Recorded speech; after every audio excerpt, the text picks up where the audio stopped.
Yeah, look, early on, and we didn't, and it was obvious right from the stretch. There were more passes early in the openers, and then sometimes when you have an RPO and it gets thrown, you're calling it for it to be a running play.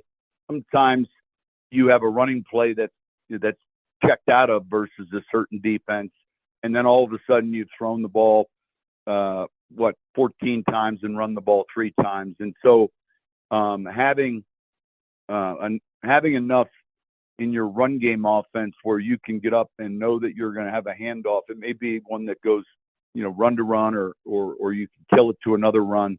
And I think our focus in the second half shifted that way to where Nelly loves doing that, just cutting him off. I don't think there's anything that Nelly hates more. Now, you got to remember, part of Nelly's job is he has to comb through these press conferences and cut the audio for him for everybody on this station to use sometimes. I think it has created a very much not love-hate, but hate-hate relationship between Nelly and Sean Payton. I really do. Now, as we continue, you're a little bit farther away from reacting to the game on Sunday. You take it more, I guess, holistically. I mentioned this heading into the game, that I thought style points could matter. And look, it's kind of about style points in that mattering in the context of keeping your fan base on board. Like, here's the problem. The things that we knew about this team were that the defense was going to be good. That really wasn't up for debate. It's just kind of how good can they be? The question mark that you had was, what was the offense going to look like? Are you going to run the ball more? Is Bo Nix going to look more consistent than he did in the preseason? And all these different things didn't make you feel better after the first game was played. Fully acknowledge it's week 1. It can change in a hurry. But the point to this is, when you have concerns about something heading into a season, and then you kind of have your fears confirmed after at least the first week, it just doesn't make you feel great. Now, it's good that you got that in a win. But I think style points matter because it's who you want your peers to be. Who do you want to say that we are as good as? You watched the game Sunday night between the Ravens and the Bills. That's who you want your peers to be. You want to be in the same conversation as them. Doesn't need to look the exact same, but you got to want to know that you're able to be competitive with them. And I think after week 1, you would say that they are in a different sort of echelon than you are. Again, things can change over the course of the year. I think the caliber of defense that you have is going to even some things out in games like that. But if you can't produce much offensively and you continue to give them the ball back by turnover or 3 and out, those are teams that are going to wreck you. And so it's just a matter of, what do you want to be compared to? Do you want to be in that tier of team, which is one of us is probably going to win the damn championship? Or are you going to be somewhere beneath it? And I think with the progress that you've made, do you have to be there in like the second year trying to basically just repeat going back to the playoffs and then doing something when you get in there? No. Like, I don't think you weren't at championship or bust standard yet. But I will say this. There's a short window that you have during a quarterback on a rookie contract. And a lot of screwy things can happen. We talk about this all the time in context of the Avs. The Avs were going to be a team that was a perennial, possible dynastic back-to-back three-peat champ like we saw with Florida, blah, blah, blah. And instead, Landeskog was hurt for 3 years. And Valnichuskin disappeared from the playoffs twice. And you had goalie insecurity. And all that stuff added up to making it very, very difficult to capitalize again. Windows are short, especially when you got a quarterback on a rookie contract. So what you have to do is capitalize when it's in front of you. I bring up the Ravens and the Bills for a reason. They have had sustained success, but this is just the nature of football. What the Broncos have is something that I don't think gets appreciated enough, and it's this. When you have a defense as good as what the Broncos do, it's not something that gets the same amount of respect as an offense. The best example I can give you is those Chargers teams with Brandon Staley. Miserable defense, but their offense is putting up 35 points a game, so they're respected. Cincinnati right now is another one. Terrible defense, but because of the potency of their offense, they get more respect around the league. The Broncos aren't going to get that. They'll say, with your defense, you're pretty good. But if the offense doesn't kind of turn, then you're going to have some problems. And here's what I think is really interesting. The way that the Ravens and the Bills offenses operate are both at such an exceptionally high level, but done in completely different ways. How did the Bills rack up 41 points and steal that win? It's because Josh Allen threw the ball 400 yards on 46 passing attempts. That's how they did it. How did the Ravens get to 40? Because Derrick Henry ran the ball for 170 yards and Lamar Jackson attempted 19 passes for 209. And here's why I think it's interesting. I think it is easier for the Broncos to be more Ravens-style offense and have success than it is to be the Bills, but I think Sean Payton wants to be the Bills. He wants to be the guy that has no problem throwing the ball up 46 times in a game. The difference is Josh Allen is Josh Allen, and Bo Nix is working his way up the ladder to be something. Now, Bo Nix can't be Lamar either. They're freaks, and your running backs aren't Derrick Henry. But the style of offense that they run, I think, is you are better suited for that than what the Bills do. But again, if you're looking just through history here, Sean Payton wants to be the Bills. You know, we talk about running the football all the time. He addressed this in the pregame. Was this what you led with to open up the segment, Nelly, or is that something different? No, this was in his conference call yesterday that he did, and he was asked about why the run was working more in the second half than it was in the first half. That would be cut 6 on your sheet. Yeah, let's hear that again. All right, and we'll see how much you can stomach this time around. Yeah, look, early on, and we didn't, and it was obvious right from the stretch. There were more passes early in the openers, and then sometimes when you have an RPO and it gets thrown, you're calling it for it to be a running play. Sometimes you have a running play that's checked out of versus a certain defense, and then all of a sudden you've thrown the ball 14 times and run the ball 3 times, and so having enough in your run game offense where you can get up and know that you're going to have a handoff. It may be one that goes run to run, or you can kill it to another run. And I think our focus in the second half shifted that way to where. Yeah. Okay. So cut it right there. Here's part of the problem. What does RPO stand for? What is that an acronym for? Run, pass, option. You have the option to do both. It is up to the quarterback on what to do. Quarterbacks like to throw. I don't want to give the option. I just want to run. That's all I want to do. So if you want to put the sort of the problem with this on, and I guess it's not a problem, but if you want to give Bo Nix the option, a lot of times quarterback they want to let it fly.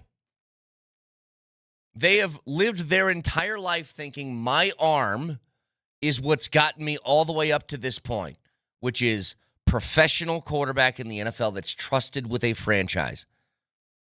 And for how much you think I dislike Sean Payton's Sean-splaining and word salad, you want to hear Andy Lindahl coming unglued yesterday? I'd love to. So here's Kreckman and Lindahl reacting to that clip we just played. Oh, my God, man. Just call runs, okay? Yeah. Just call runs. Like, You were obsessed with the pass. Let's be honest about it. He was all red-faced. He had the crazy eyes going at points. He wanted the pass game to be better than it was, and he kept calling pass plays to try to get it to work. 22 throws to 9 runs at the half, but apparently it's RPO's fault.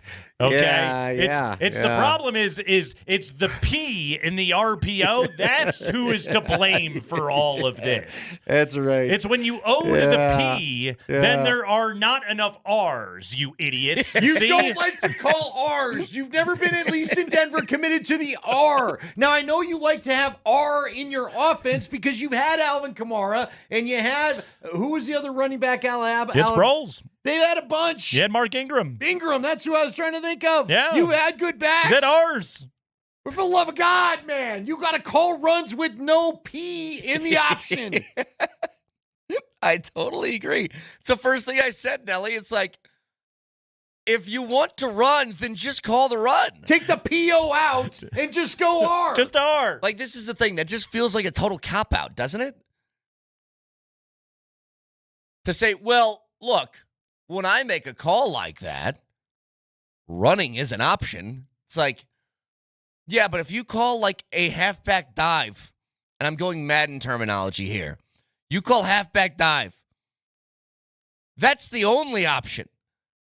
The RPO is frankly getting me a little PO'd. It's like if I go home and I say, honey, we can have hamburgers or tacos. And she goes, hamburgers. And she says that every time I ask her hamburgers or tacos. I go, well, I know you guys have all wanted tacos. I did give the option. Then just come home with taco ingredients. No hamburger buns. You bring back tortillas. You bring back all the seasonings for tacos, not for burgers. Like, that's what you do. You force that upon them. I mean, it does feel like it's always dancing around I just wanted to get the passing game going because he always wants to. You know, Jeff Legwold has mentioned this too. It's a bizarre thing. And it's not just Sean Payton, but especially with him. It's other coaches, but again, especially with Sean Payton. They'll run the ball twice and it'll go for 3 yards. And they'll say, that stinks. Can't do that again.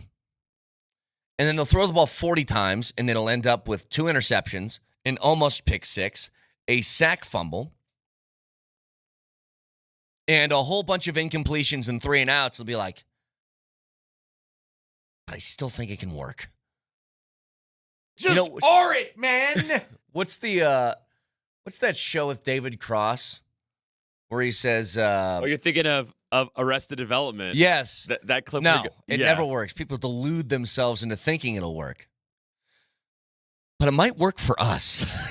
That's what he does with his pass game. It's like, very obviously we have evidence this is not going to succeed.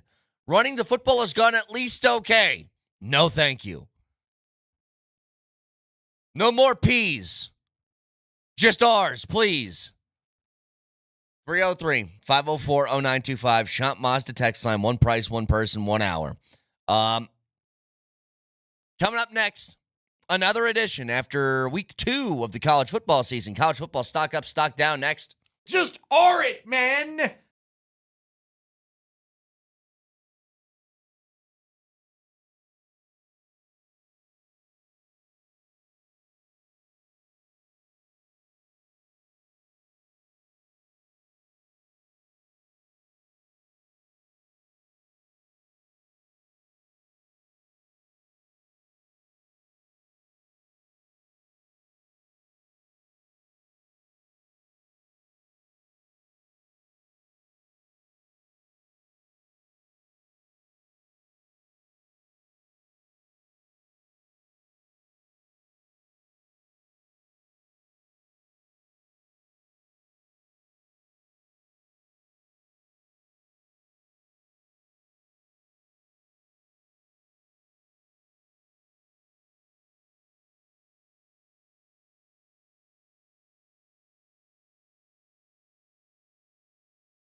Oh, gotta love that sound. Yes, Gus Johnson. It's the Big 12!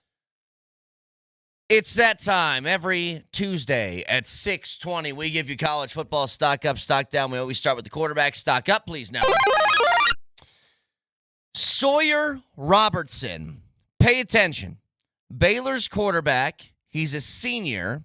Started for him last year. Was pretty good. They are 1-1. But in the 2 games that they've played against Auburn and SMU, Sawyer Robertson has 859 passing yards with 7 touchdowns and no picks. Regardless of record, incredibly impressive to put up back-to-back 400-yard passing games against 2 very good and viable Power 5 or Power 4 now teams in the country, in Auburn and SMU.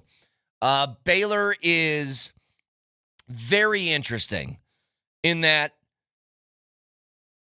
I never know what to expect with them. Some years, they're like an 11-win team. Other years, they're a 5-win team.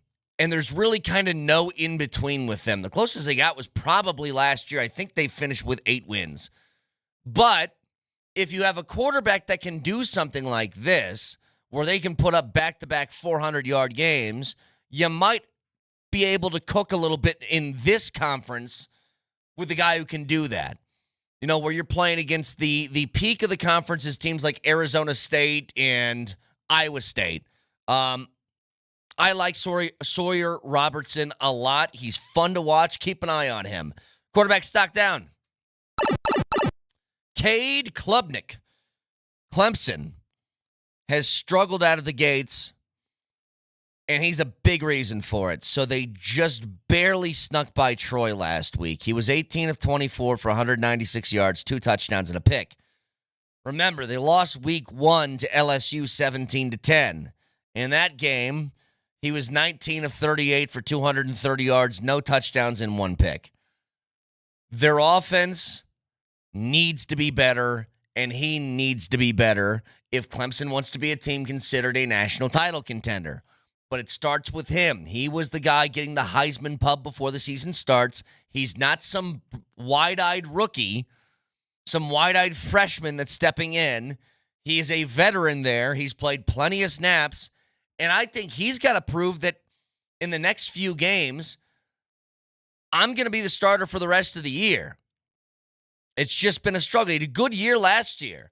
But it's like, if you can't pick this up, then maybe you start to think about some things differently. So Cade Klubnik gets stock down. Let's go Big 12 team stock up. Not overly impressed by them yet. But Iowa State is 3-0. They've beaten Iowa. They've beaten Kansas State. So they got a conference win, and they beat their in-state rival. Iowa State and Iowa, the Cyhawk game was exactly what you'd expect it to be. Nobody could score. It was all defense and punts. But they win 16-13. I do like their quarterback Becht. I think that he's a big, tall. Remember, his dad, Anthony, was a tight end in the NFL. Big, tall, strong kid. Seems to have some talent. I'm not going to totally rip him for lighting up the scoreboard against Iowa, because not a lot of teams do that. It's who they are. They make your life miserable. But Iowa State, they got a game this weekend against Arkansas State. They're going to start the season 4-0 with a conference win. It's a hell of a start. Now, does that continue? Do I consider them the cream of the crop in the Big 12? No, I don't. But an impressive start that should be 4-0 to kick off the season regardless. Big 12 team stock down. I could go Kansas State again, who lost at home to Army, but I had them here last week. So this is fully Oklahoma State, who just got pimp slapped for 4 straight quarters by Oregon, 69-3. If you are a Power 4 college football team, you don't lose a game by 66 points. It's really that simple. You can't. And Mike Gundy did a little bit of talking before the game. Not like we're going to go out and smoke Oregon, but it's unfair that Oregon has this unlimited ATM machine that just sits inside of their athletic department where they can pay whoever they want. Well, Dan Lanning took it personally, as he does with teams who talk trash to him before games start. And if he could have beat them by 100 points, I think he would have.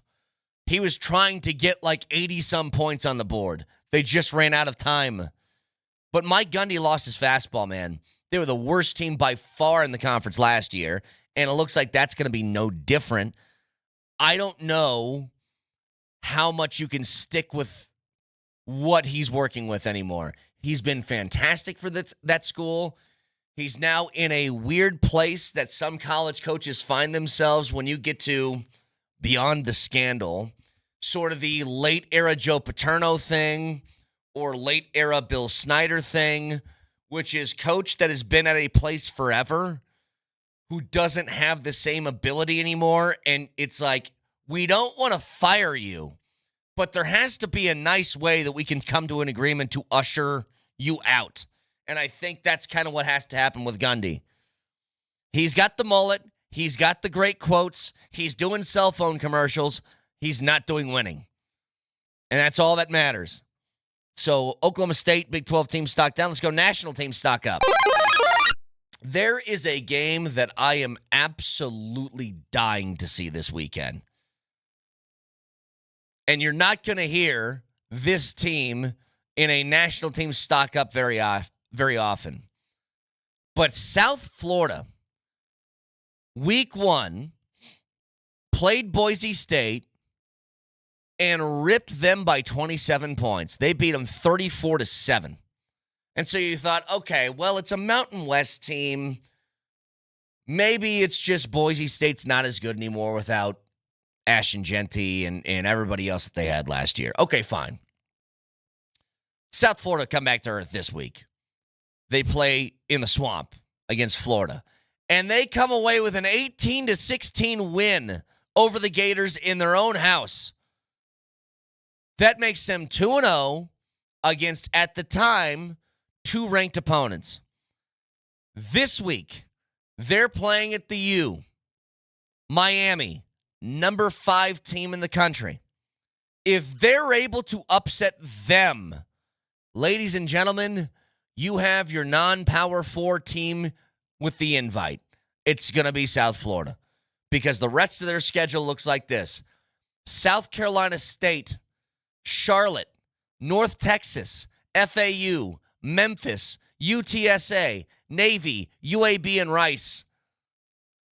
They will crush what's left of their schedule. If they get a win against Miami, they might be the only unbeaten team in the country by the end of the year. That game, by the way, is 2:30 on Saturday. I can't wait. I think they're really fun to watch. They play really tough defense, even against SEC opponents. They hung with Florida physically, and they're capable of putting some points on the board. I would love nothing more than an upset over Miami this weekend. They get the stock up. Let's go national team stock down. Yeah, sticking with the Klubnik theme, I think it's Clemson. They've had a really, really tough start to the season. Again, barely sneaking by Troy, 27-16. Their quarterback isn't playing well. And here's the problem for them. They got a really... Remember, they lost to LSU in week 1, 17-10. Barely snuck by Troy in week 2. Now in week 3, they play Georgia Tech, who loves nothing more than to piss teams off who are trying to be something. It's like Georgia Tech exists just to undercut people who have hopes and dreams. Because they aren't going to reach the hopes and dreams level. Georgia Tech won't. They aren't good enough. But damn it, they will stop you from getting there. Oh, what's that? Did you think you were going to have a nice little run for the rest of the year where you're an 11-win team? Watch us cut you off at the knees in week 3 of this college football season. It's what they do. So I do think Clemson's going to get by Georgia Tech. I don't think it's going to be easy, but they need to play a lot better. They get the stock down. Let's go Heisman stock up. John Mateer, who you might have known early in this season as the guy who had the Venmo request for put this money down on the UCLA-USC game. So he's gotten beyond that. He said that was a joke. I don't know if I buy it. But he's played really well for Oklahoma. He's turned the ball over a little bit too much for my liking, but if he can get Oklahoma back to a place where they're a top 10 team again, he might find himself on the podium at the end of the year. They just beat Michigan last week. Now, it looked like Bryce Underwood had a little bit of that Arch Manning against Ohio State stuff going on, which was good opponent that made life really difficult on him, unlike when you played against a lesser team, because Arch Manning bounced back in a big way this last week too. But John Mateer is really, really talented. And as long as he can not turn the ball over and continue to do kind of what he does a little bit of everything. He can run the ball well. He can throw the ball well. If he makes Oklahoma a contender, he's going to be in the conversation towards the end of the year. Let's go Heisman stock down. This is not this kid's fault. I'm going to say that first and foremost because he's played well. It's nothing about him in particular. I'm just trying to figure out this Castellanos kid, Tommy Castellanos, the quarterback for Florida State. Are we still in the era of giving Heisman trophies to quarterbacks who don't throw the ball? Remember, week 1, they had the huge upset of Bama 31-17. They played East Tennessee A&M or some team like that. It was terrible. They won 77-3. He threw the ball 11 times. Now, in his defense, it was for 237 yards and 3 touchdowns. But in the Bama game, they threw the ball 14 times, no touchdowns, 152 yards. He didn't turn the ball over, ran the ball well. He just feels much more like a running quarterback, and I don't know if we're going to value that as much as we used to. You know, back in the 90s, quarterbacks from Colorado, you could look at quarterbacks from Nebraska like Tommy Frazier, people like that, Scott Frost, teams who ran the option, like they would give quarterbacks that respect. I don't know if that's the case anymore. I don't. And so I just think he's going to have a tough shot to overcome that. Upset of the week. The Big 12. It does not come in the Big 12. It is South Florida. South Florida, that's a huge upset. To go to the Swamp against an in-state team, I won't call them rivals because I don't think Florida would dare call South Florida that, but for South Florida they are. To go to their place and knock them out in week 2, now with a chance to get a win over Miami, where I don't even know how much of it's going to be an upset, but certainly not like you would think 2 weeks ago. But South Florida over Florida is the upset of the week, and that is college football stock up, stock down. Good. Every Tuesday following the college football weekend. Now, do want to talk about Monday Night Football last night. So the Bears with their brand new head coach, Ben Johnson, they get off to a really good start. Minnesota is struggling with J.J. McCarthy. Then everything flips. Everything's good in Chicago. Chicago fans are happy. And then the fourth quarter starts. The Vikings take over. Chicago can't do anything. And Caleb Williams is stuck with that look on his face like, what the hell's going on? McCarthy makes some plays late. And Minnesota ends up winning that game 27-24. It has to be absolutely brutal to lose that game at home to start off your season. You wanted to see different. That's it. Different from Chicago. And you got a lot of the same. Play well, play well, play well. Don't close the game out, lose. And to have that happen against a guy who's essentially a rookie quarterback in J.J. McCarthy is brutal. Now, Kevin O'Connell's a wizard. Kevin O'Connell does things that are very, very unique and impressive for a head coach. He is a quarterback whisperer. He will get the most out of J.J. McCarthy. I have no doubt about it. But to come back and get a win like that in week 1 is pretty remarkable. So credit to him. And did you see, so at the end of the game, the Bears had to punt the ball back to the Vikings. I think it was a punt. It may have been a kick. I can't remember if they didn't score, so it was a punt. And do you remember the returner caught for the Vikings? He caught the ball, and then he looked over at Kevin O'Connell, and Kevin O'Connell looked at the clock and saw there were like 2 minutes, 5 seconds. So he called to the returner, come out of the end zone, get us past the 2-minute warning. At that point, you either onside the ball or you kick it out of bounds. Like the clock's what matters, not the yardage. And the fact that it got to a returner on the Vikings, it didn't go through the back of the end zone, and then he runs out with it because his coach is saying burn a timeout, or no, it was get past the 2-minute warning. Yeah, that's what I mean. Don't give him another clock stoppage. Like, that's crazy. And if you look at the returner's eyes, it's so cool that the cameras caught him looking over at his coach and then looking back at the field. Yeah. That's what you're talking about with Kevin O'Connell being a wizard. And that's a game management thing from Ben Johnson that he's got to learn as a brand new head coach. And we can get more into that in just a little bit. 303-504-0925 back after this.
They fake the pitch, throw it wide open, touchdown to Dunze.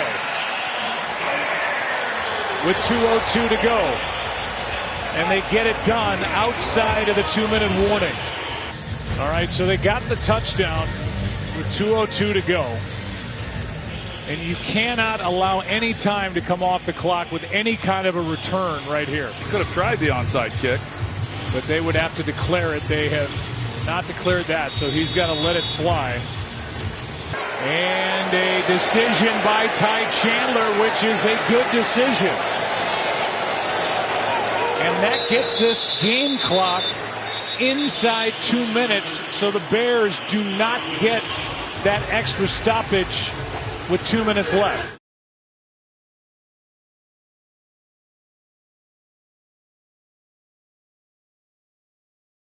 It's all about your coaching decisions. I thought Sean Payton had a couple of mess-ups in week one. There's plenty of coaches who did. I don't know if you guys happened to hear Brian Callahan yesterday.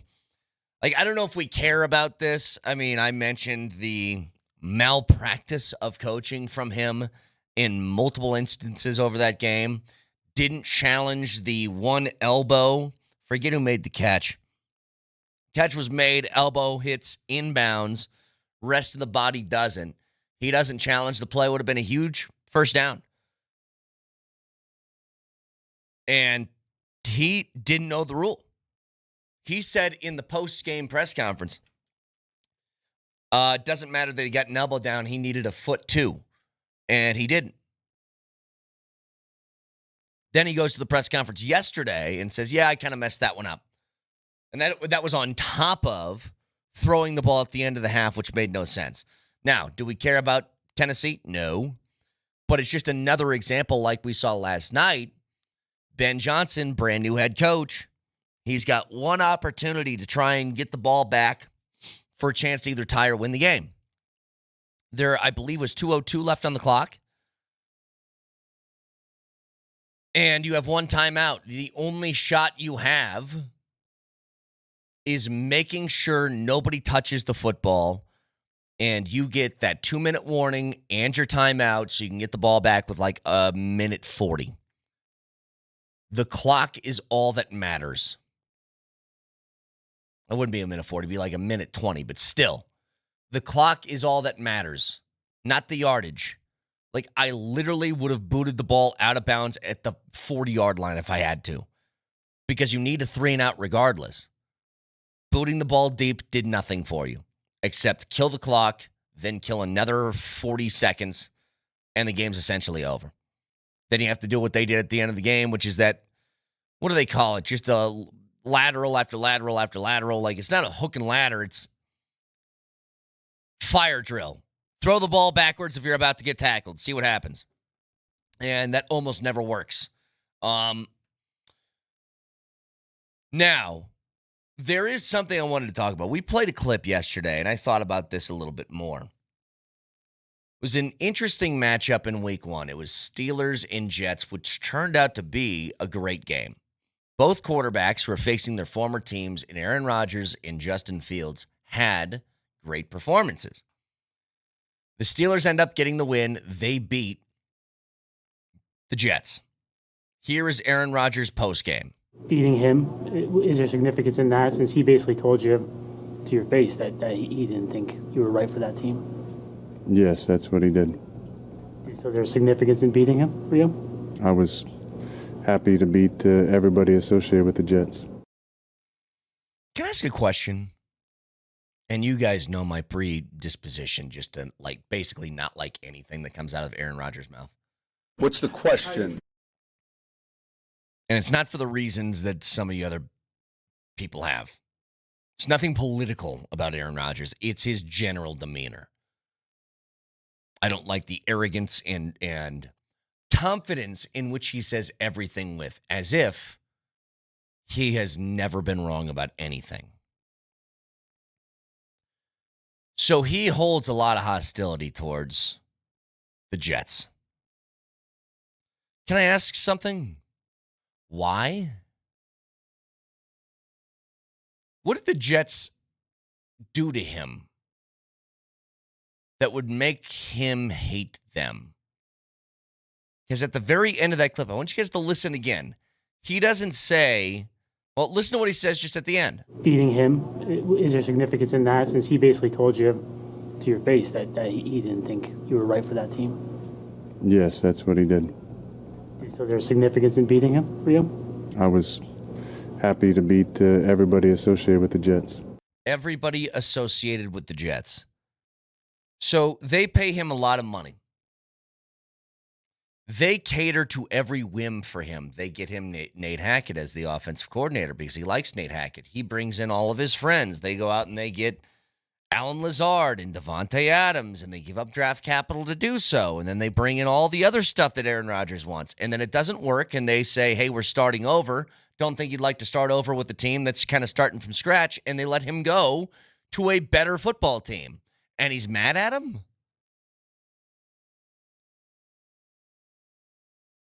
Does that make sense? Everything that I've just said sounds like they were on their hands and knees catering to everything that he asked of them. Again, when you start over with a brand new head coach, I don't think the Jets' plan this year is to win the Super Bowl. I think it's to hope they're competitive and to really start to rebuild the team. Did he even want to be a part of that anyway? What exactly is he mad at them for? Like, again, textures, am I making sense? Because I got to tell you, sometimes up here, I make a lot of sense to myself and nobody else. But I've not to pat myself on the back. I think I'm making a lot of sense here. Yeah, no, you're absolutely right. They said, hey, you don't like this Robert Saleh guy? Fine. He's done. Yeah, he's gone. You want all your buddies here? You want Devontae Adams? Bring him in. Whatever. Sure. Yeah, anybody you want. They said, we're willing to make this work. You demand. The only thing that they wouldn't budge on is Robert Saleh didn't change the timing of training camp to accommodate Aaron's Egypt trip. Well, everything else, they bent over backwards for him, and then he said, you guys suck, I'm out. Yeah, I mean, look, a texture says, if you had a girlfriend, I told you were not good enough, and she dumped you, then she goes out and gets a new boyfriend, wouldn't you want to prove that you're better than the one that she chose? Yeah, but that's not what happened. You know what the Jets didn't say to themselves? Let's go get a quarterback better than Aaron Rodgers, and who's that? Justin Fields. It wasn't their plan. They don't think they're better at quarterback now than they were before. They're starting over, and they didn't want to do it with a guy making $50 million a year. And so as almost a favor to him, they're like, why don't you go find a place that's going to be competitive because it's not us. That's how I read it. I don't think Aaron Glenn is thinking to himself, you know what? If my life's on the line, who do I think the better quarterback is? Justin Fields over Aaron Rodgers. No way. There's no way. Anyway, I just thought that clip was weird yesterday. We played it for a second and moved on. I was like, oh, hang on. 303-504-0925. We'll get back to the Broncos again. The Broncos have, or I guess I have a problem with that first game, and it's this. You got the win. That's awesome. The issue is when you go into a season with things you are concerned about, things that places on your roster that you think you have holes. We were concerned of what the offense would look like. If the offense played at a higher level, then sky's the limit for the Broncos. They could be whatever they wanted. And so in an initial game against a bad opponent, who, granted, really good defense, but bad opponent overall, I think we just wanted to see clean, efficient offense. Didn't have to light them up for 40, but clean and efficient. And you didn't get it. And so when you get your first little real taste of what your team looks like in week one, and concerns and fears that you had are confirmed, it makes you just a little bit more hesitant moving forward about, well, what's coming now? I think there's fixes to it. I'm not overly concerned with the turnover stuff because Bo Nix, I don't think, is a guy that turns the ball over a lot. I think it was just a weird game for him to open it up. But I think that's where the concern comes. And I'm all about who are you comparing yourself to and who do you want to be? And we'll get more into that in just a second. You can watch the show live on Twitch. Twitch.tv, search Altitude SR in the search bar, the Altitude TV simulcast, and that is the Safeway Twitch feed. Download Safeway's deals and delivery app and get exclusive grocery offers. Safeway Fresh Foods, local flavors. You can also watch on YouTube. Subscribe to the Altitude Sports Radio channel today and don't miss anything from Denver's #1 sports station. Altitude Sports Radio 92.5. Moser, Lombardi, and Kane starts next.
Yeah, today. here's the thing, though, and I appreciate the question, but we're not going to have a growth meter each week, in year 2. All right, he's in his second year. I love the player. All right, I get a chance to see him every day. All right, we can win. He can be a huge reason why we win games, and so we're not going to have that weekly meter, and so that's the first refused growth meter in week 1. I mean, that's crazy.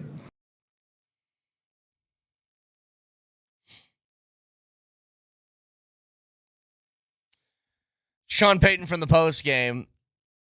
Moj, we kind of discussed this yesterday. We don't want to hear about the growth meter.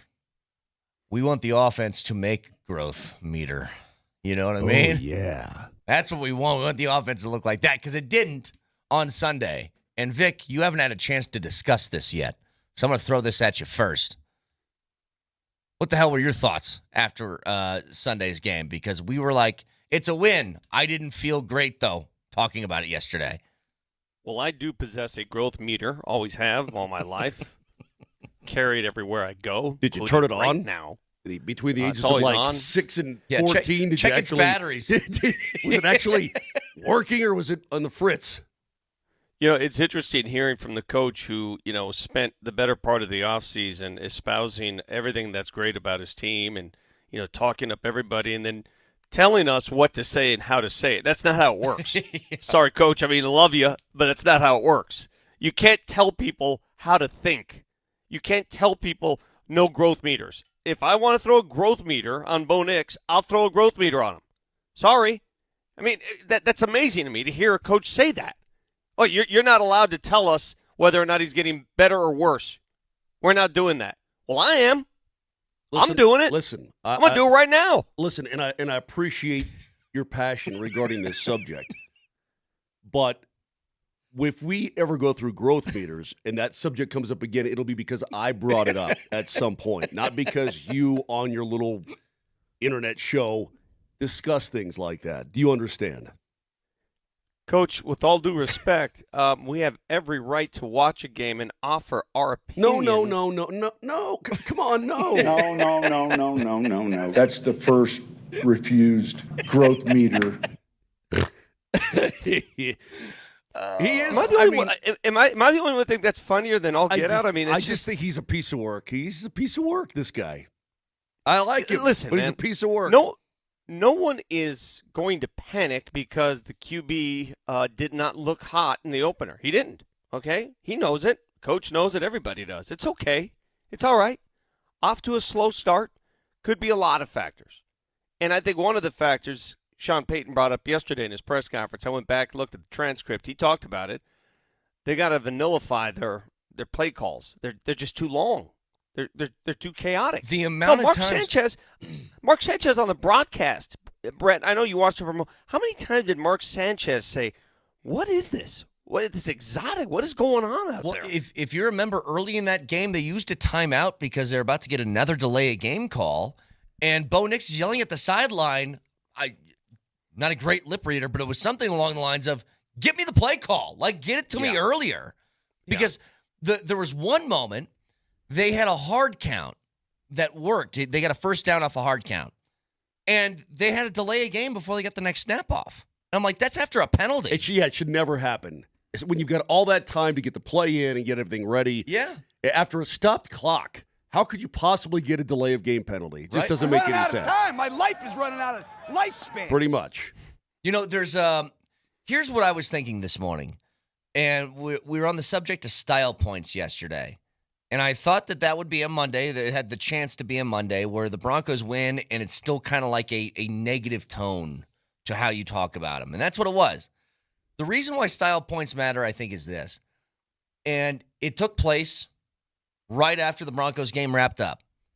Style points are about measuring yourself up against your peers and who you want your peers to be.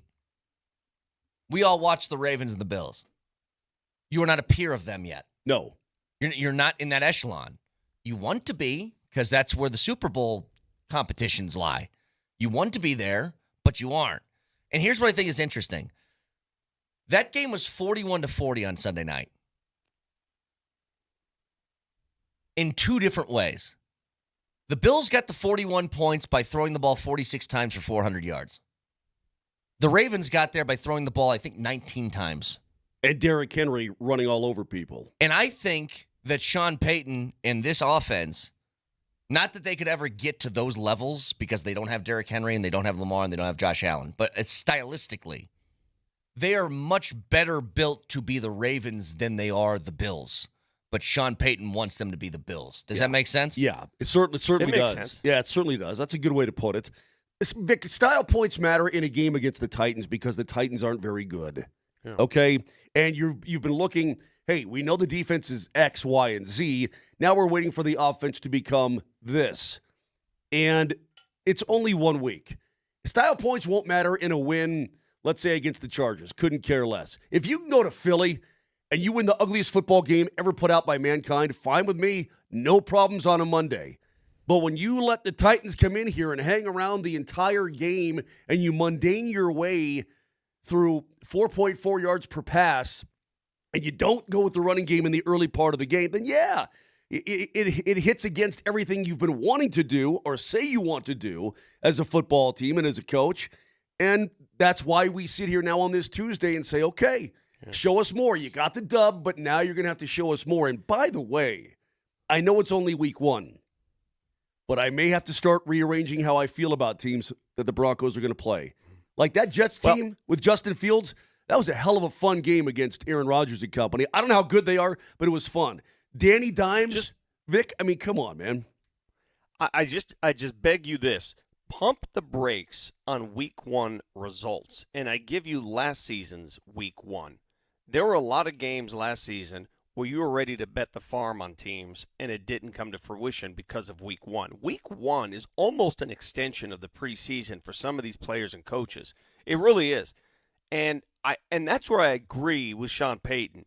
You can't jump to conclusions based on what teams have done in this opening week. There's so much more season. I don't think you're wrong about that in an extension. My question to you is why? Why are we? They don't play as many preseason games. They don't invest in the preseason like they once did. They choose not to play their players in the preseason. You still got 3 friggin' games to get ready for the regular season opener.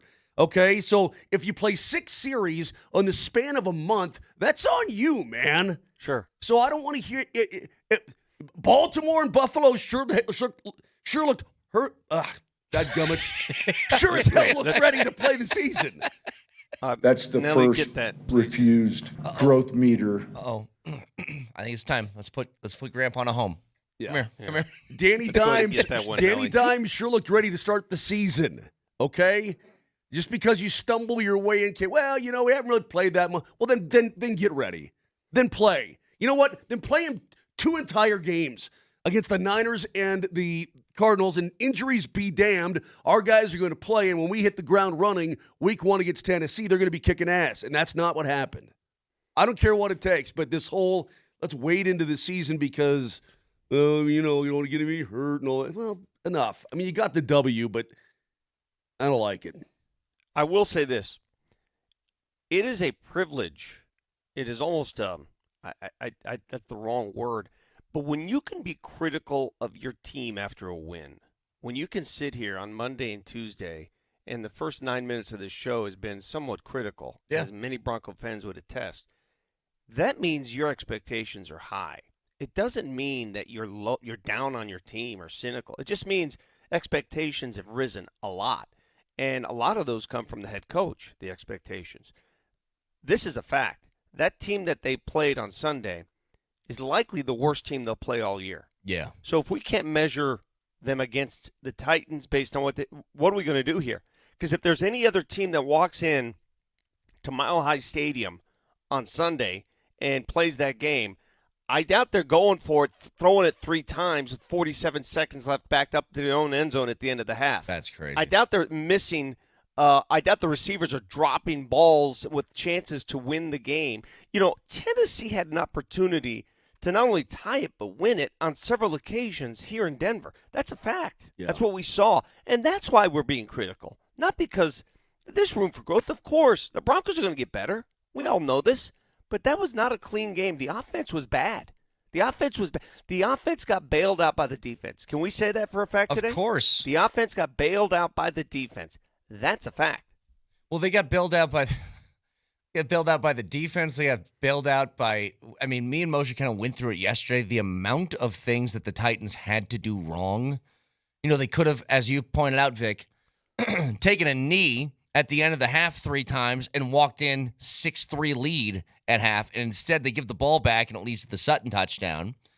They get the gift of a muffed punt at the 20-yard line, and 3 plays later they're at the 50 and out of field goal range when they could have taken a 2-point lead with a field goal there. Like, everything they could have done incorrectly, they did. Yeah. And what did we say, Moj? What was our final number? Was it 28 teams in the league? If that same game was played, they would have beaten the Broncos? I said, Vic, if it's 25 other teams in the league the Broncos are losing, I would say that there are, including the Titans, well, maybe it's more than that. Maybe it is 28. There's like just a couple teams that wouldn't beat you despite giving the football to them, despite all their miscues, all their mistakes, all their brain damage.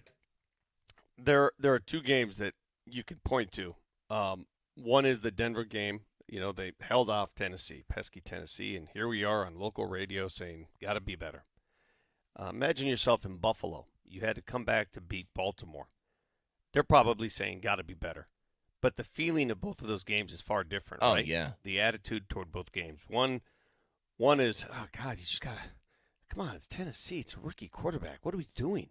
The other one is, oh, my God, did you see what Josh Allen did in the fourth quarter to bring us back to life? And they're both, you think about it, I mean, they're both 1-0. No difference, but there is a difference. One team did it against Tennessee. The other team did it against Baltimore. So I don't want to hear it. Baltimore and Buffalo sure looked hurt. That gummit. What a mess. What were you trying to say? They sure as heck looked ready to start the season. Yeah.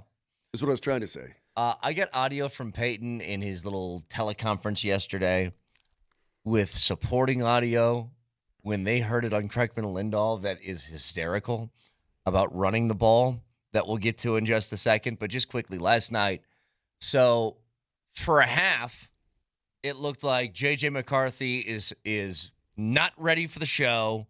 Minnesota Vikings going to take a giant step back. And, oh, look out. Ben Johnson as the head coach of the Bears is going to be some big thing that now takes over the league. And then the fourth quarter started. And then McCarthy whips up 3 touchdown drives.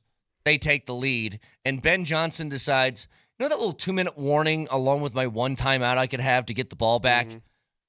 Screw it. We don't need I don't kick the ball at, like, when I say out of bounds, I don't mean in the back of the end zone. Kick it out of bounds at the 40. Literally, like kick it out. Don't waste a second off the clock. What are you doing? You had a free timeout with a 2-minute warning. I'm not thinking you're going to win the game anyway. Probably don't, Vic. But you're giving the game away. It doesn't even matter where the Vikings would start with the football. You needed 3 stops in a row anyway. So whether they're at the 50 or their own 25, it doesn't really matter. I just, these coaches, and again, we talked about it with Callahan, these coaches are making decisions, even Sean Payton, and he tries to defend his going for it on 4th and 8 and this and that and so on and so forth. Look, good coaches and teams more often will take advantage when you screw up, and that's exactly what happened. Not only last night, but in the Broncos game. More so than the coaches last night, I noticed something, and tell me if I'm off here, boys. I've seen enough of Caleb Williams. Man, great player, great feet. So many times he's about to get sacked, and he manages to wiggle out of there and, run for 10, 15 yards. He's not a generational quarterback as he was touted to be, in my eyes. Not yet. He doesn't look like it to me. He doesn't look like that guy. Remember when he was coming out? Oh, can't miss. Wow, this is going to change a franchise. I don't know. All right, I had a comparison I want to make with Caleb Williams. So we'll get to that along with this Sean Payton audio. 303-504-0925. Shop Mazda text line. 1 price, 1 person, 1 hour. Again, you got to hear the reaction to Kreckman and Lindahl from the Sean Payton audio yesterday and a comp for Caleb Williams next.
All right, just quickly here. We'll get to the audio from Sean Payton in a second. Comparison. So Caleb Williams is a very talented quarterback. A lot of different things he can do. Very good at avoiding pressure, but holds on to the ball way too long. Is he Shador? He's more athletic than Shador. He's faster. True. He's faster than Shador. I think they have a lot of the same qualities, though. Yeah. I think he gets himself into more trouble than Shador. Like, Shador would just throw the ball. Caleb tries to play hero a little too often. Yeah. And I'm watching that game last night, and maybe Bears fans can commiserate here, because you tell me what you're seeing. Is the line that bad, or does he sort of walk himself into trouble? I think. You know the difference? I think it's the latter. I mean, the line's probably not like super great, but he's like Shador. Like, he doesn't want to give up on a play. And so he's like, no matter what, I can make something happen. And then 6 seconds later, he's got 3 guys surrounding him. Yeah. Of course, Moser, I watched the Manning cast last night, and you're listening to 2 Hall of Fame quarterbacks break down Caleb Williams, and certainly their style of play is far different, right? So Peyton, at one point, when Caleb made a play, it was a great play with his wheels. He stopped it and he said, listen, the result was great, but what he did during that play, keep an eye on his feet. His feet never moved. His feet were planted in the ground, and he's looking around the field with his feet planted, and he said, that's a major no-no. You have to move your feet to where you want to put the ball. You want it here, move your feet. And, watching Peyton discuss that, listen, maybe they have completely different styles of play and it doesn't apply, but I'll take the word of a Hall of Fame quarterback breaking down another quarterback. Basically saying that if he, as he's scanning his different reads and progressions, if he finds a guy that's open, now his feet aren't directed towards his throw. Exactly. Because then, all right, so if the guy's open then, the next move is you got to set your feet to throw it there. Right. Where it should be before that. You're scanning the field. I'm looking here, feet are there. I'm scanning the field. I'm looking here, feet move. Feet move. Your feet got to move so that the throw is quick. And that tenth of a second could be the difference between him getting sacked and not. And that's exactly what he said. He said he still hasn't figured that out. The feet have to move in unison with the eyes. Yeah. Yeah. The thing, though, is that he is now on his second head coach. And I understand the Bears have maybe a history here of, golly, we're wasting quarterback talent, never could get it going, all that kind of thing. If he can't get going under Ben Johnson, then I think it's on the player. Because if you have totally different coaching and a guy who I'm sure when he's interviewing for the job says, look, I've got a great plan on how to get Caleb Williams to be Caleb Williams. Unlike the last guy, I got, unlike the old Eber, I got the ideas. And if it doesn't work out this year, Vic, I mean, I think if you're a Bears fan, what you want to see is just some progression. Now, again, all these young quarterbacks are going to come in at different rates and different levels and that sort of thing, but how do they level out like in year 2? Where do they stack up then? That's where you get curious. You know what's really bizarre is that the word generational quarterback is used a lot. It was used with Caleb. It was used with Trevor Lawrence when he came out in the draft. The last one, would you say is it luck that truly lived up to it? I mean, maybe Burrow. Would you put Burrow? Well, I say this all the time. It's impossible.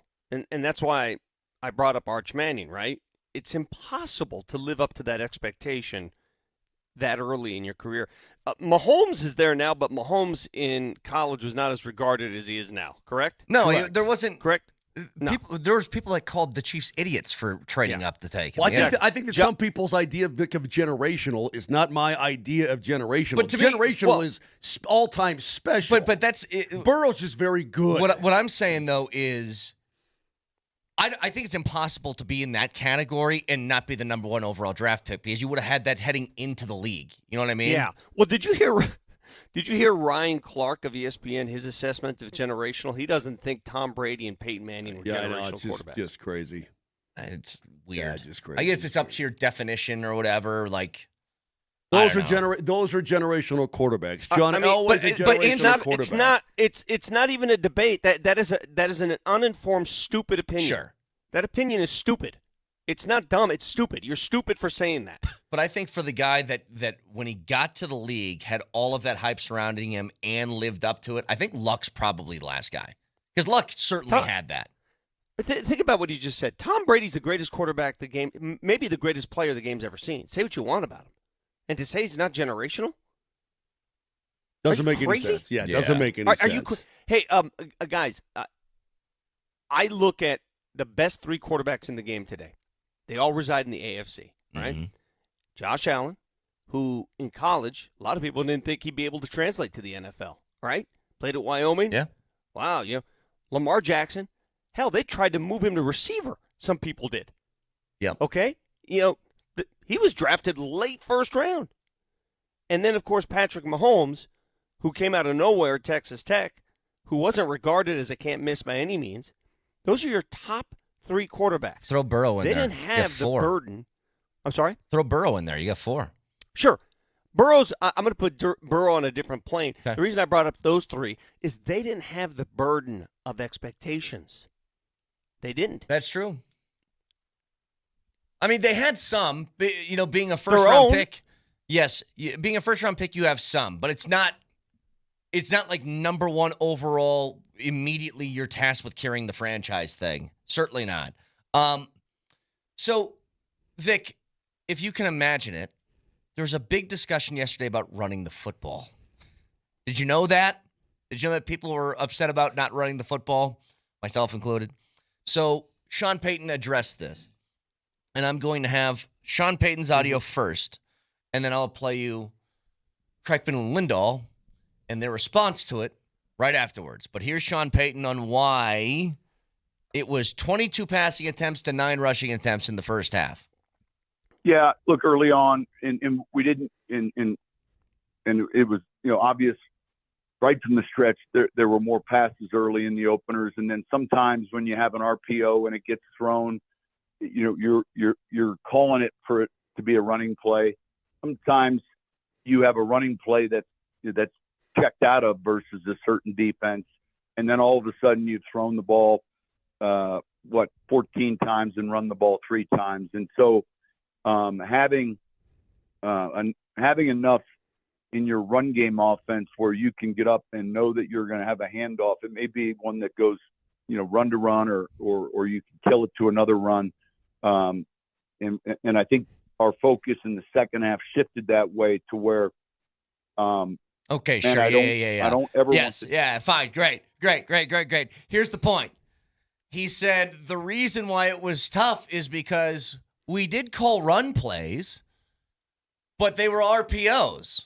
And damn it, Bo Nix decided to throw the football. He decided the P part mattered the most. Well, here's Kreckman Lindahl's reaction yesterday. Oh my God, man. Just call runs, okay? Yeah. Just call runs. Like, you were obsessed with the pass. Let's be honest about it. He was all red-faced. He had the crazy eyes going at points. He wanted the pass game to be better than it was, and he kept calling pass plays to try to get it to work. 22 throws to 9 runs at the half, but apparently it's RPO's fault.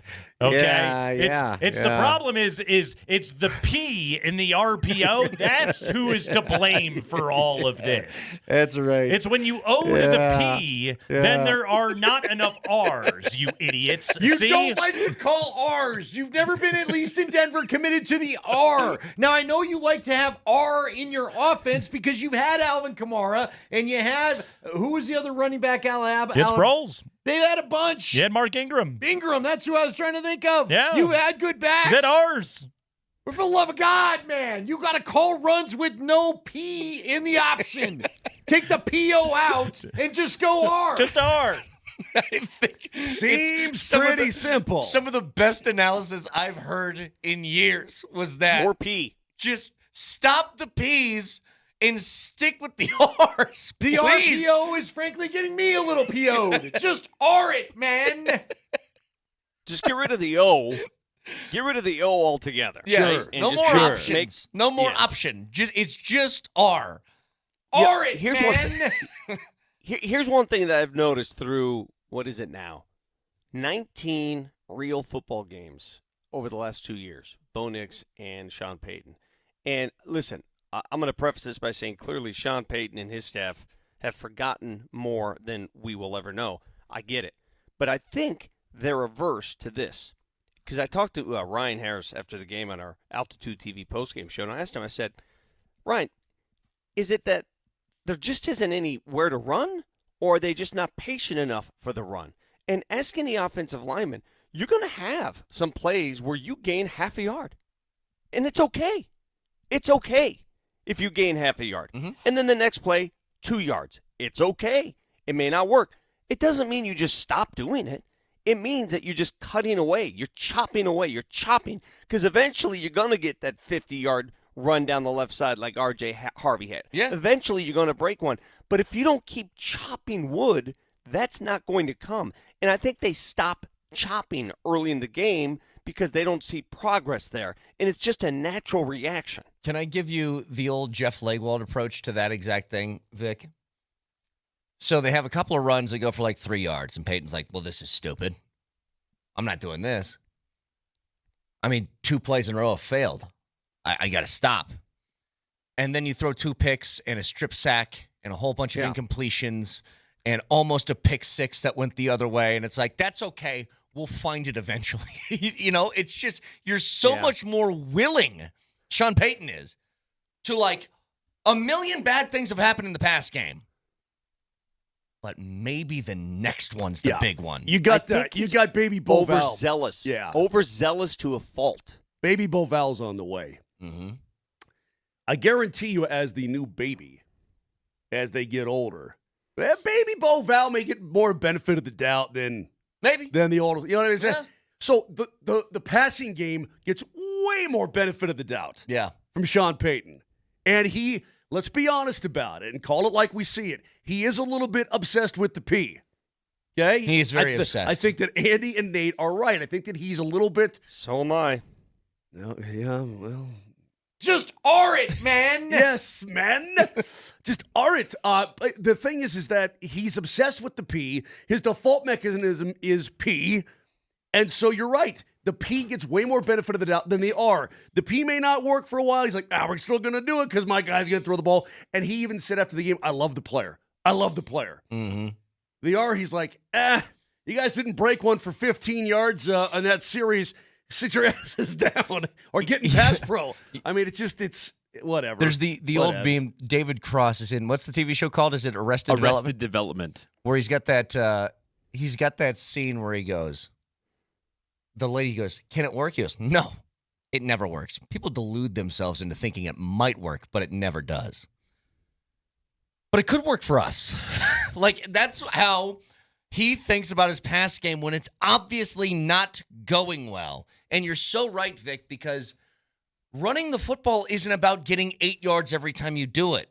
It's about setting yourself up for maybe a play action later in the game that'll work. Or if you continue to just hammer the ball, you're going to get some sort of breakout like R.J. Harvey did. You're exactly right. You just got to break them down. Did you guys yesterday, and I have to bring this up because I was it was so ridiculous. Did you guys talk about the finish of that UNC-CSU game? Of course. Yeah. Well, you bet. Yeah. Has there any, because I'm not there. Touchdown. And I did catch. reading. Touchdown. Touchdown. Come on. I read the UNC coach saying that he got a report from the referee, and the referee didn't give him much information. Has there been any fallout at all from the leagues? Has anybody said or done anything? Haven't heard or seen anything. It was one of the more ridiculous calls. Not because, guys, everybody's sending me video now. Oh, look at this angle. Oh, look at that angle. Oh, I got this angle from the second row. I don't care what angle you got. I don't care what angle. Because there is no conclusive angle to change the call on the field. And that's the point here. The point isn't whether or not the ball touched the ground. That's not the point. The point is, did they have a conclusive look at that? And nowhere in any photo sent my way, any video sent, have I seen conclusive looks at the ball hitting the field. And that's the idea. Whatever you call on the field, there has to be conclusive evidence to overturn that. Yes. Same as in the National Hockey League on goals and whatnot. If it's called a goal on the ice, right? The evidence has to show that it's not a goal. If it's called no goal, I mean, now the burden of proof falls on the other side. Yeah. The burden of proof had to be, that ball definitely touched the ground, and Vic is correct. The officials didn't have that angle. They didn't have Joe Smith in the second row with his Betamax filming camera or whatever he had that may have showed something that maybe something did something. Come on. Well, this is touchdown. This is where accountability should matter in something like this, because that's a big deal for UNC. That's a huge deal. To beat a team for the first time in 130 years, that's a huge deal. So I need to know why, in a situation like that, why isn't the lead official, why isn't the league, why isn't somebody telling us, here's the angle we had, take a look, this is what we saw. The replay people, why aren't they saying this? Why is it all hush-hush? Why aren't they coming out and saying, if it is indeed a ball that hit the ground, well, let me see the angle. Let the fans see the angle. What? I mean, the more you hide this stuff, the worse it gets. Literally, the only one that I saw that I think is, I would even say pretty conclusive, but still not totally. There was a shot from a guy who was he was a photog in the end zone. I saw that one. And I was like, okay, that looks like it maybe was incomplete. Maybe. I still don't know for sure. Depends. But even still, Vic, the refs didn't get access to that camera angle. That was just that guy's thing. Exactly. That's a fan in the stands. Let me see the access you got. Why are you hiding the access? Why is somebody not coming out and saying, okay, folks, calm down. Here's what we saw. Don't be stupid. I haven't gotten that yet. Have you? No. You know, this is argument about all these angles you get and all this FBI evidence and DNA testing we do with sports now and replays, and it's so ridiculous. It's like that. What's that popular thing that was going years ago? They show you a dress, tell me what color it is, and you have different colors that come to mind, or show me what you see in this dress. Do you see what was that? Do you remember that? Black and blue, white and gold dress thing? Yes, all that crap. You know, what you see is what you're told sometimes. Like, look, the ball touched the ground. Look, and that's what you see, rather than what you really see. So the interpretation of the video is that like you hear the audio and does it say platypus? Yeah. Or yes, those things. Or does it say, eat some bacon?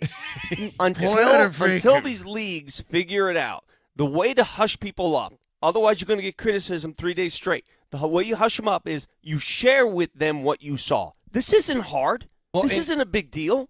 And let's be honest, we haven't had any fallout from this because it was CSU and UNC. If this was Florida, Georgia, if this is a big exactly. Yeah. Exactly. Hey, Vic, but that's why I don't want to sweep it under. But this is a huge deal for UNC, man. Listen, I'm a CSU fan. I'm not trying. The CSU's not the villain here. See, in fact, Jay Norvell and the CSU folks, they sort of accepted that W with like a, sorry about that. It's like when you hit a tennis ball and it hits the tape and pops over and you win a point, you're like, my bad. Sorry about that. I didn't mean to do that. I won, but I didn't mean that's the way. We made it a point in this program not to bring up any tennis references ever. So you're blowing it already. You're blowing it. All right, it's like you hook a golf shot, hit a tree. It's like that shot that Kane hit. Remember that time he stung one over the green, hit a tree, back onto the green to 15 feet? Yeah. He didn't mean to do that. He didn't mean. Of course he I just did. What do you accepted mean? it. Oh, my God. He accepted it. You feel Happy Gilmore approach. Sculled it over the green. I knew you flew that the green tree was it was my backboard. Last thing on this, though. Last thing. I'm reading. Touchdown. Stop it. I'm reading some of the headlines, right? And you can tell where the bias is. Ready? UNC football a replay away from beating Colorado State. Rams narrowly avoid historic upset and nail-biter against University of Northern Colorado. It appears Northern Colorado was completely screwed out of a win. Yeah. You could tell where the author is coming from a little bit in all of this. What do you think about this, Vic? The only win in the history of this series for UNC was in 1900 when they won via forfeit.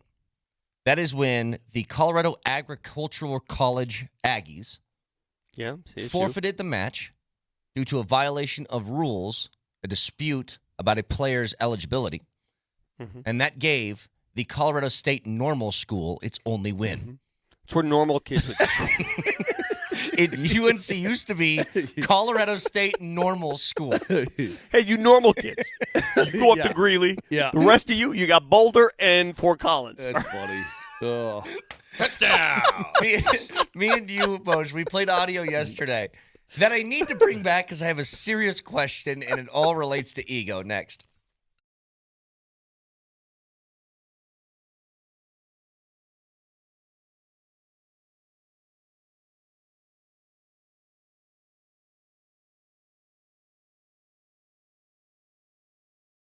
Guys, you've had all summer to get yourself checked out. And are you dealing with any sort of form of erectile dysfunction? Well, that's between you and your spouse and whatever. None of my business. But you don't have to suffer, and you don't have to get rid of that spontaneity, and you don't have to just slough it off and laugh it off and pretend it doesn't exist. You can do something about it at the Rocky Mountain Men's Clinic because their treatments work when the pills or the herbals fail. 5 locations up and down the Front Range, including right there in Castle Rock, all revamped, renewed. Make an appointment down there if you're on the south side and go see them and see what they can do for you. They can tune up your entire dude engine. But if you're dealing with some sort of ED, it's not just going to help itself. It's not just going to go away. They've got success rates well over 90%. So give them a call today, 720-440-7900. You could be back in business before you know it. 720-440-7900 or go online at RockyMountainMen'sClinic.com.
All right, so a lot of really good games over the weekend in the NFL. One that was surprisingly great was the Jets and the Steelers, and it had a little bit of an interesting wrinkle to it in that both quarterbacks are playing their former teams from the year prior. So Aaron Rodgers was playing against the Jets, and Justin Fields was playing against the Steelers, and both of them were fantastic. Like, I don't know if you watched that game, Vic. It was awesome. In the early slate. It was. I mean, Justin Fields looked like a legitimate, viable starting quarterback in the league. The Jets looked like a legitimate, viable football team. Yeah. They looked so much better than they looked a year ago. They really did. So that game's back and forth. The Steelers end up winning, being on top. And Aaron Rodgers is asked in the postgame what he thought after the win. Here's what he said. Beating him, is there significance in that since he basically told you to your face that he didn't think you were right for that team? Yes, that's what he did. So there's significance in beating him for you? I was happy to beat everybody associated with the Jets. Can I just ask a question about Aaron Rodgers? And you guys know my bias towards it, so it's always going to hit a bad ear with me. He goes to the Jets. They give him a boatload of money. They bring in Nate Hackett as OC as a favorite team because that's who he's comfortable with and who he likes. They sign all of his friends, Alan Lazard. They make a trade for Devontae Adams. And at the end of 2 years, they realize we're going to start over as a franchise, and it doesn't benefit them nor Aaron Rodgers to be the quarterback of that team, and they let him go. What the hell is he pissed about? Ego. What's he mad about? But every veteran franchise quarterback that comes in as a free agent, teams bend over backwards for him. Broncos did the same for Russell Wilson. Well, no, I know, same but for Peyton Manning. But no, but but Aaron Rodgers said, "I'm happy to beat everyone involved in the organization." The I Jets don't know. organization. I don't I'm know. like that. Yeah, that's really extreme for a team that bent over backwards at every request you made. I agree. That was weird. I mean, he clearly has something there. Like he was. Is it the? I remember he was pissed that Aaron Glenn didn't go meet him face to face. That he basically called them and said, "Yeah, we aren't bringing you back." I was like, okay. Who cares? I mean, Aaron Glenn said, we're probably not going to be good. You might want to go somewhere that's got a shot at winning. That was a translation to me anyway. Hey, well, look, Vic, either he's bitter, and he feels he has, a legit case to be bitter against the New York Jets, or it's just all for show because he won the dang football game. He beat the Jets, and so he could say whatever he wanted to say.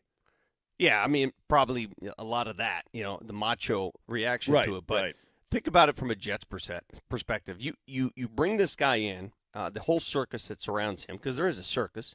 You have to deal with him going on the McAfee show every week and causing a stir, right? Mm-hmm. It messes up your locker room.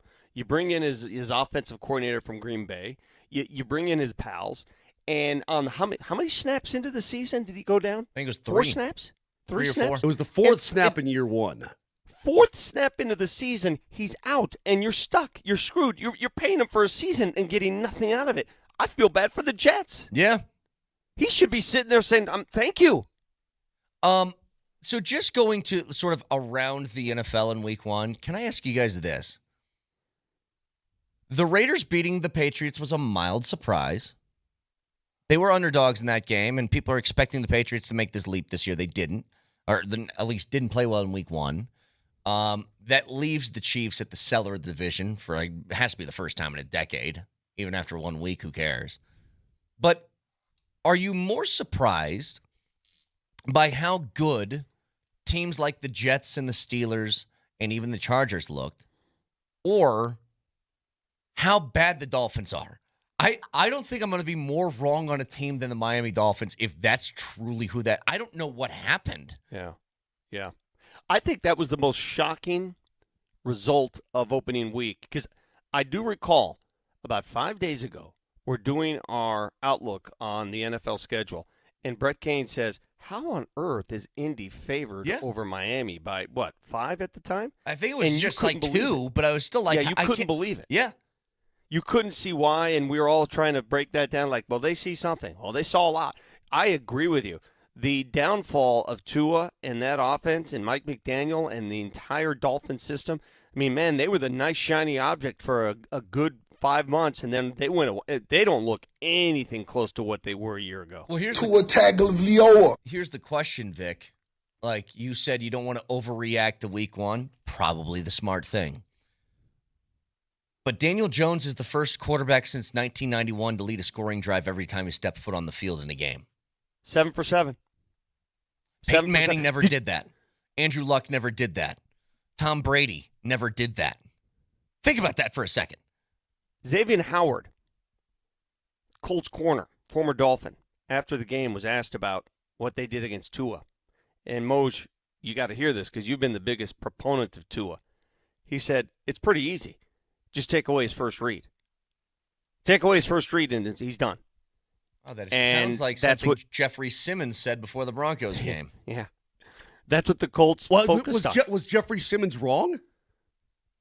I don't know. I mean, after that performance, was he completely inaccurate? No, I mean, no offense. No offense, but the Broncos did not torch the Titans through the air. Yeah. Okay? And as far as Tua is concerned, when he's really right, he's really right. And when he's not, he's not. What I don't understand, if you're the Miami Dolphins, and maybe you really like Tua, they paid him like $50 million a year, didn't they?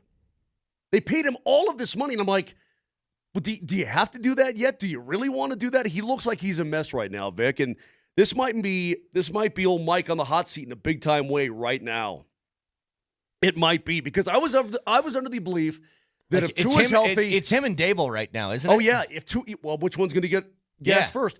If Tua's healthy, the Dolphins are a pretty dang good football team. They got toyed with by the Indianapolis Colts this weekend. Toyed with, and looked terrible. Cracks me up. I don't know what to think of the Colts. I think the game is going to be tougher than we all anticipated.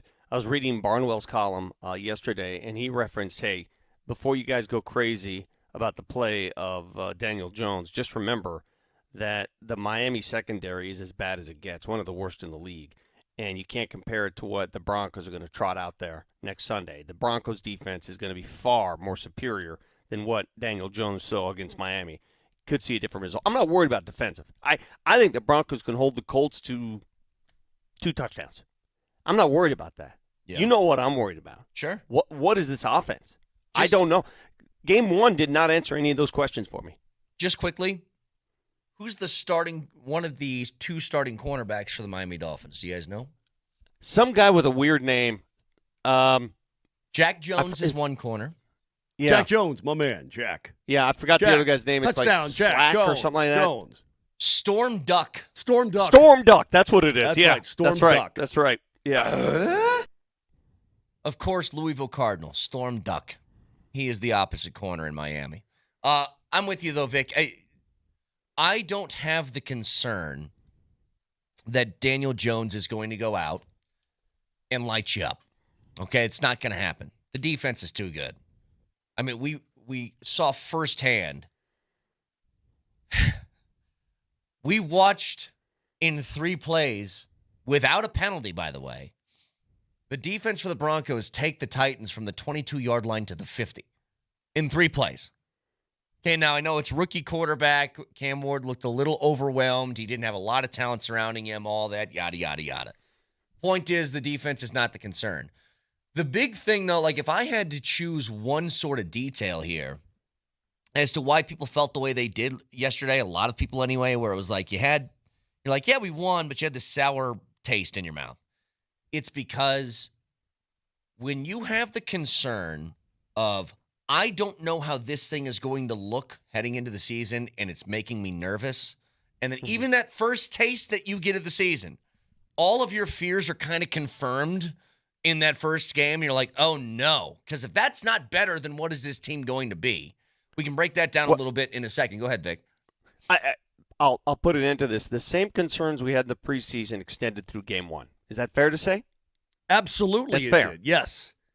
If anything, they were exacerbated a bit. Yes. And that's what I want to get to, because it's not just one thing. It's not just offense didn't look good. It was the specifics of what you were concerned about with the offense that all just kind of stacked on top of each other over and over and over again. So we'll get to that in just a second. Broadcasting from the Backus and Shanker Studios, serious lawyers for the seriously injured. We'll get to it next.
Speaking of which, here is a good run for R.J. Harvey, and there goes the rookie.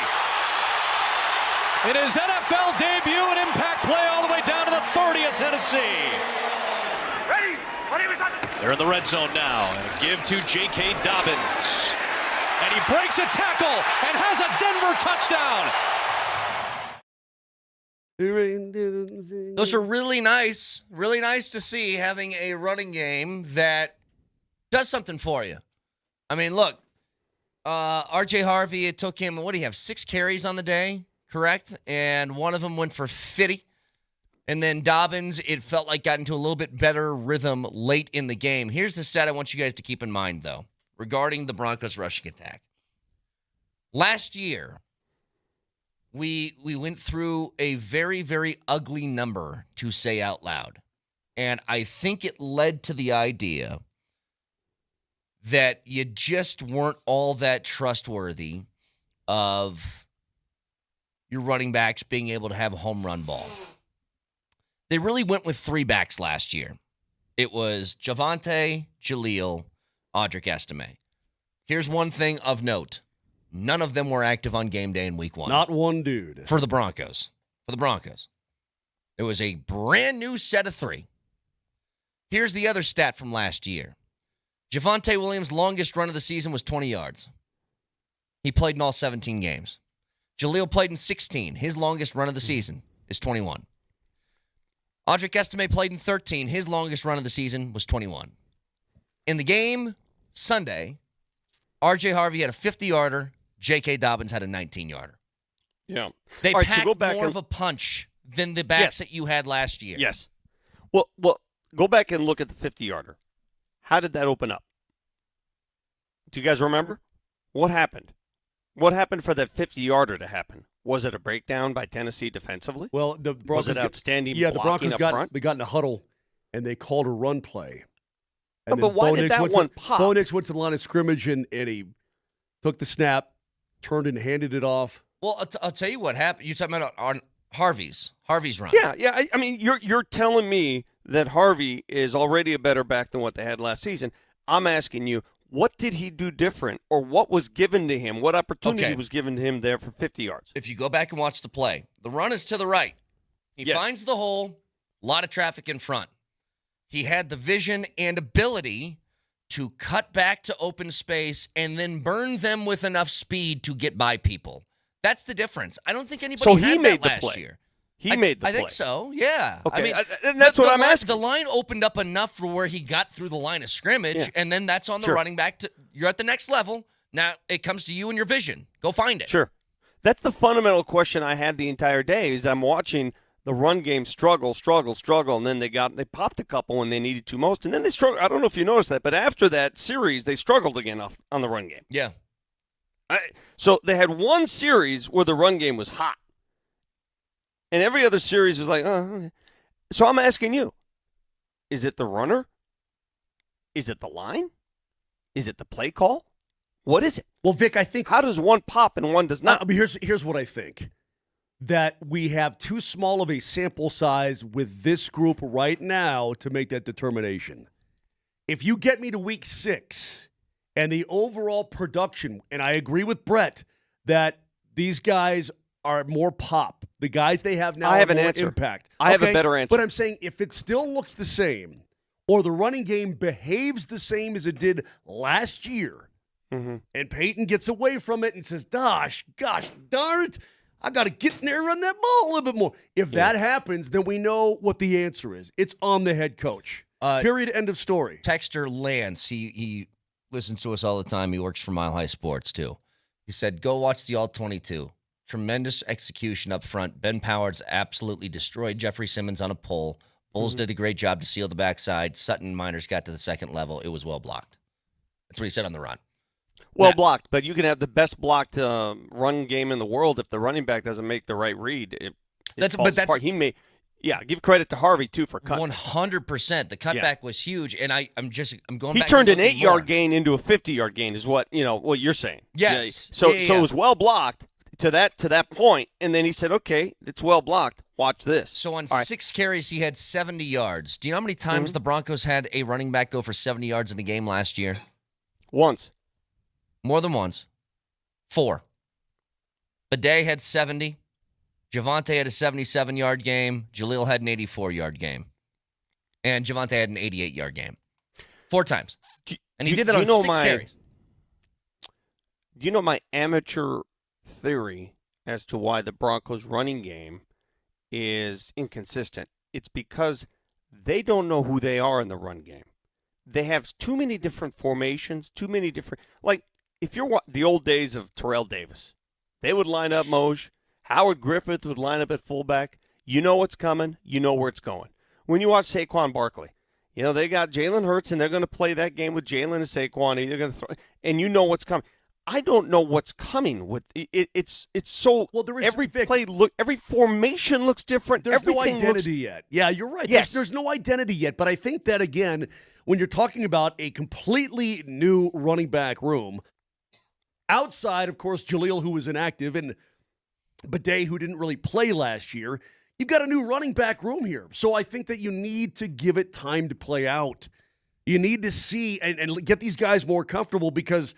Again, we even saw some missed assignments in terms of blocking. In fact, when you go back and look at the strip sack, Brett, yeah, I'm not sure that Harvey knows where he's supposed to be on that particular play, or if he does, he's in the wrong place as to where Nix, I think, thought he was going to be to help out, pick up, some of that rush and so on and so. I think, Vic, these things will iron themselves out, but it may take a little while. It may. Every win in this division is valuable. They got the W. If we're talking about this in week 6 and we're having these same conversations, then we've got problems. Then you and I will sit down with Brett and we will go, okay, they're in real trouble here unless they better get their act together immediately. What's the number at Indy this week, guys? Is it 2.5? Broncos are a 2.5-point favorite at Indy, yes. So, wow. Does that surprise you guys a little bit, or is that just that it's low? Is that what you mean? I see this game almost as a push. Well, I mean, you think the Colts coming off a 33-point performance, being a home dog to a Broncos team that barely squawked by. I think that. No, I guess it's fair. The more I think fair. about it, I think that's a fair line. I mean, they know more than we do. Hell, look at the line in that damn Tennessee game. God, did they hit it right? I mean, it's crazy how good they are. Right, but you're watching Denver, Tennessee. You guys, the odds makers didn't hit this one. Oh yeah, they did. 4th and 8, 53-yard field goal could have pushed that to the Broncos covering, but it was keep it track. All right, let me do a little pulse here. I'm going to touch my wrist here. I'm a little pulse going on, Vic. Right, let's do a little pulse. Do you think the Broncos' offense will be better against the Colts in Indianapolis? Yeah, I do. Vittorio? I think that's as bad as they can play. I don't think they'll turn it over as much. Right. I don't think they'll have 4 turnovers. I mean, let's be honest. You can get away with 4 turnovers against Tennessee. We saw it with our own eyes. Against any other team, especially on the road at Indy, you turn it over 4 times, you lose. Yeah, you certainly do. I think they're going to be a better team. Yeah. Okay. So I'm not what I'm not doing here on this Tuesday now. Much like I didn't do yesterday, I'm not freaking out over the Broncos offense. I'm not, oh my God, might as well scrap it and start over, this kind of thing.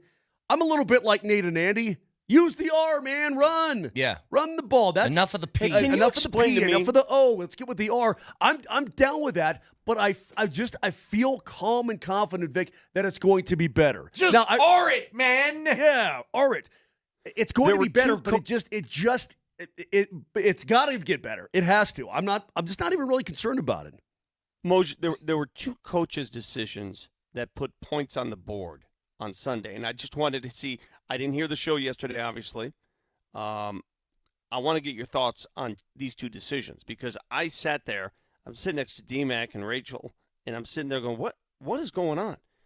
Under a minute to play, the Denver Broncos can't get anything going. They're trailing a game 6-3. They punt the ball to Tennessee, and they've got it inside, the 7-yard line with 47 seconds left? Yes. Why in the hell wouldn't you take that 6-3 lead, put it in your back pocket, take a knee 3 times, run it 3 times, go to the locker room and say, guys, good job, man. We're up in Denver at the half. What the hell do you think you're doing throwing it 3 straight times from your own end zone with under a minute to play when you're up 6-3 and you have the entire length of the field to go? What is going on? Brian Callahan was stupid all day. That was the dumbest decision I've seen in any game. And then, riddle me this. So the Broncos take that gift, turn it into 7 points, right? They're like, okay, we'll take that. There's 10 seconds left? Why aren't you kicking that ball through the end zone on the kickoff? Why do you even give them the opportunity to return it? And you saw what happened, 71-yard return. You just gifted them 3 points. Yeah. Why would you even play with that? Vic, what's the point of kicking it to where a guy can return it? Why do coaches do? Who knows? I mean, give me the mentality on kicking that ball to the return man with under 10 seconds to play in that. I need someone to explain to me why that's the right move. This happens. And don't say to me, well, because you're going to give him the ball at the 35-yard line. Who cares? It's Tennessee. Yeah. And it's 10 seconds. Vic, it happens all the time. Let's go back to old 2022, shall we? Remember Nathaniel Hackett trying to work his way through things with the Denver Broncos? And we're watching the Manning cast. And do you recall what happened in that Manning cast as the Broncos were playing the Seattle Seahawks? Oh, yeah. On September 12th. Peyton Manning was convulsing. He's like this. I got to call timeout. Okay, got to call timeout here. Okay, got to call timeout. Timeout. Yeah. You got to call the timeout. Call the timeout. Remember, he kept. Your Peyton Manning sounds a lot like Brandon. Yeah, it kind of does. Yeah, Brandon's way more hillbilly than Peyton Manning, no doubt about it. And then he sits back and he does one of these. One of those. What do you mean? Why wouldn't you want a 64-yard field goal chance to win the game? Well, you know what I mean. It's just like that was so silly. You guys still haven't answered my question. I don't know, Vic. I don't know. 10 seconds to play. No, you're right. right. At altitude. So you can't tell me that, we can't kick it through the end zone. No, just kick it through the end zone. Everybody does it. It's not hard. Kick it through the end zone. Let's go. What's going on? I don't know. Why would you give them the opportunity to return the ball? Why? No, it makes no sense. I think there is we mentioned this yesterday. There was a whole bunch of coaching decisions in that game that either were made or not made that I think is crazy. Because you brought up the one with Callahan at the end of the half. Then Sean Payton doing that also at the end of the half. How about this one's really bad. Did you guys see, by the way, big play in that game? It was a 1st and 20 after a penalty for Tennessee. By the way, my fun stat from the game yesterday, Vic, if you missed it, the Titans had 133 total offensive yards. They had 131 penalty yards. They had more penalty yards than offensive yards? Two less. Two less. Oh, jeez. Dude, when he said they had 131 penalty yards yesterday, because I guess I really didn't think about it that close. I'm like, no way. But they had a big no play. Way. I forget the wide receiver. Do you guys remember the play? Makes the catch on the sideline, and his elbow comes down in bounds, and everything falls out of bounds. And I go, why aren't they challenging that? That's a catch. And they asked Brian Callahan that question after the game. You know what he said? Well, he had to get another foot in. No, you don't. One elbow's enough. And he said, he didn't know the rule. I'm like, you can't, as a coach, not know things like that. The other one, and look, ultimately it doesn't matter. He gave his reasoning for it. 4th and 8, 36-yard line, minute left in the game. You kick the field goal, the game's over. You're up at that. You would go up 11 points. No way they can come back in the last minute. Sean Payton said he decided to go for it. Remember, that was the heave a million feet in the air to Marvin Mims that missed. He said his reasoning was the easiest shot for them to go 64 yards in that amount of time was a blocked field goal, scoop, and score. Okay, fair enough. Highly unlikely. But I also think this. If that's not Cam Ward on the other side of the field and that's Lamar Jackson, you're kicking that field goal, aren't you? There's no question you're kicking that field goal. If that's Josh Allen on the other side, you're kicking it. I think he did it because he was pissed at his offense. And he's like, you guys got to make a play. Make a play at some point today. And they still didn't. But but in the back of his head, he's like, even if I don't get it, they aren't going to they're not coming down. They're not coming down and putting 8 up on the board total. It's not going to happen. I think it was hubris more than anything else. So what was it? Was it a 53-yard field goal? Would have been 53. Okay, so Is that too much to ask out of Will Lutz? 53 yards. No, he said, Vic, he said he was worried about a block and a scoop and score. I mean, and I'm going. That's. Are you scarred by Kansas City game? I don't know. Who knows? It's irrelevant because it wasn't going to happen anyway. But he used that. It's just one more piece of ammunition he can use to defend himself going forward on 4th and 8. And in his defense, Vic, in his defense, Sutton was open and Nix didn't look for him. He looked for Mims. And so you ready? And as Ryan Harris said in our postgame show on Altitude TV, he said if the throw to Mims is better positioned, Mims is open. He's got 2 yards on the defensive back. Sure. He just has to lead him to the sideline. Instead, he threw it too far. He threw to the pylon.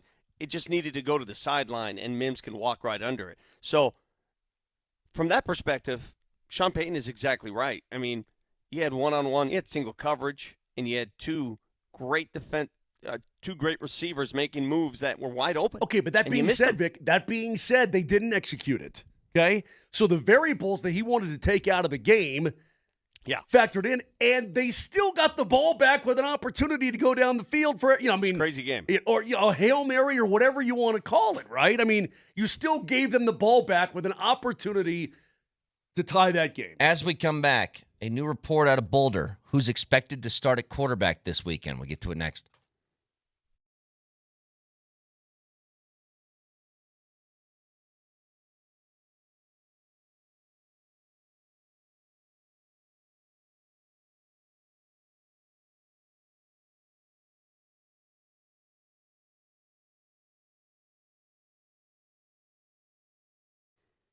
Dan Kaplis Law is the official law firm partner of the Denver Nuggets and the Colorado Avalanche. You can feel the chill in the air.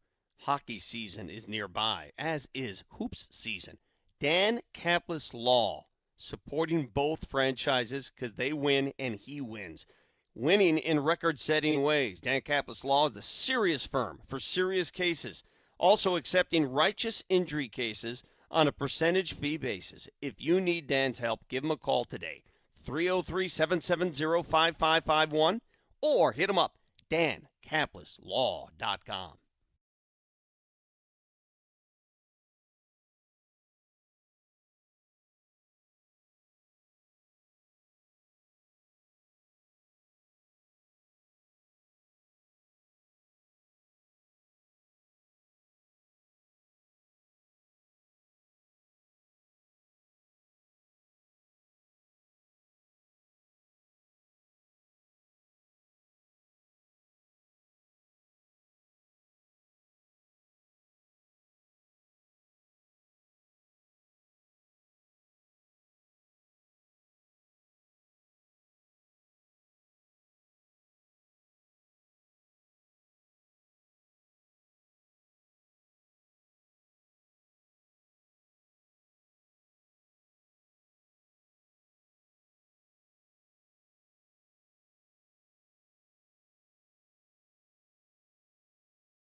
Well, you're a team first guy. You're a backup to Shedeur. Stayed on this team this year with 2 quarterbacks coming in.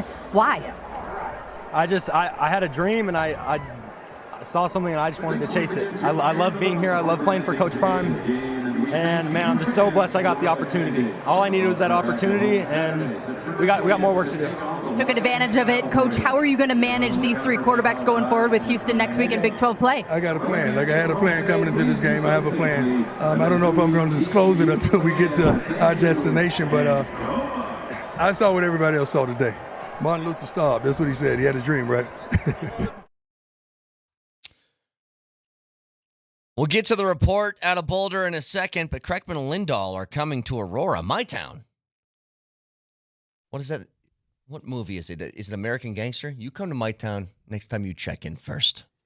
Make sure it's okay with me, Kreckman and Lindahl, before you come to my town. But they're going to be in Aurora tomorrow, 3 to 6, live at Sport Clips on East Smoky Hill Road. Don't miss the fun. And yes, everybody gets a free varsity haircut for real. See you tomorrow at Sport Clips Pros in men's hair. So that was Staub.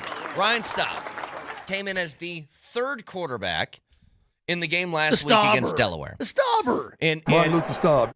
Vic, the theme yesterday was if you were a fan of a football team in Colorado outside of UNC, your team won and you probably hated it because that was a 10-7 game with about a minute left in the first half against Delaware for CU. Staub comes in at the end of the half, puts a touchdown on the board, starts the second half, puts another touchdown on the board, and then he started to feel okay. But here's my question. Sources tell ESPN that Staub is expected to start Friday night against Houston. Remember, this is conference game now. This one really, really matters. Can you do a rotation in a conference game? Or if you're starting Staub, is he playing for 4 quarters? What are you going to do? Well, technically, you can rotate anytime you want. Last time we saw Ryan Staub. Vic, I didn't mean is it physically possible to rotate quarterbacks in. I'm saying, is it a smart and wise thing for a conference game to do that? I have 2 questions. One's more of a comment. Last time we saw Ryan Staub, he played in that Utah game, remember, when Shedeur Sanders was hurt and actually performed admirably. Yeah. I mean, the Buffs had a chance to win that game. That's the last time I remember him playing significant time. But he was just to remind you, Vic, Sanford's been on this for a while. He was a Sanford recruit. Mike Sanford recruited Staub to CU, and he's thought since Shedeur left that he's the best quarterback there right now. That's what he's thought. And here's the question I have for you guys. Did you discuss this yesterday? Was it brought up? Was the intention to play Ryan Staub before the game, or did they just throw him in because the other 2 quarterbacks weren't doing anything? I think isn't that a great question? Vic, Dion makes it sound like we were going to play all 3. Really? Really? No, dude. Delaware cuts the deficit to 10-7, right? You got a couple of punts. Delaware cuts it 10-7. You're like, this is a little scary. Let's put the Stauber in and see what the Stauber can do. And the Stauber comes in and kicks some major butt. So did anybody address that? Was that addressed? No, he didn't really lead on either way. But I'm going to tell you, this is the way I feel about it. Hang on. I think Dion said at some point, I think this did happen. He said, my plan was to play all him. 3. Yeah. Now, who can tell him he's wrong? I got to imagine if Juju Lewis came in and led 3 straight touchdown drives lighting the scoreboard up, maybe Staub doesn't touch the field. Vic, I don't care if he says, my intention was to play all 3 of them. I don't believe it. I can't for the life of me believe that you go into a game as a head coach in college and say, you know what? It'd be a good day for us today against the Mud Hens. Let's play 3 different quarterbacks and see who you know why I don't believe anything. it? Why? You know why I wouldn't believe it? Because that game was intended to get Juju Lewis some run, and they saw what Juju did. And I'll be totally honest with you, you saw what Juju. He doesn't look ready. He doesn't look ready for the moment. He looks like a 17-year-old kid out there. Yeah, which is fine. He's 17. But I'll tell you what. Did you guys know? I was $160 out, pulled out the pitching wedge. I know I hit it on the forehead, but had a nice little spin on it right next to the cup. Totally meant to do it. Yeah. Go ahead and tell me I'm wrong. Tell me I'm wrong. You have no idea. You don't know what my intentions were when I was lined up over that shot. You know the result. And afterwards, I get to say, totally meant to do I that. stood next to you on the tee box. I saw you scull it 50 feet in the air over the green off a tree that's 50 feet removed from the green. That was my plan all went along. off the tree somewhere in the middle of the tree back onto the green for you to make a birdie putt. You're in a tight spot, though, now. You're in a tight spot if you're prime because, first of all, I think Ryan Staub, he looks like he's a gamer.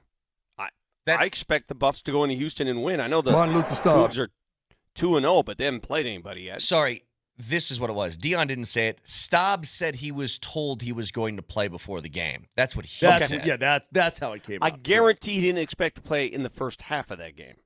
I would agree. I bet you he was told he's going to play when they're up 50-7 in the fourth quarter. Yeah. Everybody, theoretically, against Delaware, Vic, everybody gets a piece, right? Sure. Who was it? Was it Florida State this past weekend that put – what did Florida State put on what you call – or no, I was looking at Oregon. Sorry, Florida State too.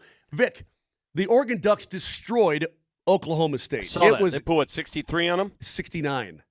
They destroyed Oklahoma State. Yeah, Okie State. It was 69 to what? 3. Nice. Vic. Way to go, Steve Smith. Your program's really, really coming to play. Oh, God. That's only good. Well, there's a big can of worms you just opened right there, Jack. Maybe if you support your program with a little more money. Let me say something, though. Go back and look at that Oregon box score because every guy who could fog a mirror got a taste. Everybody got a piece of something. Lanning said, hey, anybody want to get a taste of these Cowboys? Well, come on over and get you a taste. Dude, Lanning doesn't play, does he? Lanning talks it, man. He talks. And then he does it, too. But my point is this, is that's the way it's supposed to be for the Buffaloes against Delaware. That's a game where the Blue Hens, what are they, Mud Hens, Blue Hens, whatever. Blue Hens. The damn Hens. That's where the Blue Hens come in, and everybody gets a piece of the pie. Everybody has fun. Everybody goes to the showers going, hey, man, I got me some. Yeah, I got me some. And it wasn't happening that way. Then comes the stobber, and then you see what you saw. Moj, you're in Houston.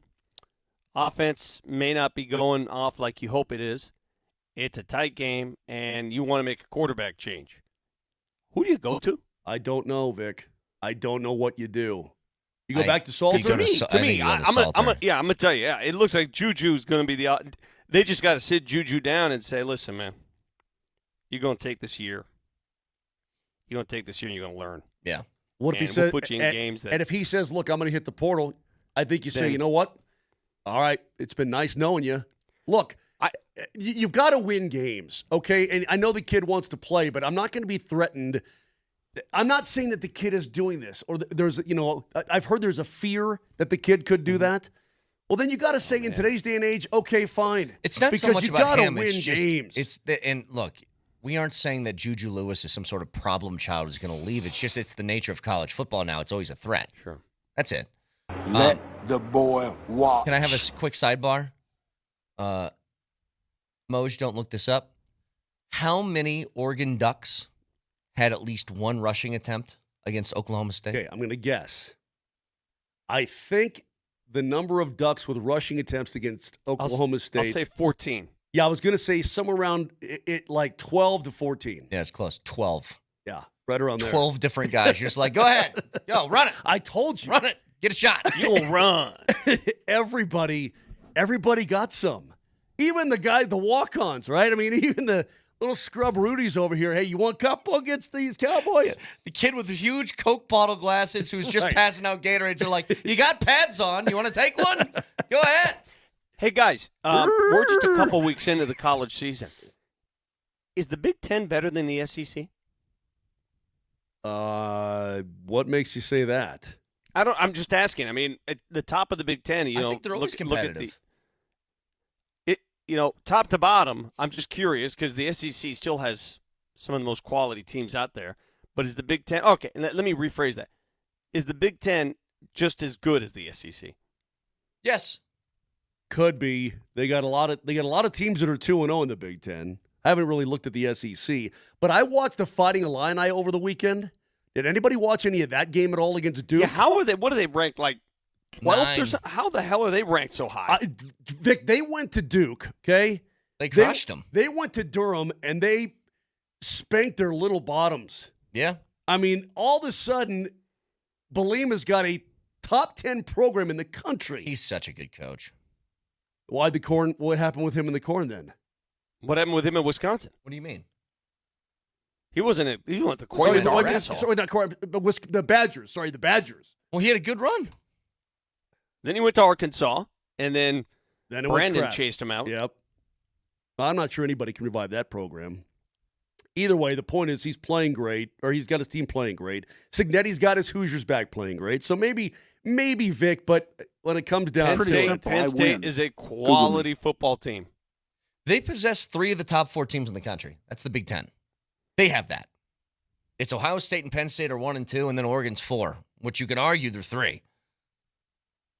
I mean, I don't think that Vic's off here. I mean, it's always kind of been this way. But you're telling me Oregon and LSU, they line up right now. LSU's number 3 in the country. I think Oregon would beat them. I do too. I mean, I don't think you're wrong. Hey, we discussed something, I believe it was last week. There was a player that was in on a visit. And we know how much Sean Payton loved Darren Sproles. Well, why not get great value Darren Sproles? Because that's what they just did. They just signed Deuce Vaughn about 15 minutes ago. I'm assuming to their practice squad. But if you remember, Darren Sproles was 5'5", running back from Kansas State, early 2000s, had a long NFL career, like 15 years, played a lot of it with Sean Payton. Mm-hmm. He loved him to death. And then there was another 5'5" running back at Kansas State just a couple of years ago who wasn't quite Darren Sproles, but looked a lot like him. Drafted by the Cowboys, he's been cut. He is now, according to Ari Merov, signed with the Broncos. Again, it didn't specify whether it was special teams or not. Or, I'm sorry, whether it's practice team or not. I'm assuming that it is. I'm assuming so. Because I can't imagine that they're bringing him in to do what? To take, I mean, maybe Bidet? Is Deuce Vaughn How many damn running backs are going to put in the room? There's no way Deuce Vaughn is coming in here to get real carries. With Dobbins and Harvey, I don't see that happening. But okay, that's fine. I don't see the logic behind it. On game day, then, would he take? All right, you got Harvey, you got Dobbins. If he were to emerge, he would be basically taking snaps away from Bidet and McLaughlin. I guess right? he's competing for the Bidet McLaughlin third back spot. role. Yeah. Okay. But what is according to Ari Merov, what's that role? I don't know. Bidet played. I think he played like 12 snaps in the game. Now, the snaps that he did play, he was featured as a pass receiver. Yeah, not a running the ball running back. So maybe it's just getting an open space. I have no idea. Like, I don't know about you guys. I would be fine if no third back was featured and it was just Dobbins and Harvey rotated with each other. Because I thought that Harvey didn't play enough in that game, to be honest with you. And the snaps that Bidet was in over Harvey, I was like, well, why not just let him do that? Let him do that. Why not? But great value Darren Sproles now on the roster. Hey, Vic, how much trepidation do you have about this Ingram situation? A calf is no joke. You saw it already with Malcolm Roach. He went on temporary IR, whatever you call that. You're a tight end. You're a receiver. Man, that's a month. You had to leave the game. You couldn't come back in. Trepidation. You know, it's funny you bring that up because my next question to you guys would be, we know that the Broncos ratchet up a lot of their personnel departments. But right now, I sort of have the same questions about the receiving corps that I had last year. Outside of Courtland Sutton, who are you going to? Where are you going? I mean, like, who's number 2? Like, who's that consistent? All right, I got to get – when they dialed up that touchdown pass to Courtland Sutton, as soon as the ball was released on you, okay, this is going to Sutton. He's like the go-to guy, right? Yeah. I got hopes for Troy. I think Troy could do that. I hope so, too. But for right now, Courtland I thought Sutton – he looked good in that first game. He didn't get many targets, but I thought – when he got an opportunity to make a play, he made a play. And right now, I have no problem with Courtland Sutton being the guy who gets the most targets every single game. I think it should be that way. He's the Bo Nix Whoopie. That's totally fine. No problem at all with that. You're paying the guy like he is, so I have no problem them moving that way. I was reading an article from Tasha says that's why they brought in Deuce to replace Ingram. Yeah. Have him lined up, 3-point stance next to the right tackle. Well, I'm reading. You know what's crazy? I'm reading one of these blogs, one of these black and teal, fan site things, and they like Evan Ingram in Jacksonville, and they called him. He was a stud when he was there. He said, but the Broncos knew what they were getting, and this is a guy who eventually turned out to be fine, but his injury factor last year was a nightmare. And again, Vic, you can't predict injuries, and I cannot blame a guy for getting injured, but I can blame a team for spending money on a guy who can't get on the field. I can do that. I feel bad for the guy. He's such a good dude. Yeah, absolutely. All I was thinking about is this. Because, Brett, you brought it up. He was one of the first people on the field during training camp. He went out there in his bare feet. Do you remember that? Mm-hmm. He'd go out there in his bare feet. He'd walk the field with Brandon Jones would do that too. He'd walk the field. He'd do all of that hard work just to prepare for every practice. He was there first to the facility every morning. That's Evan Ingram first. And all it takes is one play, and boom, you're out a month. All of that. Done, and it's a calf. Well, there's a risk-reward factor that I think you have to keep in mind. Because I'm gonna give you sort of the rundown of the risk-rewards in what we've gotten just out of 1 week so far. So we'll get to that in just a couple of minutes. You can listen to us anywhere on the Altitude Sports Radio app. It's powered by the Will Hite Law Firm. Injury lawyers, go to willhitewins.com. That's willhitewins.com. So again, you have these acquisitions in the offseason. You know the risks that come with these. These are guys that have histories of not just the same injuries, but just being out for multiple games a year. And you're willing to live with that depending on what the result would be for the reward of them being healthy and in the lineup. Well, at least you got one. And it's a pretty healthy reward. Like, to me, worth the risks that we're talking about that we'll get to next.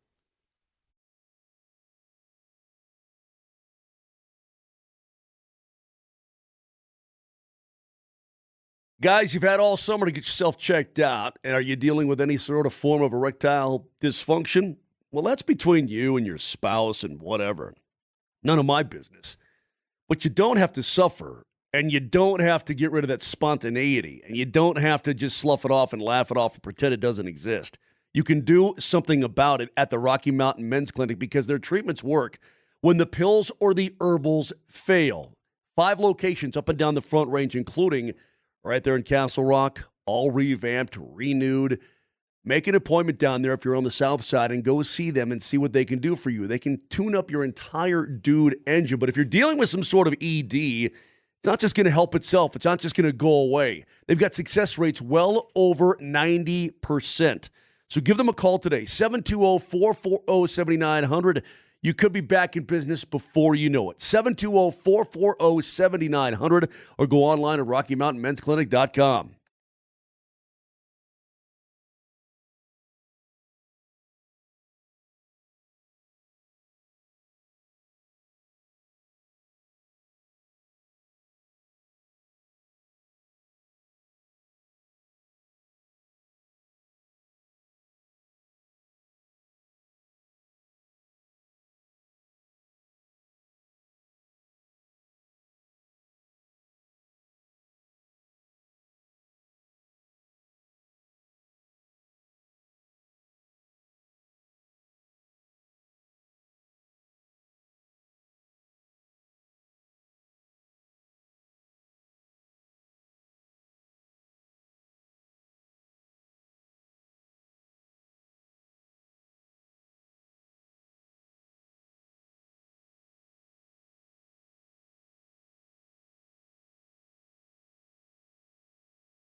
Risk reward. What's it worth to you? The risks are obvious. Dre Greenlaw still hasn't played. He's barely practiced since being signed by the Broncos. Evan Ingram. Incidentally, Vic, when Sean Payton was asked about Dre Greenlaw, the response was sooner rather than later. Now, what does that mean? Vague. I don't know what that means. Sooner as in like before halfway through the season? Considering later might be playoffs, or we're talking about like, hey, give it another week and he's going to be fine. Well, I that could mean a lot of different things. So, Greenlaw, barely practiced, hasn't played. Evan Ingram caught 3 balls, then left the game with a calf injury. Who knows how long he's going to be out. There is one guy that's the risk-reward guy that you had who played in that game, and the reward's high. Because Hufanga was awesome in that game. He was everywhere. Punched a ball out, got a forced fumble, big play in the game. Like, this is the give and take that you have. But are you willing to risk the Evan Ingram being out for a month and a half for the potential reward of what a guy like Hufanga brought to the table in that game, which was just an extra punch in the secondary at a spot they needed it from last year? Because he played with his hair on fire. He's a fun guy to watch. Yeah, well, the defense proved that -2 starters, it was still an overwhelmingly suffocating defensive unit, right? Mm-hmm. The offense, I'm not so sure -2 starters. Different deal. Like, you took your starting linebacker and one of your starting defensive linemen, replaced them, and you didn't skip a beat. But that's the way it's been You with guys this team, don't- Vic. That's the way this team has been operating on the defensive I know. side of the ball now for a couple of years. All right, now let's say you take away your starting tight end and the starting lineman on the offensive side. They're much more concerned. It's just the way it is. It's the way they're built. You know, and that's, I feel like what can help that a lot more is if you try and run the football more. It's just me. It's just me. Enough of the P's and more of the R's. Can we hear that again, please, Nelly? So let's set it up with guys. That's really good. Let's set this up with the Peyton quote first as to why the pass-run splits in the first half were 22 passes to 9 rushing attempts, and why that went down. Go ahead. Yeah, look, early on, and we didn't, and it was, obvious right from the stretch. There were more passes early in the openers, and then sometimes when you have an RPO and it gets thrown, you're calling it for it to be a running play. Sometimes you have a running play that's checked out of versus a certain defense. And then all of a sudden you've thrown the ball, 14 times and run the ball 3 times. Okay, yeah. So his excuse here was RPOs, in that there was more of the passes in the RPOs than there were the runs. When he intended them to be runs, well, this is how Kreckman and Lindahl responded. Oh, my God, man. Just call runs, okay? Yeah. Just call runs. Like, you were obsessed with the pass. Let's be honest about it. He was all red-faced. He had the crazy eyes going at points. He wanted the pass game to be better than it was, and he kept calling pass plays to try to get it to work. 22 throws to 9 runs at the half, but apparently it's RPO's fault. Okay, it's the problem is it's the P in the RPO. That's who is to blame for all of this. That's right. It's when you own the P, then there are not enough R's. You idiots. You See? don't like to call R's. You've never been, at least in Denver, committed to the R. Now, I know you like to have R in your offense because you've had Alvin Kamara, and you had, who was the other running back? I think it's so perfect. You owed the P's, and there's not enough room for the R's, you idiots. Of course. For the love of God, man. You got to call runs with no P in the option. Take the P-O out and just go R. Just R. It sounds like something that I would say. Now, I do think it's funny. Here's the deal. For a guy who's got the wheels that Bo Nix has, having RPOs is like, it's a nice wrinkle to have within your roster. Now, don't confuse these with read options, which is different. That's either you give the ball to the running back or the quarterback keeps. It's a different thing. Okay, there's no passing involved in a read option. The RPO is frankly getting me a little PO'd. Just R it, man. I actually wouldn't mind a straight up read option with Bo Nix. I think that would be a nice little. I mean, I know Hell, man, the Chiefs run read options with Mahomes. They do that occasionally. But you know what we also say? J.J. McCarthy did it on that last run last night. But we also say, hey, you do that enough and you know what's going to happen? You're going to get your quarterback killed. Well, yeah, I wouldn't make it the main diet of your running game. But okay, I'm just saying, if eventually you want your quarterback to be in the dirt, sure, and not recoverable from in the dirt, like he's in the crust of the earth, you got to get a backhoe to dig him out. Run the read option, yeah, a lot. Look, I don't disagree with you, Brett. I got to get inside Peyton's head because he knows it. You know what? I bet he's the guy. He's the kind of guy where I don't doubt for a second that it eats him up inside. I don't doubt it for a second. One thing Sean Payton has shown since he's been in town, I think kind of what you see is what you get at times. When he opened up about driving through the sushi parking lot for an hour going, the hell am I doing? We just won the game and I can't. Why can't I be happy? I can't get this out of my head. Two lattes in the morning, 40 minutes later, I'm regretting it. Yeah, pretty much. There's no doubt in my mind that it probably keeps him up at night. Like, why can't I run the ball? Why can't we run the ball? Why don't I stay with running the football? He's got, again, maybe for him it's this little safety valve in this quarterback that he loves the player, all this kind of thing. And I think part of it's probably ego and his playbook and his ability to call the right plays. And you know what?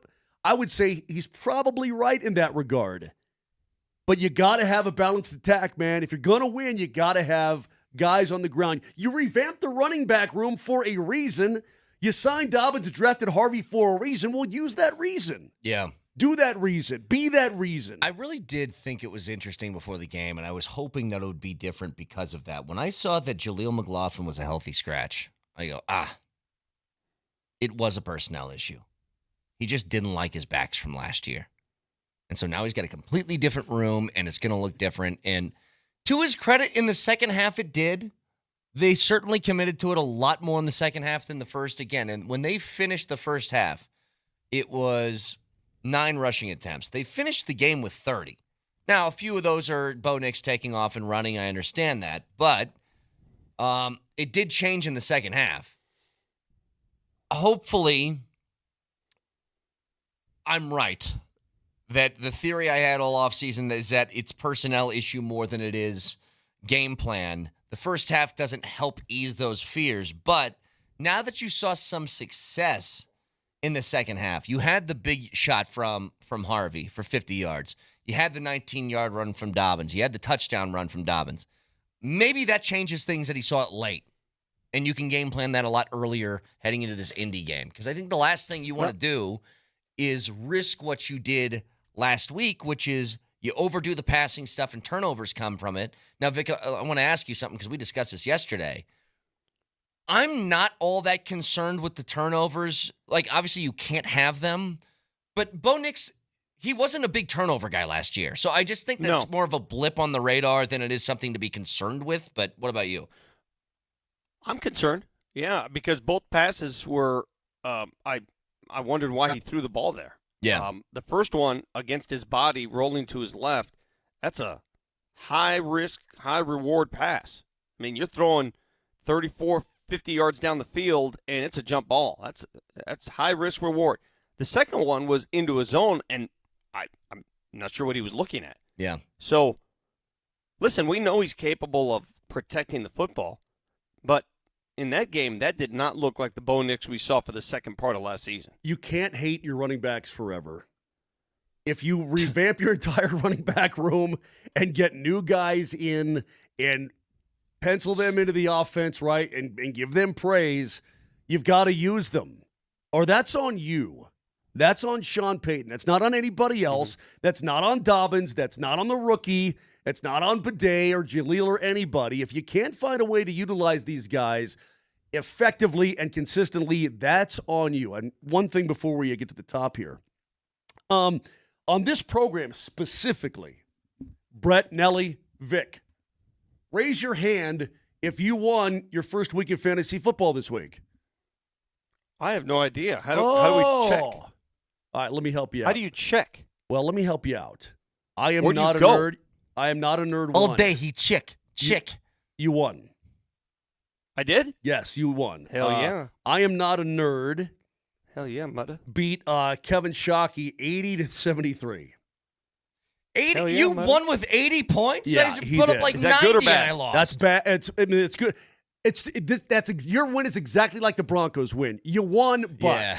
okay. But it was ugly. Now It was that bad. yeah, Brett got his ass kicked hardcore. Scored more than Vic. Sanford, Got my butt kicked. Sanford smoked you, and Nelly.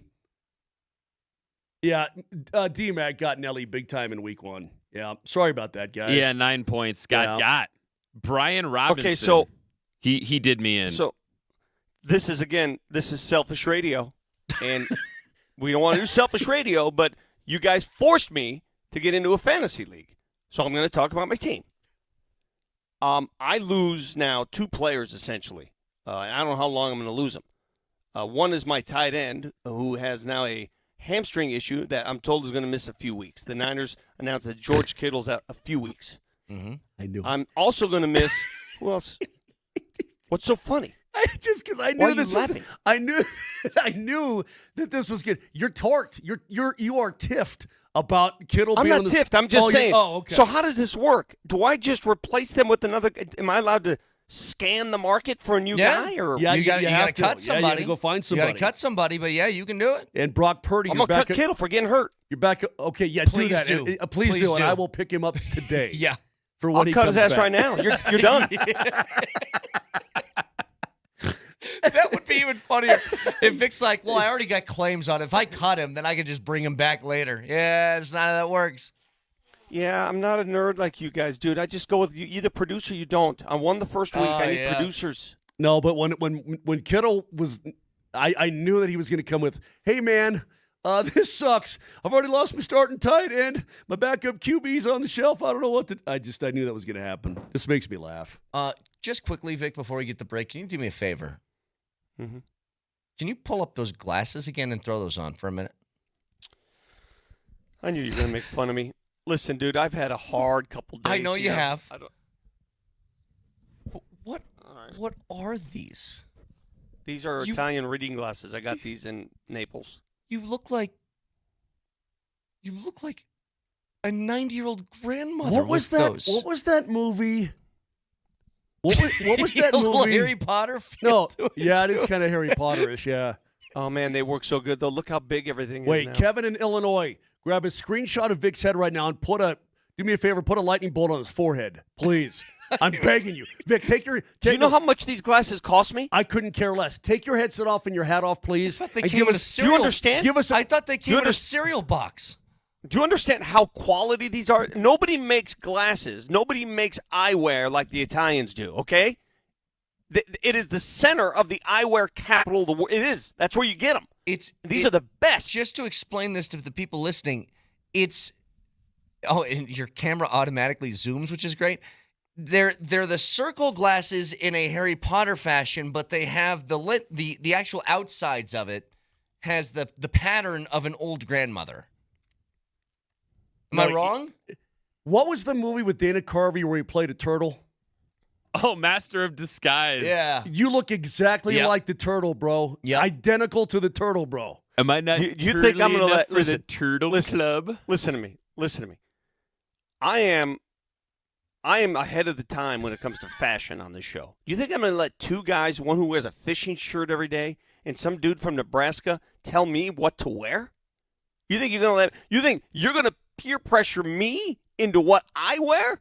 I lead the charge in what people wear. Not you. I'll give you this. Hang on. Begging you. Just go on a break. Vic, you are absolutely the best dressed one on this show. Glasses are tough, though. They're tough. You watch. They're tough. Weeks, if not days from now, everybody in Metro Denver will be wearing these glasses. All right. Can't wait to see it. 303-504-0925. Back after this.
All right, so there is a number of things that we have discussed in the more, I guess, negative tone heading out of that game. Can I change that, please? I want to be positive. I don't want to be negative all the time, Vic.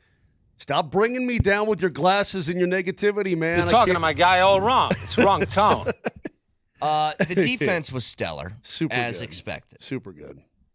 Newly paid Nick Bonito, who's making a cool $30 million a year over the next 4. Well, I guess not yet. Starting next year. He had 22 pass rushing snaps in the game against Tennessee.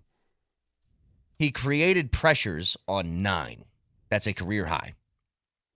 He created pressures in under 2.5 seconds on 5 of them. He looked dynamic, electric. I'm telling you, I made this comparison last year, and people snickered. He is the closest thing to Von Miller I've seen since Von Miller. Different types of players, but, I mean, it's insane impact what he has. Here's why I say his quickness is just crazy. Yes, off the line. Here's why I say it. It's one thing being a great defensive player and getting sacks. It is causing chaos and turning the ball over. Mm-hmm. Every time he makes a play, you're like, oh, turn the ball over. Get it. That's the kind of player he is. Yeah, a lot of coaches will tell you, like, of course sacks are great because sacks are drive killers. I mean, isn't that the number one thing Peyton looks for in his quarterbacks is that they can't take sacks because it will end drives. Yep. So sacks are important, but they're looking for pressures. Pressures make you do stupid things. Pressures make you throw it before you're ready to, throw it into traffic, make a dumb decision, and that's how you get turnovers going the other way. And that's what Nick Bonito, like, if nothing else, the quickness in which he gets to the backfield. Like, 9 pressures is great. 5 in under 2.5 seconds? Let's all count 2.5 seconds in our head real quick, okay? 1, 2, 3, go. 1 Mississippi, 2 Mississippi. He's at the quarterback. That's crazy. Like, that fast. Crazy.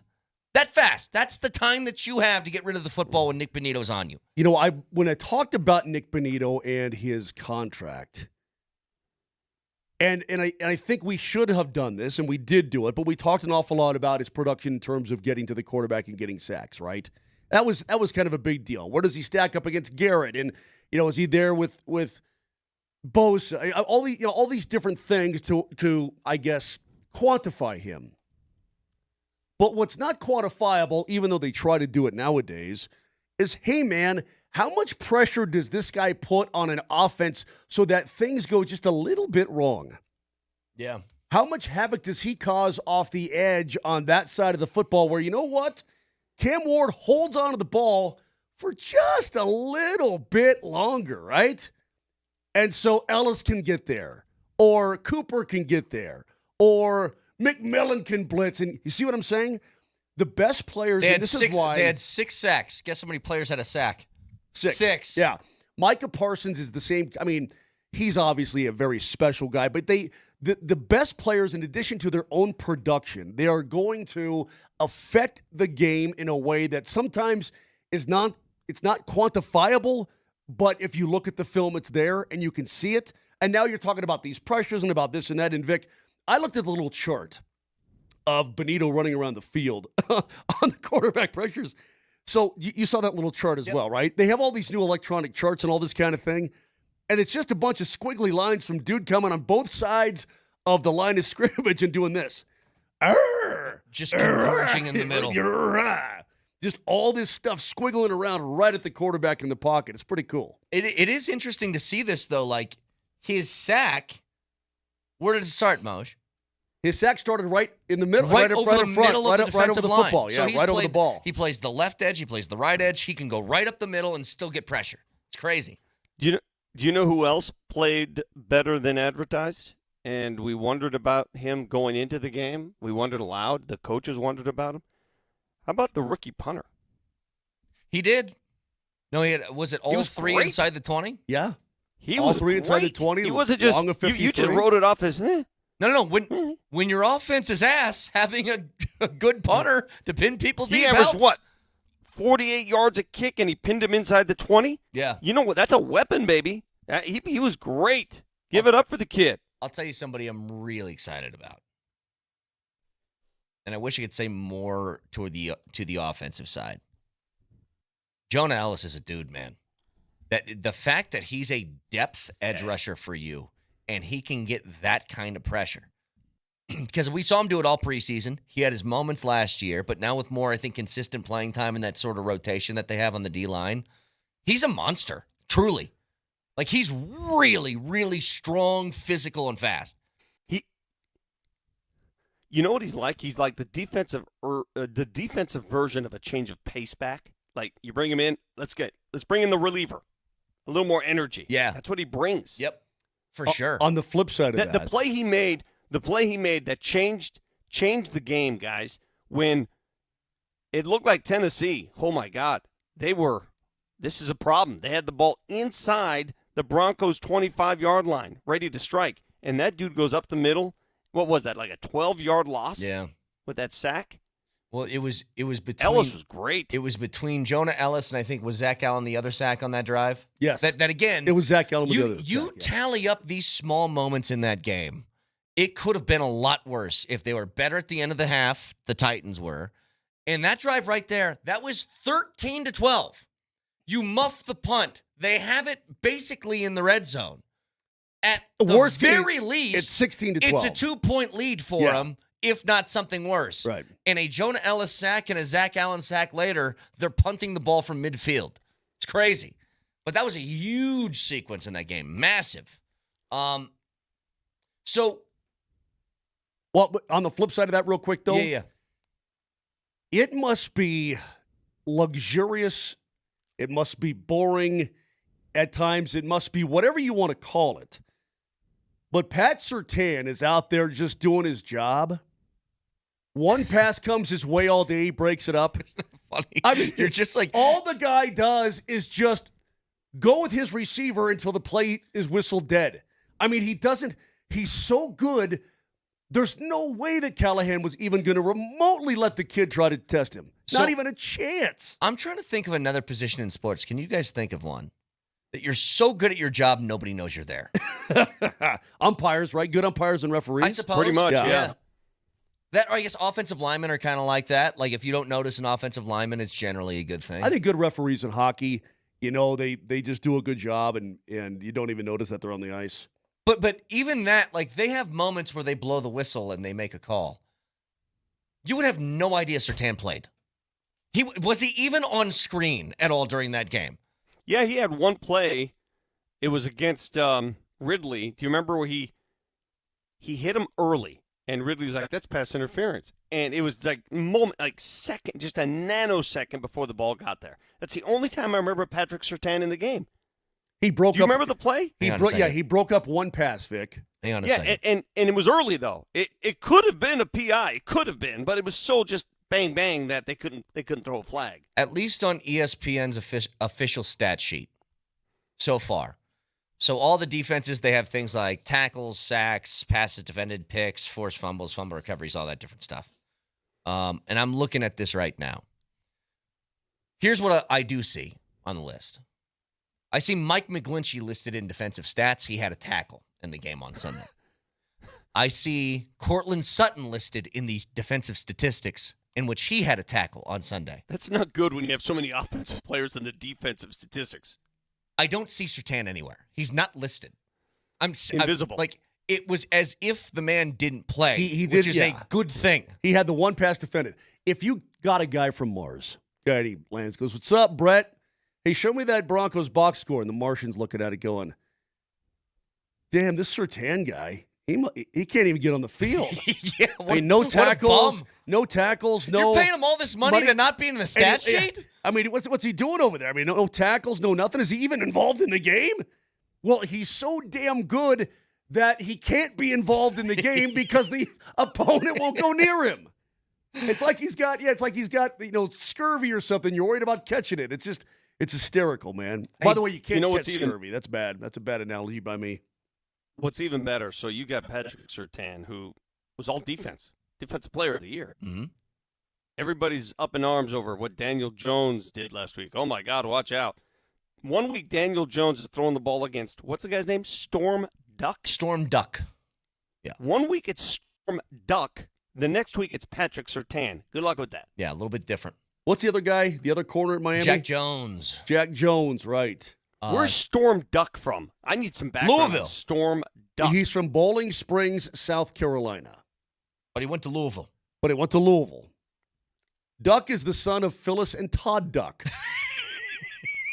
He was named after Storm Logan, a character on the soap opera The Bold and the Beautiful. No way. Yes. Storm Duck, and that's his real God-given name. Well, very nice to meet you. This is my wife, Phyllis, Mrs. Duck. His middle name, you ready for this? Is Chandler. Storm Chandler What? Duck. Chandler? Storm Chandler Probably Duck. named after the Friends Chandler. Right. It has to be. Chandler. Can I give you guys just a quick Rockies update? They were up 1-0 in the sixth, despite being no-hit last night by the Dodgers. The no-hitter was broken up. You guys see this? Ryan Ritter with 1 out in the ninth broke up the no-no for the Dodgers. Now, it was one of those combined no-hitter things because Glasnow got pulled after 7 innings because he was at 110 pitches or something like that. I don't know. But it's the second time in, I think, a week. Is it a week or 2 weeks that a Dodgers no-hitter was broken up in the ninth? Because Yamamoto, did you guys see how crazy this was the other day? Yamamoto, He had one batter left. He was 8 2/3 through. Was it a no-hitter or a perfect game? It was one of the two. It was a no-no. And did you see the guy who hit it? Yeah. Who broke it up? Jackson Holiday ripped a dinger in the ninth to break it up with 2 outs, and then Baltimore went on to win the game. It's the first time, I think, in Major League history where a team was no-no'd with 1 out left, 1 batter left, and won the game. Yeah.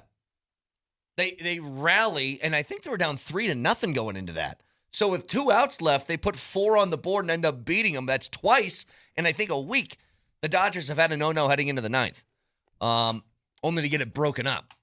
So, by the way, what are we at? Dude. Are we 2 wins away from the Rockies avoiding history? Is that what it is now? They've got 40 wins. So the White Sox won 41 last year, I believe. Was it 41 last year? Yeah, so they need 1 win to tie history, 2 wins to avoid history. You know, I'm looking at the standings. The White Sox are the only other team, maybe the Nationals. Mathematically The White eliminated? Sox are no, that can hit 100 losses. Oh. I think that might be only one team in that club this year. If the White Sox get hot, you never know. Well, the Rockies still have Rockies. They have 18 games left. So they're going to be fine. They're not going to set the all-time futility mark. I can guarantee you that. They're too good to be that bad. Huge yeah. When you look at the standings. No, you're right, Vic, because the Nationals have 59 wins, so they theoretically could hit 100 losses. The White Sox are 55. They could. Everybody else, I think, yeah. Everybody else is Everybody beyond else that. is safe. It's going to be a lonely crowd at the bottom. Well, you or look a lonely seat. You look at the standings. You know what the run differential is now? Let's take a guess. I see it. Okay. I have 400. I don't know. 372. Yeah. Is by far, more than double. More than double the worst in the bigs. But when you see 40 games out, you look at the standings and you see how many games are they out of first? 40. You're like, man, that's just, mamma mia. No, the most damning thing here, and this is... I mean, you can't be 40 games out, bro, of anything. Hang on. This is the worst stat. Forget the run differential because there's a whole bunch of reasons for that. They don't score a lot of runs. They're one of the worst in the league. They aren't the worst, but one of them. I got to look this up. Runs against? They're probably going to give up 1,000 runs this year. They're at 915 right now. The next closest team is at 745. Yeah. That's starting pitching. I'm sorry, 780 from the Nationals. But still, that's 135 away? That's hard. Hey, let me look this up just real quick on the fly. Most runs given up in a MLB season. Because you gotta be. We're getting to these names again, boys. So the Cleveland Spiders in 1899. The Philadelphia Rockhoppers, that kind of crap. Hang on. There's a few. There's more than you think that have given up 1,000. There's a lot. But it sounds like this. There's a team called the Infants in 1890 that gave up 1,027. Well, if you're an infant playing baseball, you're probably going to give up a lot of runs. The Senators, the Colts. Hey, this 3-year-old, I took him deep. Hey, that 7-month-old? Yeah. Okay, yard. in the modern era, the 1996 Detroit Tigers gave up 1,103 runs. Wow, that's a in lot. 1996. That's a lot. Hey, you want another number that tells you the difference between franchises and, the greatest franchise? What would you consider, guys, the greatest franchise in Major League Baseball? Who is it? The Rockies. Don't start counting. The greatest franchise. Who is it? Well, it's the probably Yankees. the Yankees. Okay.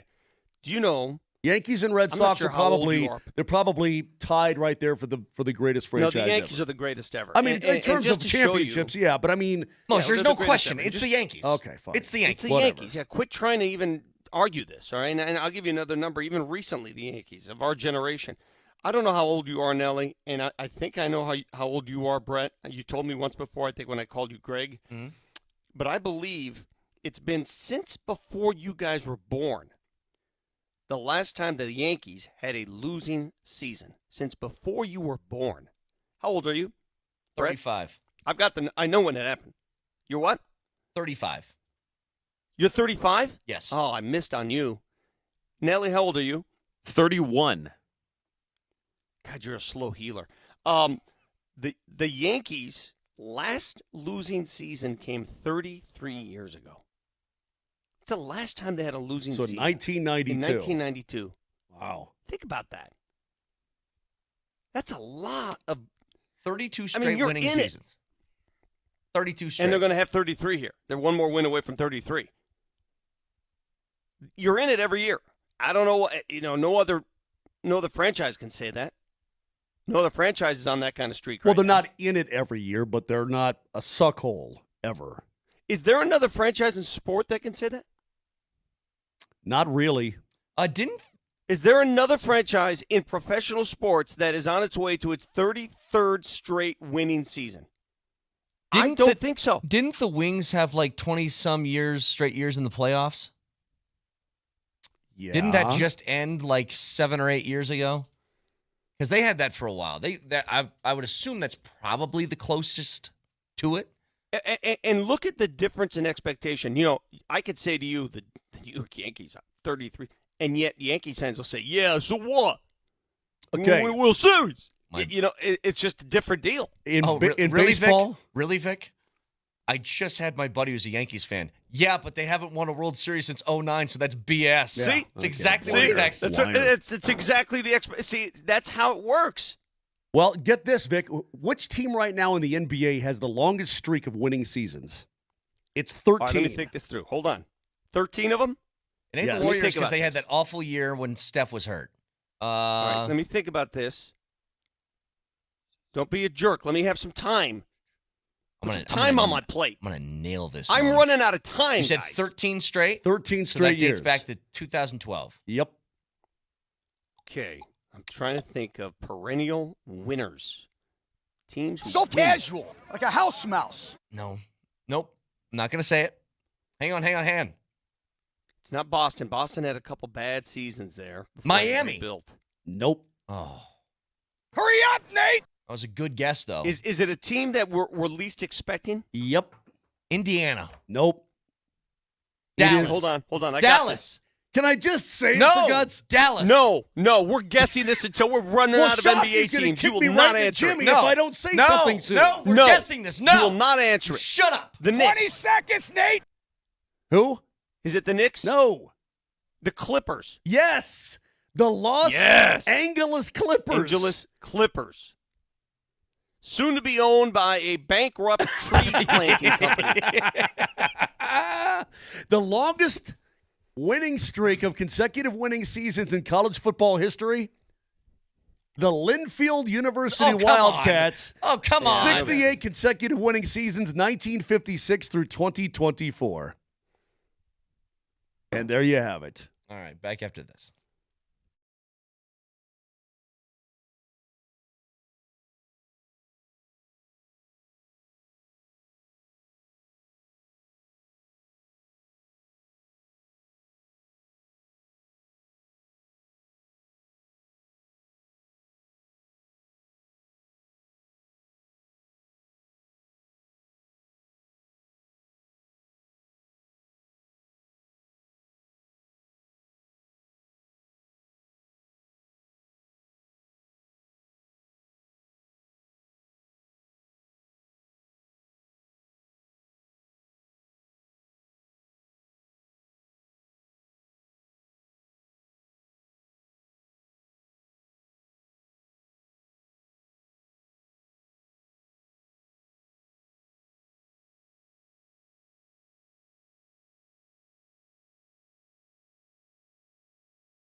I'm sorry.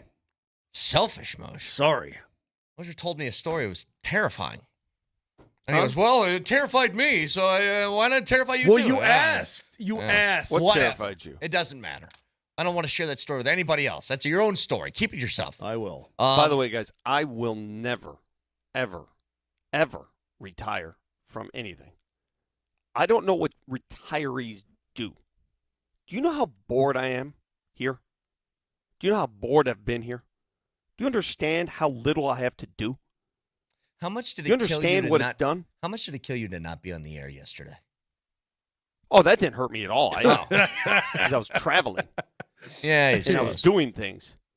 But I'm talking about like nothing. I got nothing to do after this.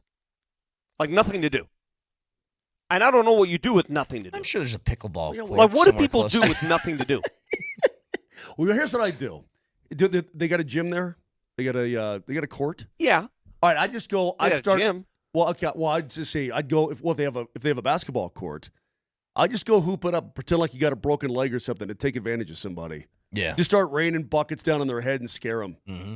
That'd be Mark, awesome. I'm 56 years old. I'll break something. Well, I thought you were in your prime. You know what you should do, Vic? Take a look at your fantasy football lineup. Make sure that's all ship-shape and I ready to go. that nerd stuff. I'm an old man without a prostate. Well, hold on. How much free time do you have on your hands? I have to go through treatment every other day. Well, so, then- like okay. today, I got nothing. I'm just chilling. Well, I'm dude, gonna run around town, and this town's small. I can run the whole town. I just Googled it, dude. There's a lot of golf courses in Rochester, man. I know I didn't bring my clubs. I'm such Why? an idiot. What are you doing? I didn't think of it. I Come didn't even on. think. I thought I didn't know. I didn't know. Yeah, I got peeps up there. I could probably get you on one of the good ones. That's great. You don't have peeps anywhere. Yeah, I got sound peeps. like you have don't peeps know up there. everybody everywhere. Yeah, like you have peeps. I got peeps in northern Minnesota, or southern Minnesota, excuse me. I got peeps there in Rochester. I'm actually thinking about, would you guys do this? Would you drive 6 hours from Rochester to South Bend to watch Notre Dame Texas A&M this weekend? Hell yeah, I would. It's a 6-hour drive. Yep, I absolutely would. Yep. Yeah, you could do that for sure. I don't think I could do 6 hours in a car. I couldn't do it. Not anymore. I used to do it all the time. I can't do it. So, Moj, come up, get me, and let's go to South Bend. Okay. I actually have a friend in speaking- Winona, Wisconsin, which is right there on the border. You let me know. Speaking of college football, so the report earlier today that Ryan Staub is expected to start the first conference game of the year for CU against Houston. Now, Houston, they're 2-0. I don't think they're super impressive. Like, I don't think they're anything that needs to be incredibly feared. Now, Well, they beat up on Rice. How do you feel about Rice? Well, if you're into this sort of thing, again, it depends on what you think of CU and what you think of Houston. What do you guys think the spread is? If you know it already, I don't know it. Okay, take a guess what you think the spread is. Game in Houston I'm gonna say against CU. I'm going to say Cougars favored by 3. I'll say Cougars by 2. Cougars by 6.5. Wow. Really? So they have them as a pretty strong favorite in this game. Now, 6.5-point upsets in college happen all the time. It's not anything unique. But who are the if Cougars? you make the decision to start Ryan Staub over Salter and over Juju Lewis, do you have to live with the decision, or can you do what you did last week against Delaware and like, this isn't working, let's go to the other guy? Because I think that presents a whole host of issues that aren't healthy for a quarterback room, which is you're looking over your shoulder every time you make a mistake to see if you're getting the hook. I don't think that's a good thing for a quarterback to have in his head. So they better be steadfast in this decision. And this. So if he's I think the guy, maybe you switch week to week, but I don't think you can have a merry-go-round mid-game. That's just It certainly is not mentality. preferable. Yeah. I mean, think about it, Moj. 2 bad drives, a 3-and-out and a pick. You go to Salter. I think you. Then what does Salter think? I don't know. Then are you becoming too risk-averse as the quarterback? You aren't willing to try and make the tight throw that could net you a big gain. You're playing too conservative. Like, that's the issues I think could creep up if you continue to do this for too long. I think there's a fine line between, hey, sticking with the guy and letting him play his way through difficulty, right? And you know what? We need to win damn games. And just to appear that you got some faith in the guy that's starting. Correct. This whole look, Houston has beaten Stephen F. Austin and Rice. Not obliterated them. Well, they obliterated Rice 35-9. I mean, we're not talking about 70 to 3. I mean, Oregon just won 69-3 against Oklahoma State. Right. That's what I'm talking about. Yeah, you're right. But I mean, they're in the American Conference. Rice is something like that. The American. They're not. I mean, they're obviously not a big time college football team. Okay, so this will really be Houston's first test. But if I'm Coach Prime and I'm Pat Shurmur and I'm everybody else associated with that program, I want to give you can't just give him the hook right away. I want to give the kid the benefit of the doubt and let him play his way through. That's what I'd want to do. You did that with Salter in game 1 against Georgia Tech, right? Yeah. Things got too tight against Delaware. It's a 10-7 dang game against the Blue Pig Hens. Mm-hmm. And you said, hey, man, something's got to change. Sure. But Houston, because they're a conference foe, this is a fine line. No, if you had told me that the starting quarterback of the CU Buffaloes game 3 of this season would be a guy who held firm and stood pat when all those changes were made, who was basically passed over not once, not twice, 3 times, and played out his entire career, that's remarkable. Yeah. That's remarkable that Ryan Staub was willing to take that on, and here he is, the starting quarterback going into week 3. He was passed. Think about how many times he's been passed over. If I'm him, I already know they got the transfer and Salter coming. And I'm like, okay, that's going to be tough to win a starting job to begin with. And then you see super high-priced 5-star recruit is signed. I think if I'm Staub, I would have signed my transfer papers right then and there, to be honest. Yeah, but he's got no body of work. He's got nothing on the resume but, that one game against Utah, I guess. Yeah. He could have easily, you're right, though. He could have easily gone to a smaller school and said, I'm playing. Yeah. Easily. There's probably, to his credit, there's probably 50 programs he could have gone to and been the starting quarterback right away. At least now he's got something on tape. He's got a couple of killer touchdown passes, right, to 157 total and a dub. Even if it is against Delaware, he's got a dub. Good for him. And in fact, I'd say that for anybody. If it was Salter or Juju or anybody else, I would say good for them, man. You need to win games. That's it. So they did not play Houston last year. They were not on the schedule. I saw Houston last year, and they were awful. They were terrible. No. What I'm saying is CU did not play Houston last year. Right. Yeah. Houston, I wish they had Houston. I don't know what Houston is this year. I wish they had Houston from last year because they were not good. Yeah. But you know what, though? In college football today, year to year, it can change. A year before that, they were really good. Well, It could change so quickly. Texter points out they got the former A&M quarterback. He transferred over this year. I think Wegman's his name. Correct. That's exactly who it is. So you could maybe getting a transfer like that makes the team more viable. You know what I mean? Explain this to me. How does a team last year get killed by UNLV at home by 20 and then get a win at TCU, a win versus Utah, and a win versus number 17 Kansas State, and then get slaughtered by Arizona, get slaughtered by Cincinnati? I mean, that's just, you know what that is? That's schizophrenic. That's what that is. They were not a good team. They were a 4-8 team last year. College football as a whole, that we'll talk more about as we go along this week, but just a quick little primer for it. The team I'm most looking forward to watching this weekend. College or pro? College. The game I'm most looking forward to. Can I take a guess? Please. Is it top 25? Yes. Does it involve an ACC team? Yes. Is it? It's South Florida. Yeah, South Florida. I want you guys to understand something here. South Florida got opened two up their upsets season already and absolutely demolished Boise State that first week. They go to the Swamp this past weekend and stick it to the Gators in their home stadium. This week, they're playing Miami in Miami. If they beat Miami, do you know what the rest of South Florida's schedule is? Nothing. That team's going to go undefeated. Well, they're already 18th in the country right now. They beat Miami in Miami this weekend. That's the easiest puncher ticket you're in the college football playoff I've ever seen. Okay. Because they're going to be the non-Power 5 bid. They're also in the American. You know that, right? Yes. With Rice and all those knucklehead schools. Okay, I'll make you a proposition. If they get by Miami, I'm getting South Florida Bulls hats for everybody. I would love. You know what? I'll be all in on USF. Do you think their logo looks? Because you know me, I'm a logo the bull, guy. Yeah, the bull U with the bull. Yeah. I always get South Florida and Central Florida mixed up.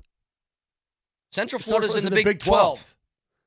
I know, but I get them mixed up. They're the Knights. I understand that. Well, South Florida is located where exactly? Are they in Miami? South Florida, bro. Where? Are they in Fort Lauderdale? Tampa. Or Tampa. Huh? Tampa. That's not South Florida. Southern. It's on the west, Wait a minute, southwest. Hold on, let me look at my map. Tampa's pretty. No, Tampa's like what? An hour and a half, 2 hours from Miami. It's not that far. Hold on a second. Tampa's more like Central Florida. Yeah, Tampa's like Central Florida. No, Tampa and Orlando are Central. Central Florida.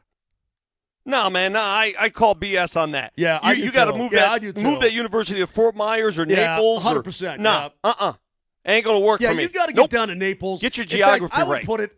You know where I put it? I'd find one of the Florida Keys and stick it out there, man. Yeah, that ain't gonna work. I just That's think like the pin sheet saying the pin is up front when it's actually middle. Yeah. It's not gonna work. Let me see. As you leave Miami, you start with Key Largo, right? You go from Key Largo to is it Ismaidora, Layton, Duck In what Key, Marathon. world is Tampa considered South Florida? I don't no. know. That'd be like Denver considered South Colorado. That's just no. No. We're not doing that today. We're not. I agree with Vic. This is an educational show. I'm telling you guys right now, listen to me. I think Tampa's one of the most underrated towns in this country. I love Tampa, Florida. I think it's a great town. Why'd you look at me like that? I mean, it's okay. It ain't no Fort Lauderdale, Jack. I can tell you that. That's why I said underrated. Not the best, Okay. underrated. It's one of the more underrated towns in this country. I love Tampa. Fine. Tampa's Anyway, a cool place. all right. Well, anyway, there's a Bulls hat in it for you if they get it. I'd done. love it. I would absolutely love it. They're a 19-point dog. If they can run, think about this. How many teams, if they somehow pull the upset, which they probably won't, they're 18.5-point dogs. But how many teams do you think in the country could roll through Boise State, at Florida, at Miami unscathed for 3 straight weeks? That's a hell of a tough run. Yeah, that's a pretty damn good run. I mean, it helps to come sort of under the radar too, right? Yeah. But I guarantee they're under the radar for all those teams. Tell you what, Billy Napier in Florida's in trouble. He's in trouble. He should be. He is. I will say this though. Hey man, to win in the swamp as an American Conference team, they definitely have Miami's attention. Yeah. Definitely have the attention of the Hurricanes. The Broncos made a signing, and it's up to you. The signing that they made today, is it a meh or is it a Get to it next.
Kreckman and Lindahl are live tomorrow from 3 to 6 at Sport Clips in Aurora, my town. Make sure you check in with me before you come to my town, okay?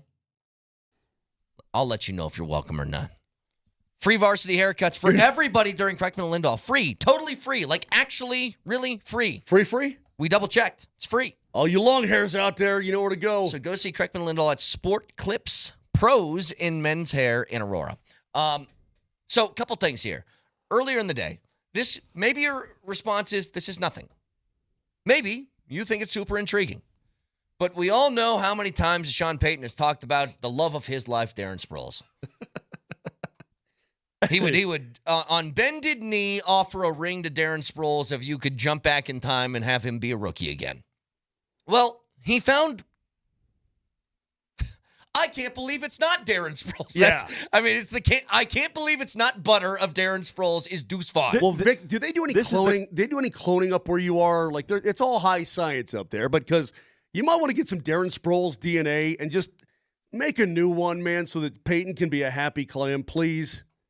This is the Kirkland version of Darren Sproles. Yes, it's Kirkland brand. Look. They use the other brands, but they just sell it at a little cheaper price. Deuce Vaughn has signed with the Broncos today. Now, again, I didn't get clarification from this Ari Merov tweet if it's signed to the practice squad or signed to the active roster. I'm not sure. But he is a 5'5" running back from Kansas State that ran a lot like Darren Sproles. So he was drafted by the Cowboys a couple years ago. They have cut him. He's been on the shelf since, or he's been on the market since, and they've shown interest in him. They finally picked him up. The question is this. Do you think they signed him to be a running back on the Broncos, or did they sign him for depth purposes in case running back gets hurt and he can be stashed away on a squad somewhere? Brett, what's the purpose here? He's got 40 career carries, 110 career yards. He wasn't good in Dallas. He's got 10 career catches for 58 career yards in 2 seasons. If you think that Deuce Vaughn is going to come to the Denver Broncos and make an impact, you're wrong. But if Peyton can figure out a way to utilize him, then that's great. But that's no offense to Deuce Vaughn. Is he cycling through the Jaleel, Tyler Bidet, last running back behind J.K. Dobbins and R.J. Harvey, active roster role guy? Is that what he's? I don't know. Jog my memory a little bit, Brett. Was he the one picked up by the Cowboys whose father works for the Cowboys? He was an assistant coach. A scout. So he was a scout. He gave him the call on draft day. Yes. Yeah, I recall that. Okay. Yep. So same guy. It could be. Listen, to me, this smacks of Sean Payton's got a vision for that position, and right now that vision isn't coming to fold. Come on, somebody be this guy. I'm looking for this guy, so he's going to bring in this guy to see if he fits that mold. Right. Vic, look, Brett and I just threw the commercial break. Broncos fans, listen up closely. Throw this up, Nelly. Throw this up. We just went through every carry that R.J. Harvey had against. Mm-hmm. So this is the Titans on Sunday. This is a cut up from Jacob Gibbs. Good job, Jacob. But this is every carry from R.J. Harvey in this game.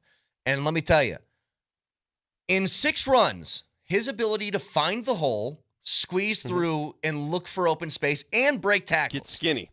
Yeah, get skinny. Is really, really impressive from him. So why'd they stop doing it? I don't know. He's not a power. Okay, he's not a power back. Okay, he's not estimate like he's not going to blow you up. But you know what he can do?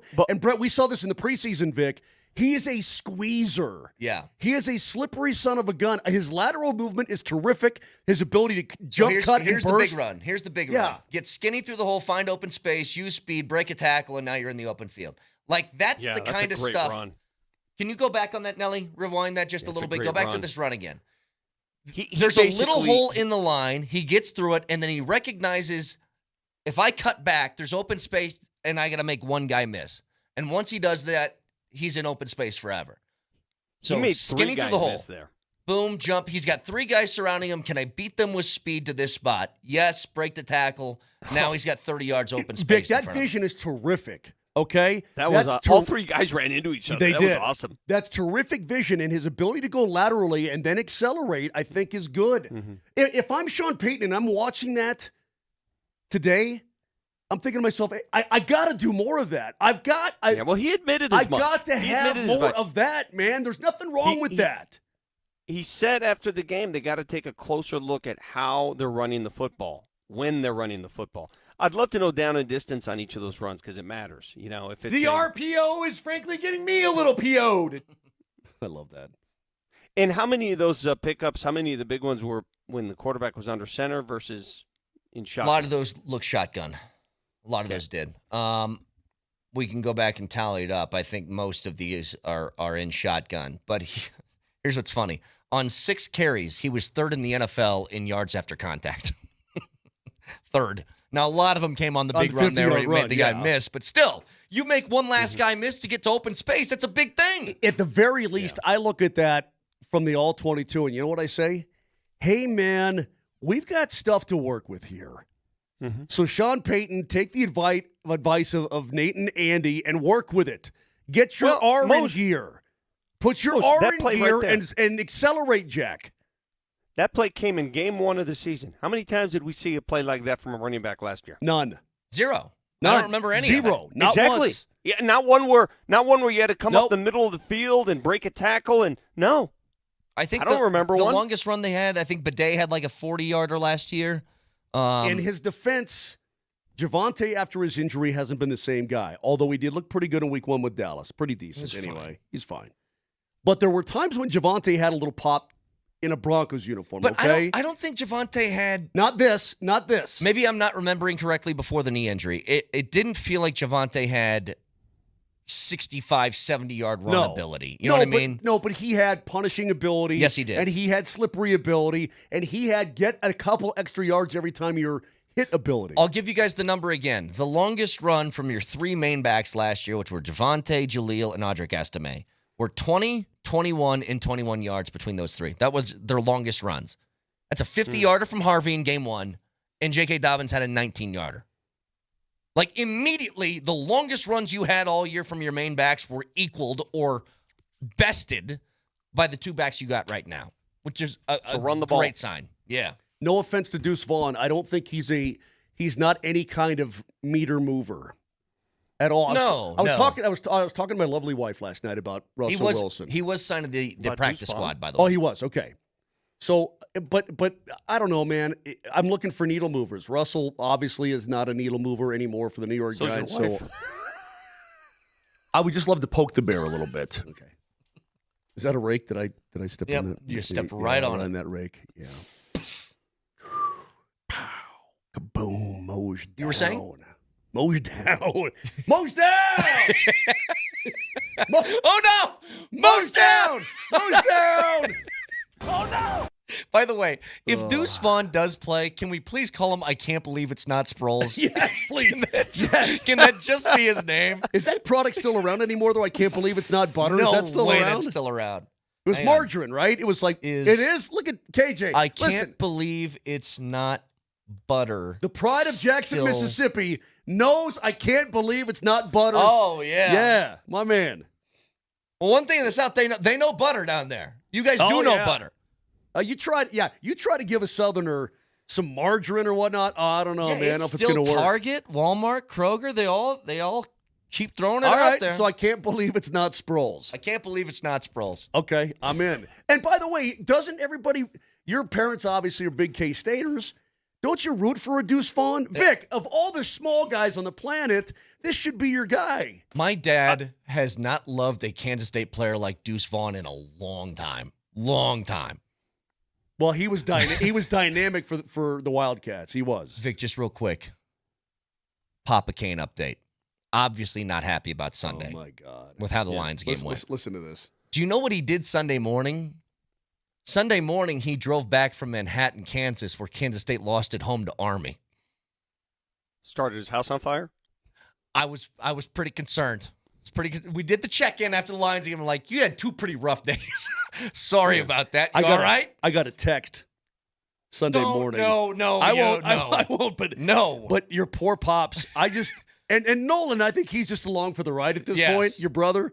But Don't do anything. Look at him in the garage. Do not show anything on that phone. Vic, he goes, last thing he says was a picture of him pissed off in the garage saying, "I'm out," and that was it. Oh my God. I love it. It just makes me laugh, though. Sports, isn't it amazing how sports does this to you? Yeah. It just the emotions that fire you either way, good or bad in sports. It's remarkable. I'm going to love that image. Here's what's amazing.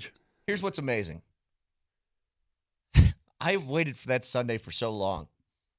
I was like, dude, I can't wait for it to get here. And in the middle of the game, I'm like, turn it off. Turn it off. No more. I'm done. No more. You're like, this feels like 2018 so bad. Right? You didn't watch the post-game show with all the analysis and hear from the coaches and players? Not after a game like that. Hey, real quick. Nelly needs time for a fact checker. I know he does, but why good point from the texter.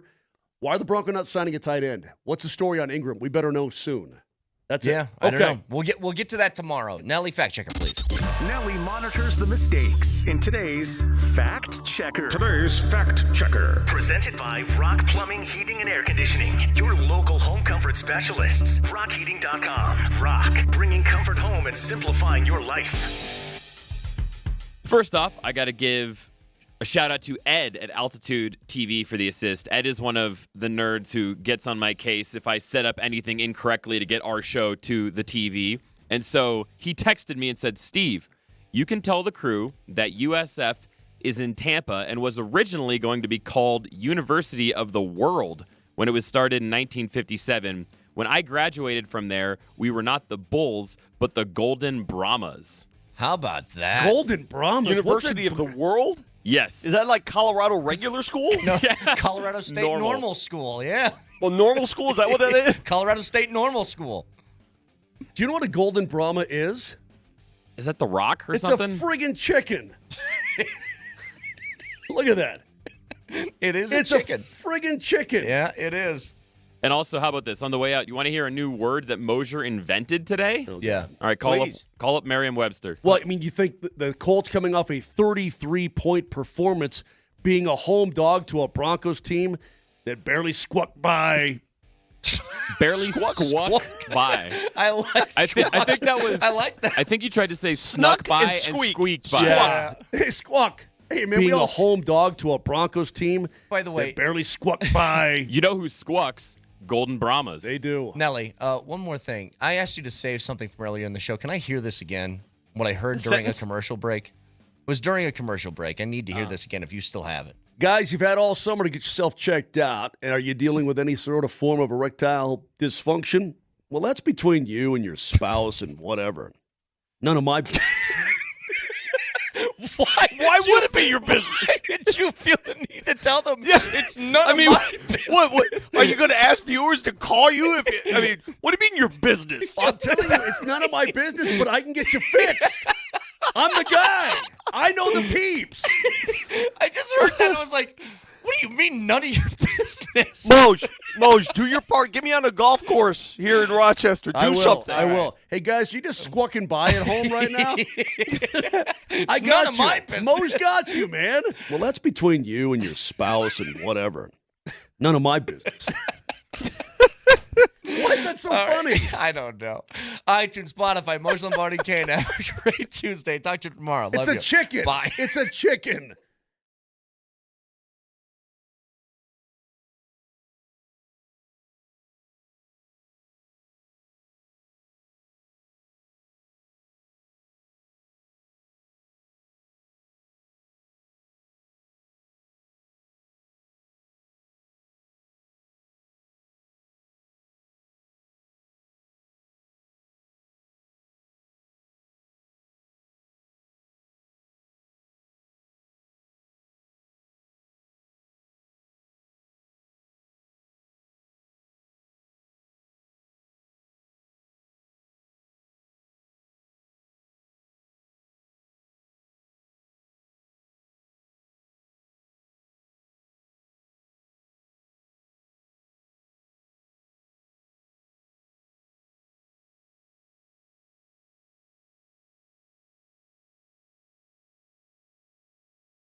On a 2K Tuesday here, Altitude Sports Radio 92.5. It's the morning sprint. Raj alongside the coach, Mike Sanford. Week 1 of the NFL season is officially in the books after Minnesota comes from behind to take down the Chicago Bears on the road. 27-24 is the final. That was fun. It started off terribly was fun, though. For the not a rookie in J.J. McCarthy. Started off horrible. For all intents and purposes, that is his. I mean, he is 2 years younger than Bo Nix. This is not a guy that played 7 years of college football with the COVID year and injury year. This is a 22-year-old that didn't play last year because his season was ended as a result of preseason meniscus tear, correct? That was his first half of football.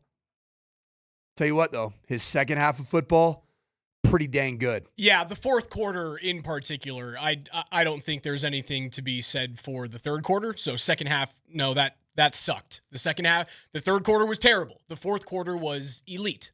His third quarter was horrible. They punted 3 times and he threw a pick. But what I keep coming back to, and this has been my take since he threw a pick 6 actually in the third quarter. So let's just go the first half and the third quarter, not great, like really, really bad. And then the fourth quarter, he turned into Tim Tebow in 2010. A little better than Tim Tebow in 2010. This is his first start. Found a way to win the game. This is a first start right here for J.J. McCarthy, a guy that I fell in love with. I didn't think he had arm talent. And a lot of people had that same take last night when they watched him throw that ball behind. I think it was actually Justin Jefferson, wasn't it? On the pick 6. Just slightly behind him. Goes to the crib. But you know what J.J. McCarthy is? He's a dog. Yeah, he is. He's a freaking dog. Yeah, he is. And you know what makes quarterbacks special is that ability to flip the switch in the fourth quarter and win a game for your team. He showed that in his first NFL start on the road in the town that he grew up in, Chicago.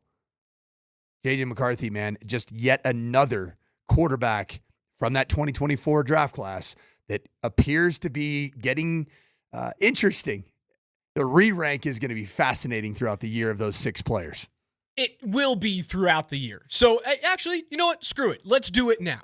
After that fourth quarter where he has a 6-play, 60-yard touchdown drive, he has a 3-play touchdown drive, he scampers in from, 19, 20 yards. Looks like he got some wheels. Oh, he can move. He can go. And we knew that about him back at Michigan. We knew he could boogie.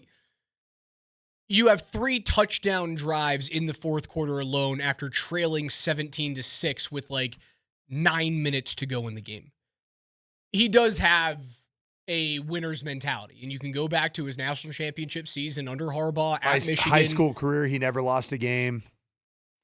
Guy's a winner. There's some guys, and you can tell me if this is true or not, when recruiting out of high school, winning matters.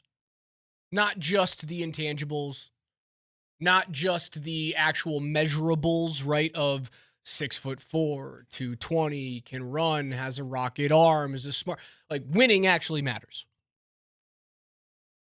When he went up against a guy in Caleb Williams yesterday, it's so obvious watching a winner from a non-winner.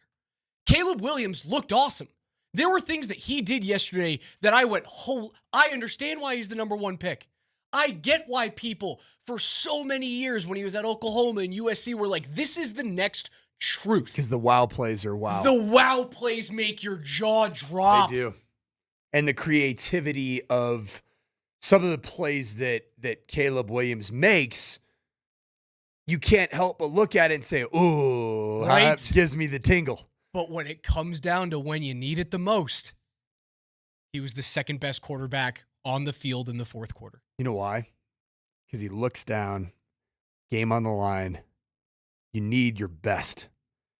He looks down as he's ready to take the snap. He's distracted. And he's distracted by the multicolored fingernail paint that he has on his fingernails. The fingernail paint was for a good cause. It was like suicide prevention, suicide hotline. Gosh, dang it. I'm just trying to save you from there. But I'm talking about. You know what though? It wasn't for a good cause when he was in the Pac-12 championship in 2022, and it said expletive rhymes with puck and Utah. That wasn't for a good cause, and then he got his brakes beat off of him.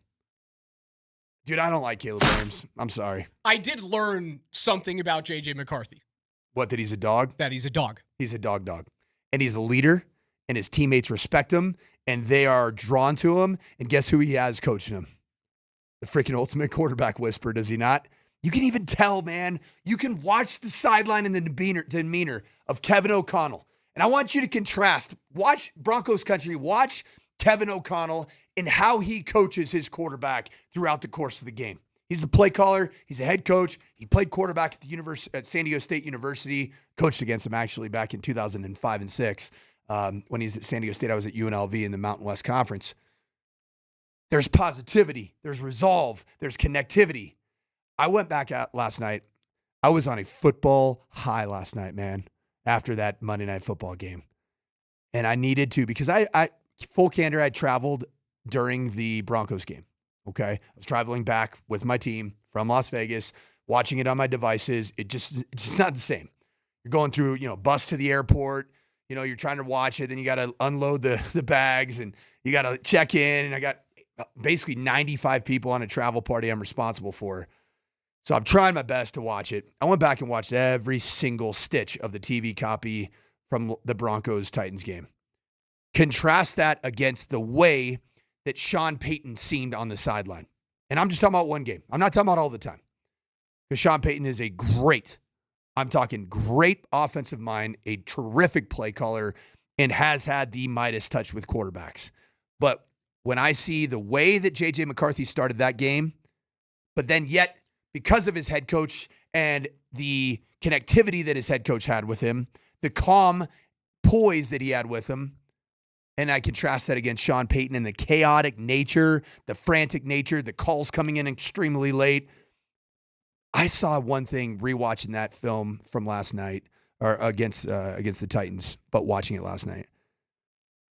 Bo was really frustrated with his head coach and play caller.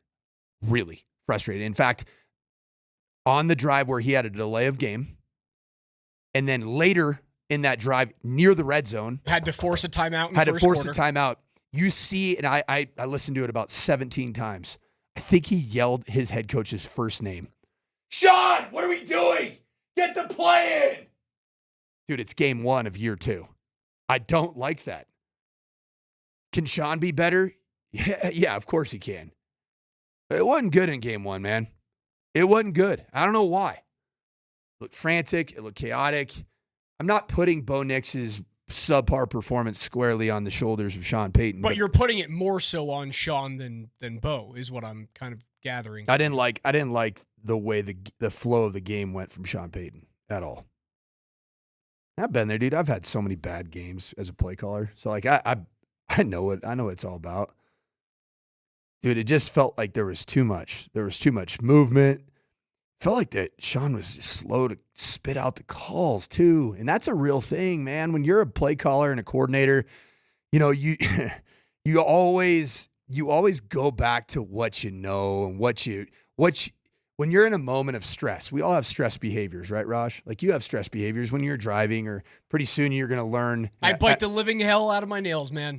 As I look across this table from you, I see you in your pink hat, which is a beautiful girl dad hat. As you get close to the moment of real stress, it's one thing which is the labor and delivery room. It's one thing that I've noticed, man. Like people just buy me pink stuff now. I just have a lot of. I'll be honest, things. Raj. Like sometimes I suffer from toxic masculinity, and I'm working on that.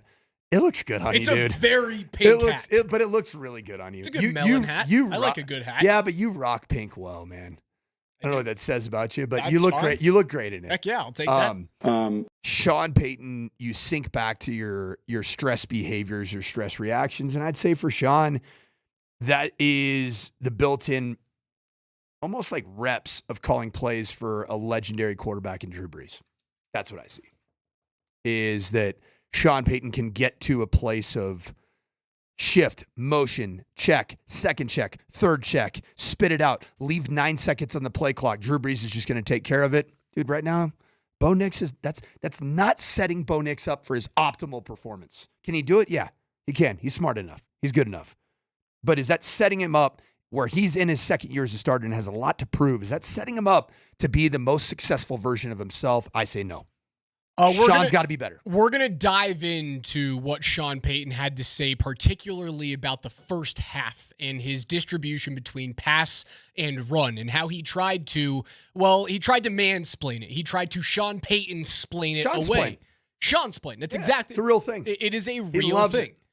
He tried to Sean-splain it away in terms of the RPO. We're going to dive into those RPO plays, just how many were checked out of, just how many were thrown instead of ran, that Sean may have wanted up the gut. We'll dive into that in a couple of seconds. Make sure you guys catch Kreckman and Lindahl live tomorrow from 3 p.m. to 6 p.m. at Sport Clips on East Smoky Hill Road in Aurora. Come on by, enjoy the show, and everyone gets a free varsity haircut. Sport Clips. Pros in men's hair. 303-504-0925 is where you can reach us on a 2K Tuesday. That's the coach. I'm Raj. It's Altitude.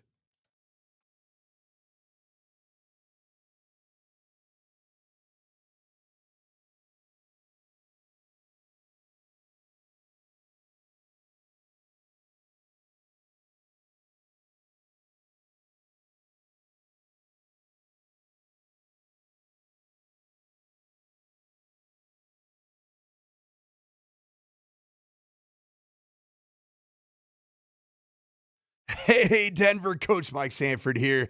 And winter, it's right around the corner. This morning I woke up, it's in the 50s. We're close to being able to get up to the mountains and get some powder underneath our feet. The perfect place for you to go is Loveland Ski Area, where you have so many opportunities to get runs after runs after runs and just get laps and not have to wait in chair lines. The other thing that I love about Ski Loveland is the ability for you to get a season pass for much less than the competitors that are charging upwards of $1,500 for a season pass. Ski Loveland, well, an adult renewal right now is $629. A brand new season pass is $679. And if you have a child from 6 to 14 years old, you can get a season pass for your youngster. I'm talking 14 years. This is not a young individual. $199 for a season pass. So check out skiloveland.com. More snow, less people.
Live from the Backus and Shanker studios as Steve Nelson jams out to Green Day. Their passion is justice. Alex Ryanemi alongside the coach, Mike Sanford, talking about the end of week 1 as J.J. McCarthy leads the Vikings over the Bears. Did we ever re-rank No, we're about to get into our that. QB power rankings from the 2024 draft We're class? about to get into that in a little bit. Spencer Rattler might enter the conversation of the top 6. No, don't even do that to me. Caleb Williams, man. I'm gonna take Caleb Williams is the fall from grace from Sean-splain that. 1 to 7, man. It's gonna hit hard. Some Broncos news. If you have not heard it this morning, about an hour ago, the Broncos have signed former Cowboys running back Deuce Vaughn. The Deuce might get loose. Deuce Vaughn in the den. The former Kansas State running back, 5'6", 176 pounds. Last year, 7 games with Dallas, just 70 yards on the ground. So some depth to the running back room. I don't think it's going to do anything. The only thing I would say, the player that I was unimpressed with significantly after rewatching the film last night, Tyler Bidet. He had opportunities on checkdowns and screen game to break the first tackle in space. He didn't do it. Or catch a ball. He did have a drop and a screen, but that was a blatant drop and a bad drop. He played bad. He played poorly. I was unimpressed with Tyler Bidet's real debut as a part of this. The Javonte Williams role from last year, after it started to settle in and felt like Javonte was no longer really the first second down back. Javonte did a good job with that role. Brother, I'm telling you, I think they treated that like a final preseason game, knowing who they were going against. I think Sean, dude, then the whole staff should get fired because you almost lost it. You almost lost it, but you didn't, and you had because of who Sorry, you the were whole playing, staff minus because of who you were playing. Vance Joseph didn't treat it like a preseason No, he didn't. game. You had the ability to make mistakes. You had the ability to try different things, different players. Like, why wasn't Jaleel McLaughlin in that game? I don't get it. Why wasn't he Tyler Bidet in that game? The only thing is I don't know that Sean trusts Jaleel McLaughlin's size and his gyat, as the cool kids say, like his lower half, his backside, his derriere, to anchor down and as a third down pass protector. I mean, NFL you don't inside necessarily have to utilize those 2 players to do it. Use J.K. Dobbins. Use the veteran running back on third down. I agree with that. You have 2 of them. They're already desperately looking for touches, as it is in the way that Sean Payton calls a game, which you alluded to before the break, that Sean explained it to all of us that he called a bunch of runs, but there was a whole lot more of P than R as it relates to the O. Yeah, look, early on, and we didn't, and it was obvious right from the stretch. There were more passes early in the openers, and then sometimes when you have an RPO and it gets thrown, you're calling it for it to be a running play.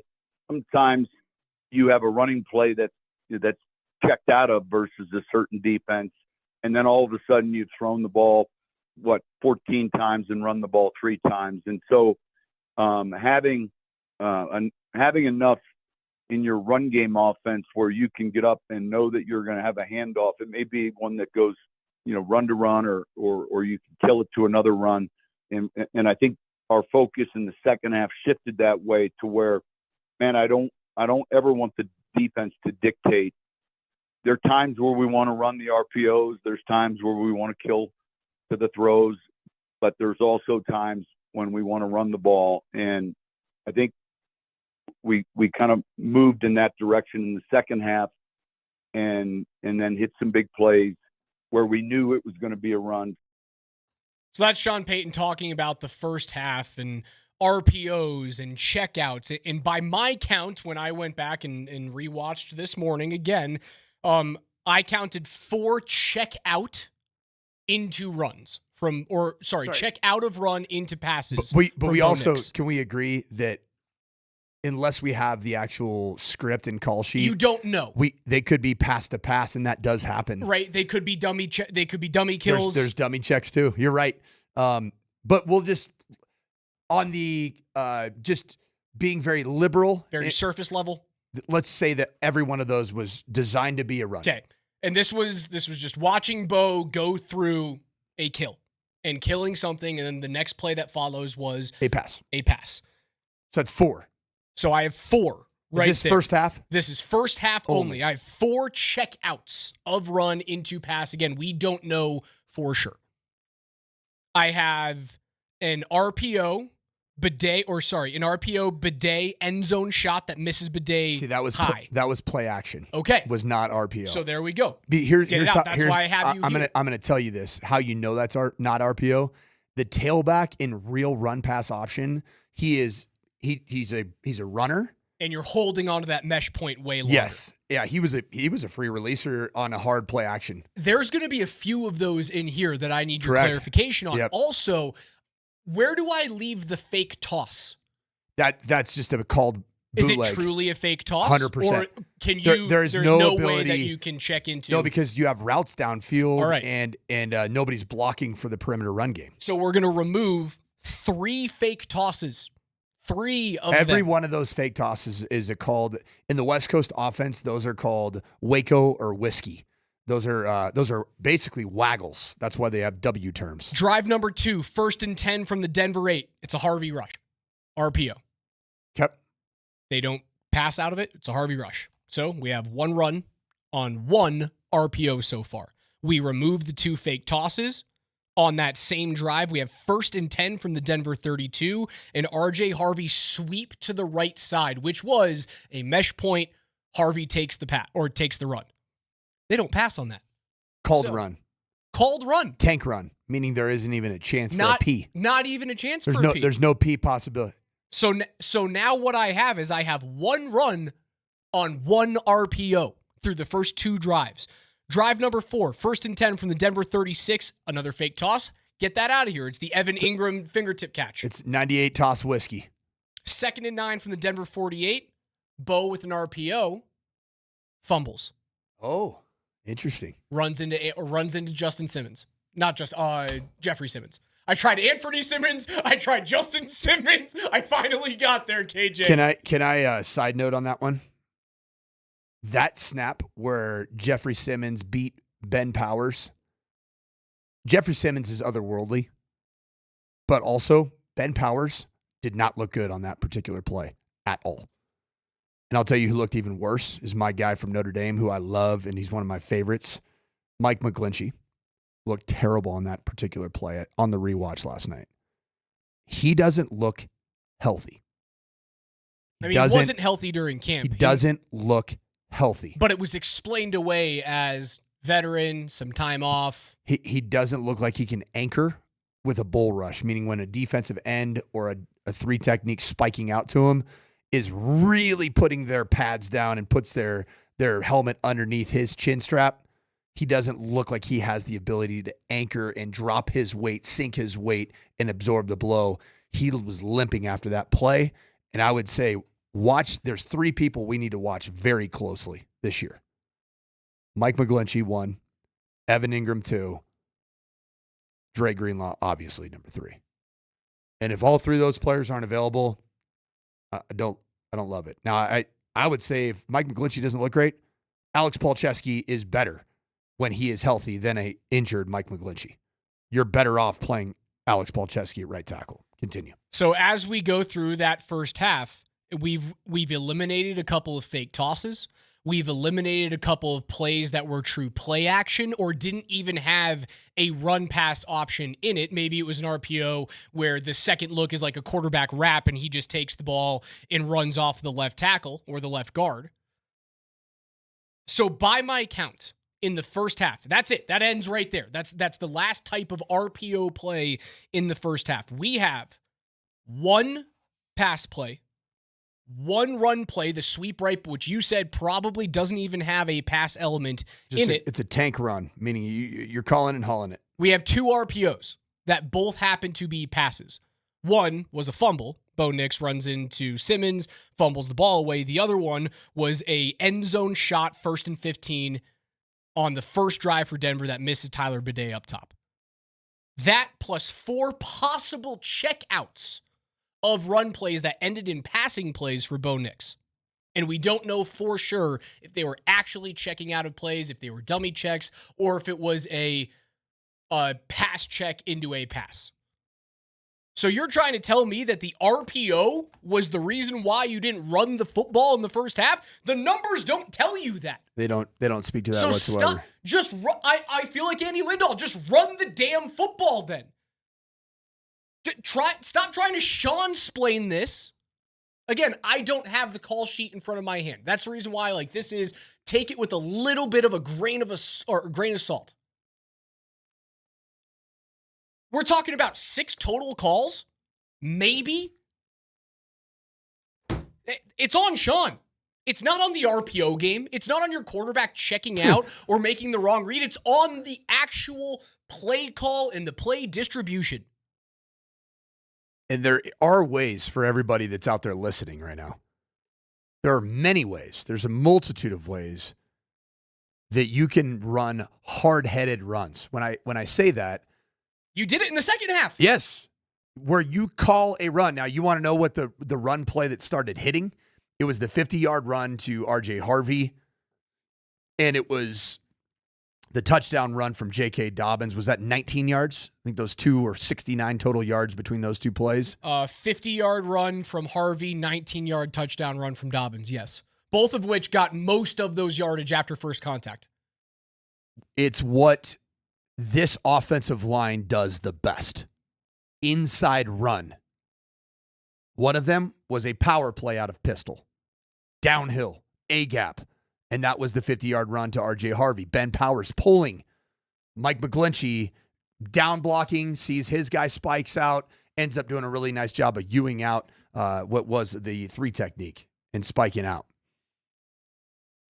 The second run was the pistol zone read escort play where you bring the tight end, in this case I believe it was Adam Troutman, you bring him across the formation and Bo Nix is reading the defensive end or the C-gap defender, which is the gap just outside of your tackle. You don't block him. You read him. That's a way you can get your numbers right, is that you use your quarterback as an option runner in the actual run scheme. And that was the 19-yard touchdown to J.K. Dobbins. Downhill runs, hard-headed runs. You need to call more of them. And frankly, you need to involve Bo Nix in the math as it relates to your numbers as a potential runner. When you do, good things happen. They did it in the second half. Yes, it was great. The second half was a well-called second half outside the 4th and 8 decision. Yeah, that was crazy. It just felt like you were pressing it. And again, that's the reason why I look at that game and I go, they just tried a bunch of crap that they knew because you're going against Tennessee. Why not? But Raj, I think you're now Raj-splaining it away as, it's a freaking preseason game. No, it's not, man. It's not a preseason game. That was just flat out a bad performance play calling wise. It was chaotic. It felt uneven, and it felt like Bo Nix was at the line of scrimmage, panicked whenever the ball was snapped because it was getting in too late. He had too much on his plate. You've got to get him the play call early and keep it simple, man. Keep it simple. KISS, that's the acronym I love. Keep it simple, stupid, right? That's what you got to do in order to maximize the opportunity for a second-year player who, oh, by the way, that same player in Bo Nix, he's trying to make good on all of the checks that Sean Payton wrote in this offseason. Bo Nix has to be the player that's out there cashing those checks. He's going to be a top 5 quarterback right now. Dude, the numbers were not good. All right? The numbers on Bo Nix. Do you realize that in his last 6 games that he has played, Bo Nix leads the National Football League of starting quarterbacks. Is that true? With 8 interceptions. Okay? The advanced analytics, the passing stats. Bo Nix in week 1, his QBR by ESPN was 28 out of 30 eligible quarterbacks with a 19.2. His estimated points added per play, he was at a minus 0.22, which puts him at 25 out of 30 in the National Football League. His completion percentage over expected was minus 1.7, which puts him at 19th out of 30 quarterbacks that were eligible. This QBR was the third worst of his career. Only last year versus Indy and Las Vegas in week 5 were worse than what he had against the Titans. The excuses, Raj, shouldn't be there. Dude, you were at home. You were in your home environment where you can communicate at an optimal level. You were playing against the Tennessee Titans. Name 7 defensive players for the Titans that are worthy NFL starters. I can name 3. It's not an elite defense you're playing, man. You know how much more challenging this is going to be in week 2 at Indianapolis? So who's got to be better? I think Sean's got to be better. He's got to quit his quarterback because he's already dealing with the burden of making good on all the things that Sean Payton said in this offseason. He's good enough to do it. We've seen it. I believe it. The one game against Tennessee, having a bad game, I just saw a text come in, Tyler Bad Day. Maybe changes his name after week 1. He did have a Tyler Bad Day. Oh, no! The one horrible performance against Tennessee does not make me think that he's not the guy. Bo Nix does not make me think that Sean Payton is not an elite coach in this league. It was a bad day. It was a Tyler Bad Day. Sean had a bad day. And I'm okay with it. Sean had a Tyler as well. Sean had we're just going to call a bad day at Tyler. How pissed off is Polumbus going to be when he thinks we're talking about him? Gosh, man, today, man, the traffic on I-25 was brutal. Kids were 30 minutes late to school this morning. It was just another Tyler. Such a damn Tyler. Such a Tyler. Hey, at least we got to see Kate Hudson wearing Broncos gear. That was good for everybody. That was involved. fun. Kate Hudson had a run, fan. man. She was in those Matthew McConaughey like action rom-coms. Remember McConaughey? Speaking of runs, McConaughey on a 2K had a hell Tuesday. of a run. On a 2K Tuesday, can we just agree the rom-com needs to come back in full effect? The action rom-com, man. The entire genre is Fool's just Gold, Sahara. I know I'm in my like McConaughey and Steve Zahn genre right now. Those things were great. How to Lose a Guy in 10 Days, not an action comedy. Great movie. Failure to Launch, not an action movie. Great rom-com. That's what I need. I need more rom-coms, more action rom-coms with dudes like Matthew McConaughey and chicks like Kate Hudson. The world was better then. You know what Kate Hudson does for all of society? She eliminates the possibility of having a Tyler. Yeah, he sure does. Sure does. There's a big Broncos announcement that is happening today. And no, it's not that Deuce Vaughn got signed to the Broncos. Stadium vibes? Practice. Maybe. If there's a big Broncos announcement, it's probably around where they play football. Are they announcing Alex Ryan-Hemi and Mike Sanford as the voice of the Broncos? I would take it. Let's do it. I think people would be pissed off about it, but I'd take it. I've never had a problem pissing people off. Pink hat guy and a high school football coach. Here we go. We'll tell you guys more. They already got that. We'll tell you guys more on the other side.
The big Broncos news has dropped. Denver has been the proud home of the Broncos since day one. This community-inspired vision will allow our city and team to continue to grow and thrive together at Burnham Yard. Burnham Yard! It's a beautiful pitch at Burnham Yard. I hate to break it to you, DMac, but having the Broncos and Lone Tree right in your backyard just wasn't in the stars. The Broncos look to stay in Denver.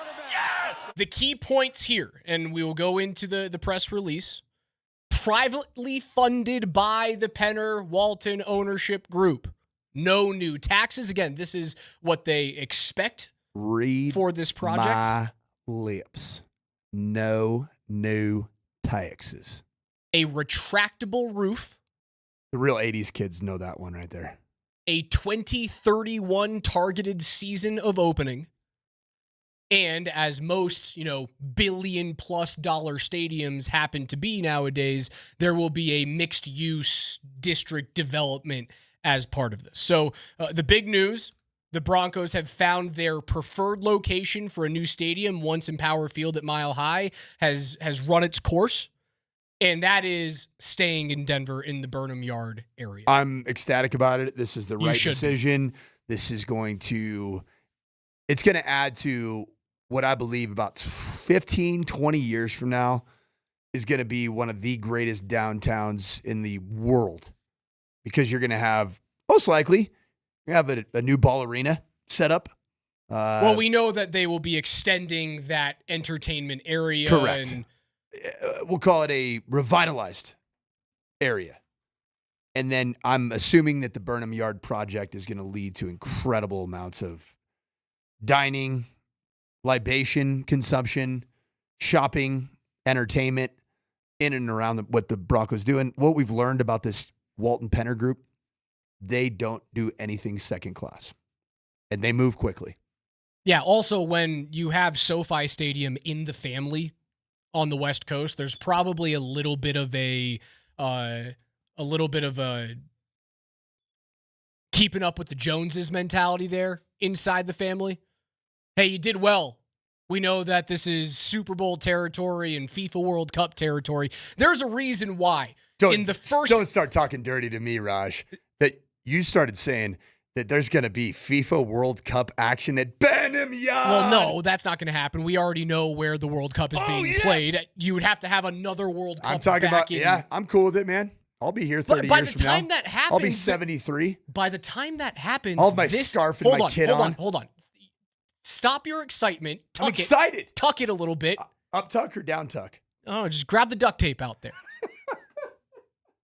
By the time another World Cup happens to come back to the States, this new stadium will likely be obsolete. Think about that for a second. The new life cycle on stadiums is like 20, 25 years. Then you go, what am I doing in this dump? This is awesome for the Broncos. Let's look through the press release.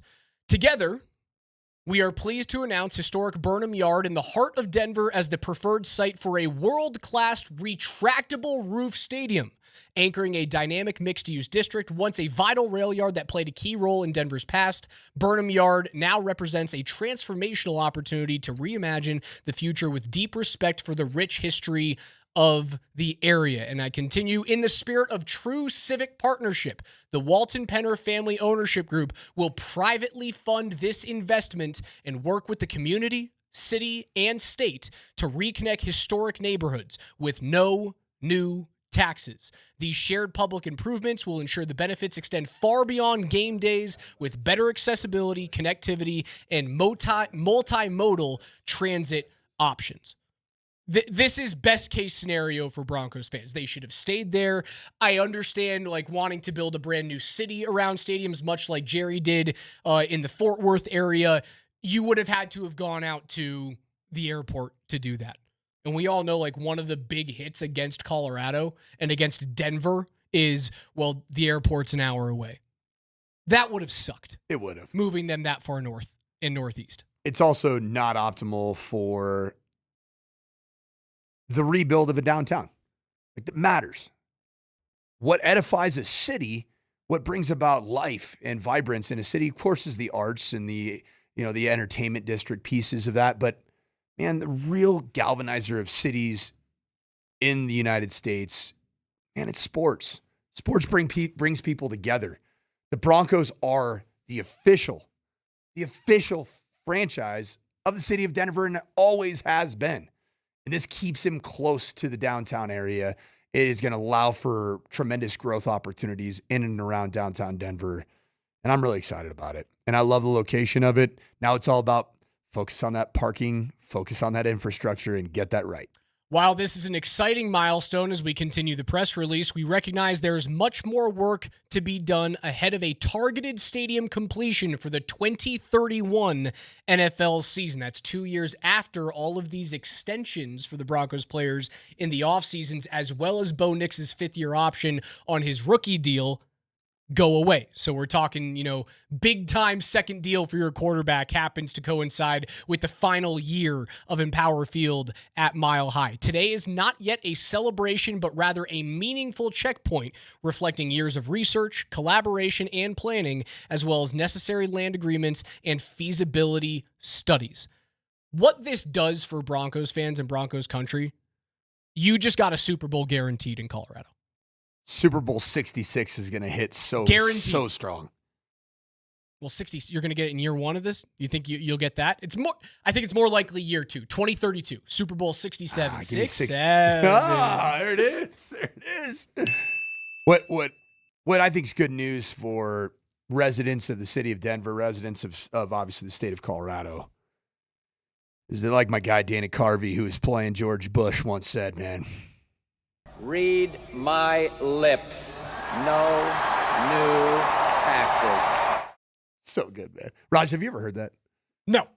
Yeah, it's the difference between the two of us, man. I'm a direct product of late 80s, early 90s Saturday Night Live impersonations of both Reagan and Bush. They just hit pretty hard, man. Clinton's hit pretty hard. You probably got some of the Clinton SNL impersonations. I got correct? Clinton. I got Kerry, Bush, Obama. Those Bush, yeah. W. See, I'm a 43. I'm a George H.W. Bush guy. He had some bangers back in the day, man. Bangers. What this does, unfortunately, spell the end of. Rest in peace, snow games. So that AFC Championship game where in the snow against the New England Patriots, that long 47-yard touchdown run from C.J. Anderson.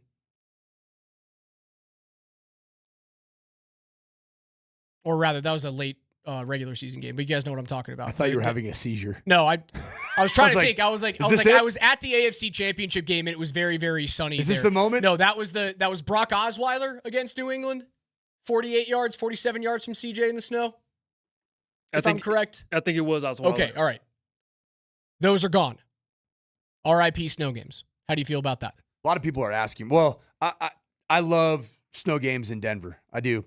Although it doesn't seem like it happens with as much frequency in the last since I've lived here. I've been here since 2022. Well, you have to play a snow game on the day of snow. Right. Or if it's it gone. snows on a Saturday? Sun.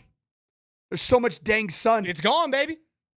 So different than the Midwest, man. When I lived in Minnesota, if it snowed in October, there was a good chance in Minnesota that same speck of snow would be a part of an ice blob at the mall in June. Still there. Not here in Colorado, man. It just melts away so dang quickly. A lot of the questions right now, Raj, on the Shop Mazda text line, please keep them coming. 303-504-0925. I want to hear your thoughts about the news, the bombshell news that the Denver Broncos' new stadium is going to be in Burnham Yards in Denver, Colorado, as opposed to Lone Tree or what might have been Commerce City, Aurora. I think it would be Aurora, right, out by the airport. Want to hear your news on that. But a lot of the questions right now are, is this going to be a PSL private seat license, like a lot of these stadium builds have been, where it's $250,000 or something along those lines just to have the right to own those and purchase those annual season ticket passes. We'll find out. I mean, it's not going to be cheap, dude. No, it shouldn't be. It shouldn't be. It costs a lot of money to go to brand new stadiums. A lot of money. Raj, what are they going to do with Empower Field? Is it going to get demolished, Yeah, or is there I any think chance that it? Why would you hold it up there? There's going to be another stadium for a women's soccer team that's being built. Right there, or is it nearby? I think it's nearby. It's not on the footprint. No, that thing gets mowed down. That is now real estate development and commercial development. Hey, Stan, you listening? Can my Rapids get a rebuild right there in the same spot as the Broncos? Just use the sarcophagus. Can they get a rebuild? Like a better version of the Minnesota United Loons pitch, which is awesome. Allianz Arena. I would love that. There's the big news from the Broncos. Approximately 1 mile southeast of Empower Field at Mile High is the new location for a Broncos stadium. They hope to get that thing done with a retractable roof in time for the 2031 NFL season. The Broncos are staying in the heart of Denver.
Come on.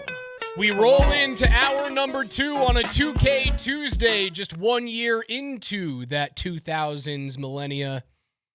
Invesco Field at Mile High was opened, and it looks as though 30 years after the fact, it will close and make way for a new stadium just 1 mile southeast at Burnham Yard, as the announcement made today that the Broncos have found their preferred stadium spot. The key points here: privately funded, no new taxes, a retractable roof, a 2031 targeted season, and a mixed-use district development process as well. As we welcome you back into the morning sprint, Raj alongside the coach, Mike Sanford. Still so much to get into today. We will go through our Week 1 rewind during NFL Notes, all the biggest plays, the biggest scores from Week 1 of the NFL season. We still have to re-rank our 2024 quarterback class, which we'll do right here, right now. But once again, if you are just tuning in today, the Broncos make a massive announcement. They are staying in the heart of Denver at Burnham Yard. And that thing is going to be, that's going to be like a $3 billion stadium by the time it gets put up. It's going to be the Taj Mahal, man. That's probably a little bit too much. Is it going to be quite the Raj Mahal, or is it just going to be the Taj Mahal? I mean, I think the Taj Mahal is probably. What's your fantasy football team again? The Raj Mahalables. So good. How'd you come up with that name? God. Raj Mahal. What's a football term that goes with Raj Mahal? Raj Mahadable. So good. A little creative. I am a creative at heart. This started first in the offseason, by the way. KJ, sorry, man. The first of many casualties for the Raj Mahadables this year. Just got smacked around in week 1. I got boat raced. It was embarrassing. The 246 just texted in, no new taxes, ? Elite ownership group. And yes, that is the big news for all of you listening right now, is that according to George Herbert Walker Bush, there are indeed no new taxes. Okay, so he said the main things that you get out of this, there will be development around that stadium, obviously brand new, state-of-the-art. Super Bowl is like guaranteed within the first 2-3 years of that stadium going up. A Final Four probably guaranteed. You know the other thing I was thinking about? You know who's going to play a hockey game there? Yeah, there's an outdoor hockey game ready to be played there. That's the next time that Colorado, maybe they'll put them for a Winter Classic. But 6 years from now, dude, you know what's going to hit they're so going to be hard, so old. That'll be the end of like the McCarr, McKinnon era. You know what's going to hit hard, hard, they though? have 2 more rings. Is when you host the Dallas Stars in the brand new Raj Mahal, known as whatever the new stadium is going to be known as. And your Avs are coached by none other than Peter DeBoer. And you dominate. Could you imagine? The Dallas Stars, who are led by none other than Jared Bednar. I hope that a couple of those things don't actually happen. Broncos new stadium at Burnham Yard. Coach, we watched the end of week 1 last night. J.J. McCarthy struggled in the first half, sucked in the third quarter, was elite in the fourth quarter. Comes from behind on the road in Chicago, beats the Bears by 3. They get a divisional win in week 1 for the not rookie quarterback J.J. McCarthy. And it begs the question, as we saw 2 quarterbacks selected in that first round go head-to-head last night, and a quarterback of our own who struggled in week 1, how do we redraft or re-rank the quarterbacks in 2024 going into week 2 of the 25 NFL season? Well, I'm going to start with this. You have to take into consideration the data of 2024, 2025, the end of the season last year, which the only quarterback in that draft class that has won a playoff game and also won the Offensive Rookie of the Year award, Jaden Daniels, is clearly number 1. And that same logic puts Bo Nix at number 2, because as a rookie quarterback, he took a franchise that hadn't been to the postseason in 9 years, took him to the postseason, to the glory land, to the promised land. No other rookie quarterback did that in that class. So that is 1 and 2, and don't at me right now until another quarterback leads their franchise to a postseason appearance, which I'm just going to lob it out there. I think 2 of these guys are going to lead. 2 additional quarterbacks are going to lead their teams to playoff games. This year. And I have number 3 in my ranking right now because remember I've talked to you about there are quarterbacks that can just be sufficient, but they're not really the reason, air quotes, the reason their team wins the football game at the end of a game. J.J. McCarthy in week 1 of his career as an NFL starting quarterback proved to be, air quotes, the reason in the fourth quarter his team won a football game. He willed them to victory. He executed. He threw a beautiful red zone zinger low right on the belt line of Justin Jefferson to open up the scoring and as it relates to touchdown scoring for that team in the fourth quarter. And then it just kept on going from there. He's number 3. I'll tell you who's number 4, and I watched this game really closely. Michael Penix Jr. looked fantastic. Oh, hold on. So you're going to switch up. You have 3 guys actually doing it. If I go back to your NFL preview that we did on Thursday of last week, you don't have 2 extra quarterbacks from that class leading them to the postseason. You have 3. So Michael Penix. Penix Jr., J.J. McCarthy. So J.J. McCarthy 3, Michael Penix Jr. 4, Drake May 5, Spencer Rattler 6, Caleb Williams 7. You have Caleb Williams and the Bears making the playoffs. Yeah, it's not looking great right now. It's going to be the Packers and the dang Vikings. Did I have all 3 teams making the playoffs? Like the AFC West? Your AFC wild cards are the Chiefs and Chargers. You have the Broncos winning the AFC West. Yep. The NFC North, you have the Packers winning with the Vikings and Bears getting in. Feel pretty good. And then you have Penix and the Falcons getting in as the final wild card spot. Drake May. So you're looking good, but you just dropped down Caleb Williams to the 7th best quarterback in the draft. You know why? Because Ben Johnson, the football savant that is Ben Johnson, the math nerd who should have been a professor at Tufts University in Boston or something along those lines. He's going to find a way to get just enough out of Caleb Williams to get him to the postseason. McCarthy did enough for you to get that high on this list. Actually, better question. First start, Raj. Better question. Took Bo what? How long did it take Bo Nix to actually will his team to a fourth quarter victory? Was it the Kansas City Chiefs game that didn't end up leading to a victory? Was that the only time that we saw Bo Nix in a fourth quarter single-handedly or be the reason, not because of a pick six or Nick Benito sack strip fumble, or not because of a PS2 or Jaquan McMillan pick six for return for a touchdown? I don't know. Can you make the argument that the crappy rain game in New York that was pretty good? Like he was the better quarterback. Right. He only threw for 60 yards, but he threw the only touchdown pass in that game. And it was critical. It was a critical moment too. It wasn't awe-dropping. It wasn't JJ in the fourth quarter last night accounting for 21 points. I get that. I don't know, Vegas, but that wasn't a fourth quarter comeback. You killed New Orleans. You handled Carolina. You killed Atlanta. On the road in Vegas, penultimate game of the season, maybe that one. Dude, how about Michael Penix Jr. essentially leading 2 game-winning or game-tying drives? Oh, yeah. But his kicker, what's Koo's first name? Younghoe Koo. Younghoe. How does that guy still have a job? It feels like every time I look. I don't know. When I look in the direction of Younghoe Koo, I see a game-losing field goal that he missed. He does it all the time. It's like, I get it. You've done a backflip and you're cool.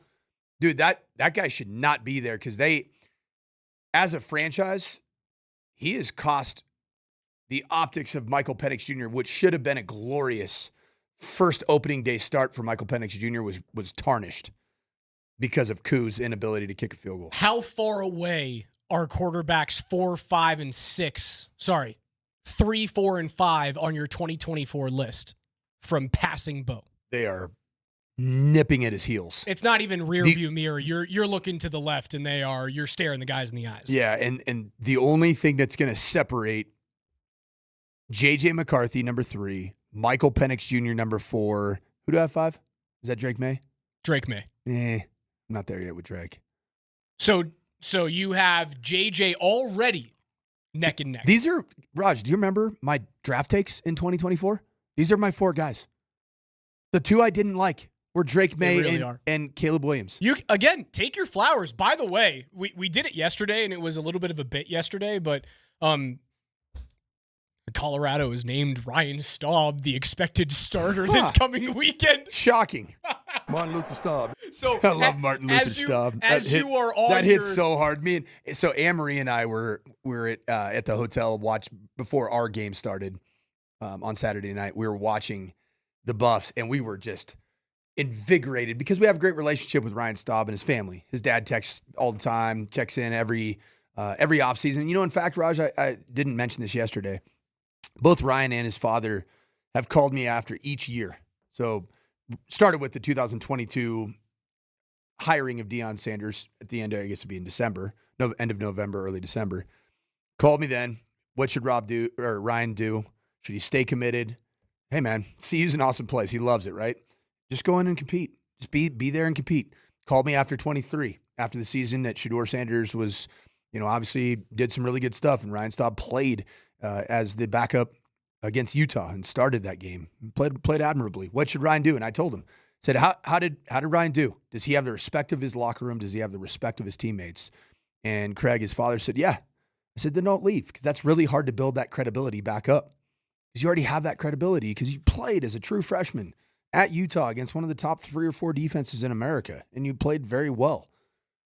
After last year, it was a little bit tougher, right? Because they went out and got Juju Lewis committed, 5-star, and then the Caden Salter piece. This was a starting quarterback that started in a New Year's 6 game against the Oregon Ducks, not very well. And they asked me, I said, well, does he feel like he can be better than those 2 players? Ryan said, yeah, I do. I think I can be better than those guys. And I believed it. And sure enough, here we stand. Now, I'm just going to tell you this. Ryan Staub could play really well on Friday night against the Houston Cougars. Willie Fritz is a real ball coach. They run the rock, and they run a funky offense. They have some unique option principles that they run. It's not old school, think wishbone, but within the shotgun context, there's some funky things that you've got to be really gap sound defensively. Ryan Staub could play really good football, and the Buffs could take a loss at Houston, and it wouldn't surprise me. But I do think Ryan Staub gives you the best chance to be successful against Houston right now, because the other 2, the offense just felt like it's stuck in neutral. Certainly with Caden Salter and then Juju, I know he's young. I just don't think he's ready. And they have the information. Coach Prime, most importantly, has the information that Juju's got a ways to go. And the hope is with Juju that the conversation going into the season was, you're our starter next year and all the years after that. You're going to sit behind, in what they thought, you're going to sit behind Caden Salter. And maybe during week 8, week 9, we'll throw you in there, get you some starts if we have already locked up bowl eligibility and it looks as though we can't compete for a Big 12 title. We'll throw you some bones there. It just so happens that the guy that he's sitting behind at going into week 3, and again, these things can all change with like a bad half of football. He's just sitting behind Ryan Staub. So 1, you had that right. 2, your quarterbacks going into the 2024 draft are slotting in kind of exactly how you expected them to. Jaden Daniels was my number 1 all along. I will say that I did not have Bo Nix as number 2. No, you did not. You had Bo at 4, if I'm correct. I think it was. So my power ranking coming out of who I would draft. Number 1, Jaden Daniels. Number 2, my guy that I glaze. I am the official fan club member, charter member for the Rocky Mountain region for Michael Penix Jr. 3, I had... It's the Penn 1-5 Club. Penn 15. Yep, Penn 15.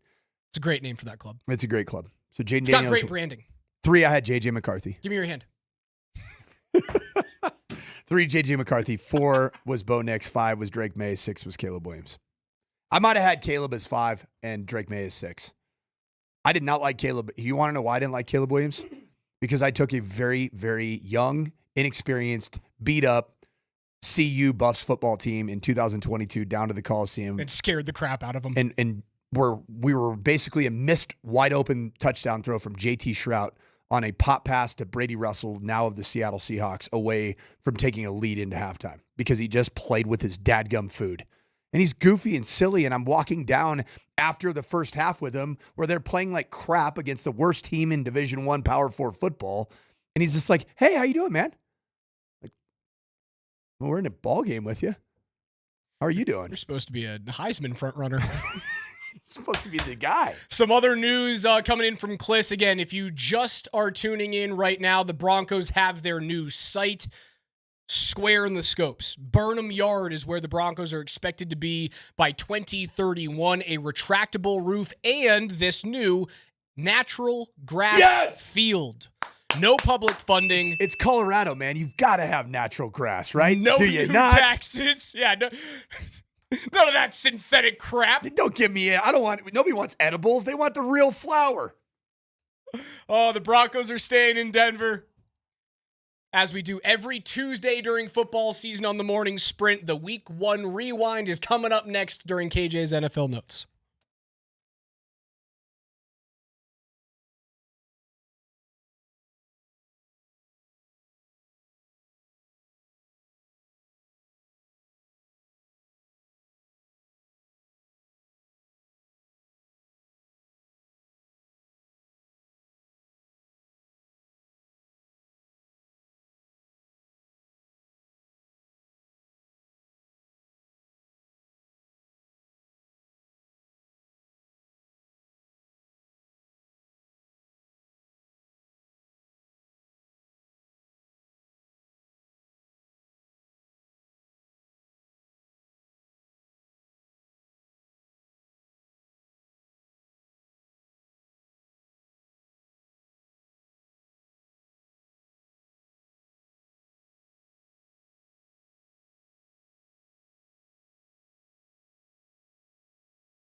Every day here on the Morning Sprint at 11:20, we go through the biggest news and notes throughout the NFL with KJ's NFL Notes. And, well, the Broncos aren't going to Aurora, but Kreckman and Lindahl are going to Aurora tomorrow from 3 to 6 live at Sport Clips on East Smoky Hill Road. Don't miss any of the fun. And, yes, everyone gets a free varsity haircut.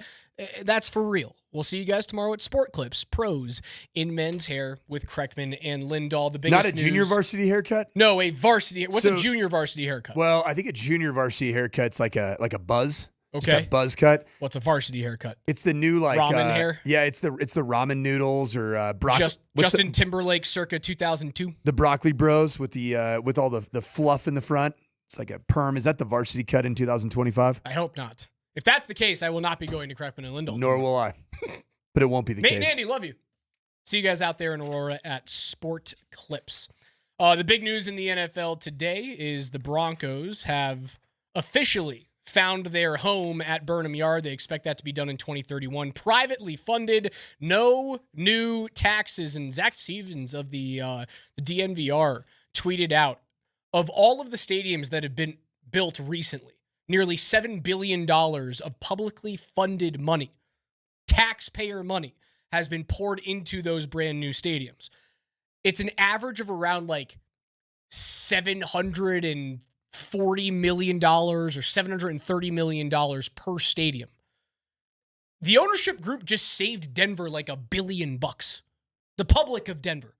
Now, I mean, the ticketing is going to be a completely different question, but privately funded is cool. That's the biggest news there. The second biggest news is retractable roof, grass field, all of those things. All right, every single Tuesday on the Morning Sprint, we go through our NFL Week Rewind. We start with the Cowboys and the Eagles. Eagles 24-20 over Dallas. They find a way to squeak by Dak Prescott. Jalen Hurts looks like one of the most dynamic and dangerous quarterbacks in the league. CeeDee Lamb, 7 receptions, 110 yards, no touchdowns, and 3 massive drops in that game.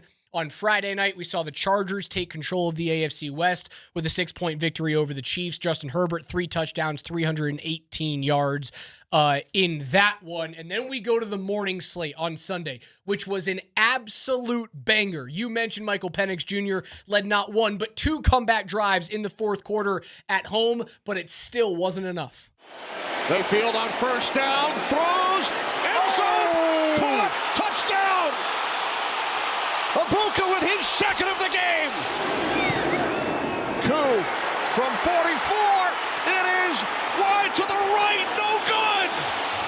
An absolute banger of a matchup between two quarterbacks that I have very, very, very fond opinions of in both Baker Mayfield and Michael Penix Jr. And unfortunately, was it Younghoe Koo? Younghoe Koo deprived at least this quarterback connoisseur over here of overtime football with Michael Penix Jr. versus Baker Mayfield. This was a classic game. Great ending between two teams that are led by quarterbacks that were just audacious with the game on the line. Michael Penix Jr. using both his arm, his left arm, and his feet to mount the comeback, and then Baker Mayfield just doing what he does, man. Just playing with that swagger, that aura, that drip that Baker does play with, and ultimately gets the W. Watch out for Bijan Robinson this year, fellas. Like, that is good. AP Offensive Player of the Year. That is... He scares the crap out of me, man. I know nobody cares about my fantasy football team, but I had him last year on my fantasy football team, and I can tell you already, I miss him very much. From the NFC South to the AFC North, the Bengals, on the strength of their defense, get by Cleveland 17-16. Joe Flacco throws 45 times, almost as much as his age. Sean Payton says, hold my beer. 290 yards, 1 touchdown, 2 interceptions, both of which come off of the hands of his receivers. Not just tips, diving catches that get like volleyball bumped up to the secondary. And that Jerry Jeudy playing the role of libero. It was essentially the final play of the game. He was digging out all the bump set spikes and just propping them right up there for Cincinnati's defenders to get and cradle. Hey, the Bengals defense said, take your narrative and shove it right where the sun doesn't shine, because our defense is ready to play some football. Cleveland also had a kicker with the last name Schmidt that was spelled like really It weird. looked And Zinnish. he missed like, I think he missed 2 field goals and an extra point. He was terrible. Yeah, he was picked up off the side of the road right before that contest. You know who wasn't terrible? Daniel Jones and the Colts, who the Broncos will see coming up on week 2, Sunday at 2 p.m. 2.5 point dogs at home are the Colts. Raj, KJ, while I'm on my victory lap and Receipt Street, I feel like I work over with the DNVR CU Buffs crew. I'm just living on Receipt Street right now. What was my take about Daniel Jones months ago and what's going to happen with the Indianapolis Colts? That he'd be the starter for Indy when Denver plays them in week 2. What else did I say? That he would be shockingly good. The renaissance of Daniel Jones. Danny Dimes returns to glory, and I don't love the timing of this whatsoever because the Daniel Jones-led Indianapolis Colts offense allows Shane Steichen, who I believe is a great offensive mind, utilizes the athleticism of his quarterbacks, did it with Jalen Hurts, did it with Justin Herbert as the offense coordinator for the Los Angeles Chargers about 5 years ago. He's got a quarterback right now that he can actually be functional with because AR5 was so bad that you weren't able to highlight the talent that you have surrounding a young Indianapolis Colts team, man. Tyler Warren looked fantastic. He is a dude, Raj. Jonathan Taylor, on my fantasy football team, might I add, is going to be fantastic this year because it's not all going to be centered around handing the ball to him. There's the opportunity. A.D. Mitchell, Adonai Mitchell, the receiver that was potentially a Bronco in 2 years ago's draft. And the Colts look pretty dangerous, and this is going to be a tough matchup for the Broncos. 33-8 is the final over the Dolphins. Tua Tagovailoa was horrendous. The better quarterback in that game, he threw it 8 times, was Zach Wilson. That's another thing that we've been talking about sometime during the season. Zach Wilson's going to take over in Miami because Tua ain't the answer. Did you know you're a Schmidt guy? That Schmidt? Schmidt. Do you know where he kicked last year? The UFL, right? Before that, though, you know where his college? I don't know. Montana State? Syracuse, Raj. He was a Syracuse guy? He's a Syracuse guy. Shows how much attention I paid to Syracuse football last couple of years. All right, moving on. The Raiders get a 20-13 win on the road over the Patriots. Ashton Genty, not a dominant game on the ground, but they gave him the ball inside the 10-yard line. He punches through, has a rushing touchdown. Geno Smith, 362 yards and a touchdown for the Raiders as they improve to 1-0. The Cardinals looked shockingly good in their win as well, 20-13 over the Saints, who Spencer Rattler, not terrible. He also threw the ball too many times, but but that's why he bumped in front of Caleb Williams in the quarterback draft power rankings from the 2024 draft class. Don't tear a hole in your cheek. Moving on to the most exciting game of the morning slate, 34-32 is the final for the Steelers. And maybe it'll just happen once that Aaron Rodgers can hang with the young boys. But man, oh man, did it look like Aaron of old. It did. Fake the handoff. Rodgers under a rush. Wide open. Touchdown. Calvin Austin. Aaron Rodgers. Efficiency personified. 22 of 30, 244 yards, and 4 touchdowns for Aaron Rodgers in his Steelers debut as they beat the Jets by 2.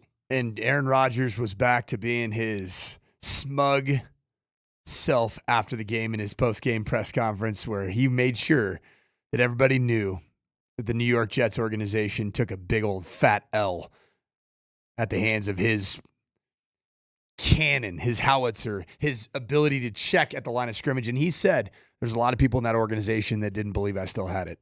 Guess what? I still do. The Jets looked fine. Garrett Wilson, a touchdown, 95 yards. Justin Breece Fields Hall looked had pretty 100. good. He sure did. 2 scores for Justin Fields on the ground. 107 yards for Breece Hall as well. Like, the Jets, we talked about the AFC East. I don't think the Jets are finishing last in that division. There's a good chance they could finish second. It's Miami. Miami's finishing last in that division. Miami stinks. I'm not saying the Jets are going to make the playoffs, but like that's a way better team than Miami is. As we move on, the Commanders 21-6 over the Giants. Jaden Daniels 19 of 30 for 233 yards. Solid win for them. Deebo Samuel looked really good. Deebo looked way better than I thought he was going to. It's a renaissance for Deebo as well. He needed a new place to play at. He gets to be with Jaden Daniels and opens up a whole heck of a lot of opportunities for him to get touches. We move down to Duval County. Jacksonville, a 26-10 win over Carolina, not because of Trevor Lawrence, but because of Travis Etienne Jr., 143 yards on the ground from the former Clemson running back. Stellar on the ground. And Liam Cohen, the only new coach to get a win in week 1. Duval. Would anybody have believed that? The two super coordinators from the Detroit Lions on to new head coaching opportunities, and Aaron Glenn with the New York Jets took the L. And then officially after last night's Monday Night Football contest, the NFL's just darling of a head coach and Ben Johnson takes the L. Still solid showings from both of them. Very good. Very good. There's good promise, but Liam Cohen, who became the punchline for all of us on Sports Talk Radio for his goofy and silly antics at times, the guy can coach offensive football and did a really nice job of preparing his team to play. And granted, it is against the Panthers. Who cares, man? A win is a win is a win. The Niners march into Seattle and take a 4-point victory over the Seahawks to improve to 1-0. Brock Purdy, 277 yards, 2 touchdowns. However, he does throw 2 interceptions, and he's questionable going into week 2. He's not questionable anymore. He had 4 receptions, 25 yards, and a touchdown. That was a difference maker in this game. George Kittle officially on the IR for a minimum of 4. It's not good news for a team that just desperately needs its core that surrounds what I believe to be just a slightly above average talent in Brock Purdy. When he doesn't have Christian McCaffrey healthy, George Kittle healthy, Brendan Ayuk who's not healthy, Deebo Samuel, who now plays for the Manders. You're going to have a lot of reliance right now on Ricky Pearsall. And whoever that tight end that caught the game-winning prayer of a touchdown pass in the back corner of the end zone. Jake Tonges.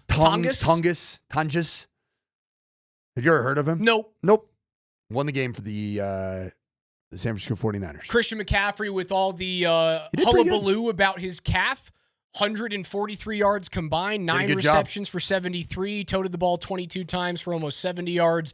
McCaffrey looked just fine. They will have to have him playing at his very best in order to take over for the injured Kittle and the questionable Purdy going into week number 2. The Packers get a 27-13 win over the Detroit Lions. Coach, you called this one a mile away. No Ben Johnson, no offense for Detroit.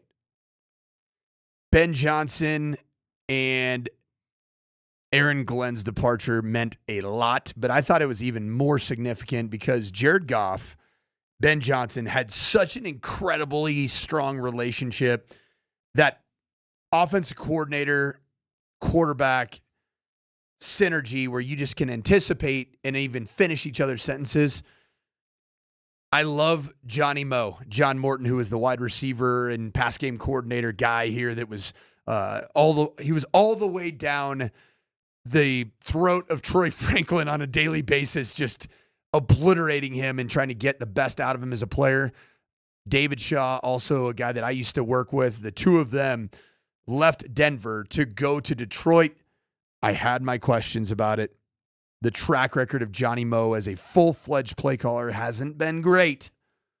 And indeed now, Johnny Moe finds himself in the crosshairs of Detroit Lions fan base that is so desperate to win a Super Bowl. Micah Parsons gets a sack in his Packers debut. 27-13 is the final. The Rams get a 14-9 victory. It's kind of a wild game. Yeah, in a weird one at that. Just like some weird, did you see like the amount of balls that were punched out of ball carriers' hands violently at the end of the game? There went back and forth. There were 3 total fumbles in the game. It was like a ping pong of punched out balls. Agumbawale had a fumble, Stafford fumbled, and Parkinson fumbled? Yeah, it was Colby Parkinson, tight end. It was a great punch out by the Rams. Weird game, 14-9. Recovered by Braden Fiske. You find a way to get a victory.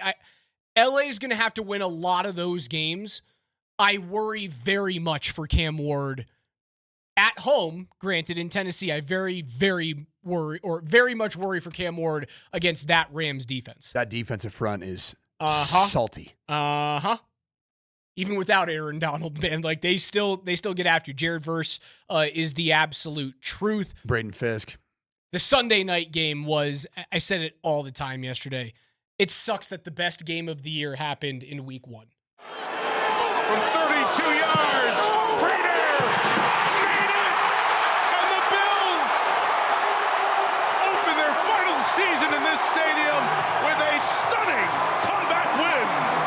You thought it was stunning that J.J. McCarthy scored 21 points on the road in Chicago. How about 22 points in the fourth quarter for Josh Allen and the Bills? Not against the Bears, against the Ravens. What a comeback. What a game. Former Broncos kicker Matt Prater finds his way onto the roster at some point this week, and they have to do a fire drill at the end of the game to win this thing.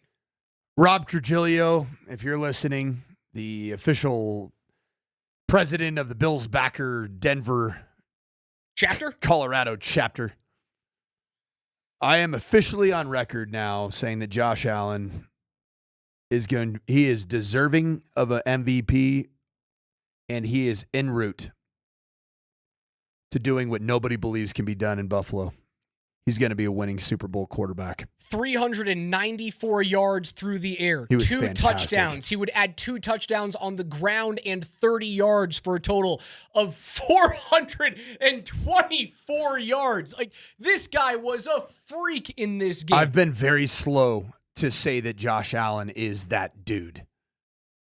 And finally, after watching the end of that game, I say, Josh Allen, you are that dude. And you know what? He's a lovable type of a personality as well. The guy's awesome, man. And finally, on Monday night, it was a game that you probably should have turned off in the first half. It was a game after you go punt, pick 6 in the third that you probably should have turned off at the beginning of the second half, but thank God you didn't. Thielen in motion. McCarthy keeps. He's got it. And forces his way into the end zone. Touchdown.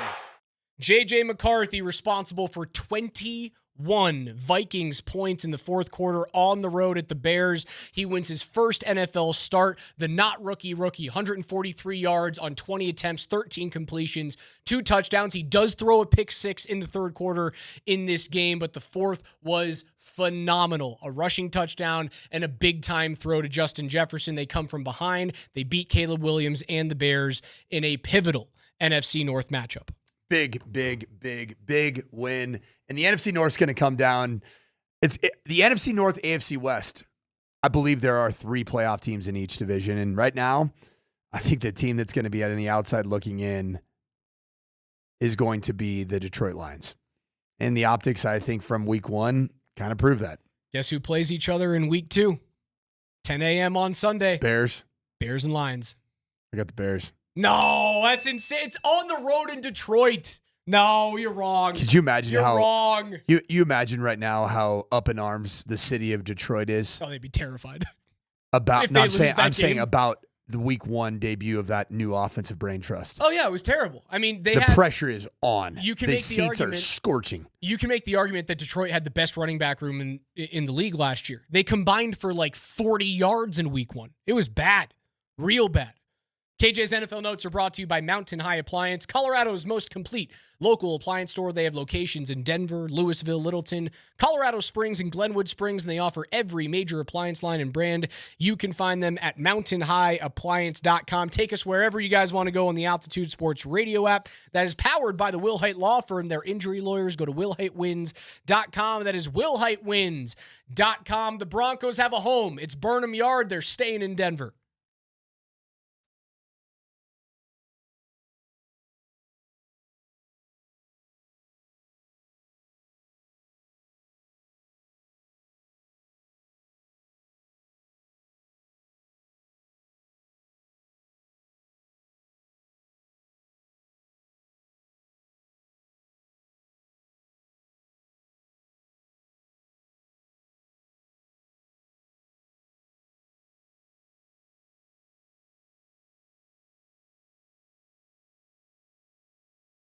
Hey, Colorado, Coach Mike Sanford here, and I am in the process of selling a home so I can relocate my family down south, closer to this awesome studio down here at Altitude Sports Radio.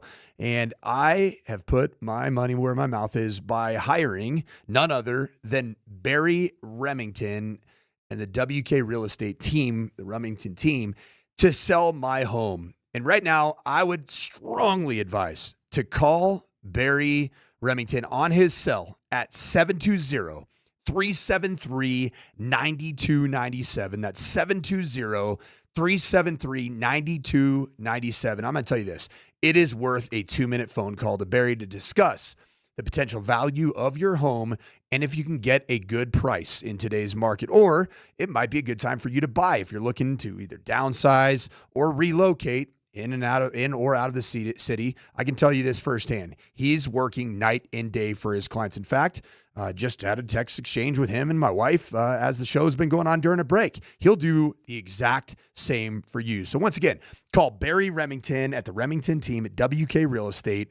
His cell phone is 720-373-9297. 720-373-9297. Visit BarryRemington.com for more information. They serve Boulder, Denver, and beyond.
Underrated, crappy movie. Wild Wild West. Good film. Underrated, crappy Good movie. film. Like, not great, But every time you watch it, you go, I was entertained. Was that Selma Hayek in that? Was that who that was? I think Probably so. the reason why I think it was an underrated, crappy movie. Mm-hmm. Isn't she like 70 and still looks like she's Just crushing it? 30? She's Like, not quite like the woman 70. in She's probably Bedazzled. 55 or something. Forget her name. She's also great. Shout out Brendan Fraser. Another guy from the 2K era. Yeah, good one. Although he won. Encino Man? Didn't he win? I think he won an Oscar for like Best Actor a year or two ago. Brendan Fraser was Encino Man, right? Like the actual. Did you ever watch the movie Encino Man, Raj? Was he Encino Man? Yeah. Yeah, there you go. As part of your 7-month paternity leave, I'm giving you a homework assignment. What a great cast. Pauly Shore, Rose McGowan, good, man. Sean Astin is in that? Such a good film. So good. All right. I can find a way to do that. Yeah, I'm going to have a lot of time to my I'd love to hear from all of you right now. Just give me a rating, 1 to 10 on the movie Encino Man. 303-504-0925. I'd give it a 10. As we were in the 2K decades. And don't the you movies come at, that you need to watch again. Don't you come at me with your, I'd give it a 6. Elizabeth 7. Hurley, John on the text line. Thank you very much. That was the chicken bedazzled. Elizabeth Hurley still got the fastball. Still going. Still She dotting actually- 94 on the She also on the has a black. pretty good slide piece too, man. Oh my God. She can All right. Oh my God. Okay. 12-6 curveball too. Comes. I mean, that thing hits. Barry More Zito of a like 6'12 curveball, you know. More of a 6'7. Right over his head. Broncos new stadium expected to be out at Burnham Yard by 2031. No public funding. Real grass field, retractable roof. They'll do a whole, entertainment district around it is the expectation. Denver Water sold 25 acres to the Broncos in order for this to get done. The city of Denver will pay for the infrastructure around the interstates, like the on and off ramps. There's going to be transportation around there. I would assume multiple light rail stops. This is a home run. The fact that this is not adding taxes and knowing that all of these stadiums over the past decade have cost nearly $1 billion to taxpayers on average per stadium. The fact that it's not going to cost you anything is unreal. This ownership group has knocked it out of the park Yet again. Every single turn. Yet again. Outside of walking into Russell Wilson, sure, we'll sign that. Yeah, but you know what they did though? They got out of it immediately. They course corrected quickly. Spicy. It could have been really easy for them to go, we're under contract at Empower Field. We will cross this bridge when we get to it. We have so much time. It would have been very easy to do that. We'll pour another, $20 million into stadium upgrades and upkeep and larger boards and better seating and better lighting and new turf, which they do every single year, multiple times. It could have been very easy to do that. But what do? They get ahead of the game. They start to completely redo Dove Valley, which is going to be unbelievable in 2 off seasons. And now you can expect, at the earliest, you can expect Super Bowl 65 here. How nuts is that? That's 2031. That's the Super Bowl in 2031. Super Bowl 65. Should the Broncos hold out for Super Bowl 67 or the 6-9er? Just to keep it weird? No. You want it as soon as possible. 65? 65 is great. Dude, 15 years after the Broncos won Super Bowl 50, it's nice and it feels round. It's multiple 5. Can you imagine? I mean, I know the Super Bowl, no matter where it's at, can be in Cleveland, it attracts everybody. It does, but if it's in a crappy cold weather place without a roof, it sucks. But can you Let's imagine? look back to 2013. Can you imagine the wealth of the world that will be there because it also coincides with ski season and going to world-class ski resorts to tie into your Super Bowl vacation? Like the private jets coming from all over the universe. Can we ask the ownership group to widen I-70 through the corridor up there? Can they also take care of I-25 for me, man? That was a rough one this morning, man. Hour and 40 minutes for me to get from where I live to where I work. Not great. You got to get down here soon, bro. I'm trying, bro. I know you are. That's such My a God, battle Barry for you. Remington. Let's go, baby. Let's go. Last things on week 1 for the Bronco. Here's Sean Payton on Talanoa Hufanga. It's contagious. his maturity level and leadership level. You guys, the more you get to interview our guys, and you already that process has begun. But I found myself really amazed talking with him and relative to his perspective, how he carries himself, this passion for, there's this drive to be real special and to win. And Greenlaw possesses the same things, and you're going to see him sooner than later. Something that that's very important, football instincts.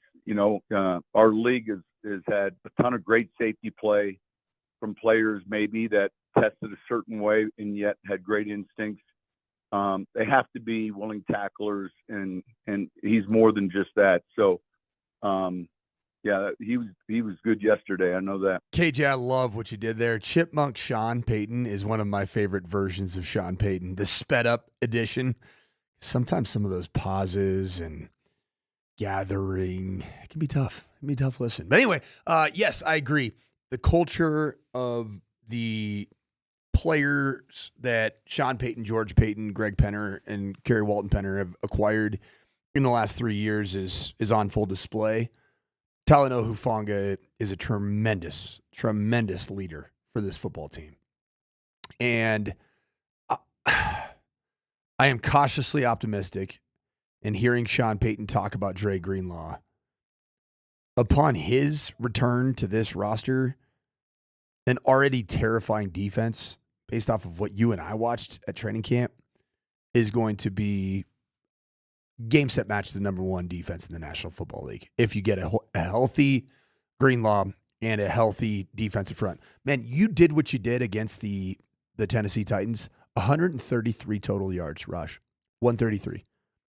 Without your superstar, elite, terrifying middle linebacker in Dre Greenlaw, and without your well-compensated interior defensive lineman and a very vocal part of this defense in Malcolm Roach. Yeah, without those guys. That's, how scary that is for the rest of the league? I can't wait till Dre Greenlaw comes back, man. Dre Greenlaw is an absolute must-have in week 2. I agree. To be able to eat up the middle of the field. Jonathan Taylor, Danny Dimes is a runner. Tyler Warren. Tyler freaking Warren. After watching what Indy did to Miami and seeing Tyler Warren catch 7 balls for like 80 yards, you remember, Raj, did I like him? Problem with it. Did I like him? How was Colston Loveland last night? Pretty quiet? It's funny. I didn't notice him. Did he catch a ball? I did not notice him at all. He's milk cartoned. Does he still have his is he still wearing the sling he was wearing at the combine? Me. Remember how nervous I was about that? You're right. Because everyone was mocking Loveland to the Broncos. So nervous about that, man. Dude, watching that Colts game and seeing what Tyler Warren did, they absolutely have to have Greenlaw in week 2. Colston Loveland, last night's performance had 2 catches for 12 yards. Yeah, who are you? Yeah, cool. Lucas Kroll was better than you, man. Yeah, okay. I have another bone to pick with Sean. All right? Big bone to pick with Sean. I know Evan. Hold on. You guys are getting all hyped over beating a trash Titans team. Have you listened to a single minute of the show over the last 2 days? We're getting hyped over that? Yeah, in fact, I'm starting to feel like I'm going too far the opposite way. Right. Where I'm like destroying overreacting on a negative. I'm destroying an NFL legend coach for some of the decisions that he made, and I'm about to do another one right now. You realize who started the contest at tight end for the Denver Broncos? First play. Went back and watched it on the NFL Pro All-22 film.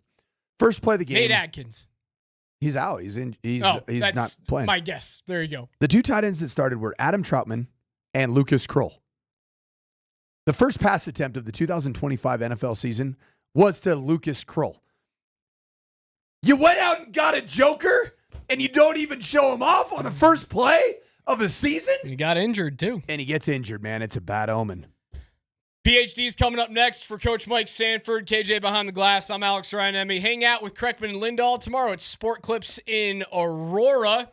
Don't miss any of PhD on the other side. I'm sure they'll have huge reactions to the Broncos' big news again. Denver stays in Denver. Burnham Yard. Bunch of blokes at Burnham Yards is the new home of Mile High Stadium, hopefully in 2031. See you tomorrow at 10.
New Broncos Stadium, no taxes for the public, retractable roof, target to be built in 2031, grass field, commitment to the community, development of an area that is blighted, to say the least. In terms of a new Denver, this, along with the development the KSC is planning to build around Ball Arena over the next few years, Denver is going to look like a different city in about 6-7 years. A different city. And today's a gargantuan announcement about the Denver Broncos staying in Denver. We'll have Parker Gabriel from the Denver Post that wrote the story about this coming on with us in 18 minutes. And the mayor of Denver will join us at 2 o'clock to talk about the economic impact to the city of Denver. But boys, what's your reaction to the huge announcement that the preferred site, it's not set in stone, but it's the preferred site. But I think this is as good of a lock as you can possibly imagine. Cool, man. I mean, this is it's cool, man. We're getting a new stadium. It's officially here, and you know it's going to be state of the art. It's going to be the best stadium in the world, probably literally in the world. You know that's just kind of what happens here. So we're going to have some awesome stuff. They're going to build a new city around it. I'm relieved about my drive home. I don't have to worry about my traffic. I forgot that was also very, in the press very, very release. relieved about that. Yes. I appreciate the mayor considering me in that. Yes. And now I think it's going to be fascinating. The only debate that natives will have is going to be about the dome. Right now, it's retractable, so retractable roof. But I do think there's still going to be a little bit of debate there, and I think it'll be fascinating to see what they do with the first snow game. Well, Buffalo's building a new stadium, and they're going to make sure the fans are covered, but the field isn't. Yeah, I think that's But idiotic. guess what Buffalo will never have? A Super Bowl. A Super Bowl. Nor will they have Taylor Swift in November come play at their place or 10,000 other things. I thought it was an insanely stupid decision. Also, they took millions and millions of dollars in public funding to do that half-empty stadium. I think it's an insane decision by Buffalo doing what they did. And by the way, they put that right next to Highmark Stadium, which is an Orchard Park. Yeah. That is not in Buffalo. It's not even that close. And you got to go through the, I say it with love, the hood, basically. When I went up to that stadium, first time I called a game up there, I was shocked. I'm like, we're in a neighborhood. It's an old neighborhood. It's an old beat-up neighborhood. Kind of those houses that were built right after World War II. The what are those called? The bungalow type houses, not real big. It's where neighbors, where you put, parking $50, you stick in your front lawn, and you don't have a lawn from. Kind of like in Appleton. Yes, actually, yes. Yeah. So that is. So this is completely different than what they're doing in Buffalo. It couldn't be more different. Well, now we got to see if there's the train stop's not far from there, but don't you think they got to put another stop right there close? Yeah, they'll put one literally at the doorstep. You would think so, wouldn't I would hope so, and we'll have the mayor on, and that definitely would be something we can talk about. The light rail stop for the Broncos right now isn't bad. I was just on it, it's actually. Not great. I mean, I would expect the next one to be far closer than the current one. Yeah, I mean, it's walkable. I did it this Sunday. It's a journey. Yeah, I don't think it's great. Down the road, behind the highway, around the corner, it's back underneath the highway. As opposed to Ball Arena, which literally is right in the backyard. Right there. So, I'll be curious what they do with light rail and other forms of public transportation and access to roads, because it is within a neighborhood. It's an old, beat-up neighborhood with railway tracks and Denver water and all that. What's liquor license number one? That's going to be right there in that area. What's that? The old bar that's basically right there in that area. It's got liquor license number 1. Is that right? I didn't know that. Yeah, in Colorado. Buckhorn Exchange. Yeah, Buckhorn's right there by Burnham Yard. It is right there. That's the most notable business that I can think of that exists in that area. We would go down to either Ball or whatever back in my drinking days, and we took light rail. We would stop there in Buckhorn, get some appetizers, a couple drinks, and get back on the train because it's just right across the street from there. Well, yeah, that's because we wanted to say we had a drink at the number 1 liquor license in the state of Colorado. Check that list. I got that in. Somebody was asking me what's wrong with the stadium now. Nothing necessarily, except there's no possibility of development of other businesses around it because of geography. That's the big thing, especially with privately funded stadiums. Correct. You know, if you're going to have the city and you, the taxpayer, is going to pay and foot half the bill or more like you did at Mile High, then you put it where the accessible grounds are and, you know, getting in and out, because it basically is on top of the old McNichols building.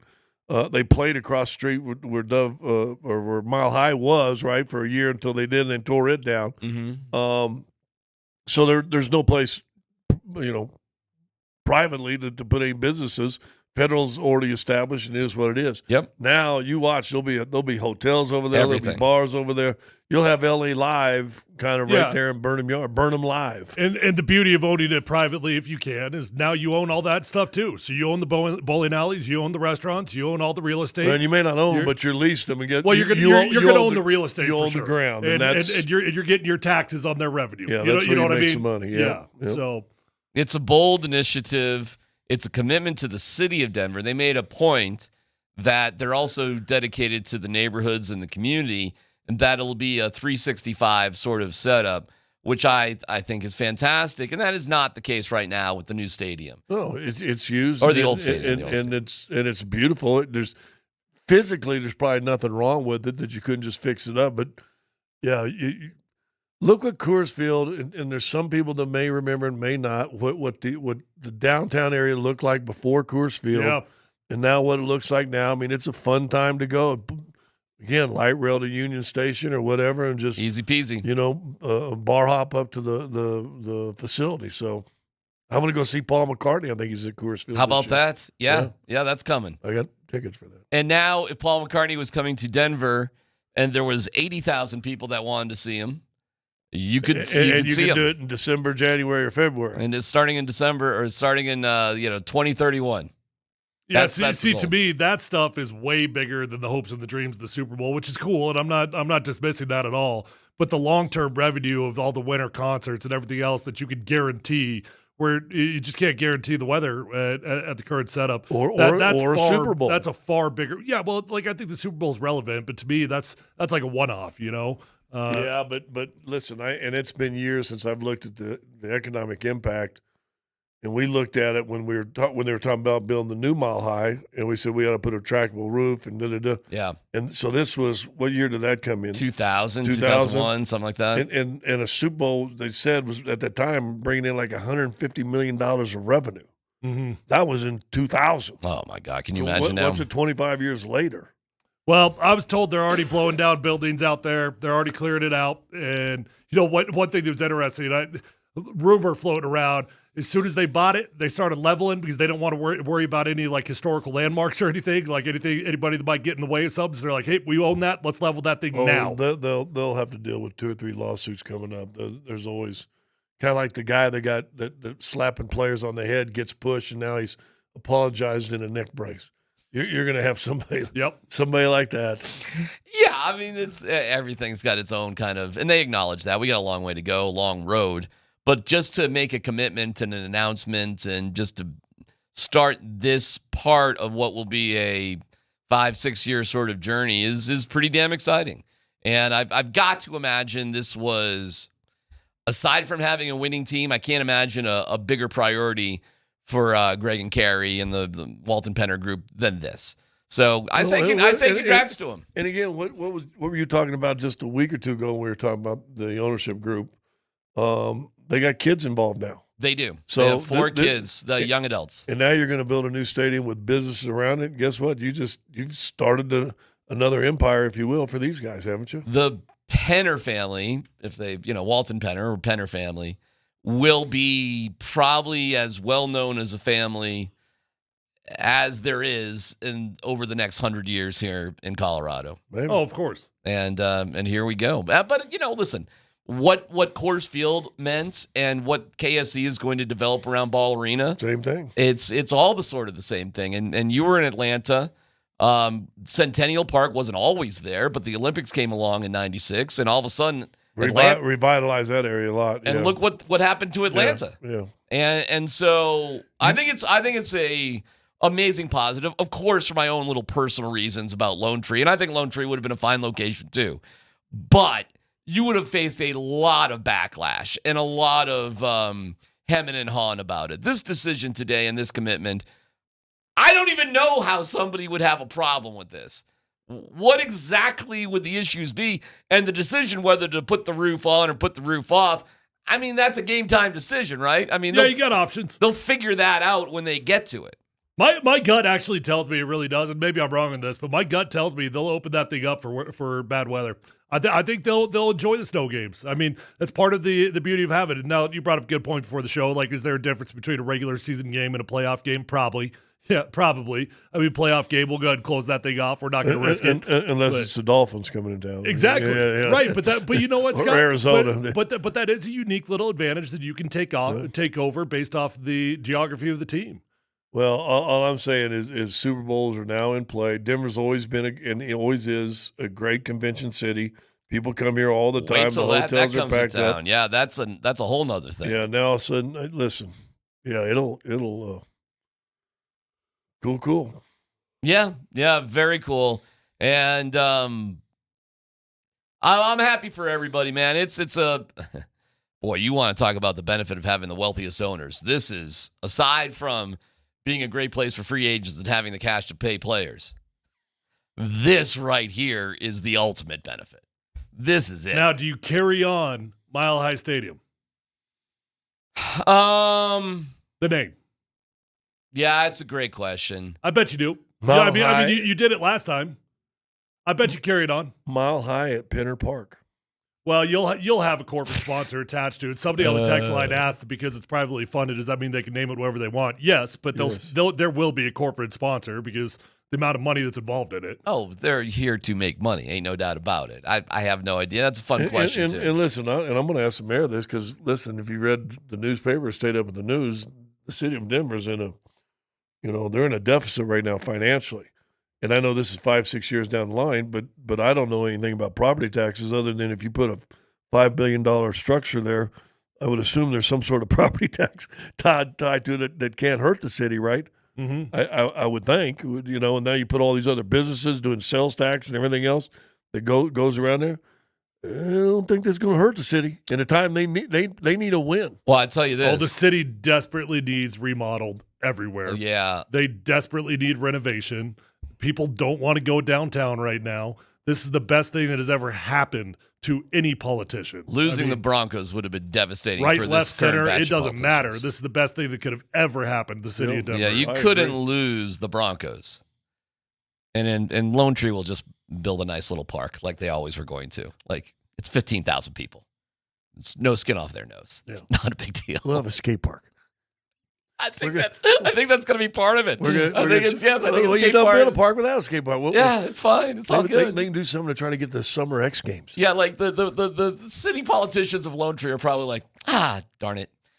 But this would have been mind-blowing, devastatingly bad for Denver. It'd crush Denver. Yeah. So anyways, we'll have the mayor on at 2, and if you got any questions, let us know. Parker Gabriel of the Denver Post, I wrote the story to break the news.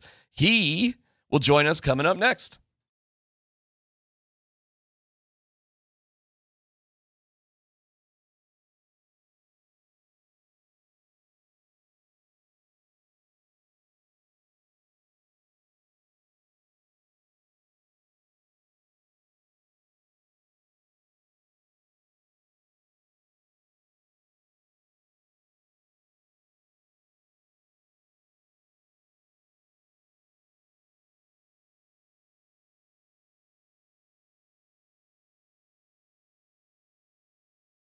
Hey, it's DMac for the Rocky Mountain Men's Clinic. When dealing with the issue of erectile dysfunction, the right treatment for your specific medical situation is critical.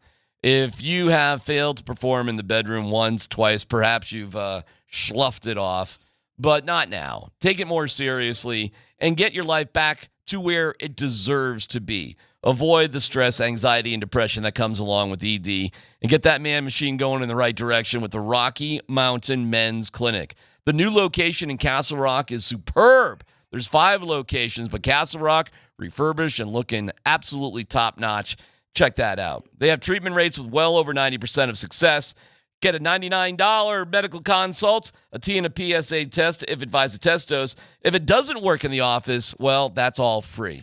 Like a lot of men, you could be having sex the day after your appointment. So call today. The Rocky Mountain Men's Clinic, 720-440-7900. 7900. That's 720-440-7900.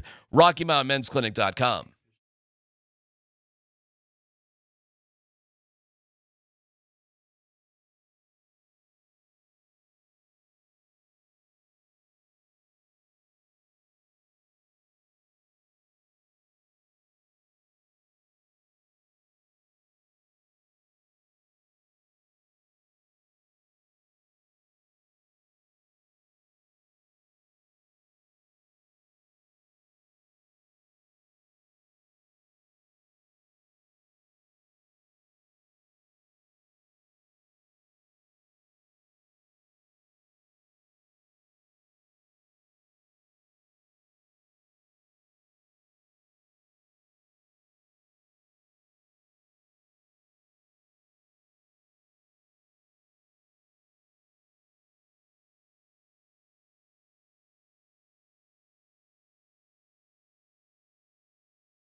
Parker Gabriel of the Denver Post joins us right now on the Ramos Law Hotline. Car accident, you need Ramos Law, medical doctor and attorney, ramoslaw.com. Parker, nicely written today. Huge news, obviously, as the Denver Post, along with the Broncos, kind of at the same coordinated time, came out with the story. What can you tell us about how this came to be? Yeah, well, it's obviously been a long process just to get to this point. For the Broncos, they bought the team. I was looking back, actually, DMac, at the transcript from when, their introductory news conference, August 9th, 2022, and Greg Penner got asked about a new stadium on that day. So it's been, this has been on their radar screen, obviously, since, probably before they purchased the team. And they first saw Burnham Yard in February of 2023 with the governor's office. So they've known about this site for more than 2.5 years about that. Greg Penner told me today he fell in love with it the first time he was there. And since then, there's just been, so many moving pieces in terms of, buying the rail yard is sort of the easy part. There's the surrounding area. There's whatever environmental work needs to be done on the site. There's obviously they started purchasing, private real estate sort of around the yard more than a year ago, and then negotiating with Denver Water to purchase 25 acres of that facility that's to the west of the rail yard. And that part's not quite done. There's a concrete yard still sitting there that is, I think, key to the puzzle going forward. So it's been a long process to get to this point. They're almost there on the real estate part of it, and then they move into all of the city work, all of the the community benefits analysis, all of that stuff, which is going to take probably more than a year all told going forward from here. So meaning there's a concrete yard that they don't own yet that they need to. Is that what you mean by that? Yeah. There's a concrete yard that sits right at the north end of the whole kind of project that's wedged between Burnham Yard and Denver Water. I think that's 12th Avenue that's right there. And so that's or 13th maybe. So that's an outstanding issue. I guess I'll put it that way. That's to be determined, I think. So what you're saying, the price of real estate probably has gone up. You didn't know cement was so expensive. Hey, my concrete yard, there is no price on that sucker now. Yeah, we're not charging by the yard on this one. Yeah, I think they've known since we started reporting and BizDen did great reporting on this too. This summer about all of the real estate transactions that were made, sort of linked to the Broncos through LLCs in that area. And once word was out on that, I mean, you can imagine if you were sitting on property there, obviously the price has gone up, substantially on that stuff. Also, me spitballing, seems like there's going to be a need for concrete in that area for the next few years. Well, there you go. It wasn't lost on me. The word was the preferred site. So what needs to happen where it goes from the preferred site to it's the site? Yeah, I mean, I think you noticed, and Greg Penner said this to me today, and I think he mentioned in the video the Broncos put out, he just sort of casually said the next couple years of planning. I mean, that gives you an idea of how long you're talking about before shovels go in the ground. So the city does what's called an area plan. That's, a lot of what happens from here, city, state, and with the Broncos is a lot of conversations with communities. Obviously, Baker's right there, Alma, Lincoln Park. So those people, they really sort of, their voice gets heard from here on out. They become a key part of the equation from here on out. And those processes, I mean, I think DMac, I think it took KSC with the River Mile. I think that their community benefits analysis process took like almost 18 months. I know that the Broncos are hoping that it's not that long, more like a year. But the city's area plan, they plan to start in October. It's at least a year. So you're talking about late 2026. And I'm sure, city council's involved. There'll be multiple things that get voted on and all of that. So that's all to say you're looking at well more than a year, probably into 2027 from here, just on the planning, zoning, permitting, community impact, all of that stuff. And that's also part of why this is a preferred site, is because, even though there's a lot of excitement today and all of that, like, we know how these things go. Somewhere along the way, there's going to be, hard conversations and negotiating and all of that to try to get a project of this size to where it's actually greenlit for shovels in the ground. Hey, where's the new women's soccer stadium going to go? Is it around that area? Yeah, Santa Fe Yards is south of there. So you've really got, I mean, you're talking about. Wow, so Denver's really going to expand, like all the way past Santa Fe and 25. Is that what you're saying? Yeah, basically. Now, you're really talking about, we're talking about more than a decade probably total here, but you're talking about 4 giant projects all along the I-25 Platte River corridor, right? Because you've got Santa Fe Yard, you've got, for the soccer team, you've got Burnham Yard for the Broncos, you've got the River Mile development around Ball Arena, and then you've got the 80 acres at the current Empower Field site that once the Broncos are out of there, that land reverts back from the MFSD to the city. Wow. And then the city can do whatever they want with it. So you're talking about 6 or 7 years before they're at that point. But in talking with the mayor, Mike Johnson, this morning, I mean, he just like all of it. He's glad to get a deal done. He loves that the Broncos are staying in Denver, all of that. And like I think one of the things long term he's most excited about is what happens at that site many years down the road if the Broncos do in fact, get this done and they leave the current site. Well, we will have the mayor on at 2:00, so we'll make sure we bring that up to him as well. What other details? How about the funding of this, Parker? How significant is the fact that they aren't going to ask for any taxes from the public?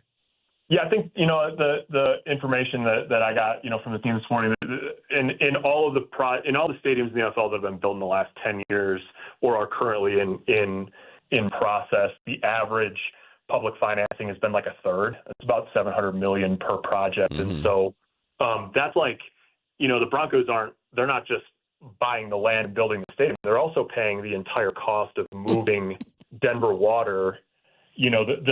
It's like, so the Denver Water Administration building is staying where it is, but the bottom, like 2/3 of that's it's sheds and warehouses and operations. They're paying for the acquisition of land and whatever associated, building costs and all of that to move Denver Water too, so that they can, so that becomes part of the stadium footprint. So, I mean, you're talking $4-5 billion probably upward from there in private financing. Now, that doesn't mean that every single dollar that goes into this is all private, right? I mean, the city and the state are openly saying, and the Broncos are openly saying, that there'll be some of that, improvement stuff, infrastructure stuff, roads, transit, all of that. Like that's public money. I mean, that's state and city projects. It's probably mostly stuff that they would have done anyways once there was a development opportunity on this site, whether it was the Broncos or a condo development or whatever. So there's that element of it. But yeah, I mean, you're talking about sort of on the level of SoFi Stadium, when Stan Kroenke built that, privately funded. I mean, that's the sort of project that we're talking about here. Well, we talked about this a while ago too, with all the news that's coming out in the city in the next 2 years could be $250 million in debt or below budget or whatever it's called. This whole thing, when it gets done, and it may, as you said, take a decade, but you got to believe the revenue that's going to be generated from sales and property taxes is got to be a windfall for the city. Yeah, I think so. And one of the things, I mean, not we don't have to go like too far in the weeds on funding mechanisms and all that, but one of the things, and a lot of consultants I've talked to over the last year about this have said this. One of the things that actually tend to work pretty well about the sort of mixed-use entertainment districts that go along with these stadiums is, let's say there's I don't know what it would be, 0.25%, 0.5%, 1%, like sales tax, hotel tax, whatever, specific to that area. That's not a tax on people that live there, but it's a tax on people that use, it's a restaurant tax and hotel tax on people that use the area. And then that actually becomes a good model and revenue stream for keeping up stadiums, so that you're not coming back a few years later and saying like, boy, geez, upkeep's really costing us more than we thought it was going to. How do we handle this? And so that's obviously the mixed-use entertainment district is going to make the ownership group a lot of money, obviously, over the years, but it also sort of they tend to provide this revenue stream that helps keep the stadium in the area up to speed. So yeah, I mean, you're talking about obviously a lot of economic activity in an area that right now really doesn't have much at all. Good stuff, Parker. Great job. And like I said, we'll have the mayor on at 2 o'clock, and you can read all about it in the Denver Post with Parker Gabriel. Thanks, Parker. Yeah, thanks, guys. Whew. I just got a serious hate message from somebody who's mad at me for talking trash about downtown. Like a text? Oh, no, like a DM on Instagram. Oh, there you go, yeah. I'm a big fan of downtown, but it's got its problems. There's no doubt about it. Well, that's the beauty of this. Hopefully it helps build it. Whatever your opinion is of the current downtown, it's going to be a radically better experience. That's the beauty of this. I mean, KSC is rebuilding. We've got the new stadium going in. You got the women's soccer stadium going in. Whatever happens to the current stadium, that whole location. Bottom line is, it's going to be a radically improved experience. Well, yeah, Parker just talked about that too. Between the KSC site, you added the women's soccer thing. He brings up the fact, oh yeah, they're going to own 80 acres right there. Why wouldn't you do something? Well, I was wondering if the women's also soccer team would just go to where Mile High is, but I guess they've got that all figured out already. Well, they're building their own stadium. I know, but I mean, they could rip down Mile High and put it there. Oh, well, I think they're already in works of putting, No, I know. shells in the I dirt know for that the now. place. I was just saying that's what I was wondering. No, it's the one wrench though he did throw in there, you got to cut it. Now they have to talk to the neighborhoods. Well, there's always that. Listen, they got years to figure that out. Go faster than you think. Oh, hey, fine. You don't want years turn into decades. You don't want that. No. You don't want something No. that can be done in 18 months or 16 months turn into lawsuits and this and that and this No. because neighborhoods. Oh. I mean, Fiddler Green says, hey, talk to us before you build something. We'll talk to you about neighborhoods. Scott, if you wanted it to be easy and put shovels in the ground later this afternoon, you would have just gone to Lone Tree. That's true. You would have had no issues. But this is a commitment to the city of Denver. And it does seem like this is what most people want. Text Greg and see if he'll come on. Sure. We've reached out. Oh, did you? Yeah. So, but they got a lot going on today and blah, blah, blah, blah, blah. So, yeah, but who's we? Did you? You ride bikes with them. Myself and Vic and a couple of people. Yeah. That's, Oh, so he'll be on the morning show. Greg did tell me that I would get a bike rack named after me at the new stadium. Oh, very cool.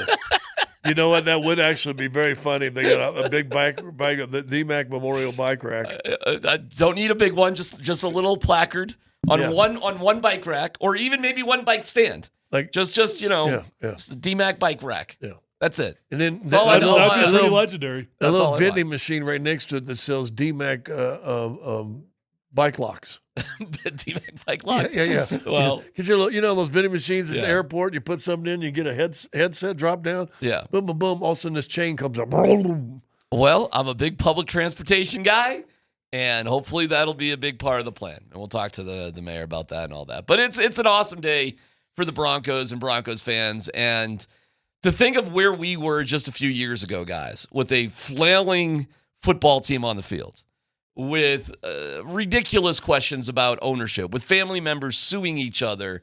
And now we're sitting here today with the team, and we can get into the team, how good they're expected to do, with the wealthiest owners in the NFL, and a plan now for a spectacular new downtown. This doesn't happen if these guys don't buy the Broncos. It just doesn't happen. And as cool as the family members are, and we all have relationships with various members of the families, let's be fair. There's no way they could pull this stuff off.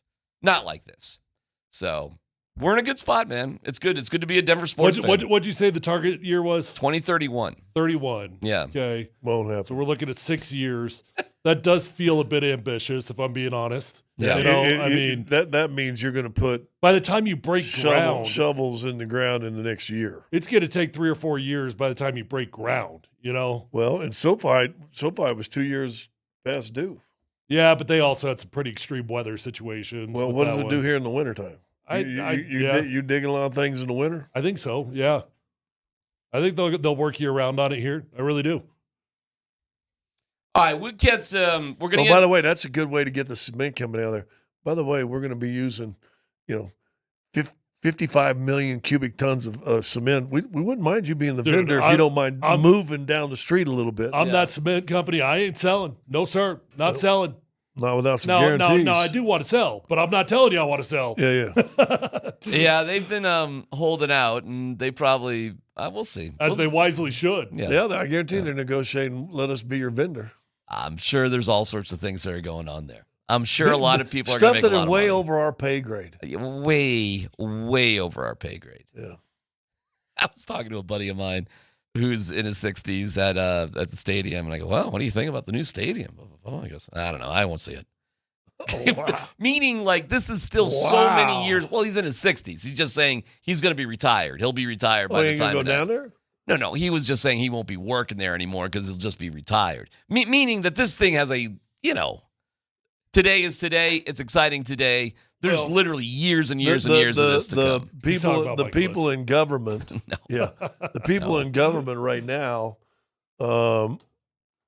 in 5, 6, 8, 9, 10 years, those people need to put a plaque for those guys too. Yeah, because the current, I don't think, and you guys know more about me, but the current politicians that are going to help stamp this thing and green light it going ain't going to get the windfall of all the revenue this thing's going to generate. These new 4 sites are going to generate millions of dollars for the city of Denver. Millions. Hundreds of millions. We will get back to this, and like I said, the mayor will join us at 2:00. So we'll spend plenty of time on this coming up. we got to get into Carmelo Anthony going into the Hall of Fame and what he had to say. That's on the way. Real quick, Deion Sanders did speak earlier today about the starting quarterback situation. There was a report by Pete Thamel that Ryan Staub is the expected starter against Houston. Are you able to confirm that? I'm not confirming nothing to y'all. Y'all know that. We ain't like that. We good. We have capable guys. Staub has been doing a phenomenal job doing and getting the majority of the reps, but I haven't made that assessment and decision yet. Hi, Coach. You know, in today's media, we don't care about being correct anymore. We just want to be first.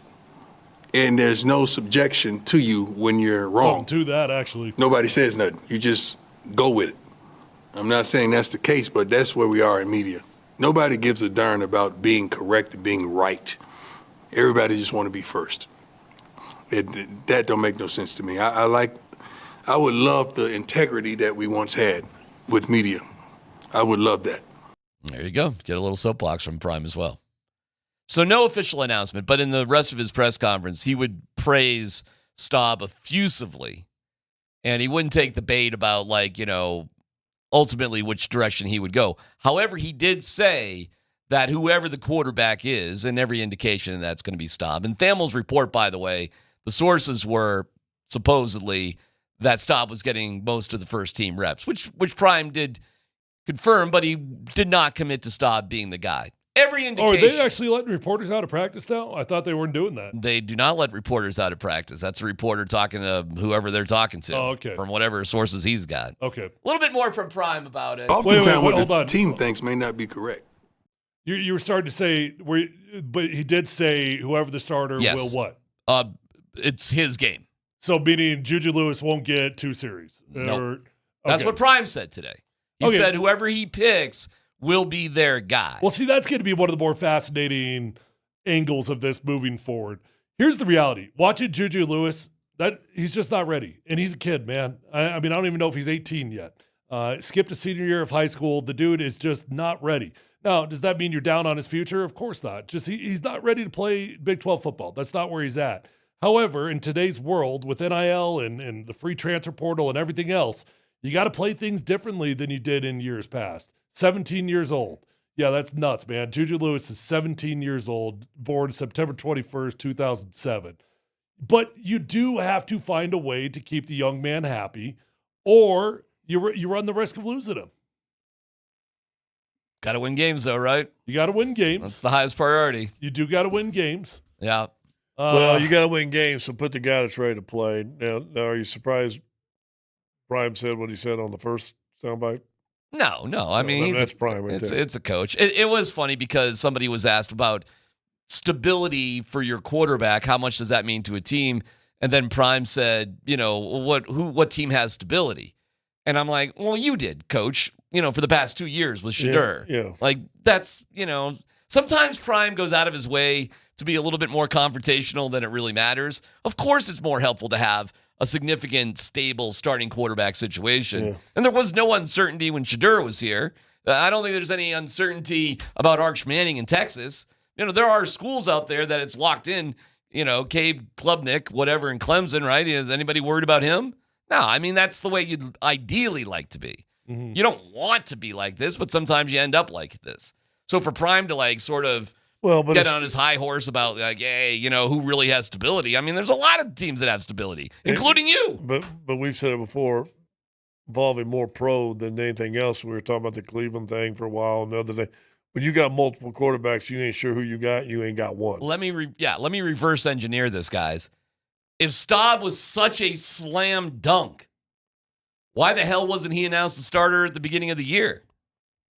Yeah, it's a good question. I don't think he was a slam dunk, but my gut does tell me he probably did look significantly better than the other two guys throughout preseason, throughout training camp, and they got to this point in week 2 because they knew that. So he had to have at least done enough to show that he was better, but for him to just be anointed like a day one starter over a transfer from Liberty who put up radical numbers over a 5-star quarterback, dude, you're almost just admitting to problems before you have to admit to it. We'll have, but who did Liberty play? Hillsdale, as it turns out, as we're seeing, because we could have and should have seen better from Salter already, and we haven't.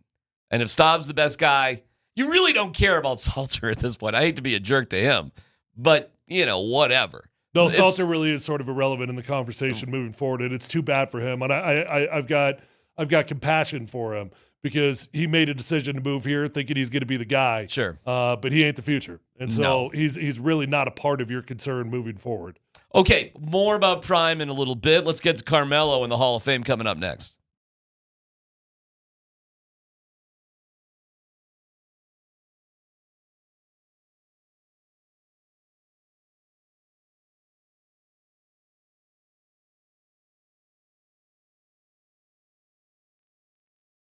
All right, guys and gals. Hey, if you're out there struggling with a bald spot, receding hairline, or thinning hair, pick up the phone, call Advanced Hair Restoration today at 720-459-HAIR.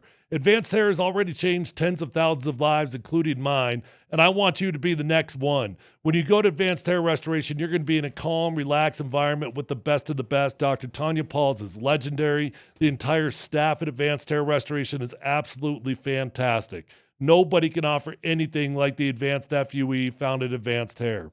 Guys, what I love about Advanced Hair is that they believe in what they do so much. They're going to guarantee your hair is going to grow for life. Lifetime guarantee with your own natural hair starting to regrow the very next day. So don't waste time. Call 720-459-HAIR. You're going to get 250 free hair grafts and $250 off. That's 720-459-HAIR. Or check out those before and after photos at advancedhair.com.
Right. And there's the foul. They didn't call it, and Carmelo hits it. Carmelo hits it. He hit a three. Carmelo did not stop playing. He kept playing and hit an off-balance three. Live from the Bacchus and Shanker studios. Their passion is justice. It's PhD. If you're watching us on the Twitch stream, we appreciate it. Thank you to Safeway. Order online. Safeway does the rest. Get easy delivery or free pickup with the same great deals. Get started at Safeway.com or the Safeway app. Safeway, fresh foods and local flavors. Fellas, here's a little bit of Carmelo at the Hall of Fame. I know everybody waiting on this next one. To the Denver Nuggets. In the city of Denver, you believed in me first. You gave me the keys as a 19-year-old kid. You let me grow, fall, fly, and become the man standing here today. Denver was where I learned the weight of the league, when I learned the value of sacrifice and the beauty of team. To every fan who filled the Pepsi Center, thank you. To the Mile High City, you'll always be a part of my foundation. And a special shout out to George Karl. I love you for life. Did you guys go back and look at any of those posts? I did not. Is there something new? Well, just what I told you last Friday. Okay. You wasn't very gracious. Yeah. Kind. Understanding. Reflective. Forgiving. None of those? Yeah. Well, I don't know what to say about that. No, that was cool. I only got to see a part of it. It's not one of those can't miss. I'm not a big watch Hall of Fame things. I'll watch. I like to see old dudes talking, on there, but I haven't. What do you think about Carmelo acknowledging Denver, though, and how he did it? I think it's appropriate. You need to say something. I think time has eased a little bit. Listen,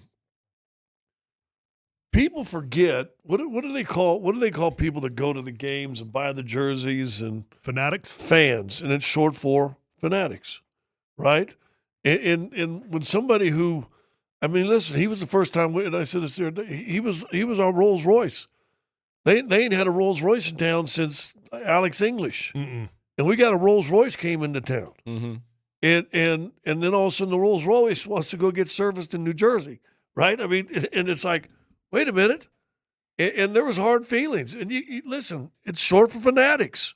And I think a lot of people were hurt by that. Time is healed.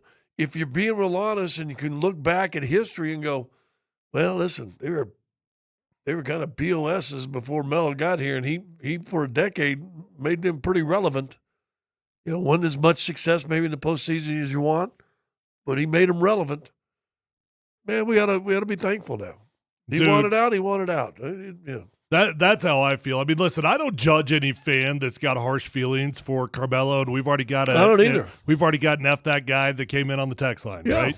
And I get it. As a fan, you will never be able to understand why a player wouldn't want to play for your team. I get that, and you're supposed to be passionate. I just don't feel that way. I've got so many radically awesome memories of the Carmelo era that it was just so fun to watch those boys. I could never have bad blood for that dude. I couldn't. Well, there wasn't a guy they've had until Joker who, if you're down one, that you wanted the ball in his hand, he was going to get you a shot. He made a lot of game winners. Yeah. In his 9 years here. I think, wasn't it 9 years he was here, something like that? Listen, I was hurt. I told you on Friday. I was hurt, mad at him. Forget that guy. Mm-hmm. Now I'm not a booer. I never condone booing. I don't like booing, whether you like the person or not. I'm not a boo guy. But forget him. I relished whenever we beat Melo. All the way when he was playing at Portland, he was a shell of himself. I was glad every time we got to beat Melo. Mm-hmm. But dude, man, Dan's got the numbers. He comes in as a rookie. Averages 21. Come on, man. Look at that. 21 basically, 27, 29, 26, Crazy. 23, 28. And his last year when he won out, he still shot 20, scored 25. Yep. Is he a Nugget or a Nick? Well, how will he be most remembered? Well, technically speaking, he played longer for the Nuggets. So I don't know what that means. Or is it the exact same, actually? Is it 7 in each? 8, 7.5. 8 and 7. 6.5 with New York, 7.5 with Denver. Yeah. So a little bit more with the Nuggets than he was drafted here. Do you remember him playing for OKC? I do not. He played at OKC. I remember Portland, and I don't remember anything after that. 2 at Portland. He played, he started 3 games, played in 69 games with the Lakers. I think. Oh, that's right. Dude, he's got a 22.5 point average for I mean, he's a Hall of Famer. I think to answer your question, I do think he's more a Knick than a Nugget. And that sucks. But I think like if you were looking big picture nationwide, he's a Knick, right? He had a more dramatic impact on the Nuggets than he did the Knicks, frankly, because of where the Nuggets were and what they did with him here. God, he had some great years out in New York, though. Yeah. Oh, he's incredidible. And don't forget, he never averaged more in New York than he is top year in Denver, though. 28.7 versus 28.9. I mean, you know. Where does he rank in terms of best Nuggets of all time? My opinion, number 2. As a pure player, I'd probably go 3. So Joker, who, and Melo? Joker, Alex, Melo. Okay. Alex, dude, he led the entire NBA in scoring in the 80s, and we sleep on him. And I know that they left him on the top 50 list and the top 75 list. I think he got in 75. He wasn't in 50. Are you kidding me? He led it. He led the most glorious era of NBA basketball, the 80s, with Jordan and Bird and Magic and McHale and Dr. J and Moses Malone and I mean all the monster names. He's in the top 5 though. He led them in scoring. So if he's one of the top Nuggets of all time and he's a Hall of Famer, and I understand we have another very significant 15, but I don't know why you can't retire the same number twice. Is the right thing sooner than later to retire Carmelo Anthony's number here in Denver? I think it would be weird to do it before Jokic was done. I mean to retire the number. I mean, you can't retire the number when Jokic is wearing the number. Here's the problem: you come in and honor him, and you're going to get knuckleheads booing him. Do you want a guy coming in here and get honored? And Do you think so? Yeah, because we got knuckleheads. First text out of the box, F the guy. Yeah, but I don't know if he's going to the game that's going to honor Carmelo Anthony. I mean, okay, fine. But is he buying tickets to go honor Carmelo just to boo him? I doubt it. I really doubt it. Yeah, it's still close to you guys, to you, for sure. Yeah. You know, because you were really, I mean, nobody's deeper with the Nuggets organization than you and a few other folks. But for myself and Tyler, who are more on the outside, and especially for me, who's such a big Syracuse guy, my love for Carmelo knows no bounds. Like, I'll be standing on my tippy toes applauding that dude. And I really don't get people that would boo him. But I do understand how people associated with the organization feel betrayed by the guy and what was going on. I mean, I do understand that. Okay, and I do too. But I mean, going back to your question, we don't really need to debate like the top 3 or 4 Nuggets of all time because it's semantics and everybody can have a different opinion. But even if you wanted to put him at the low end, I think the absolute lowest you could put Carmelo Anthony would be number 4. And that would be behind Jokic, behind Alex, and maybe if you want to throw David Thompson in front of him, right? Mm-hmm. But, I mean, outside of that, I mean, you're talking about at worst case scenario, and I think he's number 2, but at worst case scenario, you're talking about a top 4 Denver Nugget of all time. How is that not honored? I don't know. I think it's a slam dunk, and I hope it happens. I understand the tough feelings that would exist. I do understand that. But once the guy goes into the Hall of Fame, and even Melo with what he said there, hey, get ready for this. You know, everybody's waiting for this one. Because he understands the drama that, you know, he caused. He did cause drama. I blame his wife, whether it was fair or not. Sorry. Because behind every strong man is a stronger woman. So she got big shoulders too. Listen, I talked to Chauncey, and was it the 2009 season? I don't remember what year it was, but where they lost to the Lakers in the Western Conference Finals. Mm-hmm. That was their championship, and they're 2 out of bounds passes in games 1 and games 5 from winning that series 4-1. 2 out of bounds plays from winning that series 4-1. They folded like a cheap suit in game 6. And then in game 6, they didn't even show up. Yeah. and to Melo's own admission. And they're going to beat Orlando. They'd crushed Orlando early in the year twice, I think. They'd have beat Orlando too. That was Denver's chance for an NBA championship. So, and then for him to walk out, and you're thinking, dude, we were that close. Okay, I get it. We're that close. I get it. And listen, was it 10-11 or 11? 10-11. I don't even know what year it was. But then the next year, we're even better, and then George gets cancer. Mm. You know, and then they bow out to Utah, you know, when the coaches were infighting. You want to talk about struggle. When George gets cancer, all the coaches basically turned on each other and cannibalized each other, and they screwed them out of the playoffs that year. Well, we'll see what happens as time goes on with Carmelo, but he's in the Hall of Fame now, and he said nice words about Denver, so we go from there. The big news of the day is the Broncos announced their preferred site. Details on that coming up next.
Broncos are going back to the Super Bowl. It's the greatest facility for the greatest fans.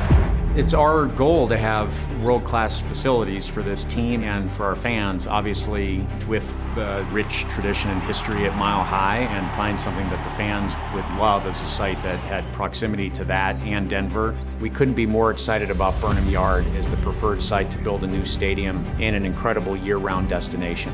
One of our goals is to be a really good partner across the community. We really have tried to do that since we arrived 3 years ago, aspiring to be the best team to play for, to work for, and to cheer for. We want to create an amazing venue for our fans as well as for our players. The first time we stepped on the site, there was a real appeal going back to the history of Burnham Yard and the rail, which is an important part of Colorado history. It's not something that will just have a large parking lot all around it, but really creating some place that's special that people leave and talk about and say, oh my gosh, when you come to Denver, you've got to be here at Burnham Yard. And we're also going to build DMac a bike rack. I think that part got edited out. The D-rack. The D-rack, yes. The DMac rack. Just need a little drama rack. Just a little sign. Just you know, you can barely see it. It'll probably be graffitied over at some point, but there you go. That's the announcement. That's what the Broncos put out there. That's Greg and Carrie, and there you go. Guys' reaction to, well, I got to get that right too. Burnham Yard. Not yards, Burnham Yard. Dan wrote yards on the rundown. Well, they couldn't be so more I could clear. say yards as much as I want today and not be wrong, because it's really Dan is the one that's wrong. Because I'm an idiot. Yeah, Dan's stupid. Yeah.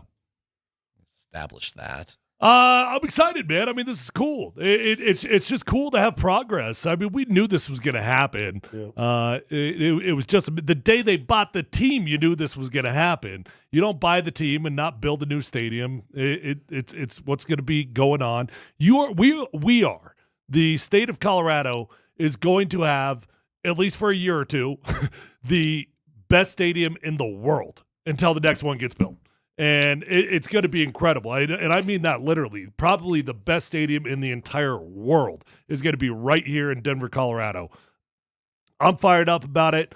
I personally am excited about it staying downtown. I think there's something about the teams just being in the city. I know a lot of teams don't do it. I got it. But I do think it's special when you can have the teams down there. We've got all the teams down there, downtown area. And I think it's where it belongs. I'm going to tell you something. I've been very lucky to be at a lot of Super Bowls. My two favorite sites for Super Bowls are New Orleans, number one by a mile. I couldn't believe how much I loved Indy.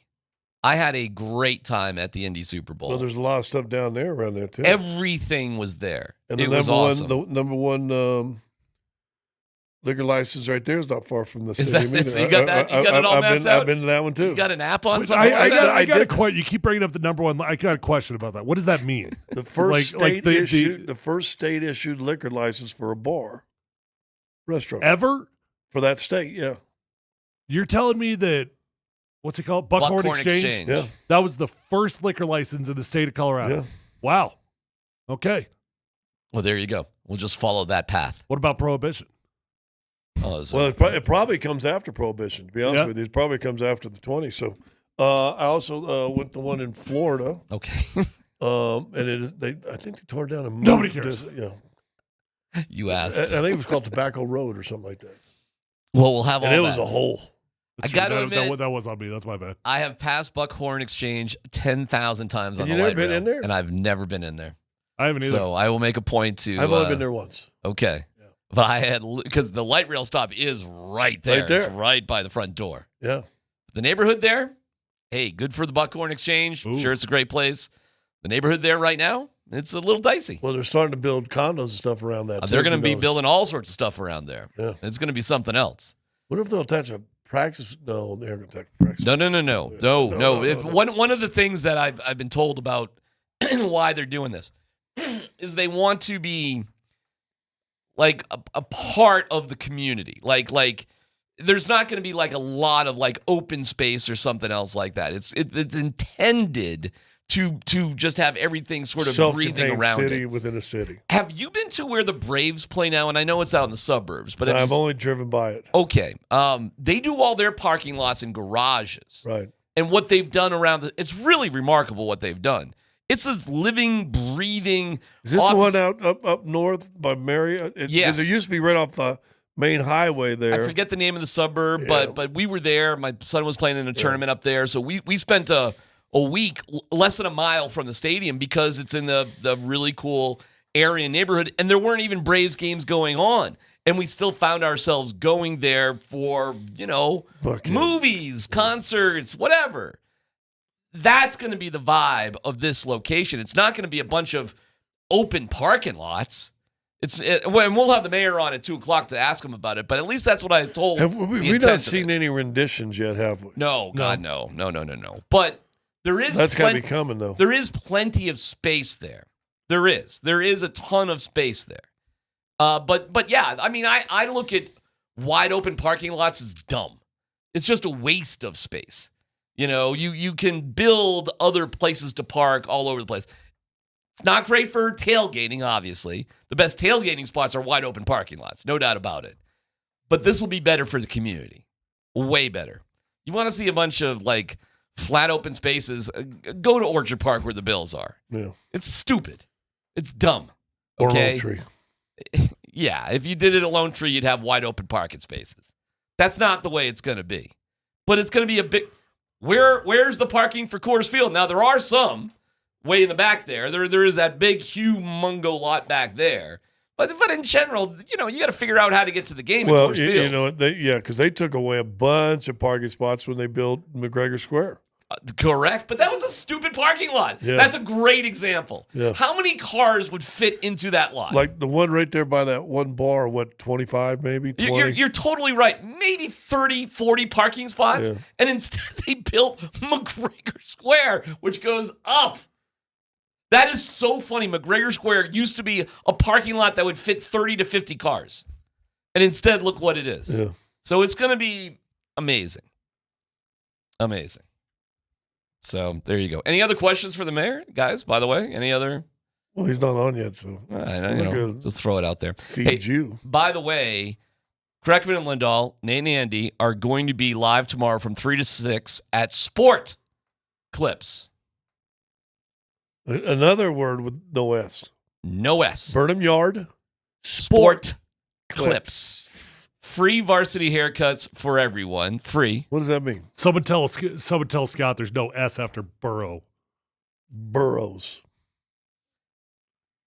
Are we talking about Joe? Are you talking about Joe or are you talking about New York? I'm talking about Joe. Oh, I'm talking about every time you say Joe Burrows. I was always talking about New York. Oh, right. My bad. So tomorrow, 3 to 6, Nate and Andy at Sport Clips. That's on East Smoky Hill. I love. Oh, they're going way out there. That's where I used to live. That's where I used to go to church. That's my jam is Smoky Hill, and East is you're going out towards the mall and Cherokee Trail High School, and that area. Great spot. Been there many times. So that's where they're going to be tomorrow from 3 to 6. So go check them out. You get a free varsity haircut tomorrow. Sport Clips, pros in men's hair. Any leftovers for you guys from the Broncos? I'd like some leftovers. Any kind of sort of deeper thoughts about what's going on? And I heard Nate and Andy actually were pretty funny about the RPOs. Did you hear what they were saying about RPOs? What did they say? Well, they're saying, forget about the P's and concentrate on the R's. Yeah. Which was kind of funny. R&O. Go and just get some R&O. And they were having a good time and having laughs about it and the whole thing. But you know what my only take is after watching some highlights from the Giants game? I wish they'd have drafted Scatterboo. Dude, that bubble pass that dude caught. That's what I wish. He had zero momentum, had a dude on him within 1 yard, and he trucks like 2 or 3 guys. Trucked 2 guys. He's going to be the next Mike Allstott. He's going to be fun to watch, but his lifespan has got about 5 years in the NFL. He had 2 carries for -2 yards. I know the play you're talking about is a pass. But, hey, I'm a big Cam Scatterboo fan. I'd have been thrilled to have Cam Scatterboo here. Did you see his blitz pickup? He's going to be one of those guys. Yeah. He's going to be like the 22 Janos. He's going to be one of them dudes. But his overall production is... But he's also with the Giants. His highlights are going to be great. But he's also with the Giants. He is with the Giants. And there's your problem. They're a disaster. You need to get Dart in there, quarterback, and I don't even know if you know anything about their offensive line. Not really, no. If you got a Mike Allstott going to be, you better Get that line working, boys. Fullbacks and running backs like him tend to be the most popular guy on every team. Yeah. Because Dude, I must have saw people love bruisers. I must have saw because once you watch one when you're on Instagram, then your algorithm. I must have saw 3 or 4 different dudes that I kind of follow breaking down like those 2 plays, like the blitz pickup and the bubble screen. That blitz pickup was nice too. That was real nice for a rookie. Yeah, isn't that what they say rookies can't do? Yep. If he's in the league for more than 3 years, I'll be shocked. Oh, I bet. Yeah, I give it a 5-year lifespan. But good for him because there's no other way for a guy like him to be in the NFL. Well, how many this is it. How many years did Mike Allstott play? Oh, he played, but Allstott was a long time. Allstott was a lot bigger than Scadaboo. Scadaboo's a pretty small dude. He's short. Yeah. He is short, but I tell you what, he was more packed than I remember at ASU. He was filling that jersey out nicely. Yeah. He's not afraid to get square either. No. Broncos decided to do running back Deuce Vaughn from Dallas Cowboys, which is interesting. You know, a dude that looks like Scadaboo that they could have had. Okay, so practice squad. Yeah, I think he's gonna have a spot on the 53 pretty soon. My gut tells me. Really? I do. But here's the thing: like, I'm already frustrated with the way that we are utilizing the running backs. I don't know how many touches Tyler Bidet had. I know it wasn't a lot. Why is he getting any touches? You know, it was Jaleel McLaughlin even active? He was not. So he was a healthy scratch. He was on the sideline in street clothes. Which is what I said. Which is why a lot of teams don't carry 4 running backs because you're going to have a healthy scratch there, and it's like, well, why are you even carrying the dude on the roster at all? I don't know, but I do know this: you've got 2 really good running backs. You don't need Tyler Bidet to get a touch, not a touch, and that's not hate on Tyler Bidet. I like the guy. He's a good, decent, worthy running back to be in the NFL. Does he need touches? No. Well, like Sean just can't help himself. But he finds favorites. He did the same thing. What was the receiver last year? He finds a favorite, and he's going to play him no matter what. Little Jordan Humphries. Jordan Humphries. Let's play Humphries. Humphries. Is it Humphrey? It's Humphrey, but I just like you sticking an S on the end of everything. I'm from New York. Except I do it with an S instead of an R. That's fine. Yeah, because they played him. You're taking touches from other people away. Why? But they don't need it either. You don't need him in there. He's an emergency guy. If I'm down, you want me to tell you one take right here? Sure. I'll tell you on the other side. It's PHC on 92.5. Boom!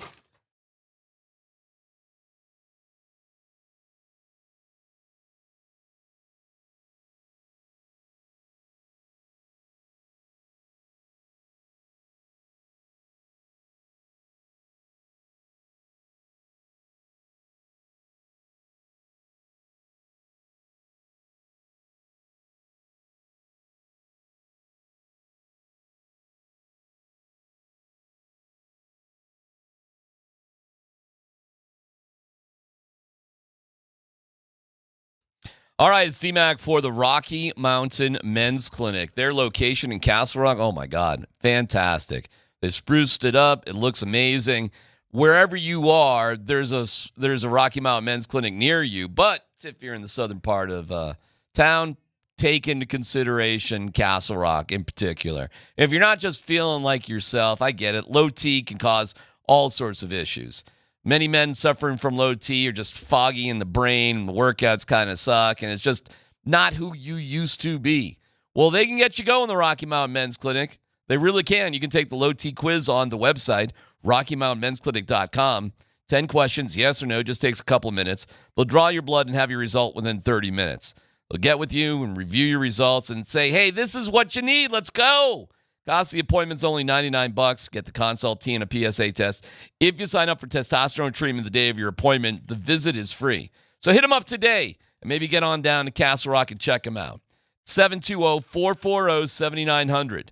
RockyMountainMen'sClinic.com. That's a RockyMountainMen'sClinic.com.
All right, Scott, hit us. What do you got? I threw my microphone. I can't go. Okay, you asked the question. You asked the question. Questions. New takes, or if you had any fresh takes. Yeah, any kind of leftovers, Leftovers. take, or whatever. Yeah. Get some time to think about that good old Broncos game. I'm frustrated with Sean Payton's coaching. All right, talk to us. Overreacting Tuesday. I said during the preseason, I wish he wouldn't call play call. I'm sticking by that. All right. I mean, we really. What do we have? 3 years. So would we have 17 games his first year? Just 16. Was it 16? 17 was the first year. Last year was 17. First year. Oh man, I don't remember. So 34, something like that. 33 to 35 real games as a head coach here in Denver. We seen any Star Wars? And I get tired of all of his cronies in the media that always, no matter what they talk about, and they spew out, one of the greatest offensive minds ever. Been 34 games. I mean, have we seen any Star Wars? Well, you could go to the Kansas City JV game. Yeah, that doesn't count. So even you say that doesn't count? No, of course not. Aren't you in it time for some sort of Star Wars? I think it's pretty tough to have Star Wars with Russ, and I'm being serious. I think that was really, really tough. I think it's pretty tough to have Star Wars with rookie quarterback. So I mean, is it excuses? Maybe. I do think that Sean Payton is. I mean, offensive genius is tossed around so often. I mean, we hear about Mike McDaniel, we hear about Josh McDaniels, we hear about all over the place. Sean Payton, they're all. I mean, Kyle Shanahan, offensive geniuses. Kevin O'Connell, offensive genius. Well, they can't all be geniuses, right? But I do respect Sean Payton as a play caller. I do respect what he's done in the past, and I know that that's in the past. But I think that Scott, to be fair, he's been working with a pretty limited cupboard for the first year or two. See, there you go. Do you want to see Star Wars, or do you want him to run the ball? That's a fair question. There you go. You can have it both ways. Can I say something? Yes. Okay. The Detroit Lions were Star Wars. They ran the hell out of the football. Would you minimize the RPO to more specifically run the ball, or would you keep the RPO system in place? I think that gets over talked about. RPO. How many RPOs are we running per game?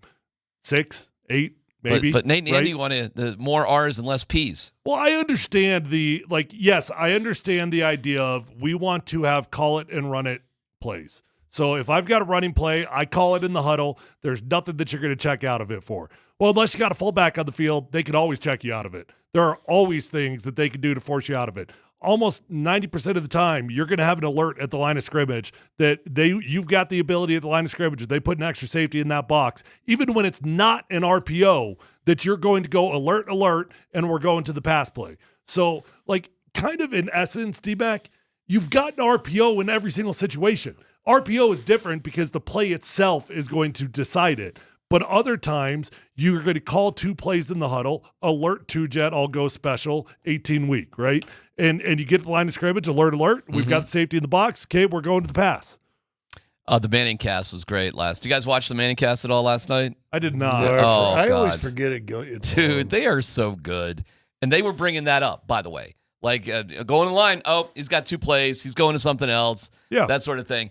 The one common refrain I've heard more than anything doing sports talk all these years is the coach needs to run the ball more.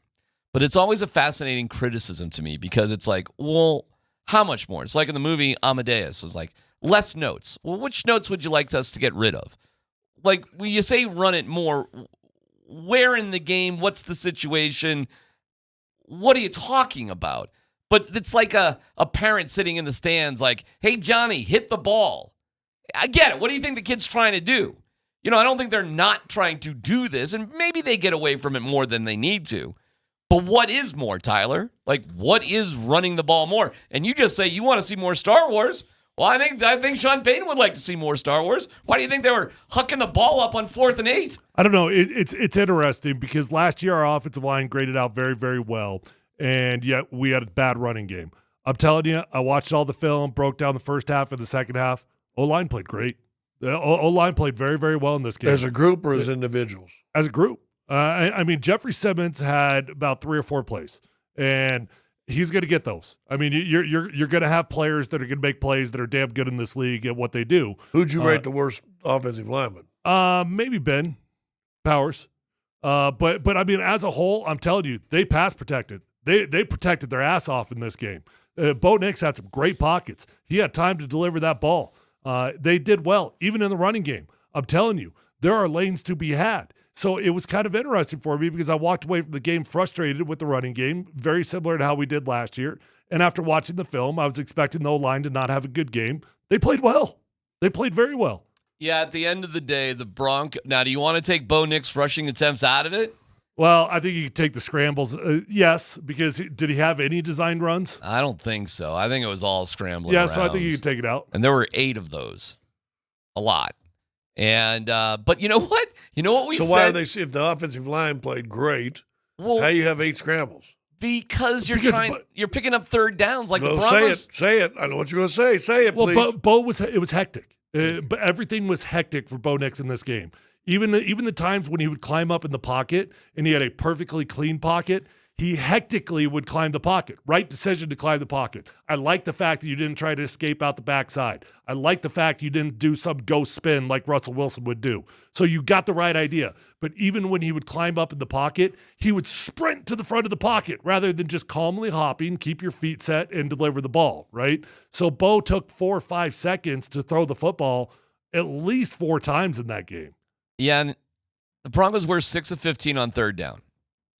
Pretty good. Pretty good. Not, a couple more would be 50% would be amazing. You want over 40, don't you? You do, and 6 of 15 is right there. The Titans were 2 for 14 on third down. Well, but we're not talking about the Titans. Why do you even compare? So what? That's defense. We've already talked about all day. Yes, defense was fantastic. All right, because one of the reasons you wanted Bo to run around a little bit was to pick up first downs. Well, I think he just said something. Yeah, but I did say what I wanted, 2 to 3 per game. That's what I wanted. 8's a lot. But 8's a lot. But you said this. I don't even know if you meant this or if there's a correlation. Bo was hectic in the pocket. Yeah. But at least he wasn't peeling out the backside like we saw. And I respect that. I do. Right. Yeah. So now maybe the peeling out the backside is what his comfort zone is, and now the stepping up is uncomfortable, which now makes that a little bit more hectic in the step up because he always wants to peel out and go. Yeah. So maybe now they're saying, no, you got to step up, and now maybe that's a little bit where that, maybe that's where that hectic comes into play. Here is Sean Payton talking about the R's and the P's. There are times where we want to run the RPOs. There's times where we want to kill to the throws.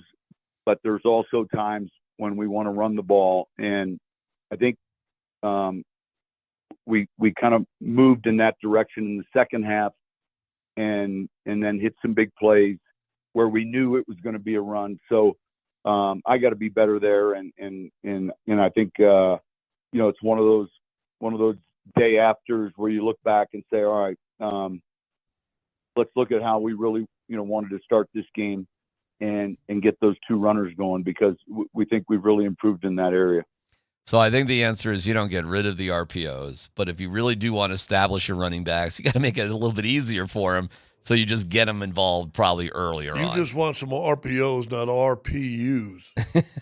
RPUs? RPU. Oh, like PU. I got it. Gotcha. Yeah, I mean, that's Sean getting excited, right? Like, you want to unwrap the Christmas present and play with it, as soon as you get it open. I'd have to go back and count them, but I think the RPO conversation is getting way over-exaggerated right now. How many are we talking about? 6? I don't know. But isn't that a way for a coach to blame somebody else because we're taking the P's too much for the R? But I'll say, not my bad. RPOs, that was his decision. Isn't that a way to shun? But isn't that a way to shun a little blame? He just said he was doing that. When did he do that? Sean is saying in the second half, when they realized things were a little out of whack, they just called running plays and got away from an RPO sort of thing to get the guys involved. And that's fine. Yeah, but he's sitting there saying, it wasn't mine to say we wanted to run more, but the quarterback he wanted to pass it out. No, he's not mad at the quarterback. Scott, he's Scott, he's subtly shifting a little blame from himself. No, but listen, the whole idea of the RPO is that you take what the defense gives you. So he's never going to be mad at the quarterback for throwing the ball if that's the right read. Like that's the beauty of it. Well, did he come back and say that was the right read? To me, it sounded like we had to change that because maybe he wasn't making the right read. Well, this was yesterday after they've watched film and settled down the whole thing, and I think Sean's actually acknowledging Sean needs to be better. He literally said that. So I think he is kind of being nice to Bo here. I think he's acknowledging he put Bo in some tougher situations than need be, and they could have made things a lot more simple. Especially in a game where you and I'm telling you, because I've been that guy. When you're in the middle of a struggle, it's hard to just get out of it. You're out. Boom. You're waiting for your magic fairy godmother to come by and hit you with a wand, get you out of it. Sometimes it happens, but more times than not, it doesn't. And now you're saying, hey, by the way, go make this tough play. I think Bo was making. I think Sean was part of this too, Tyler and Scott. He was just making everything way more hectic than it needed to be. And if you go back and look at tape and say the offensive line actually was doing their job, it's pretty good evidence that, hey, things were just happening too fast for Bo and maybe for Sean too. And there was really more time to do everything that you wanted to do, and you just weren't taking advantage of it. Well, the one thing that Sean is not going to back off of is all these personnel groupings. That's his deal. Yeah, he's going to do it. He ain't going to change. That would be my biggest beef in game one. I'm not anti-personnel groupings. I think it's effective. And what I'm not sure, like, if the average fan really understands what you're trying to get done there with the personnel groupings. It's not like confusing the defense of what you're trying to do, but what you're trying to do is try to get them to stay in base when you've got sub personnel in. Or maybe it's the opposite. Or maybe they go to nickel and you've got base personnel in. So when you're running in 5 or 6 new bodies every single time, it might be the difference of 1 or 2 chunk yardage plays where they stay in base, but you've got sub personnel in, and that's a beautiful pass play or a beautiful run because they went to sub and you're in base, right? Let me ask you a question, big picture game, and I think I know the answer, but I'm going to ask you so you can educate a lot of people. Why do coaches script the first 15 plays or so? Yeah. And does Sean Payton? I don't know the answer if he does or does not. See, I've been trying to think that. I would assume the answer is a firm yes. He has said in the past he has. Okay. He has or he does? He has and he does. He's said that in the past. I've only played for one play caller that did not literally script it, but he still sort of scripted it. Like Kyle Shanahan, we would have our first 15, right? Every play caller, we would have our first 15. Kyle, we started doing something in 2012. Every game because we went on a 7-game winning streak, and every game that we won, he would add another play.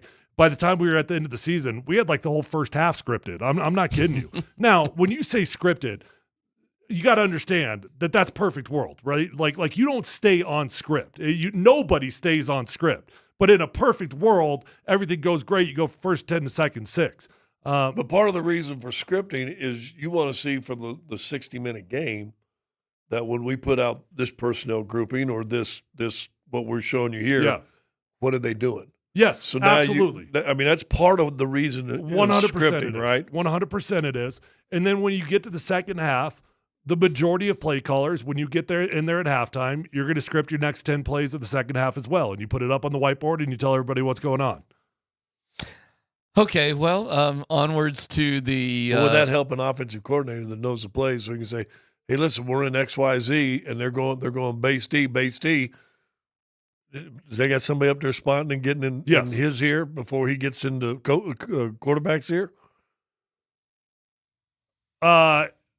I mean, probably in real time, no, but you will know it for the next time you call it. We're on to Indianapolis. But I'm happy for any other, takes that you got there, my man. I mean, in real time, that would be difficult to get all that communicated to the quarterback in time. Oh, yeah, I'd like to see Davis Webb as a play caller. You're establishing that. You've got put him upstairs. Okay. All right. Stick to it. Yeah. Till we see that laser show. The Manning cast was pretty funny. Peyton wrote a letter. You're going to love this because it was the Bears, Chicago, playing against Minnesota. Peyton Manning hand wrote 2 letters to the Pope to get him on the Manning cast. But think about it. Because the Pope's a Bears fan. Correct. Now, they didn't get get him, but they showed the letter that Peyton actually wrote, 2 of them, to the Pope. And Peyton said he spent 2 hours writing these letters to the Pope to get him on the Manning Cast. And I got to say, even though it didn't work, that is one of the funniest, coolest, at least attempts of any guest on any show of all time. That he actually had that sort of forethought and did that.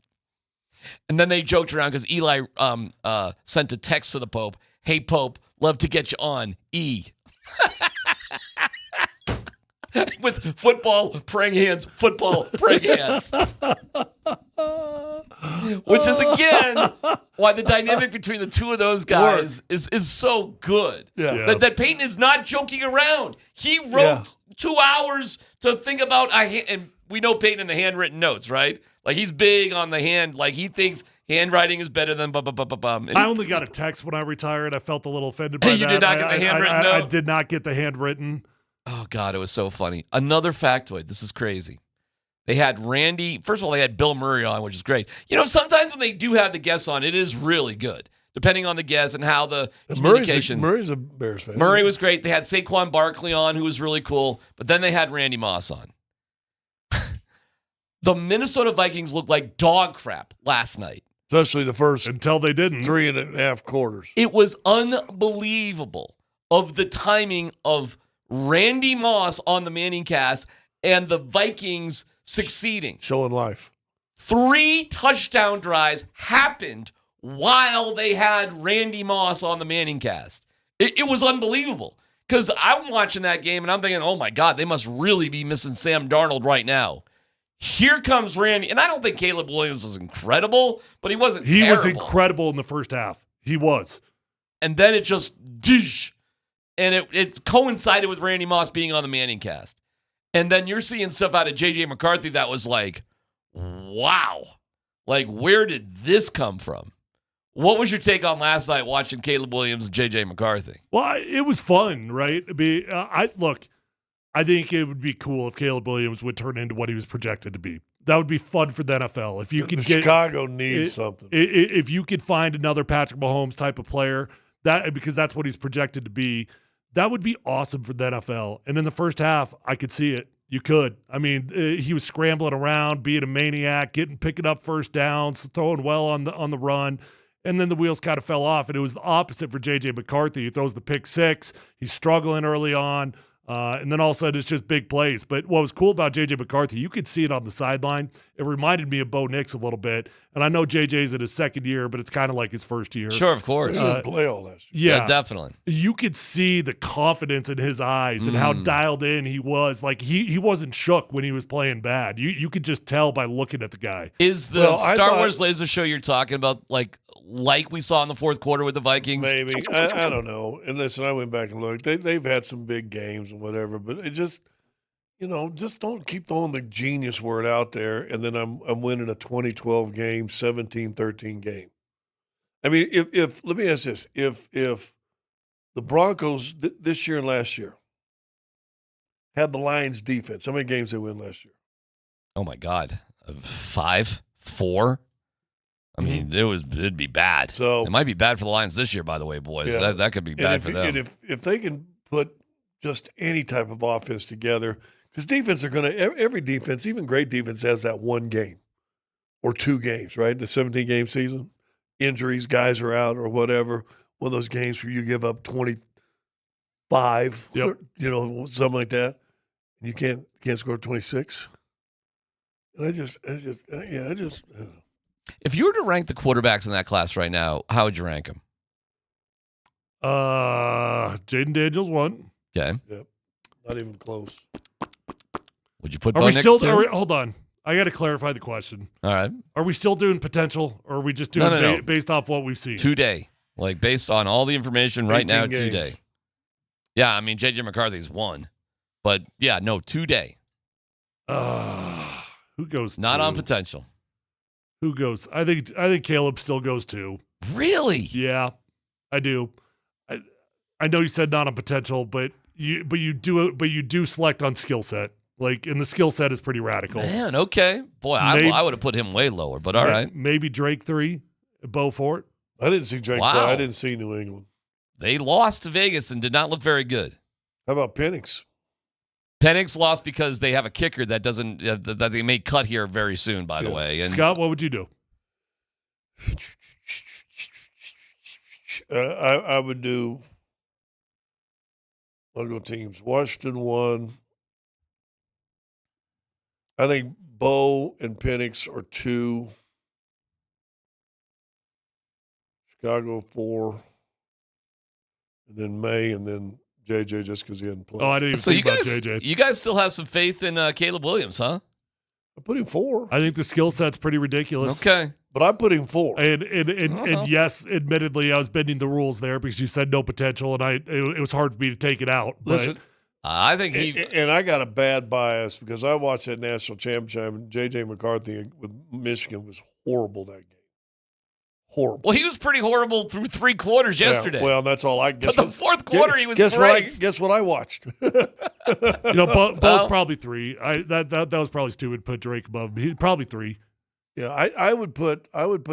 Listen, there was times because I watched a lot of that Atlanta game. There was times Penix are like, oh, okay.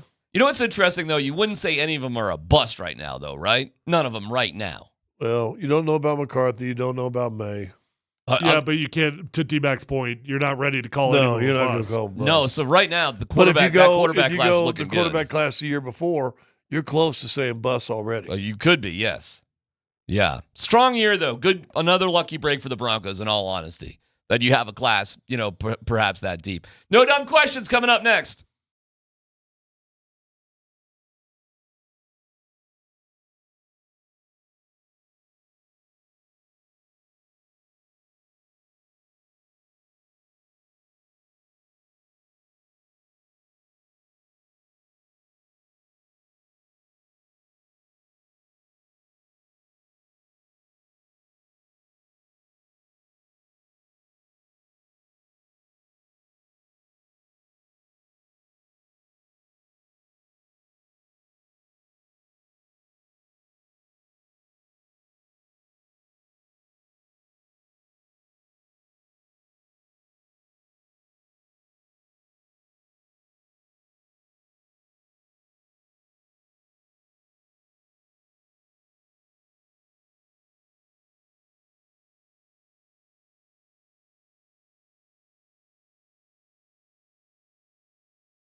Polumbus, Hastings, and DMac present Dum Dum Dum Dum Dum. No Dumb Questions. This is your safe space. Safe place. I'm leaning into the segment. You're a smart guy. Send us your not dumb question now. Tweet it, text it, or Twitch it. It's No Dumb Questions on Altitude Sports Radio 92.5.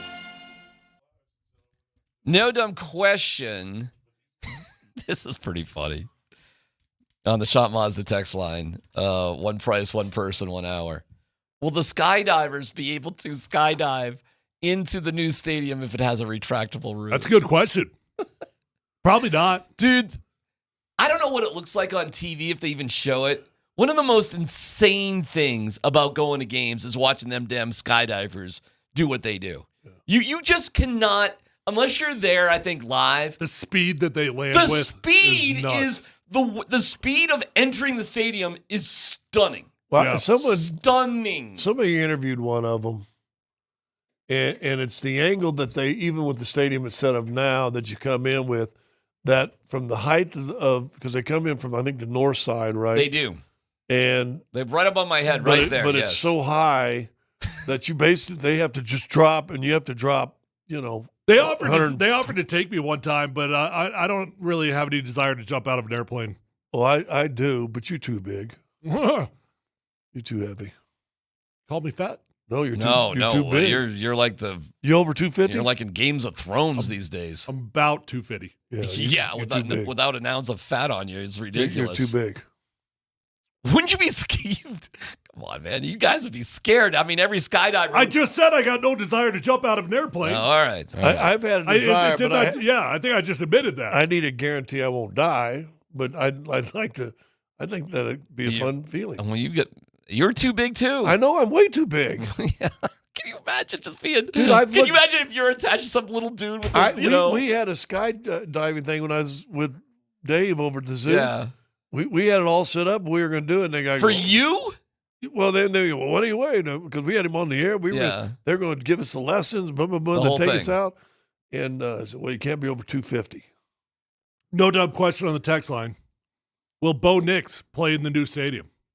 Oh, that's a great question. That's a fun question. 6 years? Is it 6 years or 10 years? Let's call it 6. I'd say yes. How about this for no dumb questions? If it is a yes, what will his salary be that year? What will Bo Nix's salary be if he's the starting quarterback for the Broncos in 2031 to open the new stadium? No, and $21.50 an hour. Hot dogs over here. If it's yes. Hey, can I say something? They better hope it's yes. Well, we all hope it's yes, because that would mean many, many good things here. But if it's no and they have to move on from Bo, fine. There's all sorts of ways to move on. Can we have a franchise guy before the new one opens? It'd be nice. That would be real nice. I mean, it was nice. No, did Elway's last year? Was it the last year in Mile High, wasn't it? If you put me on the spot right now, I think so. I would say, yeah, he'll be the quarterback. Confidence level of that, 70. I might be a little lower than that too. Right now. You're lower? Yeah. What is happening to you? I got some issues with Bo right now. That's not the game he was terrible. Well, you came on with Vic and said, I guarantee he'll never play that bad again. I hope so. Yeah, I'm hoping that's the case. You hope so or you believe so? I'm more of a hope so guy right now with Bo. Yeah. Yeah, listen, I told you guys last year, I was a big Bo fan, no doubt about it, right move to make, but the bar has to be raised. Yeah. I am using a growth meter. I agree with the morning show, by the way. Sean doesn't want us to use a growth meter. Well, pound sand, yeah. Sean. We can use a growth meter, that was a regression. What was the text you got yesterday from an NFL quarterback, former NFL quarterback? Basically it was playing quarterback is far different once you have expectations. Yeah, and last year it was free. No one Did you expect the year Bo had last year? No one did. No one expected that year. I did not expect a playoff year. No, that Bo had last year. No. And so now the expectation is going to go up automatically just because I got him in the playoffs and winning a playoff game. But then on top of that, it doesn't help that your coach is going around with his national media buddies and saying top 4 quarterback. It was a misstep for sure. It's a big misstep because when I was doing that halftime with Andy, I think it was with the halftime podcast we did, he looks tight. He doesn't look as loose as he did look last year. And if I could describe anything, I said nonchalant. When we were doing the breakdown during training camp, and I said, and then Skinny Arm said, "Oh, it's nonchalant." I didn't see. Whatever. Thinking back on it now, you know what? He looks tight. Yeah, the word I've been using is hectic. It's the best way to describe it. I don't mean to imply that like he's panicked, but it doesn't look calm, right? Well, I think he's playing not to make a mistake, and I think he's playing and that and you know this, Tyler. Whenever you play not to make a mistake, you're going to play tight.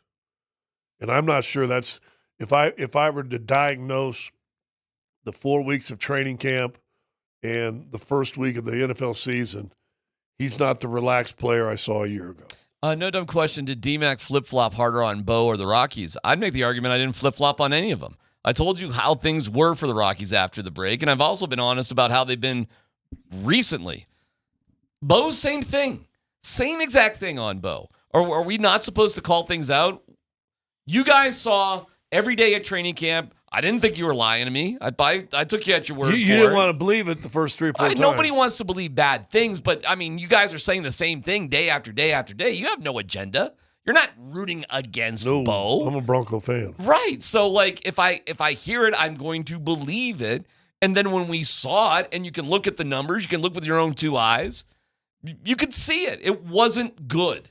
It wasn't good at all. Now, where it will go, hopefully it will get better. But Bo doesn't get a free pass just because he was the right pick at the right time. He's got to work at it now. He's got to perform like that now.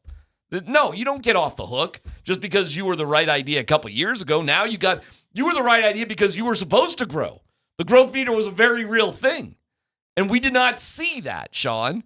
So we can use our own growth meter. Sean loaded Bo's butt with his mouth. I agree.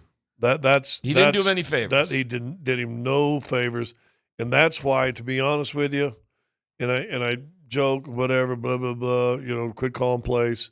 You know, one of my biggest reasons why I don't want Sean calling plays, I want him out of his headset. I want Sean's voice out of Bo Nix's headset and see if that calms him down. Why don't you say you want Sean Payton fired? No, I don't want Sean Payton fired. Because the only way you're getting what you want is if Sean Payton gets fired. I understand it because he's stupid. Because he's already tightened this kid up and wound him up too tight, and that's a bad coaching job. And now if you can't step back and go, maybe he needs to hear what's the OC's name. Davis Webb? No, I want Davis Webb. Joe Lombardi. I want Davis Webb's voice in his head, but it's going to be Joe Lombardi. Yeah. But I don't want – I think he's so tight. Even the interviews we saw him with the chick that's friends with Peyton, he's like, well, Coach, you'd like to have a coach who really supports you. Dude, he was uptight in that interview. On the Manning cast, they did something interesting. They showed, getting a play. And it was pretty cool because Peyton Manning gave Eli a long play. But Eli's used to that. None of us could do this. But a real quarterback like Eli, here's a long call. He gets it right away. But they showed how the coach can keep talking in the ear of the quarterback up until the 15-second mark and they turn it off. Right. And it showed Eli being annoyed with Peyton because they were having some fun. But if you're just chip into a guy's ear up until the second, you so I wonder if that's happening. It's just too much. Case closed. If I could wish anything, because I'm a Bronco fan. I told you, I got to go watch a freaking game this weekend with 4 Chiefs fans. And if they suck, I mean, come on now. I am forced to. I was my high school boys week. We're coming back with the mayor of Denver on the huge news. What will the economic and the impact? TV series, Mayor of some town. What's that? Remember that TV series, Mayor of something town? Okay, it's a really good series. Thank you, Scott. We'll have Mayor Johnson coming on next here on PhD.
Hi, we're going to have Mike Johnston, the mayor of Denver, on. The announcement today was huge, huge.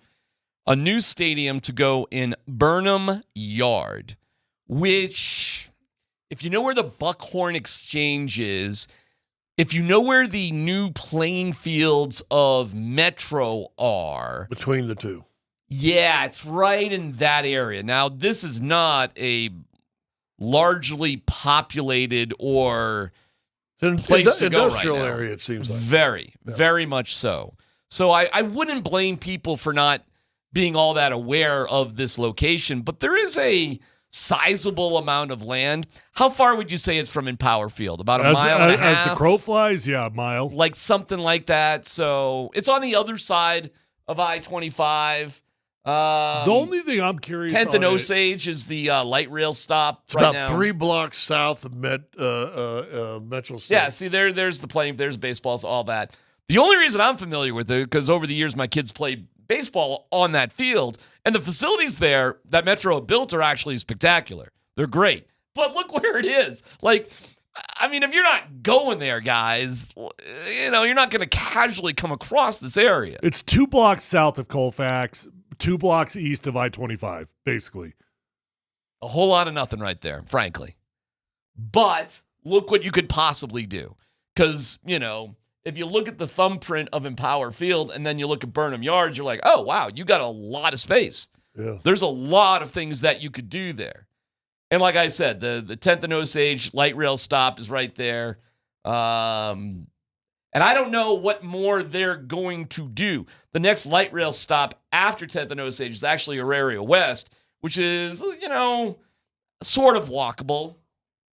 And frankly, that the light rail stop to go to, well, that is for Empower Field. It is a little bit of a walk, by the way. It's not like but if you super got 10th and Osage, you're probably right there. You are right there. So that is, I don't know if they're going to do more. We'll ask the mayor about that. I bet they figure out to drop off right at the front door. Yeah, I would guess you're right about that. But those are 2 light rail stops that actually do already exist. That would be very fairly within walking distance of a new area. That being said, it is tight there, you know, traffic-wise. You know, these are tight roads here. There's not a lot of wiggle room here, but I don't think that's the intent of the stadium. The stadium is supposed to be part of an entire entertainment district, which will include shopping, restaurants, living spaces, that whole thing. As will, by the way, the River Mile project around Ball Arena. Same deal. Not a lot of open space. A lot of development is intended to come up alongside of Ball Arena. Very, very much like McGregor Square on steroids. Around both Ball Arena and now the new Mile High Stadium, whatever. It probably will be Empower Field. Somebody texted that Empower signed a contract for like 20-something years. So likely it stays Empower Field. So there you go. And we are waiting for the mayor. He'll be along with us shortly. What's your overall reaction to this news? Retractable roof, regular grass, no taxes to be raised, privately funded. Tough to find what you can be mad at on this one, man. I love that they're staying downtown. Look, it was inevitable that they were going to have a roof to some degree. If you're going to do it, I'm glad it's going to be retractable so we still can enjoy this beautiful Colorado weather. And I'm actually going to be fascinated the first snow game if they leave that thing open or not. I could see a world in which they do leave it open because you're probably going to protect the majority of the fans with the retractable roof no matter what, even with that thing open. So I think this is a huge win, man. It's going to be the most beautiful stadium in the world when it's said and done. Yeah, it's going to be interesting. I'm trying to do the size of Empower and put it in that spot and just how much extra land you're going to have. It's not that much more. I don't think. Whenever those baseball fields go bye-bye. Well, I think I read it was no. like 100 acres total. What, these right here? Yeah. Oh, no, that's way. Metro's. No way, that's Metro. That's brand new. No. It's going to be Well, but south those of that. baseball fields used to be over there on Larimer. There's no way they're or Auraria. They aren't touching that. That's over the border of where it's going to go. That's not an issue. That's not going to be a problem. Those are I've been there. It's weird getting there. You're like, it's under underpasses and quirky areas and weird roads. It's like, it's not convenient. So yeah, that's not going to be a thing. You got a lot of space there. There's a ton of space there. But it ain't Lone Tree, guys. It ain't like, an open field that you could put a shovel in tomorrow. There's a lot of work that goes into this. A lot.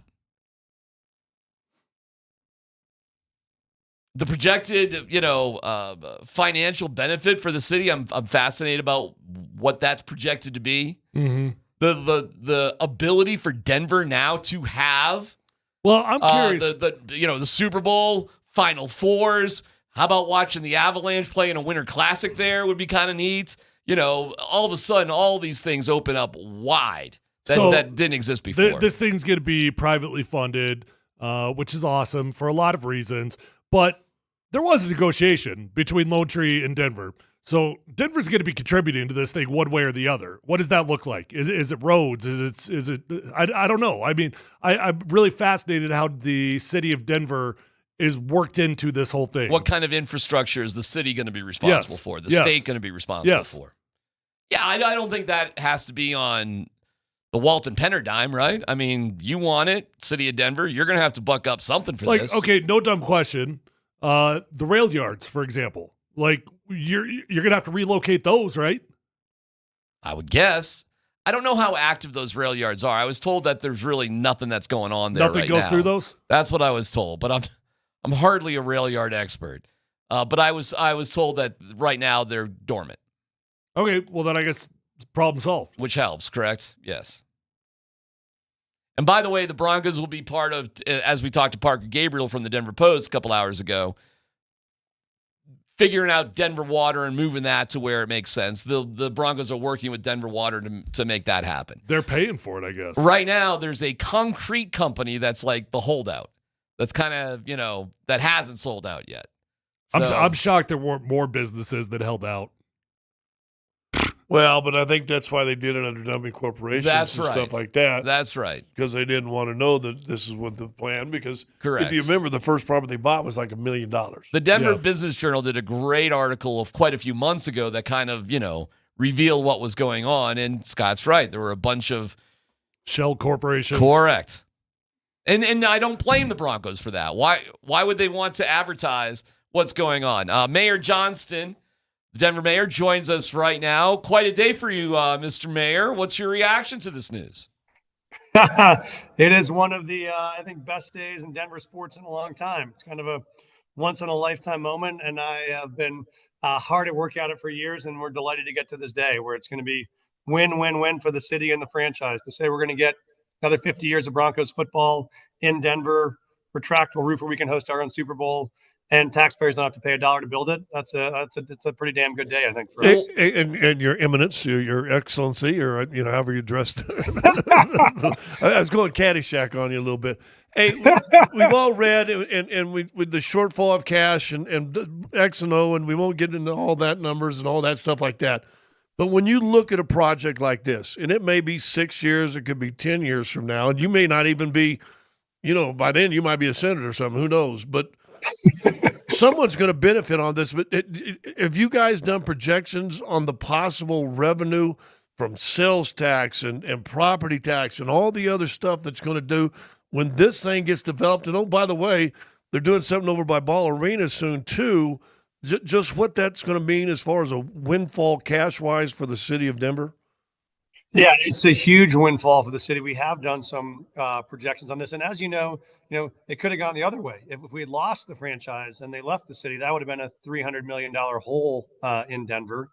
But this new location, because it has the retractable roof, that means you can do a Super Bowl. It means you can do a March Madness Final Four. It means you can do a Beyonce concert in the middle of January. I mean, so you almost triple the number of non-football events you can do in a stadium like this, and that about triples the revenue. So it takes us from like $300 million a year of economic impact on the city to over $1 billion a year of economic impact on the city, and that is a game changer.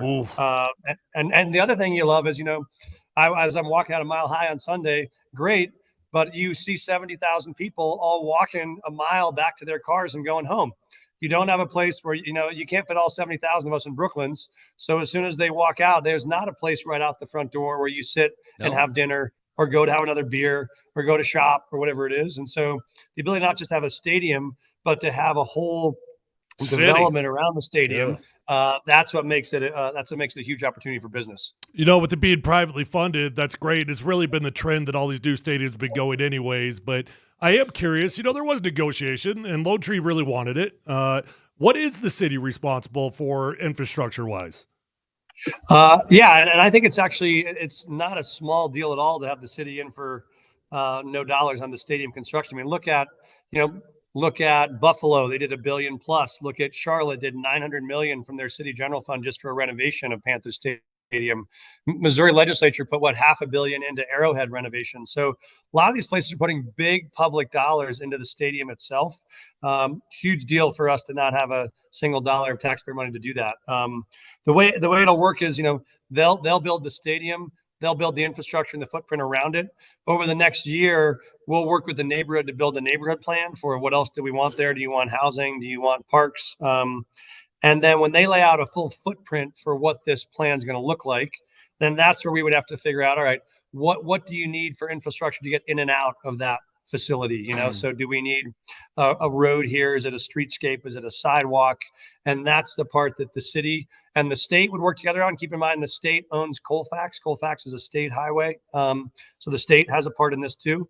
But that's what we would look at. But it won't be general fund dollars. It would just be dollars we could support out of capital. And that's got limits to it. But we would for any development, whether it was a convention center or whether it was a new shopping mall, we're going to make sure you can get roads in and out of that place. And when you look for the future of this, and we talked a little bit about the money coming in, you do Final Fours, and those are huge money makers, week-long things. Denver's already known as a great convention center. The infrastructure for Denver alone has been great for years and years and years. And I got to believe this whole facility, and again, I'm going to add the KSC one, which we're owned by, up a little bit north. I mean, there's going to be new hotels coming in. I mean, there's going to be a lot more stuff. I mean, it helps and benefits the convention aspect, financial aspect of it too, for the future too, doesn't it? 100%. I mean, we got, I can tell you right now, we're recruiting speakers to come to convention September 29 and 30th. Had a couple of very high profile folks we couldn't get. We said, guess what? You got Broncos Bengals Monday night also. Come speak on Tuesday. We'll get you tickets on Monday night. And they're coming, right? Like everyone wants to be able to come when you can see a game in the process. And absolutely, I mean, the Ball Arena River Mile redevelopment is going to be transformational for us too. And the beauty is that just becomes the way we do business now in Denver. You got Ball Arena is going to be incredible. You got McGregor Square with the Rockies has been great. This now has that same walk up, eat, drink, hang out, enjoy the city. That's, we think, a huge win for us, and people will come from all over to do it. That's why we're now the number one desired convention center location in the country, because people love to do all the rest of those things. See the Nuggets when you're here, see the Avs when you're here, see the Broncos, go see a show. It's got a bit of something for everybody. Mayor Mike Johnston of the Denver Mayor's with us. Okay. Of what? What were you going to say? Of the Denver Broncos? He's the mayor. He's your eminence. Denver Mayor. What pushed it over the line, the finish line, between the slight beauty pageant, perhaps, that was between Denver and Lone Tree?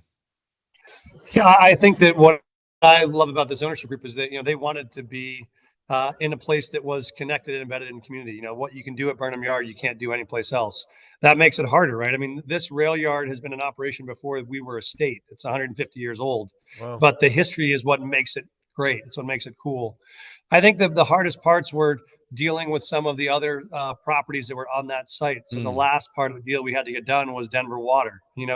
Denver Water is also a great community asset. We want them to stay in Denver. And so I spent a lot of the last 2 months working with Denver Water, finding a place we could move them to that was still in Denver. And so we found this site over on 40th and Josephine. It's 20 acres where they can move their facilities. That was the last linchpin of the deal we had to get done. And that's what we've been at for the last 5 or 6 months. Is if we could get Denver Water and make them whole, Broncos are paying to move them and rebuild their buildings, which are great. That was what sealed the deal. Hey, if you get a chance, Mayor, tell Denver Water the check's in the mail. I saw that bill. I just saw the bill today. So, and most importantly, your rates aren't going to go up. We were going to make sure no Denver Water ratepayer is going to pick up a dime on this cost. That was important too. Oh, that's awesome. Really quick. What's the plan for the site of the current stadium?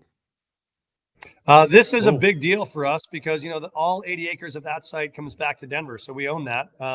And so what we can do now is we'll start a community process to say it's like a whole new neighborhood. It's like a Lowry where you have that back. We can, so we'll do a community process to say, what do you dream to happen here?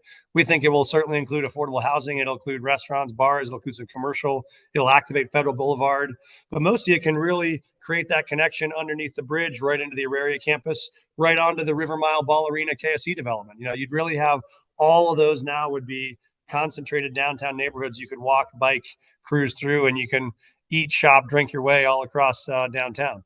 All right, Mr. Mayor. That'll take a couple of years to figure that out. We will let you go. Scott, you got something quick? Well, no, it's the first time we've ever had a politician on Zoom with us. I think that's kind of cool. There you go. Yeah. Well, mostly the reason I had to do this deal was it's the only way I could get onto your show. I mean, if I could announce the stadium you ain't deal, lying you'd let me about on. that. Hey, There's no joke. We'll give you a code word, then you can come in and whenever you want to make fun of DMac, only Tyler and I know what your handle is. That'll be great. I look forward to coming back anytime. Good luck with everything. Mayor. All right. Thanks, you. Thanks, guys. Take care.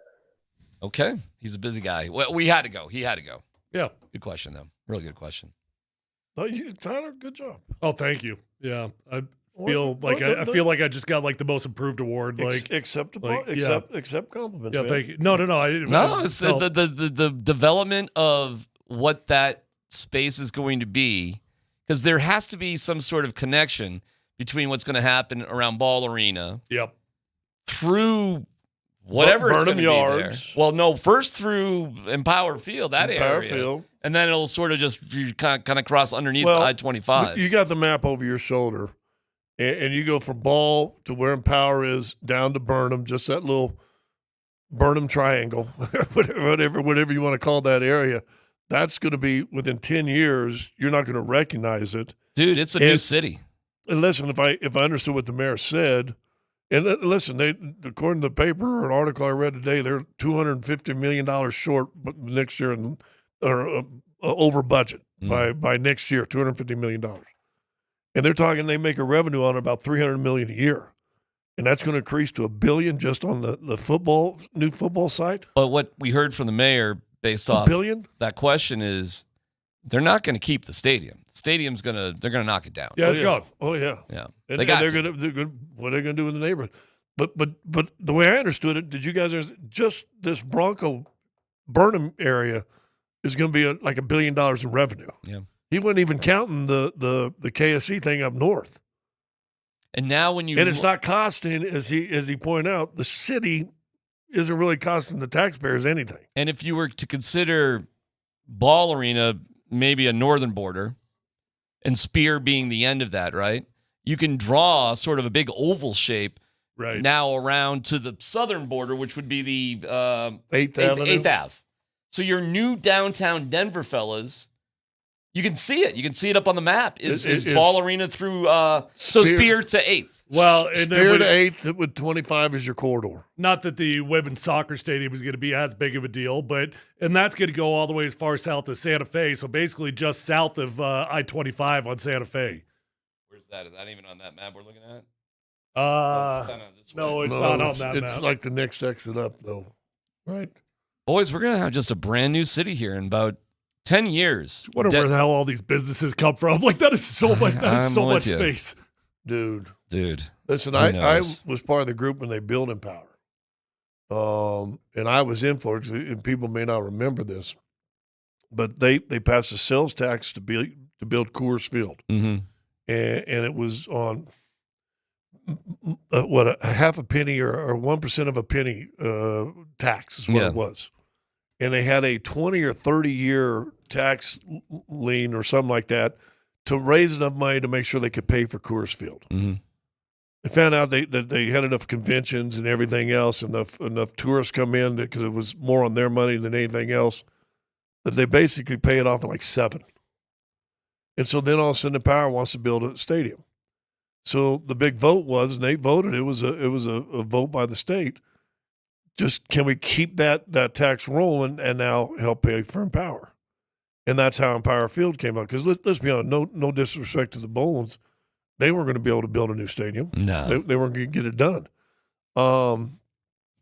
And so that's how you got Empower Field with that same little sales tax.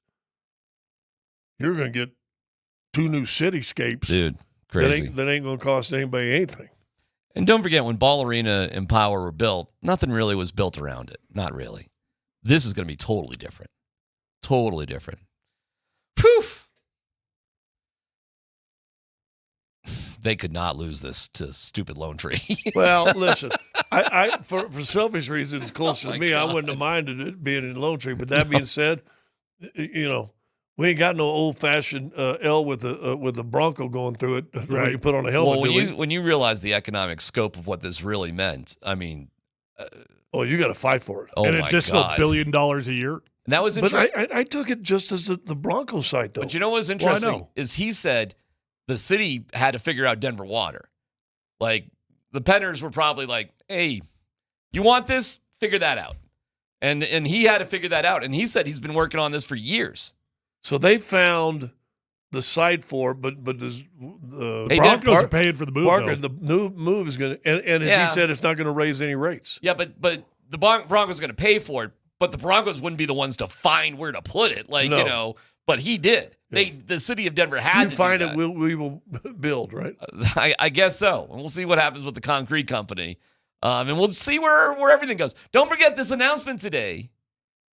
I mean, it feels like it's solid. You realize this announcement it's the preferred site for the Denver Broncos. Now, everybody's coming out and saying, rah, rah, yay. Well, the mayor sure talked about it like it's a done deal. Oh, no kidding. No kidding. This will be fun to follow. I think it will end up there. But I also think there's going to be plenty of drama that will be associated with it over the next few years. But it'll get done. I have no doubts it'll eventually get done. And we're going to have a new downtown Denver based around Denver sports. How about that? It's PhD. Let's Football Goes coming up next.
I know everyone says they got the best car dealership, but all I can tell you is I've been a customer for life since I bought my first car at Phil Long Ford my rookie year because relationships matter to me.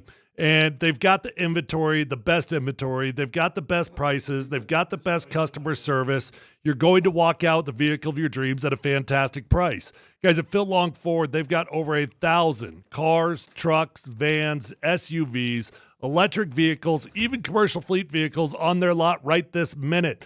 So whether you're looking for new, you're looking for pre-owned, you're going to find the vehicle of your dreams. You're going to get the best price. You're going to have fantastic customer service. Guys, keep in mind that when you shop at Phil Long Ford, they've got an award-winning service department. So once you buy that new vehicle, remember to keep it serviced over at Phil Long Ford, and you're going to have a beautiful ride for a very long time. Let them know that your friend Tyler sent you on over, and feel free to shop online at phillongford.com.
Yeah, we have some fun Prime to get into in a little bit, so I'm sure Dan will get there. If not, we're good.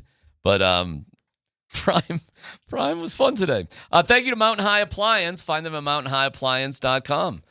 Dan, Buds, Quince, Tanner, let's football go. All right, fellas, we were talking a little bit earlier on the show. Bo Nix, he had the he was the lowest graded quarterback in the entire NFL. Yes. In week 1. So I want to play this a little bit of this cut here from Sean Payton. It's kind of long, but I was curious to get your guys' reaction on this. So this is from his phone presser yesterday, and he was asked does he manage the offense a little bit differently now, knowing that he has an elite defense? It's really how the game's unfolding. And look, I appreciate Bo, him saying that, and yet, man, part of that's on the play caller. And so understanding how the game is unfolding, let's just put ourselves in last night's game where whether it's the Ravens you're playing or the Bills you're playing, and the game is unfolding in a manner that it was last night, both teams were fairly aggressive because, when the game's unfolding in a different manner, like yesterday, where, look, it was a lot. It had a lot to do with that late decision not to kick a field goal. Okay, so you lost me. Were you guys lost there? Sean loves to ramble. I have no idea what he was even talking about. But here's my question for you guys. Do you think that we could see this in year 2 of Bo Nix, Sean Payton sort of tightening the leash on Bo in the offense just a little bit because he knows that the Broncos have an elite defense? No, because that A, not Sean Payton, and B, that means you'd be giving Vance Joseph credit. I guess I still don't necessarily understand the question. Like, are you asking, are they going to limit the play calls? Should they be more conservative on offense, knowing because they have an keep elite them defense? in every game. So, we already found out the answer to that. We know the answer to that because with the game on the line in 4th and 8, and you had 2 logical decisions, either one of them would have made sense: kick the field goal or punt the ball. Make the side of your ball that's been great all game, defense, go win it, or try to win it with your offense. You chose to win it with offense. How many times do you think out of 10 they actually hit on that play that he called? I don't know. It's a high-risk, high-reward play. It's not like it's an easy completion. 5 out of 10, 6 out of 10, 3 out of 10. Actually, in theory, it can be a really easy completion if you get 0. If you get a step or 2 on the guy, it can be an easy completion. So I take that back a little bit. I just can't believe Bo just didn't huck it up for Cortland and that he went to Mims in the first place. But I don't know. I think Sean Payton's always going to be a gunslinger, Dan. How do you pass Mike Shanahan for total wins out of Eastern Illinois if you don't do that? Which he did, by the way. Don't know if you guys caught that one. Straight out of Eastern Illinois. He is who he is, man. He is who he is. He's always gonna what is the snake's always gonna bite the cow that helps him across the river, right? Scorpion and frog. Scorpion and the frog. Yeah. I mean, Sean's a scorpion. He's Slim Shawnee, man. He ain't changing who he is. Yeah. He wouldn't be who he is if he wasn't gonna, be the scorpion on the frog. He's not gonna be conservative because that's not who he is, and he's not gonna give Vance Joseph any credit. Why'd you sting me? We're both gonna drown and die because I is who I is. Yeah. That's it. He's the scorpion on the frog. Next up, Dan. All right, let's hear from Coach Prime. He talked this morning. Here he is, and we can get to the sort of funny comment he had after this, but here he is. He was asked if he envisions a one quarterback setup this upcoming season. Do you envision a scenario where it's just one guy this week? Okay. That's the goal. I don't want to play musical chairs to quarterbacks. Why would I want to come to the game and do that? I'm just spinning the darn wheel and it lands on, I mean, I wasn't good at roulette. Although I would put everything on 21 black any day. You better believe that. Hey, I don't want to put them on 3 numbers, man. I want one thing. Yeah, one thing. And hopefully we get to that point. But I'm proud of where we are offensively, but we're improving to me every week. We're getting better and better. Okay, so do you guys think whoever starts at Houston this week, we think it's going to be Staub, but do you think whoever starts at Houston this week will be the starter moving forward for the rest of the regular season? No, I don't. We probably are going to have some musical chairs. Now, I don't know if the question is specifically in this game. You might see a guy go start to finish, but I don't think Ryan Staub has done enough to be like, oh, yeah, he's definitely cleared the path for the rest of the season. Well, Staub is going to start this one. I'd be stunned if he wasn't. Salter has already started. I think Juju Lewis will get a start, too, at some point along the road. I don't think they're ever going to be settled at quarterback this entire year. I tend to agree.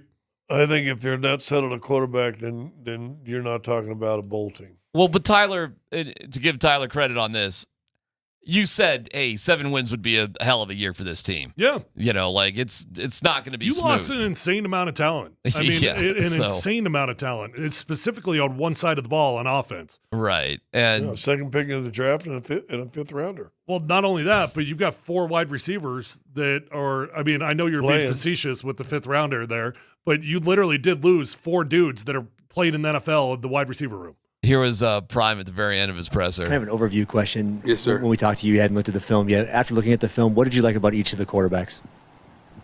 What did I like about each of the quarterbacks? That's a setup. God bless you all. He just left. That's a good answer. It was a setup. It was a good question. That's a setup. That's a setup. What'd you like about the quarterbacks? That's a setup. See ya. You could have said that we won. Listen, if you have to evaluate. But this was funnier. Yeah, I mean, it's a legit question. You played 3 quarterbacks. You put them in an even rotation. What did you like about each of them? It's a very legit question. And then Prime wasn't taking the bait.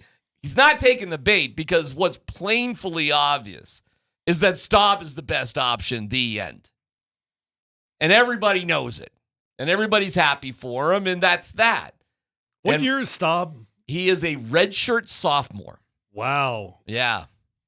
And he was around when Mike Sanford was there. Mike recruited him.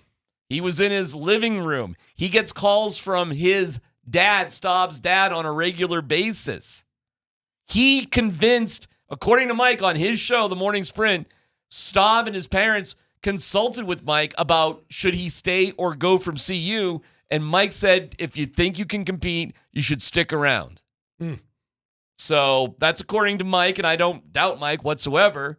Sanford, if we're going to pat somebody on the back right here for CU success, you may want to throw a thank you to Coach Sanford for encouraging Staub to stay with the program when it did not look good for him to play, period. No, in today's world, what Brian Staub chose to do, stay and put, you don't see very many guys doing it. But then you hear Shermer talk about him. But he's still a young guy, too. You hear Prime talk about him. Like, they love this kid. They Well, don't like listen, him. They love it him. would be awesome if this guy was the real deal because now you still got 2 more years with him after this. And if you lose And Juju, it doesn't sting if you lose somebody else Correct. if he's good enough. Correct. If that is all the case, then okay. I mean, already nobody cares about Salter. I don't mean to be mean to the kid, but he only had 1 year anyway. So if he's really not going to be the guy and you don't feel like that, you're not really losing out on anything. And do you think Juju Lewis doesn't turn 18 for 12 days from now? But do you think they're a little surprised that he's not even close to being ready? Because everything I hear, Juju Lewis not even close. No, I don't know how anybody could be surprised that a 17-year-old, soon-to-be 18-year-old kid isn't ready. You give me a break. Nobody should be surprised by that. And hopefully Juju Lewis takes a note from, say, I don't know, Arch Manning, who sat on the bench for 2 years at Texas, and even he's just kind of coming into his own. Yeah, patiently waited his time. I mean, what's the end goal here? Isn't it to play in the NFL? If Juju Lewis is smart and just sticks around and just soaks it in, he'll have his opportunity. And once you have your opportunity at CU, look what can happen. I mean, seriously, worst case scenario for Juju, if he wanted to stick it out, it's unlikely he would this long. But say Ryan Staub's the guy. Okay, well, we end up redshirting Juju this year. Then you go freshman, sophomore year, and he would still have 2 years on the back end. No doubt. It'd be the best for him. And if he can be patient and he really does trust Prime and the coaching staff, he'll stick around and it'll work out. It'll be great for everybody. The only guy it's not going to be great for is Salter. But was Salter going to be an NFL quarterback anyways? Yeah, he's probably already got his degree, and now he's working on his master's. A reminder By the way, my kid at CU calls me today. The bike didn't get stolen that I gave to him. He's on the hill, middle of the day. Somebody came and cut off all the components on his bike. Wow. Cut like the brakes off. Was working on taking the seat out of the, whatever. Not stealing the bike, stealing all the parts of the bike in the middle of the day. Their big resale market on the brakes. You can make little money on Facebook Marketplace. You can sell components. I doubt bike shops would actually buy that, but if you've got, you can make a little bit money on selling components. Did he ever get got or did he catch the guy? No. He comes out of eating lunch or whatever, and half his bike is detached. Like you said, the bike seat was just barely hanging on. The thief didn't get all the way there, and they were working on the front brakes, and they didn't quite get them. But they had already stolen the back brakes. So whoever was stealing the stuff must have got freaked out a little bit. Anyway, see you. Reminder, Kreckman and Lindahl are live tomorrow from 3 to 6 at Sport Clips in Aurora. Free varsity haircuts for everyone. Totally free. And that's out on East Smoky Hill Road. So we'll see you tomorrow at Sport Clips, pros in men's hair.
Thanks to our friends at Revitalized Health. You can visit them at revitalized-health.com.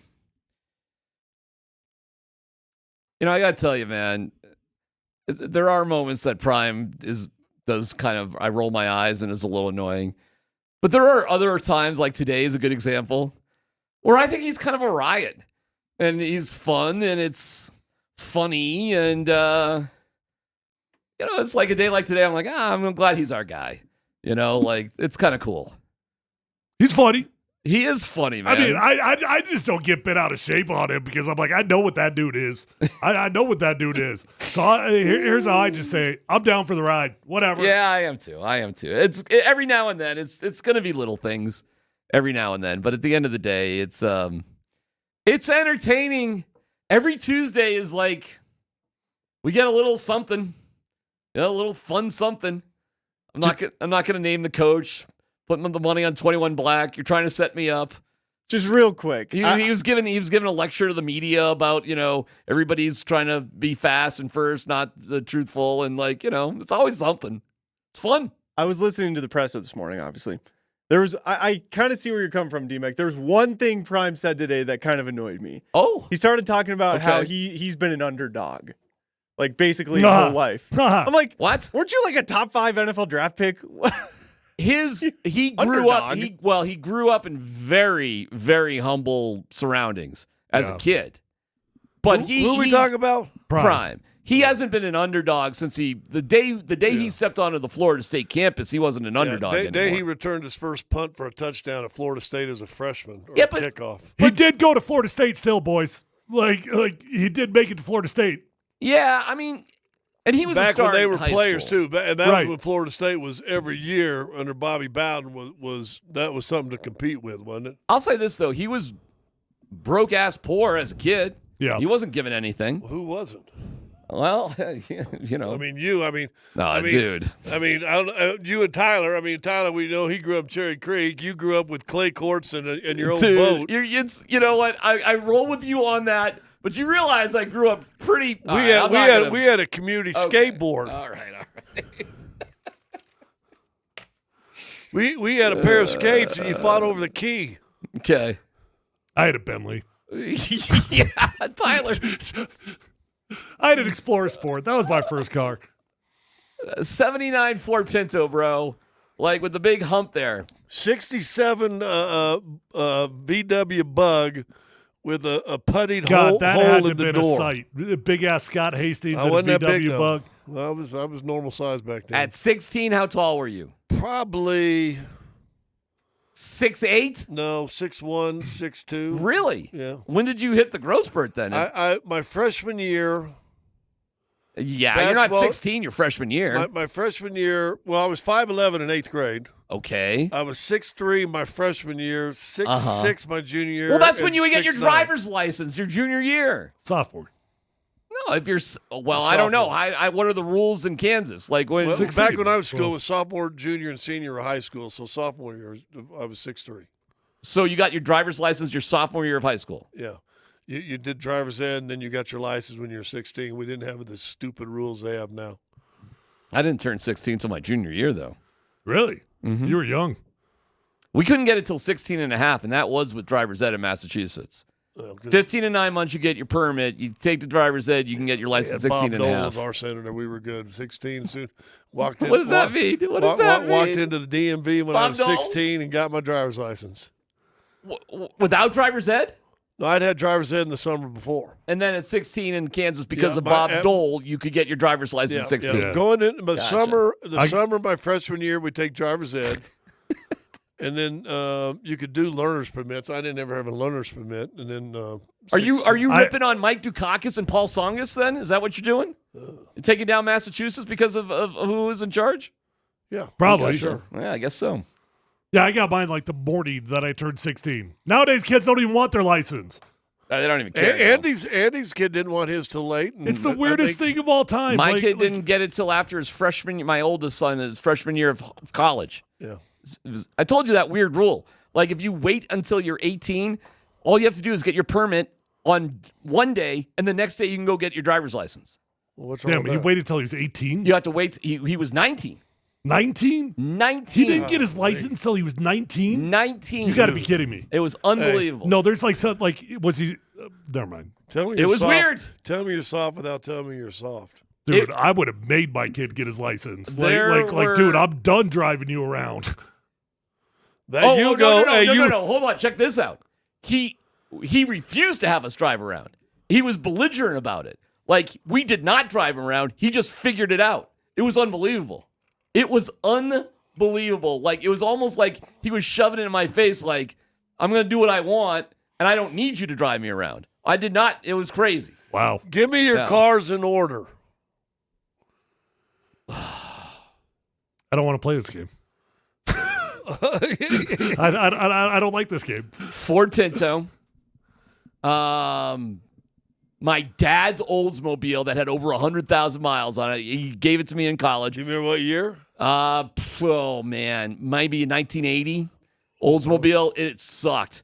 That car did not work well at all. Had that for a while. Then I had an SL1 Saturn. How about that? Remember Saturn cars? Oh, yeah. And after that, I think I got a Dodge Durango, which was like the stupidest car I've ever had in my life. Fun car, like a truck, but like, again, like, what am I doing with such a fancy car? And then Toyota Yaris. And that's an adult car. You had an adult car. Yeah, I've never had a fun car. Never, ever. But I've had car endorsements, and that's been kind of fun over the years. Those are solid. Yeah. 67 Bug, which I'd like to have that now, to be honest with you. It was cool. And it was either 65 or 67. I think 67. And then I had a 71 Vega that was a POS. I don't even know what that is. Oh, it is. You're right. It's like a little hatchback with a 4-cylinder. And I mean, Nothing to it. Took it to Arkansas. It wouldn't even go up the hills in Arkansas. But what was the car when you were a pro, when you became in the hold NBA? Hold on. And then I got a 73 Grand Prix, and I'd like to have that right now. And that's when the Grand Prix were boats. I mean, this thing was a 2-door boat, but I love that car. That would be great. And then I had an 81 Trans Am. That was the car. Explorer Sport. Tahoe. Florida Sport. Wait, hold on. Tahoe at what age? So here was the deal in my family. Oh my God! Here was the deal in my family. So the Explorer Sport, I know exactly what it cost. Those were cool cars. It was like $4,700. Okay. So I mean that was like a legit starter car. Sure. Right. That's a great car. Those are. Oh, cool. they were fun. I really loved that car. Then in my family, the deal was my dad always told us that if you get a scholarship, I'll buy you a new car. I'll buy you like a new car. Right? Sounds like a fair deal. So like I can either pay for your college or I'll get you a new car. Sounds like a good deal to me. So as soon as I signed my offer sheet to CU, he bought me a Tahoe. And wow, that's slamming. That's pretty cool right there. Yeah, that was pretty great. Hey, you earned that, though. That was pretty great. Did your sisters got scholarships, too, though, didn't they? One did. For tennis, right? Yep. Did he buy her a car? He did, yeah. What did he get her? God, I don't even remember. She's out there in Southern California, Porsche right? Cayenne. Yeah. No. Hell yeah. Something like that. Let's see. Then I bought an Expedition when I got in the NFL. Got a Ford Raptor. That was pretty cool. Oh, man. You should never got rid of that one. That was my favorite car of all time. That's a great car. I'd like to have one now. Oh, my God. Who wouldn't? Had a Tesla. Had the Tesla. I remember the Tesla. And now I'm in a Ford Edge.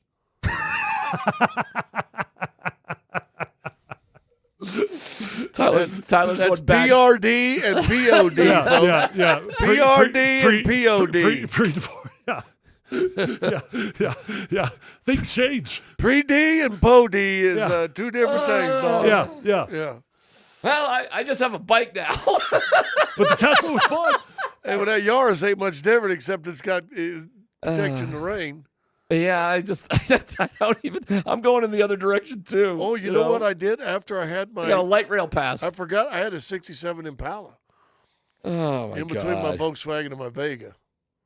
No, the Raptor was my favorite one though. That thing was badass. Cool car. Oh, that is a badass. 65 Bug, 67 Impala. You like that more than the Tesla? They're way different cars. Oh yeah, sure. I like both those, to be honest. I liked them both, but the Raptors, like, that fit me. Like that was my personality. Like that was me. That's a sick vehicle. Totally sick. Did you have it all?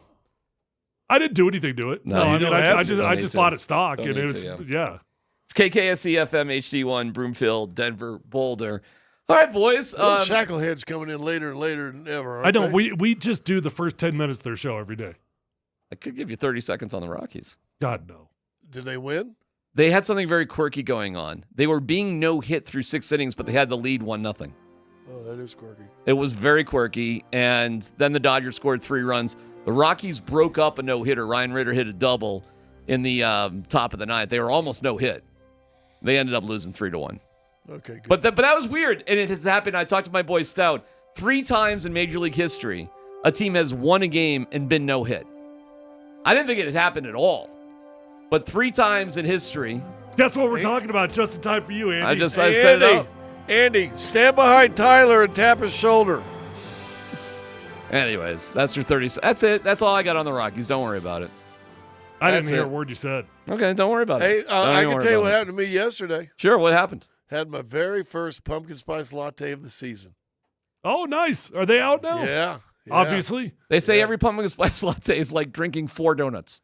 Well, whatever. I bet it tasted good. It was fantastic. It's only 360 calories. When do you know fall is here? When I have my first latte. Is that it? Yeah. When did they come out? I think in the last week. Okay. I do love a PSL. Of course, because it's like drinking 4 donuts. It's delicious. It's unbelievable. It's Of course you do. 360 calories. Andy? Andy's got his like 9 buckets of water. I don't know how that's where. You all right, Andy? You okay? Yeah. Hey, why are you a one-ear guy? You forget your headphones today? I did forget my headphones. I've always do one ear. It gives me a headache. I don't want to end up as deaf as you are, where I got to take it from about quarter after back to straight up noon. Well, you know why? Golly, dude. Well, because you're stupid. You know what I do? Oh, because I'm stupid. No, I can still hear a little bit. No, here's what I do, dummy. I leave my headphones on the table. I don't put them on. Oh, okay, great. We got an email about that. You turn it up so you can hear. That's good. So then everybody can hear too in the background of the mic. So you ain't so smart. You ain't so clever. You didn't invent the wheel, Hastings. Look at you. Well, take your headphones off, dummy. By the way, we had fun with your R's and your P's. What do you want? You want less P's, more R's? You like that? Yes. laughing I just about want it, some yes. runs and no POs. And give me no more. Hey, your RPOs are giving me the PO. It's getting right you a little now. PO. Yeah. Well, am I wrong? I don't know, Tyler. Just is he run wrong? the damn ball, dude. Just run the damn ball. Help him out a little bit. That's all. No, I got you. I do. I mean, I don't know how many of these we're talking about. Like, how many RPOs in the game are we talking about? 5 or 6 total? I don't know, but just run, baby. Yeah, I got you. I'm 9 not. runs Listen, a first I'm half not, is not enough. I'm not going to get in the way of your bit here. It's a good bit. Well, no. I want your honest opinion. Are they running the ball enough? No. I get your logic. Don't I ruin the bit. understand it. If you want, like, the RPO deal to me is way over exaggerated. The impact of it. I mean, you're talking about 5 or 6 plays. And in theory, if you're throwing the ball there, you are doing the right thing. Assuming you made the right read. That's the beauty of it. So I don't have an issue with RPOs, but I agree with you and your bit. The whole thought process. You and yes, your little we need bit. to actually commit to running the football. So I'm not going to I don't even need to debate the semantics Very of it. serious question for you because you ran the system forever. How long do you think it takes? I know you talked about it on Channel 4 with Romy after the game. I told you I caught you guys late. I was done with all the highlight shows, so I found you guys. I found that whole show. But you were talking about how it takes a minute for this system to get in. Yeah. And it felt like Sean was, from what I understand, Sean was really holding back some of the true wide zone stuff for like walkthroughs where he knew people don't pay attention the same way and behind closed doors stuff where he could get it. How long is then, considering you didn't go full bore, all that, how long do you think it takes to get this thing in? Well, I think generally speaking, when you try to implement a wide zone running scheme on a team that was not previously doing it, it takes the longest of any of the schemes to truly get it down, right? Because it's just it's radically different than any other way of running the football. And Sean is really not a wide zone running guy. So my gut tells me we're going to do this for another 2 or 3 weeks, and then we're just going to go back to north and south, duo, power, all the old school stuff that he has been doing. I don't know why they chose to go wide zone. I would assume it's because like 90% of RJ Harvey's runs in college bounced outside, right? So they're trying to implement a scheme that fits him. We also brought in an assistant offensive line coach, and Chris Morgan, that's been his entire background. But Sean, historically speaking, is more of a gap scheme guy. All right, so what I was told was it was to help, like, Bo Nix off that play action could be real juicy, and right? you saw it in the first drive, right? Well, you did, and then it was like they were ready for it right away. Do you believe Callahan knew all the cues? Could Callahan tell what he was looking at since he's run that system so much that he knew? Because I was shocked how much they were ready for Bo's, like, fake rollouts. It's like, funny they had you a guy say every that. time. I didn't necessarily feel that on that play in particular, like the naked boot, but I went back and I watched the film, and listen, sometimes a defense calls the perfect defense, and there ain't jack squat you can do about it, you know? And unless you identify a pre-snap and you get out of it. But if you don't identify a pre-snap, I can't tell you how many times watching the film I was like, well, perfect defense. Like, they called the perfect play at the perfect time. So I think the answer to your question is yes, they knew what they were looking at, generally speaking. All right, you're listening to Polumbus and Lindahl on AM 7. Oh, wait. Nate's in. Hi, Nate. I'm here. Would you have wanted to get up at 6 a.m. with their 7 a.m.? No. Do you want to know the greatest? I did morning radio for a while. It sucked. Oh, it was terrible. Yeah. And you want to know the greatest thing? The worst thing? You want to know the greatest cause of the greatest terrible thing? Of contempt in this relationship? 470 traffic. That was it. You would not believe the traffic on 470 today. Traffic. Hey, Andy, it's the same traffic every day. Like, why are we surprised that there's traffic on 470 today? Don't give me the play-by-play of the traffic because you gave me the same play-by-play yesterday. Just tell me you're going to be 5 minutes late like you were yesterday. No, I'm going to tell you I like sleep. And you picked the wrong time slot for us. That's what happened. Yeah, every day I was like, I got to the point where I go, I know he's not buying it, but why break the... It's like me watching Caddyshack. Why should I watch Caddyshack now? I've made it all this way. There's Why an change it accident on up? 470 today, boys. You wouldn't believe it. The sun's bad. Yeah. Isn't okay? And this whole conversation about like establishing the wide zone, all of that, and it's meaningful. There's no doubt about it. Like that's going to be a big element of what the Broncos are doing offensively. But also, like there's also the part where Sean Payton has to be convinced that running the football is okay. And can we just pause for a second? Do you own an Altitude Sports Radio, Polo? No, none of us do. You know, I don't own an that Altitude is Sports the Radio, sports Polo. radio, but guess what? Oh, it's got 950. You see that? Not the right time position. Here's what's funny is as I looked in the closet today and I saw this thing. I don't think I've seen it in years. Okay, I saw it today and I was just like, I'm gonna wear this to work and see if anyone asks me about it. And so thank you, Tyler Polumbus. It took 90 seconds for you to get to it. I mean, I've been here for 3 years. I don't own a polo. This polo. Not a hat, not a polo. Nope. This is, and you can see it on Twitch, the Altitude Sports Radio AM 950 polo. It was issued to me before the station even went on the air in 2016. And it's the last like station piece of gear that I have gotten in my entirety of working in this place until, and I guess it's not even really the station. I told you this the night we did high school football. Right. They give us Altitude quarter zips, and I was like, this is the second thing I've ever owned that has an Altitude logo on it. Now, we weren't really sure if they meant for us to keep those or not. But we did keep them. But we're like, we're taking these damn things. Well, I was going to say, you guys are the crew. I know you got a pretty good Valor game coming up. But now are we doing that together? Are we? Not, all right. He and I got one. We got 2 in a row. September 26th. You and I got the Valor, I think, Ralston Valley. That's right, September 26th. Oh, you guys got Valor Mountain Vista. Yeah, there you go. I kind of wanted to do Mountain Vista since I coached there. But it ain't going to work out. Our old producer, James. Oh, I knew he'd get in. He's chiming in on the traffic. We need to get him. Yeah, we need him. He needs to do the butler. Yeah. We had a very perverted Santa one year where if someone said Santa, he would come in magically. Perverted Santa? And then I don't remember. Tyler had some safe word where he just got tired of it. And one time I kept calling him, and Tyler, this is how the station went off the air. Hold on. Because we just kept making Santa pop in and leave, pop in and leave, pop in and leave. Was perverted Santa a real person? Yeah, James Gomez. Okay, so he played the part of perverted Santa. He could call in right now. Yeah. Did he put the costume on? No. He just was our Mark Springer. Okay, so he was your producer. Yeah. And he played the part of perverted Santa. Oh, he was awesome. Okay. We did a bunch of bits with him. Okay, what was perverted about him? Would you have to sit on his He lap? just ultimately, jokes would head. Santa gets horny. It would also. start in an innocent enough place, and then Santa's asking, "What does your mom want for Christmas?" And that's where it would go. Kind of like Sean Connery. You know? Sure. Yeah. Okay. Like the old DeHuff Sean Connery. We could say it. He's not employed anywhere. Yeah. It's the old DeHuff Sean Connery bit. Okay. We've all heard it, right? I have not. Oh my God, it's hilarious. He does Sean Connery, but It the always Celebrity ends in- Jeopardy Sean Connery. It always ends in I'm going to bone your brother.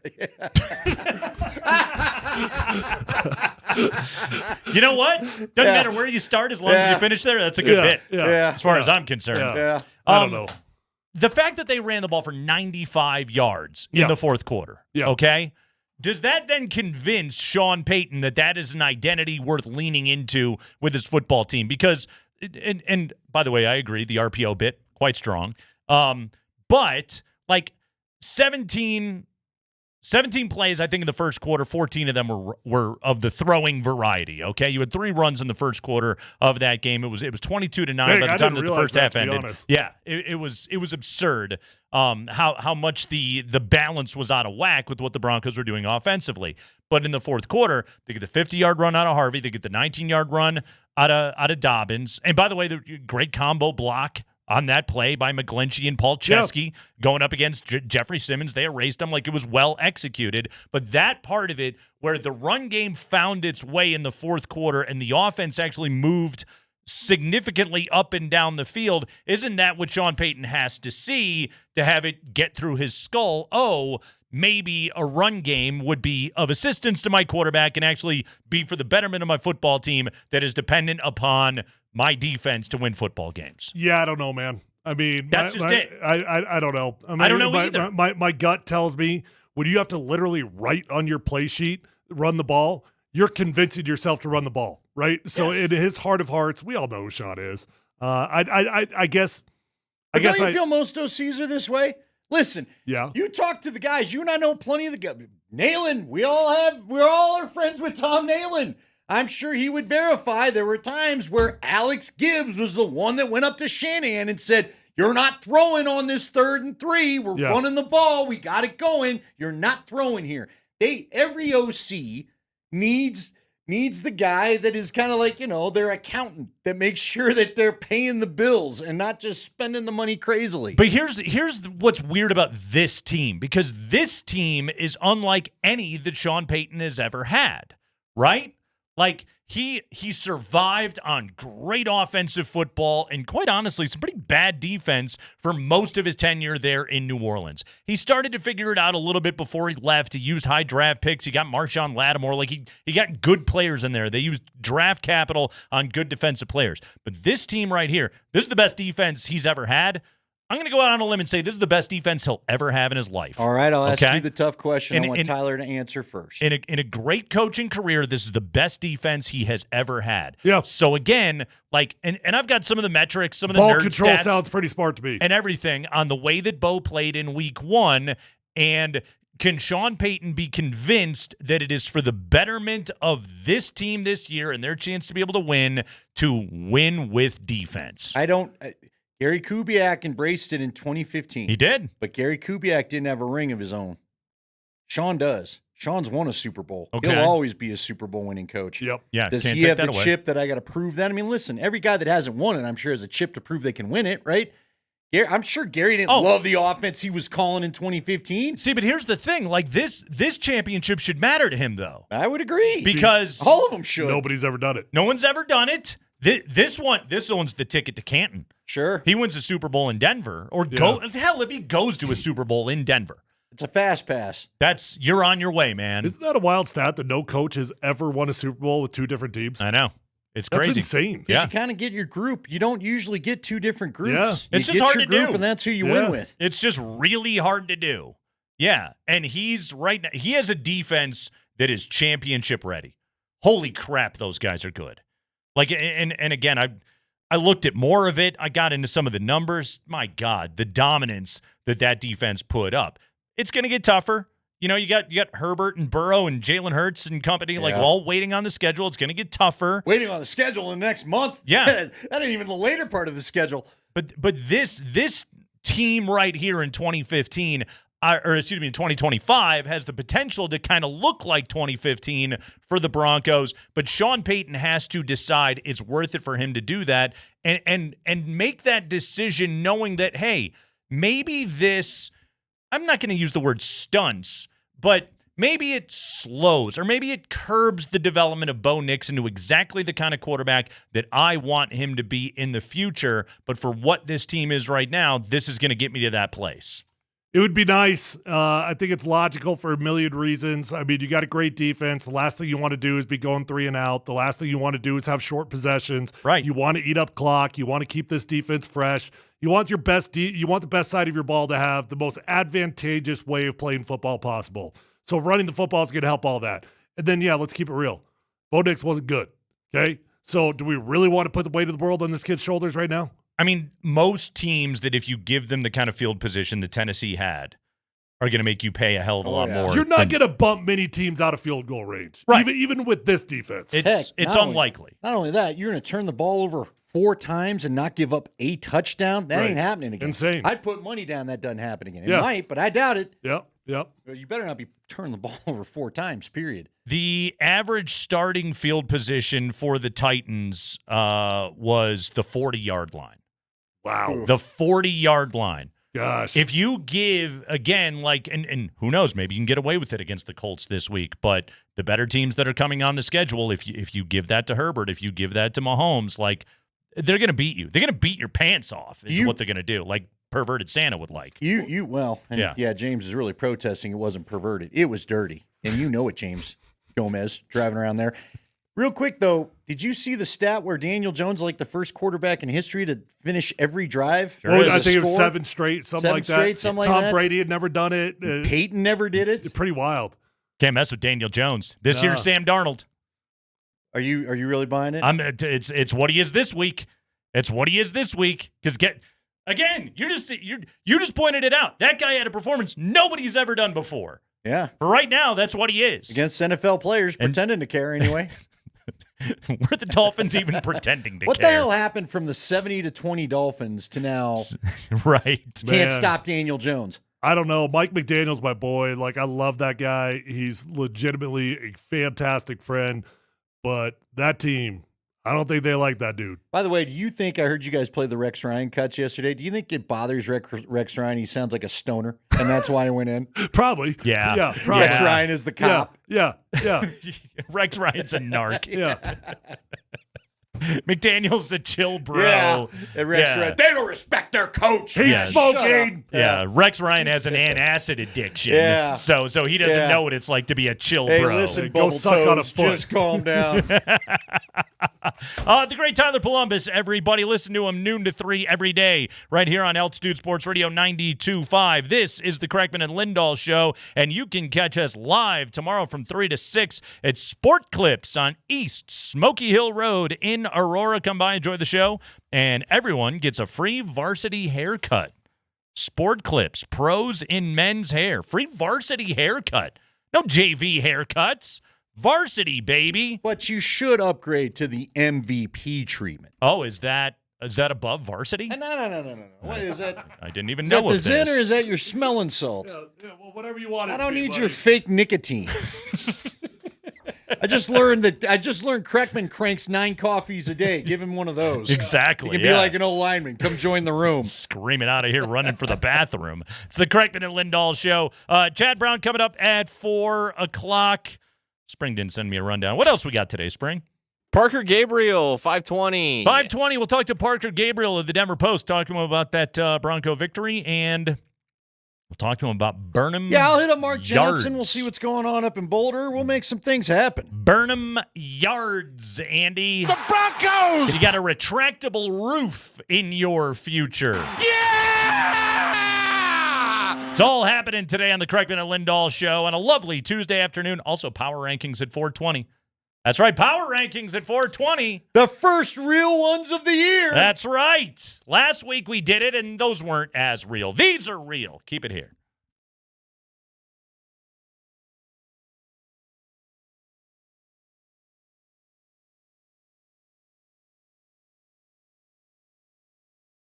Guys, Andy Lindahl for the Rocky Mountain Men's Clinic. How's the energy level been for you lately? That's the big question. The energy level, the sleep, the gains in the gym.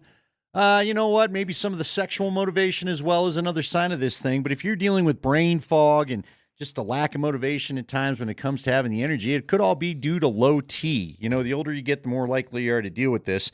And if you want to talk to somebody about it and see what the treatments are, you got to head on over to the Rocky Mountain Men's Clinic. If you've been putting this off, don't put it off any longer. Look, the appointment's not going to be taking a lot of time. They pull your blood, they test it, you'll get results in 30 minutes. You can talk about the benefits of testosterone treatment for you.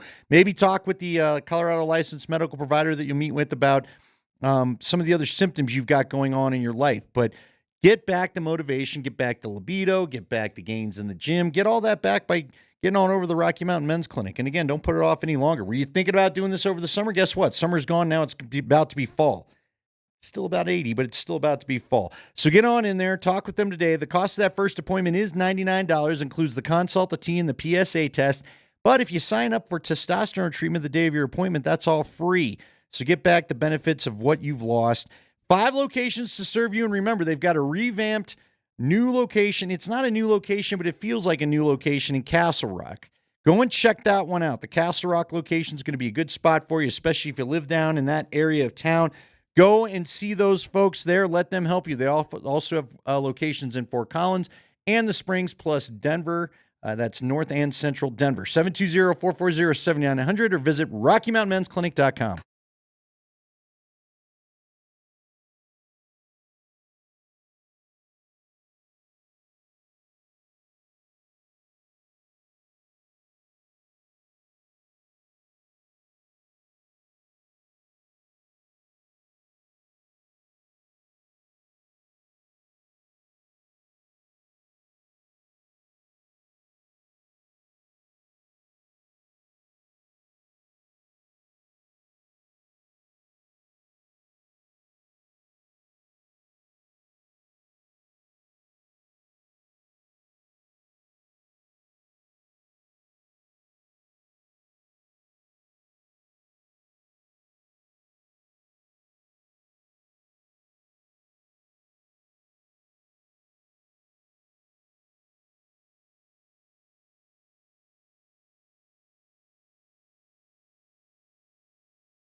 Kreckman, Lindahl, Altitude Sports Radio 92.5. Hope you're having a lovely Tuesday afternoon. Chad Brown will stop by for his regular weekly visit at 4 o'clock.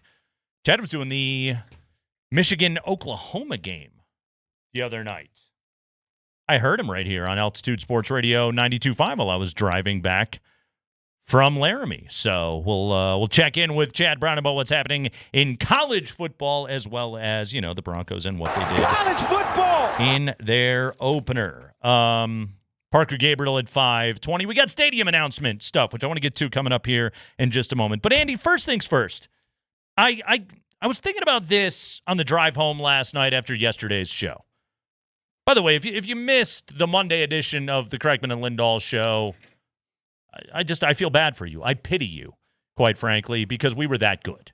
All right? And we do it every single day, 3 to 6 in the afternoon here on Altitude Sports Radio 92.5. In fact, tomorrow, you can see us live and in person, 3 to 6 at Sport Clips, East Smoky Hill Road in Aurora. Everyone gets a free varsity haircut. What's the catch? There isn't one. We'll see you tomorrow at Sport Clips. Pros, men's. Let's try that again. Pros in men's hair. They got sports on. Give me a edit on that air check there, Spring. I would appreciate it. You've gotten a couple good ones out. I'm on Burgundy. So I was thinking about this on the drive home last night. I was reviewing the show in my head a little bit. All right, we got to chill you out.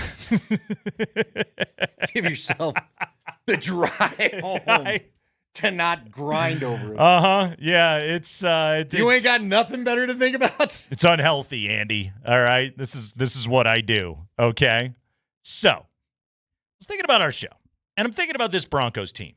All right.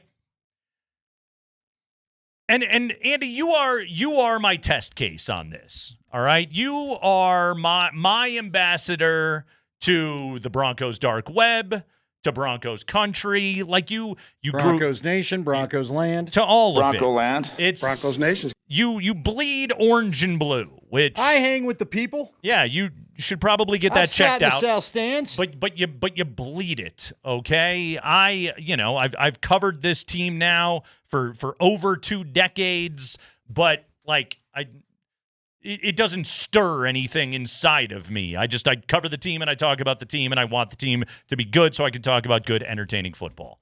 But there is one thing that I'm pretty well aware of in this town, is that this town likes good quarterback play.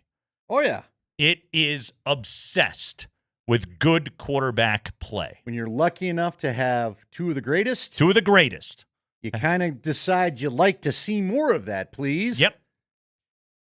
What's funny is this town even won a Super Bowl on the back of an all-time great defense. And yet, the sense I got from listening to Altitude Sports Radio, from seeing what people are saying online, and from doing a show with you yesterday, is that this town needs an enema. It begrudgingly embraces good defensive football. Yeah, well, so that's a wild statement, Nate, because you're not necessarily wrong. The reason why I say it is yesterday we got 90 seconds into Smacks on the Rear, which we do every time the Broncos win a football game. And our 320 segment on a Monday, Smacks on the Rear, we're giving attaboys to who played well.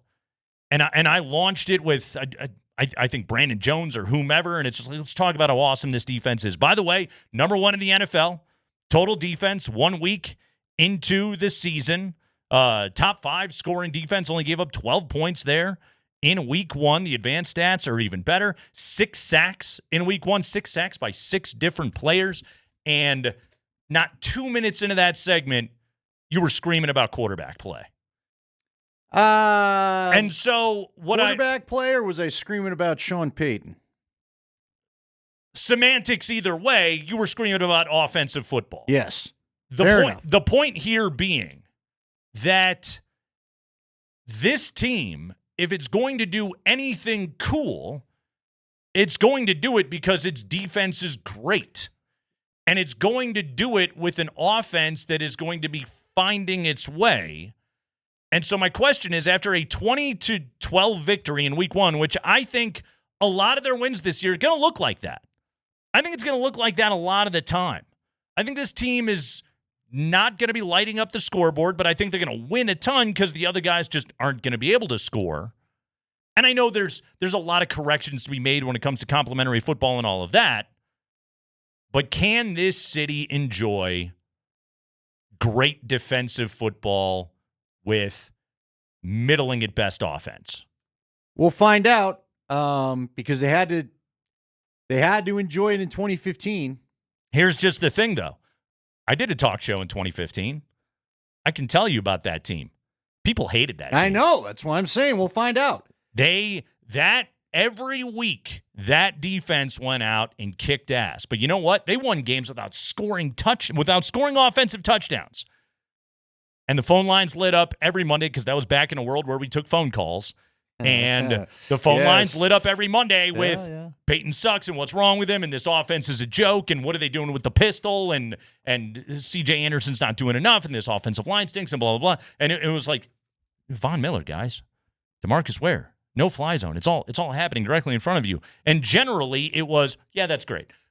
Quarterback, though. Offense. Let's yell about it. Like, I'm sitting here after 1 week, and I had this sense going into the offseason, and maybe week 1 was just confirmation bias for me. But, like, are people going to have fun this year watching this team that I think is really good and can do cool things, but are people going to chill out and enjoy it a little bit? They'll enjoy it at the end if there's a ring. And you know it because that's how that season went. I know. Period. And then everybody was kumbaya and everybody's hugging and Manning's teary-eyed giving Gary the Kubiak that we figured it out, bud. Even though he was flipping them off in the middle of the year. Nobody liked that team until they had a double-digit lead in the fourth quarter of the Super Bowl. Yeah, because you weren't sure. That team caused me stress in a way because I knew how good that defense was by about week 10, and I kept thinking, you can't waste this. Yeah. And it turns out, as we can now look back, we were right. They were never as good again as they were that exact year. Right. Had they wasted that defense, you weren't good enough the next year to do that thing again. You know, we never were good enough from that point on. I would say this. I think part of the reason why people hated that team, and you know it is, Manning was brought here to bring us the super fun offense. Sure. And after he definitely did. Through 2012 and 2013, the offense was super fun. First half of 2014, yeah, it was the most awesome. part of 2014 till they went to St. Louis and he hurt his leg. He was never the same after that. And then 2015, and I think ever since that point, again, why did they hire Sean Payton? Why did they go get Russell Wilson and Nathaniel Hackett? All this was in an effort to get an offense out there somehow that didn't make you want to scratch your own eyes out, for goodness sake. Right. And so I think after last year, what do people remember most about last year? The defense was still pretty good. Not to this level. They were still pretty good. Oh, yeah. But that offense, as we got into, after the first 6 weeks, after Tampa Bay, that offense was fun to watch. And we enjoyed having an offense to be proud of again. And now the stadium's full of Bo Nix jerseys. Yeah. You know, my son got him a Bo Nix jersey, and everybody wants a Bo Nix jersey. Dude, people are going to want to see this offense perform this year. And part of the reason is when Sean Payton comes out and tells you, I think this team can win the Super Bowl, I don't think any of us are thinking he's viewing it. I know he knows how good his defense is. That's an offensive dude, and we know he loves his offense. So that tells me this is a guy that believes he's got a pretty good offensive build. I know he believes it. Yeah. He's not afraid to tell people that. And I think the fans want to see it. So I think, now listen, there still was some leftover. Not everybody's totally on the Bo train. So those people took their turn to come out. And I mean, I got the tweets and we got the texts and see, I told you, Bo, that was a mirage last year. If you are convinced that he stinks, then week 1 was nothing but confirmation bias of that. If you're convinced that he's great, well, look at that touchdown to Cortland. That was a thing of beauty. Look at how good this guy is. Like in one game, you can find whatever you wanted. You're exactly right. So I'm hoping we see some better things in the coming weeks. Mm-hmm. But again, that's why I was so upset with Sean Payton yesterday. Bo, to me, looked like a guy that needed to play a game as bad as anybody's ever needed to play a game. Yeah. He was sick of all the offseason talk. He was sick of getting asked Played about tight. it. He played tight. I think he was ready to just play a full game and not just a couple drives here and there. I think he was finally happy to not be going against his own dang defense again, because everybody got an eye full on Sunday as to how hard that thing's is to practice against. And that's why I got all up in arms about get the dang formations in, get the guy the play call. They talked about it last night with J.J. McCarthy and with Caleb Williams. Troy Aikman was going off about let the quarterback get to the line with about 10 seconds so he can look at the defense, see if he wants to change anything, and take it from there. Yeah. And these are guys in the same year that Bo's in. That was my big problem yesterday. I feel like especially early on, you kind of screwed him by not getting the play. Whether the play call was in and the formation wasn't, whatever it was that was causing them to break the huddle with 7 seconds left, that can't happen again. Do you know how many net passing yards the Titans had? Low. Was it single digits? 62. They had 62 net yards passing in that game. By the time you subtracted the sack yardage, which was 50 yards. 50 yards worth of sacks of sending those guys back in the wrong direction. You damn near at a safety. Number one in total defense after week 1. Number one in third down defense. The Titans were 2 of 14 on third down. Now, again, it's going to get tougher. Like, you'll get better quarterback opponents than Cam Ward. It's going to get tougher. There's no doubt. We've talked about it. And hey, you know what? If I'm going to sit here and out of one side of my mouth say, well, let's wait and see a little bit on this offense. Let's get a 4 or 5 game, 6 game sample size on it. Then, you know what? Let's talk about what this defense does after they go up against the Chargers and the Bengals and the Eagles. That's fair. Absolutely. Because one thing this defense didn't prove last year is they can't stop elite offenses. You got to play the big boys. Exactly. Same way you play those guys. Yeah, you've got to be able to do that. But also, like, this defense was already number one in the NFL a year ago and is already on that track once again here this season. So I would say maybe buy your kid a Talanoa Hufanga jersey. Maybe get your kid a nice Jonathan Cooper. Get you Benito. He just signed a big contract. He's not going anywhere. He's going to be here for a while. Like a 99? Zach Allen. Yeah. That's a good-looking football jersey right there. Absolutely. I don't know. The guy that feels like he's got a nice start to stamping his way to the Hall of Fame. And number 2. Not bad. Number 2. Yeah. He's a pretty good player. Mm-hmm. Yeah. You want to motivate your slow white kid into being an NFL player? Get him a Riley Moss. You like a 21? You gave me a look after that. Well, one. I mean, if you really want to just play the type out, then maybe give him a 49. Riley runs pretty fast. Kreckman and Lindahl coming to Aurora tomorrow, 3 to 6, live at Sport Clips on East Smoky Hill Road. Don't miss the fun. And yes, everybody gets a free varsity haircut for real. We'll see you tomorrow at Sport Clips, pros in men's hair. I did better that time. Hey, we got a texter saying if I owned a company, the last thing I would want to do is have you knuckleheads advertising it out in the general public. I asked this to the texter. Uh-huh. What would your business be? How do you know we're not the perfect fit? We might be. You don't know that. Absolutely. Do you have a business? We're two well-groomed gentlemen. Yeah, what's wrong? Guess what? We both have hair. Okay? There's no reseeding. Drew Goodman got to do haircut commercials once upon a time. He's got no hair. At least both. Look, we'll show you on Twitch. We'll take these hats off. It ain't nothing but real hair. Nothing I'm but. pulling it. It's all right there. Absolutely. Uh-huh. At least they got the hair guys. Brett Kane don't need no hair commercial. Although he's got a little more hair now than he used to. We're the best hair show on this station. Well, Vic Lombardi has just thick, elegant TV hair. It is good hair. It is tough to deal with Vic Lombardi. Yeah, but that's just it. That's the risk in being the 3-man show. Brett Kane is dragging him down. We have no hair weakness on the show. In fact, if you want to talk about 2 host chairs and a producer, that's right. We're batting 1,000 on hair on this show. Also, look at my hat hair that I'm giving the world right now. This is what I'm calling good hair. Oh, are we hat hair in this thing? Yeah, let's do it. Let's do it. Show the world. Show the people. Why not? Yeah. Mm-hmm. Why not? You know why I don't care? You know why it's messy? Strong. It's real. That's why. It's real and it's spectacular. Hey, it doesn't stay in place like fake hair. It moves. We got that going for us. It goes different directions. That's right. knocked one right onto the foam here. So anyway, let's go. That's right. And Mark's got a beard. He does. And a great beard. Let's go. Now he's getting to look a little like Marv from Home Alone, but we'll leave that alone. Is that the Daniel Stern character? Yes.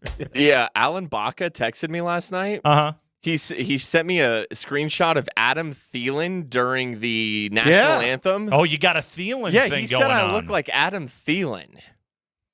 And I didn't see the anthem last night. I was still driving home. Thielen's got a little more hair than we last remember. He was a high and tight guy. Yeah. Like if you get the MVP haircut at Sport Clips, you let it go you a can little go bit? high and tight if you want. Okay. Spring's got a Thielen thing going on. Yeah, let it flow. I How about JJ McCarthy, huh? How about JJ just deciding in the fourth quarter, oh, yeah, I know how to play quarterback. Have you ever seen a dude, especially like in an NFL debut? Yeah. No. He looked like he was lost. He looked like your typical rookie quarterback, which he basically is. And then it turns out a well-coached organization, and Kevin O'Connell just got him going a little bit. And some of those throws that he made, I mean, that throw to Jefferson, that was tight window. That was zip. That was a thing of beauty. And he threw the pick six, and he just bounced back. Meanwhile, Caleb Williams. He went the other way. He looked good for a while. He's like, oh, maybe he can run this offense. Then he couldn't. Once Chicago got past the script at the start of the game, then it all went to hell. How much did Ben Johnson hate everybody on that field? Oh, my God. Did you see his face? He was chewing through his cheek. I will say this on Ben Johnson. His first year as the OC in Detroit, they went 9-8. Goff was good, but like he didn't look like he did, those two playoff seasons. They need to get better players in place on that offense, but they've also, Caleb's just got some issues. He's a freak of an athlete. He looked really athletic last night. Like, that part of him was impressive, but there's the thing where you got to throw the ball accurately to your teammates, and my on dude. time. He had an NFL worst off-target rate from week 1, 29.4%. Wow. Yeah, and the time to throw was massive as well. Get the ball out of your hands. My God. Shout out to my buddy Joe. Joe Holloway decided to text me and a Chicago Bear fan in this chat and goes, Chicago's got it in the bag. Oof. And literally had that text got sent and they didn't score again, I don't think. Let me tell you something. My God! This was the text that struck me. My group text with my friends from high school is one of my buddies sent me in the third quarter, and he just wrote, "This feels familiar." Yep. Uh-huh. Yeah, but you can hold out hope for all the new and good, and the moment you put on a Chicago Bears cap, you suck at offense. Dude, I can't get over how J.J. McCarthy flipped it. I thought no way that was going to happen because he looked horrible. Incredible. He couldn't make a read. Oh, that touchdown He was screwing up the plays. Man. He threw that terrible pick six. Yep. And all of a sudden, he's throwing that same pass on a dart. Just confident. That nobody's got a chance to get. Just confident as and he then could how be. about the run where he squared up and then dove and barreled his way into the. He's fast and he's physical like that. Whew. Yeah, Minnesota. You think Sandman needed a cigarette after all that? I think so. The Vikings are a well-run organization. Kevin O'Connell knows what he's doing. Yeah. That's one of those where you're in good hands. It's going back to Bo Nix. I believe if you play quarterback for Sean Payton, you are in good hands. As long as your name isn't Russell Wilson. It's the Kreckman and Lindahl Show.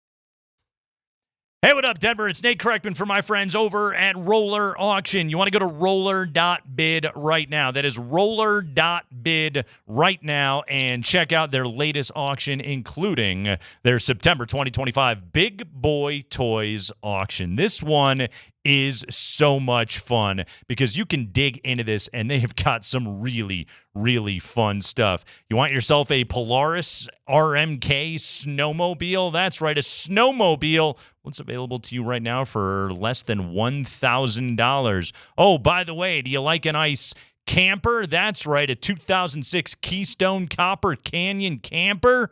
Well, that's available to you for under $2,500 right now. Go to Roller Auction and check out this auction. That's roller.bid. Roller.bid is the website, and sign up to bid at roller.bid/altitude because then they send you the emails, and then they let you know when the auctions are opening up, and you want to know when they're opening so you can get in there and start looking at things. And this Big Boy Toys auction, it has just got so much fun stuff. SUVs, quads, classic cars. Go to roller.bid and check it all out right now.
One out to get for Tanner Scott. Goodman pulls it to third. Muncie's got it. That's the game.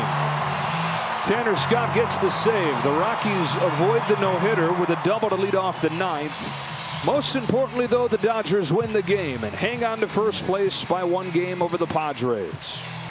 So the Tribe drops its 3rd straight on this trip, 6-1 to the Rangers. For the Indians, 1 run on, 1 hit. That's all we got. 1 damn hit. You can't say damn on the air. Don't worry, nobody's listening anyway. That's all they got. 1 damn hit. Rockies falling last night 3-1 in LA against the Dodgers. Nearly no hit. Wasn't a hit the pinch hit? It was not a pinch hit. Ryan Ritter. Oh, that's right. Leadoff double to open the 9th off of Tanner Scott. However, then on the line drive, he turned his ankle and had to leave the game. That was bad luck for Ryan Ritter. Tough break on that one. Oh, I don't mean to laugh, but that just sounds about right. Yeah, Rocks got a run in the second. A leadoff walk by Jordan Beck. He stole second, and then a couple of sac flies later, he scored. So the Rockies had, for a good portion of that game, had no hits, but they had a lead, which was kind of fun. They ended up losing 3-1 after the 1-hitter last night.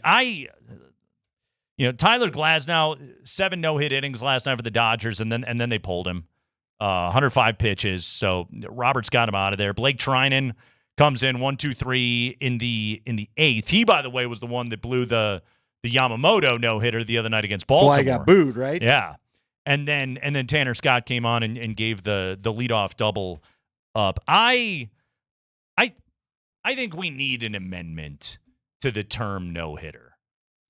Because last night, and I had the game, I was flipping around, but I had the game on, and I was back and forth, so I knew what was happening. And then I was looking at some other stuff happening in baseball and MLB.com, and there's like a big banner of just like no-hitter alert in Los Angeles, And you're like, last time I was not even in the game anymore. Combined no-hitters are stupid. Yeah, it's not the same. I don't like calling them no-hitters. Just say the Rockies had no hits. But to me, a no-hitter, it's a no-hit shutout, okay? Yeah. But to me, a no-hitter, that says that the guy that started the game actually finished the game, and that's actually an accomplishment. Like, really, here's why we shouldn't care about no-hitters anymore. Because baseball doesn't care about no-hitters anymore. No, they pull guys. Yeah, Dave Roberts doesn't care. It's 105 pitches. You're out. Get him out of there. Okay? I got to go to my pen. I got to worry about pitch count, and it's a close enough game that I need to make sure that I've got a reliever coming in that's, throwing in the high 90s. I don't care about the no-hitter. Well, therefore, I don't think we should care about no-hitters anymore. Also, here's the other thing about it, Andy. We shouldn't really care about hits anymore. Follow me on this, all right? Did you realize that there's only 2 guys that have any prayer of having 200 hits this year? Only 2 of them. And one's Bo Bichette. I don't remember who the other one is. I looked it up earlier today. And they're they're both like 20 hits away with 20 games to go. So they got a good chance, but they very well may not get there. You know how many guys are hitting over 300 right now in Major League Baseball? Like 6. That's it. Well, what used to be the average? This time of year 5 years ago, what were we talking? Oh, 15, 20? I mean, you go back, and 30, 40 guys would be hitting north of 300, right? But that's just it. Like, hits aren't as important anymore. Now it's an on-base and slugging game. That's what matters. So, a single is good, but a walk is as good as a single. The analytical revolution in baseball taught us that. Walks are just as good. In fact, really, if you want to get really nerdy on it, in some circles, they might even tell you a walk is more valuable than a hit because it then forces the pitcher to have thrown more pitches, and pitch counts are everything, which then gets them out of the ball game quicker. Isn't that crazy? I feel like you're sipping on your IPA right now. I am, but man bun. But I'm telling you the truth. I know, again, but this also, Andy, everything I'm telling you is what baseball has told me. I get it, but then do you want to watch a guy walk? You want to see a guy take a base by walking? Is that as exciting? Is that good for the product? Nope. It's not as good, but you know what? He's on base. No, I get it, but this just is starting to feel to me a little bit like the let's shoot threes and not twos. Because you talked about the efficiency of it all and wearing out a pitcher. Yep, and they're more efficient. Yeah, three-pointers, like, stop taking mid-range jumpers. Inefficient shot. Don't take it anymore. People don't like that, though. I know. That's what's funny about it. Do you like a TV contract? Can I interest you in a TV contract? Don't worry. Major League Baseball's doing just fine. Yeah, how about them starting things back up with ESPN? Yeah. Do you see that? They're going to be okay. Mm-hmm. Are you sure? By the way, here's a good one. This is from Dan Hyde. If there's no no-hitters this year, it'll be the first time since 2005. Have we not had any no-hitters this year? Apparently not. Really? That's the other thing about it, though, is like I remember when I was a kid, a no-hitter was like, it was in the paper the next year. You're like, holy crap, this guy threw a no-hitter. Big headline. Yeah, it was unbelievable. Led the sports section, whether it was your town or not. Doesn't matter now. They're run of the mill. Okay? Perfect games are cool. What was the last perfect game? Oh, here we go. I can tell you. Was it the one? The last perfecto was... Wait, why is there not a list of them? Why are you not giving me a list of them, Wikipedia? Here we go. List of Major League Baseball perfect games. This is the sound of Nate Kreckman Googling something. Domingo Germán 2 years ago. Oh, okay. Did really? it for the Just Yankees 2 years ago. against the Athletics. That had been the first since 2012, and actually we had 3 in 2012. King Felix did it that season against Tampa. Matt Kane, remember Giants legend Matt Kane? He did it against the Astros that season. And the great Philip Umber of the White Sox had a perfecto against the Seattle Mariners back in 2012. Do you remember? What is it, the 21st of September? Do you remember wasn't it the perfect game that got blown by the bad call? Armando Garcia. Yes. Yeah. Armando Reynoso was in Rockies. Jim Joyce was Jim Joyce. I was trying to remember who the ump was. That was screwed that up. Yeah, the first base umpire. Had instant replay review existed back then, he would have had it. But no such luck. That's a tough one to live with. Tell you what, though. It's a tough one to live with. You know what? We remembered it. Oh, you don't remember it in either way. But we remembered it more than the last perfect game, which was thrown in 2023. Yeah, because I'm thinking, how do you ever make up for that? You cost a guy a perfect game. You make it memorable right there. Rockies had a hit last night. They lost 3-1 to the Dodgers. Still need 2 more wins. 2 more wins to get past the 2024 White Sox. What do you think happens this offseason, real quick, to Kyle Freeland? They trading him? No. Kevin Freeland? Well, if you're going to keep the manager the same. His last outing was very good. I get it. But if Schaefer, didn't he almost try to go for a complete game? The outing before that was the one where he and Schaefer let us know they maybe ain't feeling each other. Yeah, the 8-pitch outing. He'll be back. Yeah, is Schaefer going to be back? He's a Monfort-made man. Oh, what do you think's going to happen? That's why I'm saying what's going to happen to Freeland, because I know Schaefer's coming back. Yeah. They'll get over it. They'll both be here. Yes. That's put me in the category of I will be floored and stunned if they're both not back next season. One hit. One damn hit. They're saying Armando Galarraga. Was that the name? Okay. Galarraga. Okay. You know why I think that's right is because I remember Galarraga, he had a name of a former Rocky. Who was? The big cat. Andres. Yeah, Andres. I was like, wait, Armando. Andres. We just said Armando. Okay. Galarraga, Garcia. Hey, you want to know how I nearly screwed one of my friends? Let's have it. I don't even know why I did this. Romy came up and asked me after the game the other day, did you get to talk to Sincere Brown? And for some reason, I called him Precious. Like Precious Achua? Yes. So she went up there today and almost called him Precious. And I was like, no, you can't do that. You can't. Now I'm going to do it. What team is Precious Achua on? I don't know. Days? Help me out. What league? Football, right? No, he's in the NBA. See, I don't even know. I just know there's a Precious Achua. He's still on the Knicks. Precious, my precious. He's still on the Knicks. He was with Toronto for a while. Anyway, it's the Kreckman and Lindahl show. Sincere Brown on this show. I think you'd enjoy him. All right, book it up. Make it happen. I'm sincerely excited to talk to Chad Brown, who's not named Sincere. That's next. But is a Brown. That's right.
There was a report by Pete Thamel that Ryan Staub is the expected starter against Houston. Are you able to confirm that? I'm not confirming nothing to y'all. Y'all know that. We ain't like that. We good. We have capable guys. Staub has been doing a phenomenal job doing and getting the majority of the reps, but I haven't made that assessment and decision yet. Coach. You know, in today's media, we don't care about being correct anymore. We just want to be first. And there's no subjection to you when you're wrong. Nobody says nothing. You just go with it. I'm not saying that's the case, but that's where we are in media. Nobody gives a darn about being correct and being right. Everybody just want to be first. That don't make no sense to me. I would love the integrity that we once had with media. I would love that. Is Deion going to run Caden Salter out for a snap just to dunk on everybody? I can see it. I want to know whether this the media integrity. What year do you think he's going back to? This is Walter Cronkite. Pete Thamel reporting that Ryan Staub, who did complete 70% of his throws in that victory over Delaware, that he will be the starting quarterback this week here for the Colorado Buffaloes on the road at Houston. Joining us right now to talk college football and NFL. Oh, man, I heard this guy. He was right here on these airwaves on Saturday night from Norman, Oklahoma, a 24-13 John Mateer-led Sooners victory. Our buddy Chad Brown is with us right now. What's up, Chad? Hey, fellas, how you guys doing? We're doing quite well. Real quickly, what did those Oklahoma Sooners show you? Because I believe latest rankings, they're up to 13 now in the country. Impressive victory for OU. Well, the offense has been an issue for OU for a while, last couple of years. I've So noticed. now they got themselves a quarterback who has somehow, like, literally pole vaulted himself over Arch Manning to now be the number one odds-on favorite to win the Heisman Trophy. But in this case, it's less hype and more production. He's a guy, a true dual-threat quarterback who can make plays with his legs and with his arm. I saw it with my own eyes, as you just pointed out, Nate, on Saturday night. Michigan's got a very talented front seven, and they had no answers when John Mateer ran the football. They could not stop him when they went with the planned quarterback runs. Mateer made only one mistake in the quarterback zone read game. He was incredible with his mind. Some passes got a bit away from him. That's definitely not his strong suit. But if Oklahoma can continue to get the production they got with their offensive line, which has been an issue over the last couple of years, plus a Brent Venables-led defense, that's always going to put the opposing team in rough spots. Oklahoma is going to be able to make some noise, and therefore John Mateer will make some noise when it comes to national award time at the end of the season. Well, with all due respect to Coach Prime, I mean, you do need a media hype machine behind you, and people heard Chad Brown on the call on Westwood One there on Saturday night, and they're just like, okay, let's take John Mateer seriously. Arch Manning's old news. That's how it works. Well, Arch did all right in that game, though, Bounced didn't back? he? Sure yeah, did. he got some stats. It was San Jose State, but yeah. All right, Chad, let's seriously, and I understand Coach Prime wants to keep the cards close to the vest.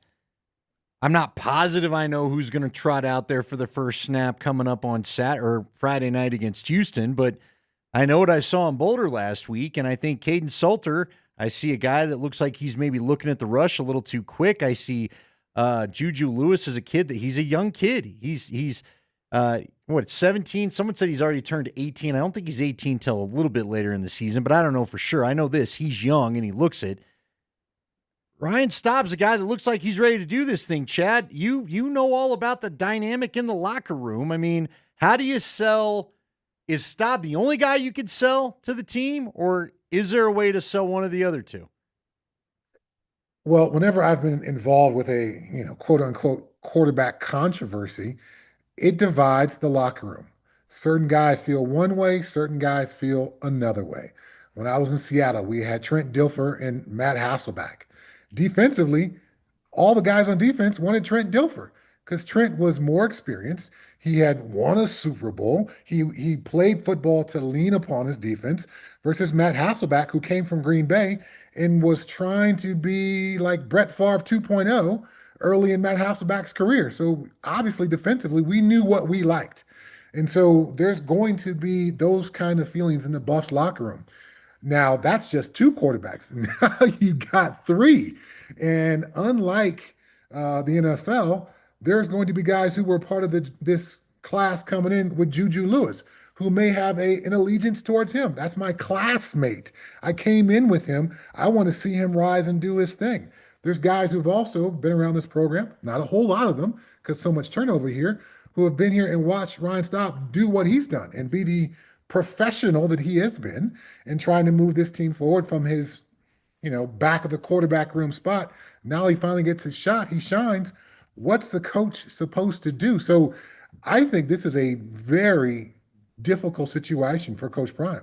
And it's some tricky waters that he's going to have to navigate to get this locker room and his team to get behind whoever it's going to be, because there's clearly going to be guys who feel the other guy deserves, or one of the other guys deserves a shot here. Well, and a part of this, and Chad, it's just the very nature of college football. It's even in this era with the playoff, every game, the importance of every single game is weighted so heavily if you want to be a team there at the end of the year. Like, patience for development, there's very little of it in the sport. It's simply not allowed by the logistics of the game. Like, Caden Salter has looked uncomfortable so far as the quarterback at the University of Colorado, and like, you don't have a lot of time for patience. You have your conference opening game this week. Like, every single game is a must-win in this sport. That's a part of the challenge that I think Deion and really every coach in the country has to deal with.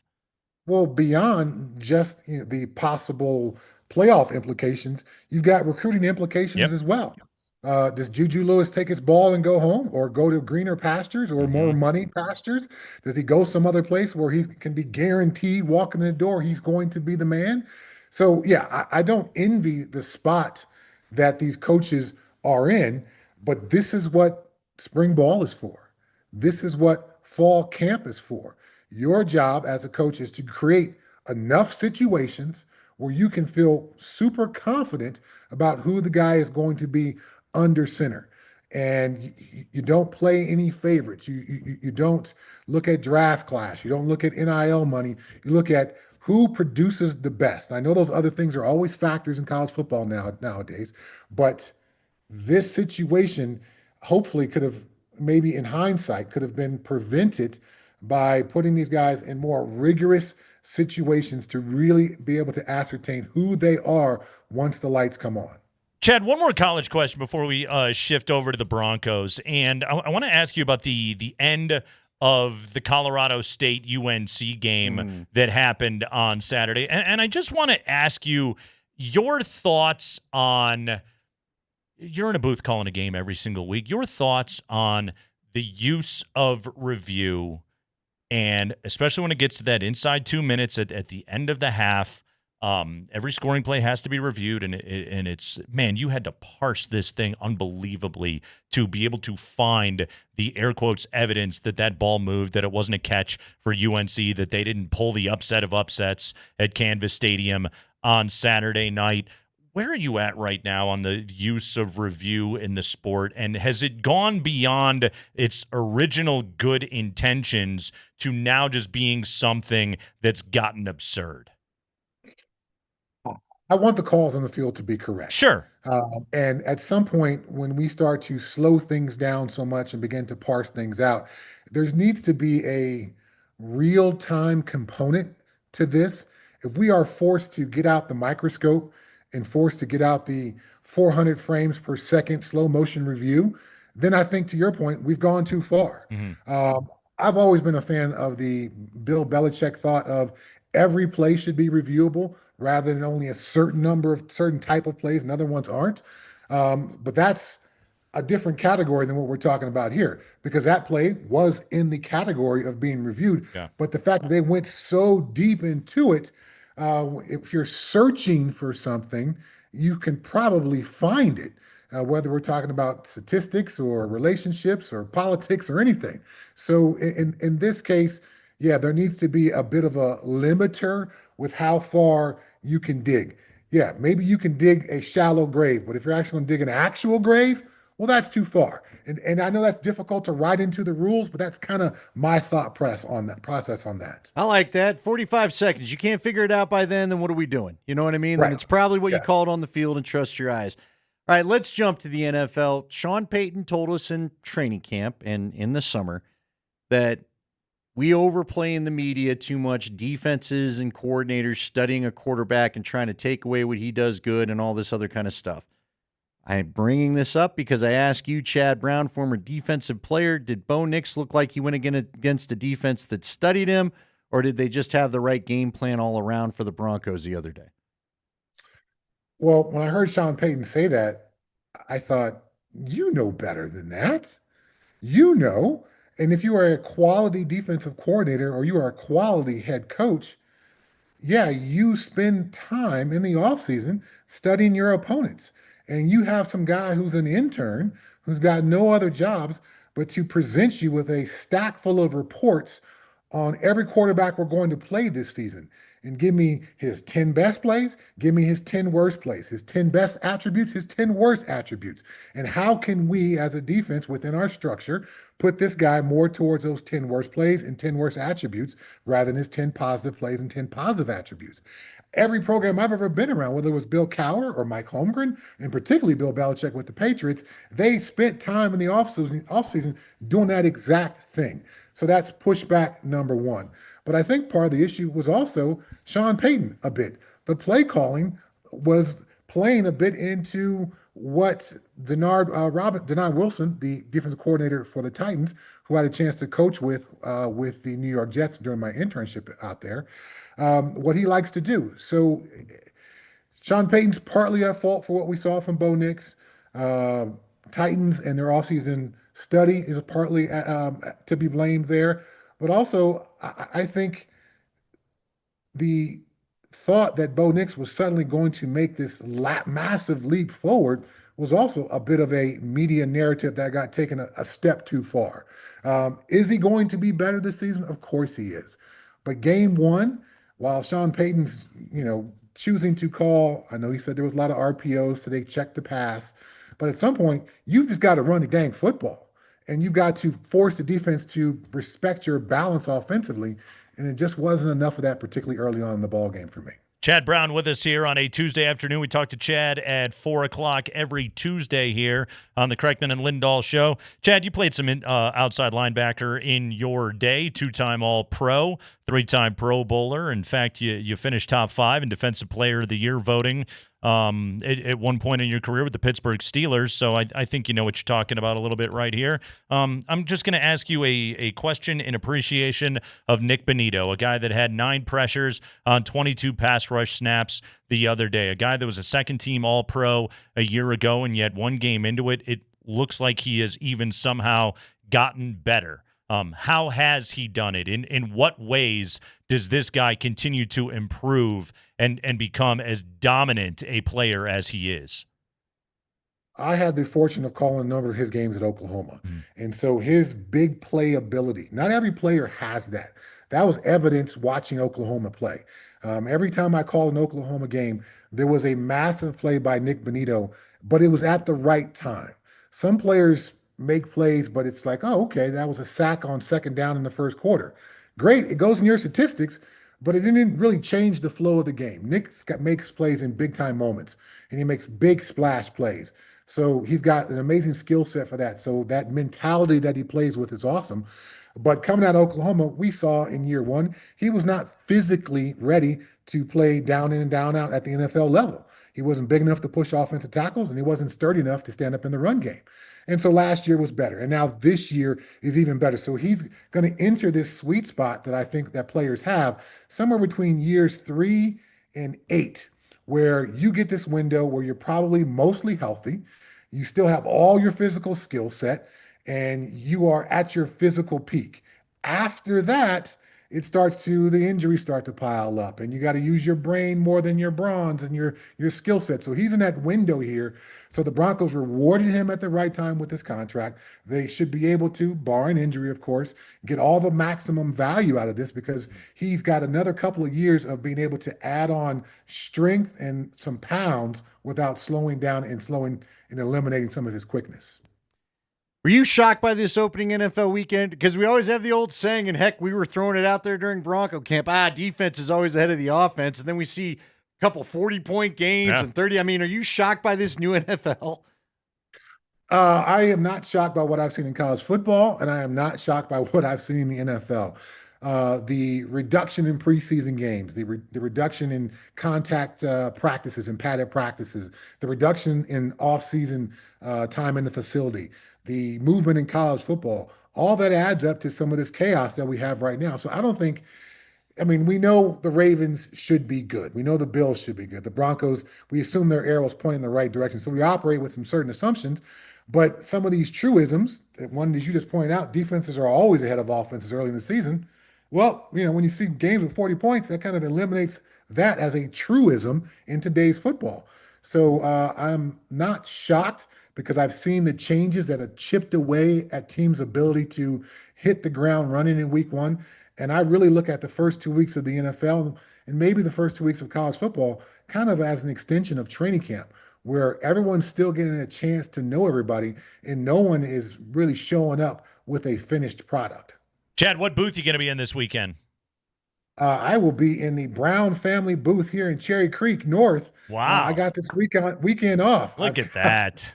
I got Illinois at Indiana next week. 2 programs that are looking to make some noise in the Big Ten. Obviously, Indiana had their run last year, and Illinois under Brett Bielema. Sorry, Bielema. is making a big. The great Bielema. Brett Bielema, yes. Bielema. You got an Illinois alum already. here. Don't pump his tires too much, Chad. No, keep going. Keep telling me how good the Illini are. I'm enjoying this. Well, he's brought that program forward, and their fronts on both sides of the ball are very physical. They play a tough nose style of play, so I'm looking forward to that one. But that's 2 weeks from now. So this time I get a chance to actually be a fan and watch football like everybody else. Chad, I said this to a buddy of mine a couple of weeks ago on what planet was Illinois, Indiana in week 4 going to be a game that you absolutely can't miss? And yet it's a game that the country is going to be glued to on that Saturday. Chad, good stuff as always, man. Thank you. Thanks, guys. See ya. All right, the great Chad Brown with us there on a Tuesday afternoon. Excellent insight from him. Andy, you ready to rank? Oh, we're going to do it. Let's get rank. We got power rankings from around the internet sphere. What does everybody think of these Denver Broncos? 1 game into the 2025 NFL season. We will tell you with numbers and noise next.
Kreckman and Lindahl, it's Power Rankings on a Tuesday.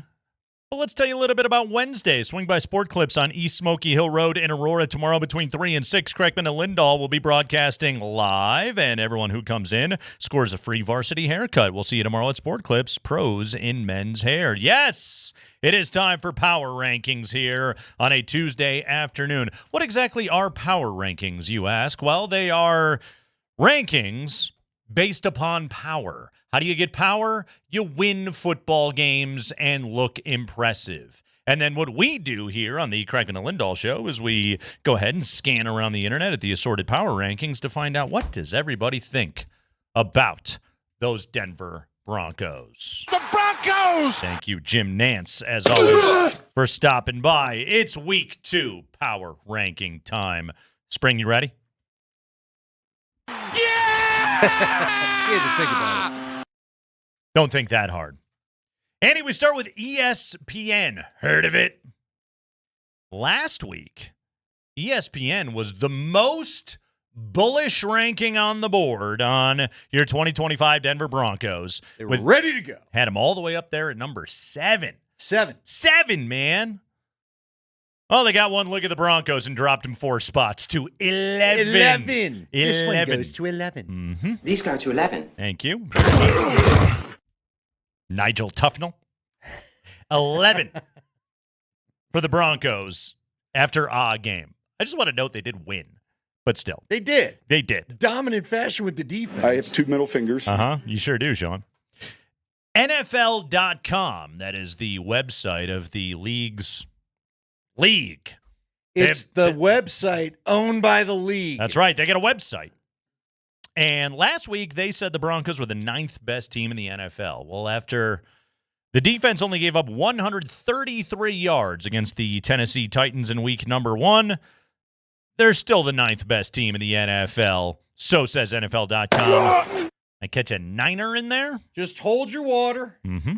Let's see how it goes. The Athletic. Yeah. Compiled Nick by Kosmider's deal. A lot of people that probably aren't even that athletic, ironically enough. The Athletic actually was the lowest ranking on the board going into week 1 of the NFL season. They had Denver down at number 13. Well, after they sacked Cam Ward 6 times in his NFL debut, by the way, 6 sacks, the highest in the entire NFL for any defense in week 1, they dropped the Broncos 2 spots to number 15. Really? Yeah, that was a real grungy one. Boy. Someone came to the pile late, that sounded like. Sounds like the bathroom is going to be declared unhealthy after that one. There's going to be a note. There's about to be an email. It's a number 2. Yeah. Mass email. Stay out of the front. They dropped him Diarrhea. 2 spots, actually, Sean, is what they did right there. Duh. Uh-huh. The Ringer. Oh. TheRinger.com. Our friend Lindsey Jones works over there. The Ringer, last year, The Ringer was always the ranking that was toughest on Denver. Yep. They weren't buying the Broncos. Lindsay said she wanted to edit a few times, but chose not to. Chose not to. She respected her rankers. Well, The Ringer had the Broncos number 12 after week 1. After winning, dropped them 1 spot to 13. Didn't like the way that game worked, huh? Apparently not. Down at number 13. Who slipped ahead? Good question. I didn't do that much research. What? See, even Joker's disappointed in you. I know, right? You disappointed your guy. I'm confused. Deion Sanders' favorite media outlet, CBS Sports. I'm not doing nothing with CBS. Next question. Thank you very much. CBS Sports, that's a Pete Prisco ranking.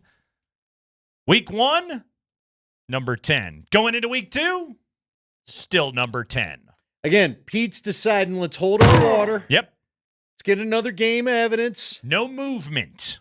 Look, in a way, I could see why you wouldn't move them, frankly. The defense was what you thought. Yeah. Now, the offense probably surprised you a little bit. I think we were all a little surprised, but everyone wanted to see the big leap forward. Sure. They wanted to see Bo Nix look like Patrick Mahomes and Drew Brees all wrapped into one because that's the name that Sean Payton keeps bringing up. And instead... well, and Bo and Drew had dinner together. They did. Didn't make couple of cocktails. Good for you, bud. Oh yeah, we didn't get a sip on that one. Did not make the broadcast. No. The hell, was Sanchez not doing his research? Apparently was not. he just like, I've hung out with Drew Brees, I don't care. I was surprised by that. Now, 0 Star and Incarnate Word, both all over the place. You were drinking left and right. No Drew Brees story this week. What do you think happened there? It's a great question. Who's our play-by-play guy again? Adam Amin. Oh, that's right. He's kind of moved around too. He's very good, He's amenable. if you will. I thought that crew was fine.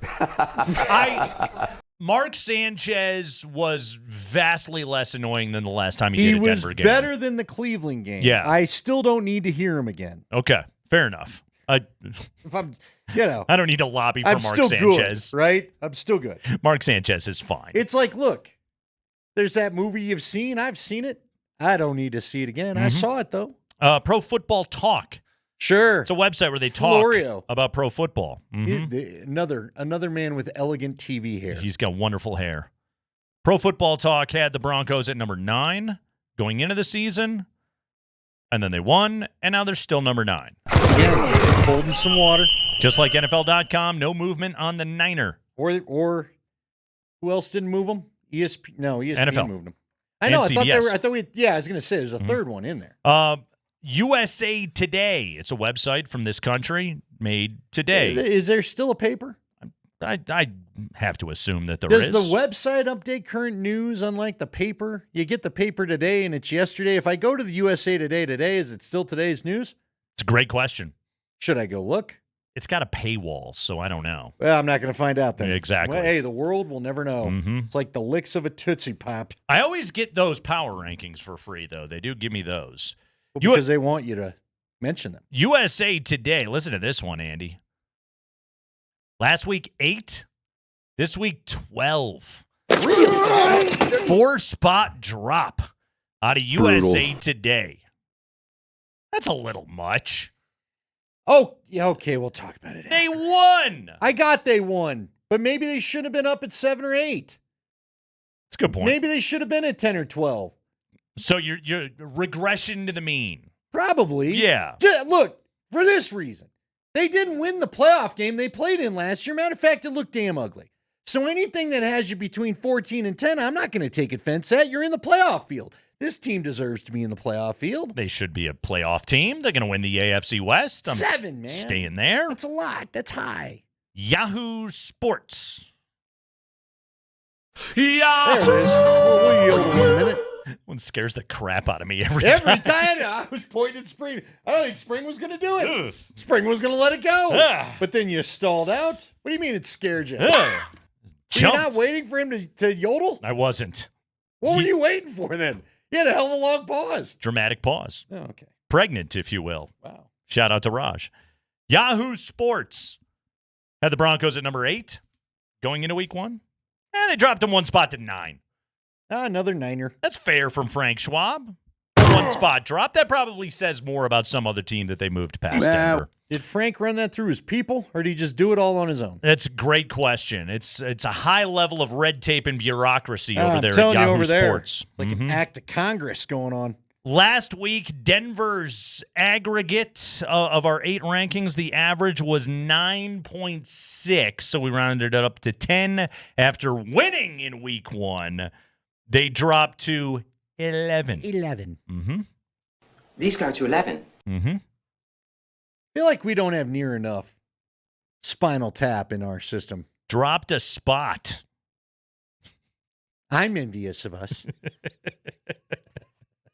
Can't dust for vomit. I think that's the line from the movie that makes me laugh the hardest.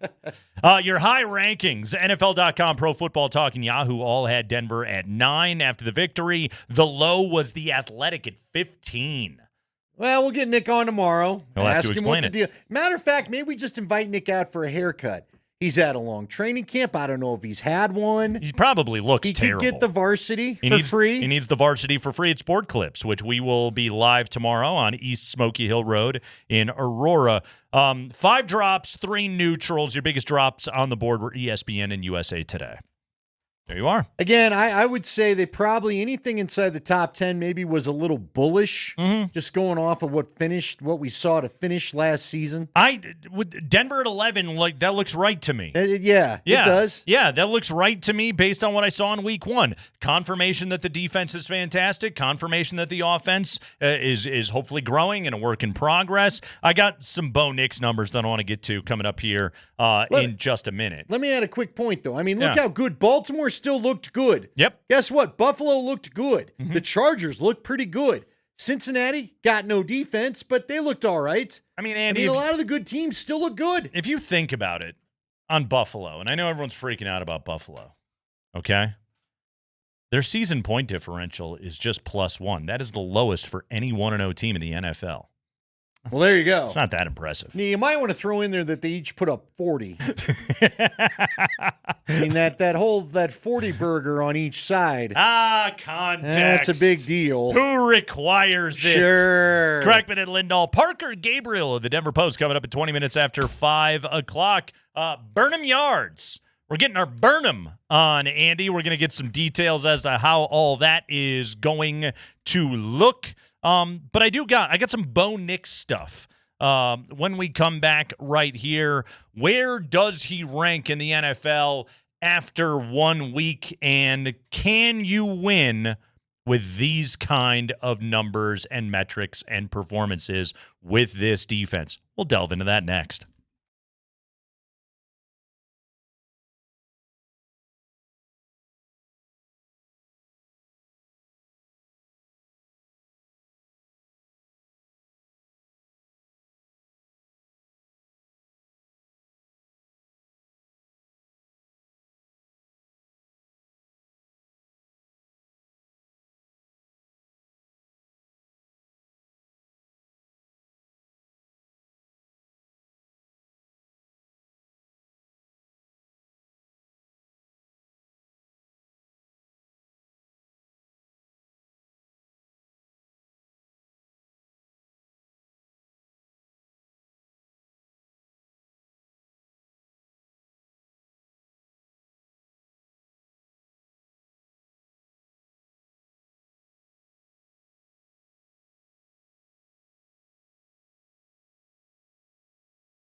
It's Nate. It's Andy. It's the Kreckman and Lindahl show on Altitude Sports Radio 92.5.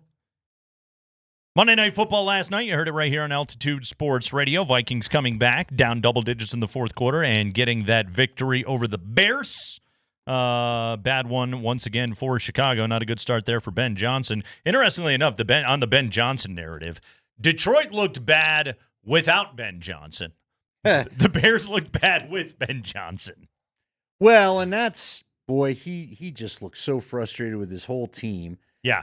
That was wild, though, man. That crowd was into it. That stadium was loud. That defense was playing well. Here's the other thing about it, too, is like when you would watch like a Ben Johnson Lions game, like there was always just like some chicanery that was going on out there that you didn't see last night out of Chicago, which again tells me, and you know, you started to kind of see some of these reports coming out of Chicago in like the couple of weeks before the start of the season of like there was some frustration out of Johnson of like, we're not getting the basic stuff down. Okay. I can't do the advanced level stuff. Well, until we get the good old fashioned, you know, let's execute a friggin' play first. Troy Aikman was talking about the frustration of a couple of times Caleb Williams had guys he could have thrown to downfield. He didn't hit the window. Yeah, you got to uncork it, dude. You got to let it fly. And missing on that throw to DJ Moore, my fantasy team also hates you for that. It also, like, here's the reality of it too. Just inside that division, like the Vikings were a 14-win team a year ago. And Flores' defense is still awesome. Oh, yeah. And you could tell the hell that they were giving to Caleb Williams, especially in the second half of that game. And then with Green Bay, again, that's another team that was already good. And then you put Micah Parsons on that team. Like, that's a win-now group that they have got there in Green Bay. There's a couple of teams that are really the class of that division, and I don't think the Lions stink. I think they just played a really tough opponent in week one. But I'm telling you, I think it's a little bit interesting when it comes to you lose a coordinator. Only because Jared Goff, to me, he's been coordinator specific when he's been good. Well put. Yeah, that is absolutely dead on right there. Bo Nix, let's talk a little bit about his performance here from week one, Andy, and let's talk about it again within the context of how good this defense is and can you win with this kind of performance. The counting stats numbers for Bo in week one: 25 of 40, $176, one tutty. He had the 2 picks plus the lost fumble, and he was sacked once in that game. Okay. I dug into and I went on at Sanford's recommendation. I checked out the NFL Pro stuff and kind of dug into that a little bit. And I got some of the nerd stats on you. Don't worry about the metrics. Listen to the rankings on these, okay? Completion percentage over expectation. Nix was actually negative in that stat. He was 20th in the NFL in week one. And again, that's one where they just determined based upon, you know, catch radius, et cetera, should that ball be caught. And he was negative on that at a minus 1.2%, 20th in the NFL. Time to throw, he was at 2.83 seconds, which is the 13th highest in week one. All right? Here's what's wild about this, okay? 13th highest, 2.83 seconds. That's still pretty high for a Sean Payton offense. Again, Breeze's best years, I mean, it was 2.5, 2.6 ball was getting out, and that's on average. All right? Did you realize Bo Nix was only pressured on 18.6% of his dropbacks? That was the second lowest rate in all of the NFL in week one. I did not realize that because it felt like pressure was causing some of the problems the offense had. So why was that the case? You're not wrong. Anecdotally, let me give you some statistical evidence on that. Bo's pressure stats were really bad. When he was pressured, he was 2 of 7 for 8 yards, no tutties, and the 2 picks. A passer rating of 0 under pressure in week one. That was 32 of 32 quarterbacks. Wow, even with last night's. Yep, he was the worst quarterback in the NFL in week one under pressure, okay? His EPA per dropback, expected points added per dropback, when he was pressured, was the worst in the league. When he was not pressured, was 17th. Okay, 17th. Near the middle. Yeah. I think the Broncos can win with that. Like, in general, his EPA per dropback was 26th of 32 in week 1. By the way, and I hear some of you, what is expected points added? Expected points added measures the value of each play, calculates how much that play increases or decreases the likelihood of points being scored. It takes field position into account, down and distance, clock, all that stuff matters in it.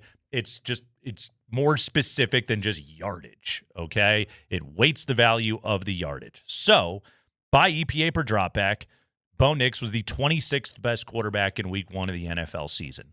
All right? This is where I will lean into some of the consternation, and I will tell you, I don't think that's good enough for the Broncos. Well, no, and I like how you set the table for this. Let's listen to the rankings, even if you don't understand the numbers. Listen to the rankings.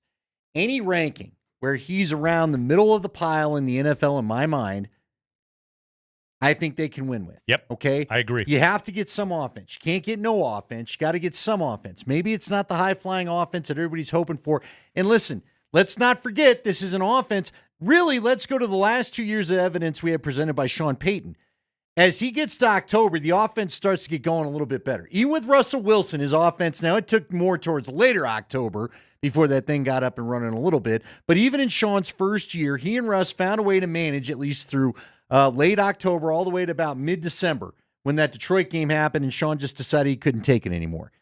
But to me, he finds a way to get his offense going even if it's not there right away in the first couple of weeks of the season. Yeah. So if Bo can just stay middle of the pack, just middle of the pack, anywhere between, we'll call it between 13 and 17 right there, 18, I think they can get away with it. Now, I think you can get away with 13 and 18 against the Colts. You better be dead more towards the middle when you actually face the Chargers and the Bengals. But with what this defense, I think, is going to be able to do, the rankings just, like, he can't be worse against pressure, like you mentioned right there. You can't have a 0. Really I also want to bad. ask you, what do you think led to that 0? I thought Bo was a little bit better against pressure last year, but was that because he had the run lanes? Is that where maybe he needs to run more? Did he suffer from it this week because he wasn't seeing the same escape routes we maybe saw him get a year ago? Finished with 8 carries for 18 yards. His legs were his best weapon under pressure a year ago. Okay. And frankly, defenses weren't ready for it. Right. Jeffrey Simmons let us know last week they were going to be ready for it. And we talked a lot about going into the season of one of the areas we wanted to see Bo get better was throwing on the move, not in design rollout stuff, but in escapes, in sort of the second act of a play. He was really bad in that at week 1. And that's an area where he has to get better. Well, who's going to be a key weapon to be able to get better on that? That's Evan Engram. And yesterday we got the very unscientific report from Jeff Legwold. When a guy throws his helmet, that's bad. So we haven't seen an injury report yet this week. We haven't seen a practice report. The Broncos are back to work tomorrow, but we're going to find out what's going on with Evan Engram. They need him in the worst way. Okay?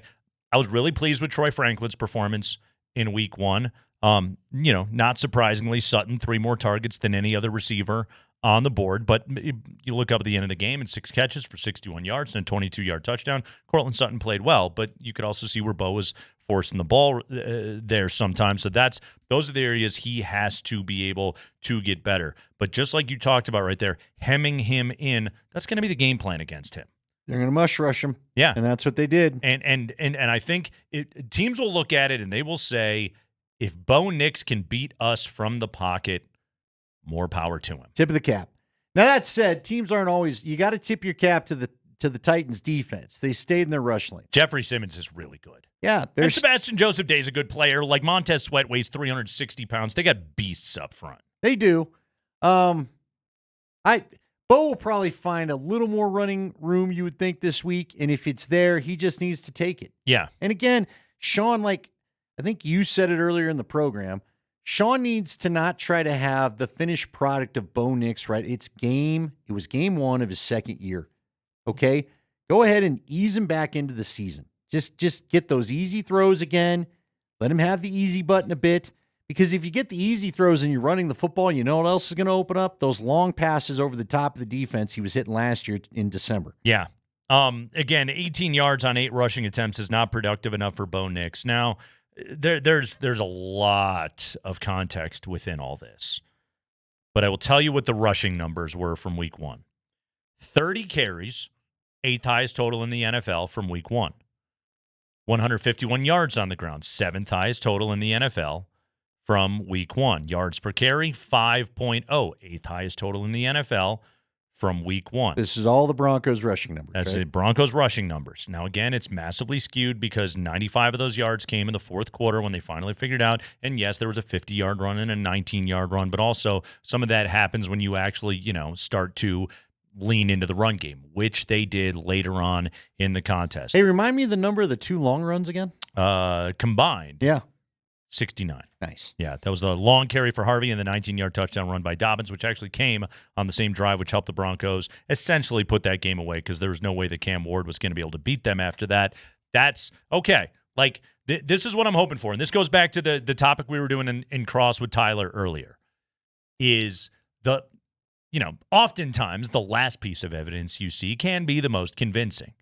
And for Sean Payton, the last piece of evidence that he saw was the run game finding, pardon the pun, its legs in the fourth quarter. And he alluded to it in his comments from yesterday. And yeah, he went on his RPO nonsense, but he alluded to it yesterday of we need to do more of that. And I just have to hope that eventually he's going to mean it. Eventually he will mean it. And he will lean into a run game. But that's the place where Denver has to be able to get to, Andy. It's the old way. What's the surest sign of a good offense in the sport of football? When you can run the ball and they know you're going to run the ball and they can't stop it anyway. That's where Denver has to get to. And if you do that with this defense, you can win a bunch of playoff games. You can do something super cool, but they got to be able to get to that place because this defense, it's ready to carry this team. And I think the best complementary football they could play would be to actually run the ball. So just do it, Sean. Sean's got to want to do it. He sure does. Parker Gabriel of the Denver Post coming up 20 minutes after 5 o'clock. We'll talk football, and we'll talk Burnham Yards as the Broncos have settled on a stadium site. Also, they're going to get retractable, Andy. Retractable. Yeah, I want to talk more about that. Yeah. I'm glad they're going to do it, and I know that goes against what a lot of people would probably guess for me being an older school football fan, and I'm going to tell you why I think the whole league has to do it. We'll do that. We got the 5 biggest stories of the day from around the NFL. That is coming up next.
Yes, it is. Hour number 3 of the show. Kreckman and Lindahl on a Tuesday. We're talking Broncos with our buddy Parker Gabriel coming up at 5:20. But right now, it is time for the 5 biggest stories of the day from around the NFL. Let's do it, Mark Springer. All right, let's do that high five. And we start with Broncos stadium news. In a public letter posted today, the Broncos identified Burnham Yard, the site downtown-ish, where the railroad tracks are, not Lone Tree. Down by the tracks. Yeah. They're building a football stadium. Downtown. Down by the old railroad. That's right. Yes, the Broncos have a preferred stadium site, and it is Burnham Yard. The Broncos put out, I like how Florio stated this, a carefully crafted message that says the project will be privately funded and that there will be no new taxes. Read my lips. Well, that's a throwback. Yeah, right. Burnham Yard, the former rail yard nestled east of I-25, north of 6th Avenue, is the franchise's preferred site. They have said that they prefer that site, Andy. Greg Penner saying in a statement, quote, "We couldn't be more excited. We had communication with the whole ownership group yesterday, and everybody's been thinking about this and had it on their mind since we purchased the team." The club has reached conceptual agreements to purchase the 58-acre rail yard from the state, along with 25 acres on the south end of Denver Water's campus to the west of the yard. Additional private real estate acquisitions made over the past year, great reporting on that, by the way, have brought the total footprint to more than 100 acres, and the team is exploring additional real estate in the area. The Broncos did not comment on the cost of the land construction and work beyond calling it a multi-billion-dollar private investment, but the final price tag is expected to be at least $4 billion and potentially more for the Broncos' new Burnham Yard Stadium. I believe the Manders are going to be dropping about $3.7 to build theirs. So you have to assume that the Walmart group that owns the Broncos is going to want to go even above and beyond that. Plus, Andy, they're talking retractable roof. Which they should be, but I want to have a further discussion about that later. Listen, this is going to be, just go see SoFi, go see Jerry World. Yep. This is going to be the big stadium. It's going to have the retractable roof. You're going to get all the big events here, and they are going to have plenty of shopping, condos, office space. You can dream it. It'll be around the Broncos area, and then that way, I know they said in their statement earlier today, they want this to be a place where you visit all year round, not just during football season, which is largely what Empower is. What do you go down to Empower for when it's not football? Nothing. Unless there's a concert in the summer, but there's no vibrant restaurant. There's none of that stuff. There's not the nightlife. There's Federal, but even that area of Federal is going through a little bit of the reconstruction, if you will. You will, yes. So again, there's a whole lot of we'll see on this. Mike Johnston was on with the midday show, and he said win, win, win. And again, the Broncos using the term privately funded, which, okay, like no new public tax dollars, but as Parker Gabriel wrote in the Denver Post today, they are, exploring the use of urban renewal tax incentives, including tax increment financing, which does divert tax dollars away from the city that they could use for public services. So it's not completely private. Plus, Andy, and we have no idea, this has not been announced yet, we're still early in the process, but a term that Broncos fans very well may want to start researching is not pumpkin spice latte, but another PSL, personal seat license. Something they've talked about for a long time. And so, yeah, I would expect that enters the landscape here at some point. Yep. By the way, 21 of the league's 32 teams currently utilize PSLs. Denver is not on the list. But it's been in discussion in the past. It has been in the past, and the Manders will be number 22. And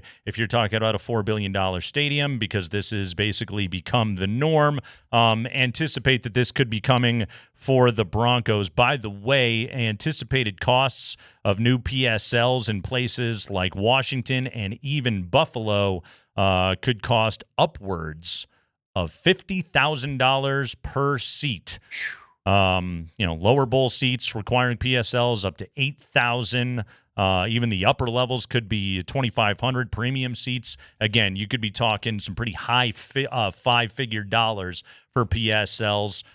if that is the direction that the Broncos choose to go, and as our friend Paul Klee wrote in the Gazette, it'd be the upset of the century if Denver chooses not to go, if the Broncos choose not to go with personal seat licenses in the new stadium. All that to be discussed ahead. I, like you, would be shocked if that's not part of what goes on here. Sports is becoming for those that are willing to pay a premium price for a premium experience. Yep. As they once talked about when they were going to build a stadium in Vegas. Remember that smaller seat stadium where they said we're looking for the premium customer that wants an elite experience and all that kind of terms. Anyway, here's what I think the real win is. I'm happy it's staying in downtown Denver. Agreed. I don't think Lone Tree was the spot for this thing. So. Well said. That single tree will not be knocked down. Were they going to knock down the one tree for the stadium? Well, how big was the tree? Could they build around the one tree? Go ahead, Spring. High five. Remember that pole in Minute Maid Park? I know, the pole. Yeah. They left it there with the hill. There was the pole and the hill. That's Enron. It's always going to be Enron Field to me. The Broncos are signing running back Deuce Vaughn to their practice squad. Deuce! We wondered about this last week. I'm curious. After getting a good look at Bidet, don't quite know what's going on with Jaleel What a McLaughlin. smooth deuce right there. Thank you, Kevin Harlan. Who probed and found the deuce. Well, you don't want that to happen. Do you think could we see this guy sooner rather than later? It's interesting they're using a deuce to clean up the bidet rather than the other way around. Well, I mean, I'm surprised by that for the Broncos. You're right. Bidet usually makes the deuce leave the roster, but in this case, Deuce Vaughn being signed to the practice squad. Seriously, do you think they want a little more out of that third back that I think is kind of their speed back, their scat back, their Sproles type? Yeah, Tyler Bidet did not do much. 6 targets, 2 catches for 16 yards. But Jeff Legwell pointed it out yesterday. Hey, that's the guy that they trust in pass pro. He's the pass pro guy, and he's going to get those opportunities. I was surprised, quite frankly, that J.K. Dobbins wasn't going to be that guy quite as much. But they did not have a carry in that game. 16 carries for Dobbins, 6 for R.J. Harvey. By the way, his 5th, he broke for 50 yards. Might want to think about giving that guy a few more carries this upcoming week. But yes, the Broncos putting a running back on the practice squad, Deuce Vaughn. Spring. High five. Hey, speaking of Broncos running backs, R.J. Harvey has been nominated for the NFL Rookie of the Week. His fellow nominees are Commanders running back Ja'Cory Krosky-Merritt. He scored a tutty. New Mexico legend. Yeah. Cleveland's Dylan Sampson, Tampa Bay wide receiver Emeka Egbuka, Indianapolis tight end Tyler Warren, and the Bengals Demetrius Knight Jr. Egbuka, he had 2 tutties in his first NFL game there for Tampa Bay. Talk about a team that was already wide receiver rich, and then they used a first-round pick, and that guy's already awesome.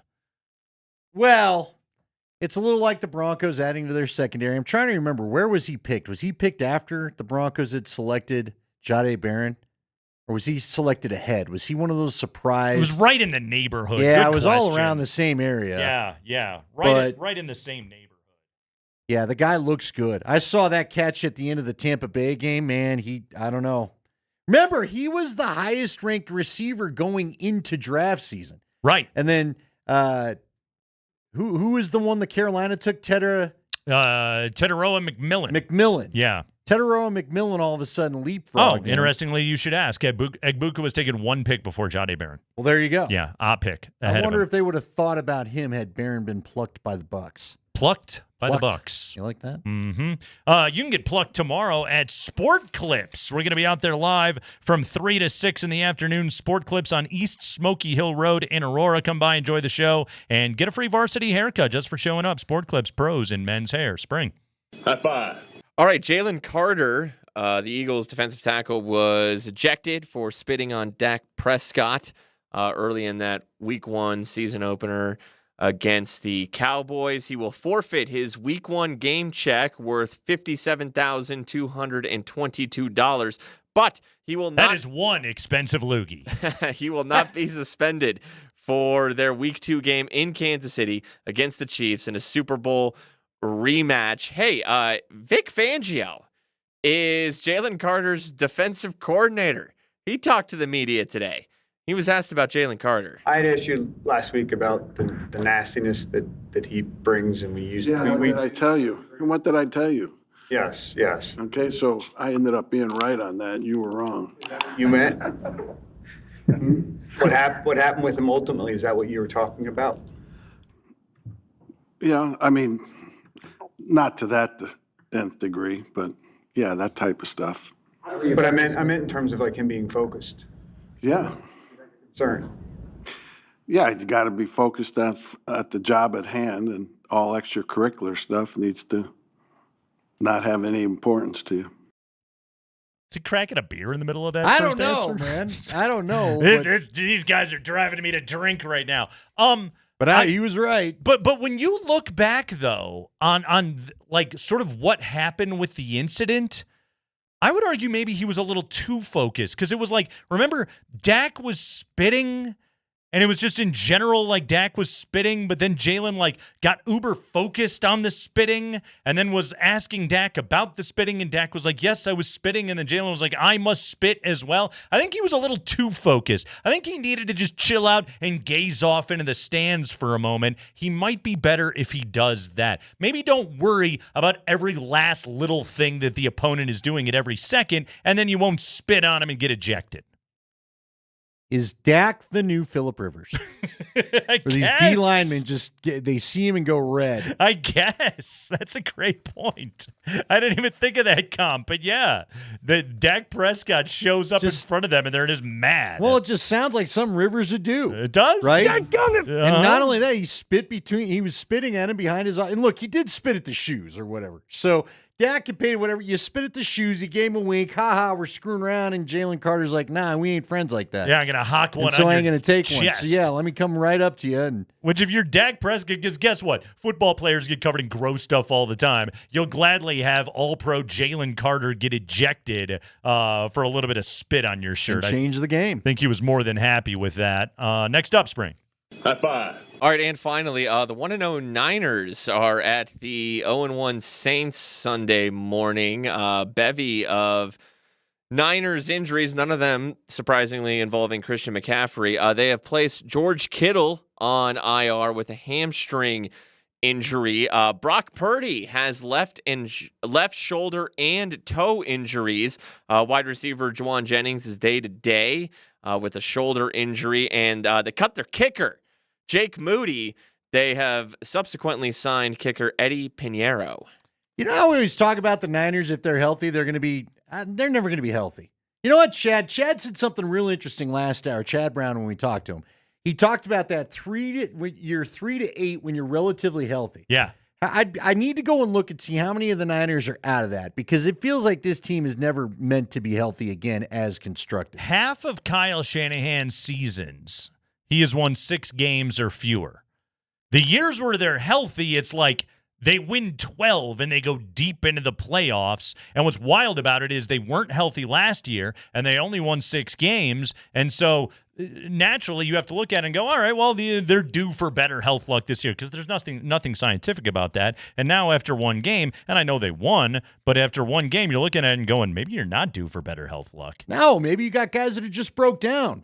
Look, man, I'm a little worried about it with Dre Greenlaw. Yeah. I am so psyched for Dre Greenlaw to play, but I am a little worried he's hit the point in his NFL career where you get 8 to 10 games a year because you just can't avoid the muscle stuff. That's the 5 biggest stories of the day from around the NFL. Kreckman and Lindahl, we are live tomorrow 3 to 6 at Sport Clips, East Smoky Hill Road in Aurora. Everyone that comes gets a free varsity haircut. No catch, just come on out and get a free haircut. See you tomorrow at Sport Clips, Pros in Men's Hair. Parker Gabriel, Post. We're talking Broncos. We're talking Stadium. We're talking the performance against Tennessee. We're looking ahead to Indianapolis. That's all next.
We go to the Ramos Law hotline. Car accident, you need Ramos Law, a medical doctor and attorney. Visit ramoslaw.com. Parker Gabriel covering the Broncos for the Denver Post. Parker, welcome back to the show. How you doing? Hey, what's up, guys? I'm good. How are you? We're doing great, man. So, Parker, you had the reporting today in the Denver Post about the announcement of Burnham Yard as the preferred site for the new stadium development. Amidst all of the hullabaloo today, let's not overlook the part where they only just said this was the preferred site. Now, clearly, they've got the resources to be able to get this done, but this is not without its potential hiccups and pitfalls along the way. You and Luca Evans, your colleague over at the Post, have been doing the reporting on all of this. Where could this thing go, pardon my pun, off the rails? Yeah, wow, congrats. Yeah, that's a good pun. There's not even hardly rails there anymore. But it's, I mean, I think the thing about it from here is just, you know, I thought Greg Penner was sort of interesting in the video they put out. And when I talked to him this morning, one of the things he said was that they're setting out now on a couple of years worth of planning. And that's a couple of years worth of planning before shovels go in the ground. So there's just a lot of, they've made their way through a lot of challenges so far, just in terms of, you know, land acquisition and all of that. There's still a couple of those things, you know, outstanding on the real estate front. I think there's a concrete yard that's right there, sort of in the middle of the footprint that they haven't acquired yet. And then on top of that, there's just a lot of, you know, there's the community benefits agreement that they have to get to with the neighborhoods. There's an area plan. There's multiple city council votes. There's all of the, you know, zoning and permitting and all of that stuff. And so while they have a lot of confidence that this is going to get done, I think the preferred site sort of, you know, moniker is just representative of the fact that they also know that there's a lot of steps between now and saying, like, yep, we're actually building a stadium at Burnham Yard. But at the same time, it's probably no coincidence their target date's 2031, considering the lease runs through 2030, right, Parker? Well, right, exactly. I mean, that's the thing, and I think one of the reasons why you've seen a lot more reporting in recent months, and like some of the private real estate they've acquired around that area, it's all happened sort of over the last year, is that they're, you know, they sort of said all along, we don't have a timeline, we're going to take our time, we're going to do it right, and I mean that's true to a point, but there is a timeline on this. And I thought the Monty Leach kind of, you know, said that in his own way at the owners' meetings down in Florida back at the end of March. These things take a long time. I mean, the average time recently for NFL stadiums from an announcement like this to when they're done is 4 years. And I think, you know, it could even be a little bit longer here, mostly because of all of that community involvement and all of that. I mean, when, you know, Kroenke Sports Entertainment went through this CBA process in order to do the development that they've just announced had the green light and passed city council and all of that in the past couple of months, that CBA process took them 18 months. So that's, you take 18, you know, and then add the actual time to build a stadium on top of it, like you're talking about a pretty long haul here before, you know, you're driving by Burnham Yard and saying, like, oh my gosh, look at that, it's 100 feet tall or whatever. So that's all, like, it might not take all of 6 years to get to, you know, week one or whatever in 2031, but it's going to take the vast majority of it to get through all of the processes and then the construction. Yeah, I chuckled a little bit when I saw the tweet today from Zach Allen of, love the investment from Greg and Carey, so excited to keep playing in the best city for the best fans. And it's like, Zach, I'm not sure you're ever going to play in that stadium, but that's I like your enthusiasm. You may get halfway there. it's a little bit of a... Pastor Tan might. He's pretty good, and he's only 25, but even he would be, I think I was looking at it this morning, he'd be in his, like, 11th or 12th year in the NFL by the time this thing opens. Yeah, there's a little bit of turnover. Playing safety, going Rod Woodson on us. Within that sport. Yeah, there you go. Charles Woodson even. There you go. Yeah. Parker, retractable roof. They're throwing that around right there. Ultimately, what's the goal for what Greg and Carey are trying to do with this stadium? Super Bowls, drafts, World Cups, Olympics, etc.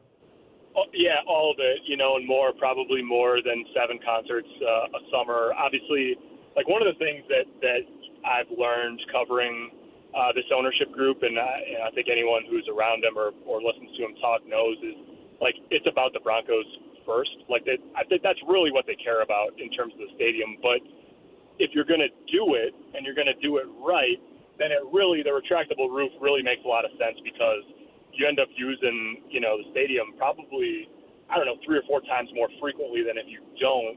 And that doesn't just benefit the team, right? I mean, that means that Mike Johnson, the Denver mayor, obviously was telling me this morning. I mean, that's 3 or 4 times more days a year that the restaurants that are going to be down there are busy. The hotels are full, all of that. So it's an important part of the equation. And I think it also, but I also think, and I saw a lot of pushback on this on social media today. I was like, I don't know. I talked to the owner of the team this morning, and that's not what he said. But I really think that the plan, more or less, is to play in the elements. Like, they want to play football outside in the stadium.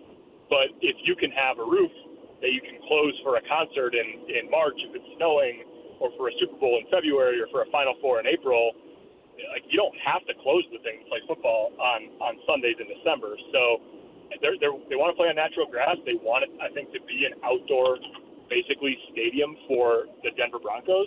And then the retractable roof helps them sort of navigate, extreme weather events and then everything else that would happen in this building. Yeah, I want to tell people I was in Indy with Peyton in 2012, I think it was 2012 or 2013.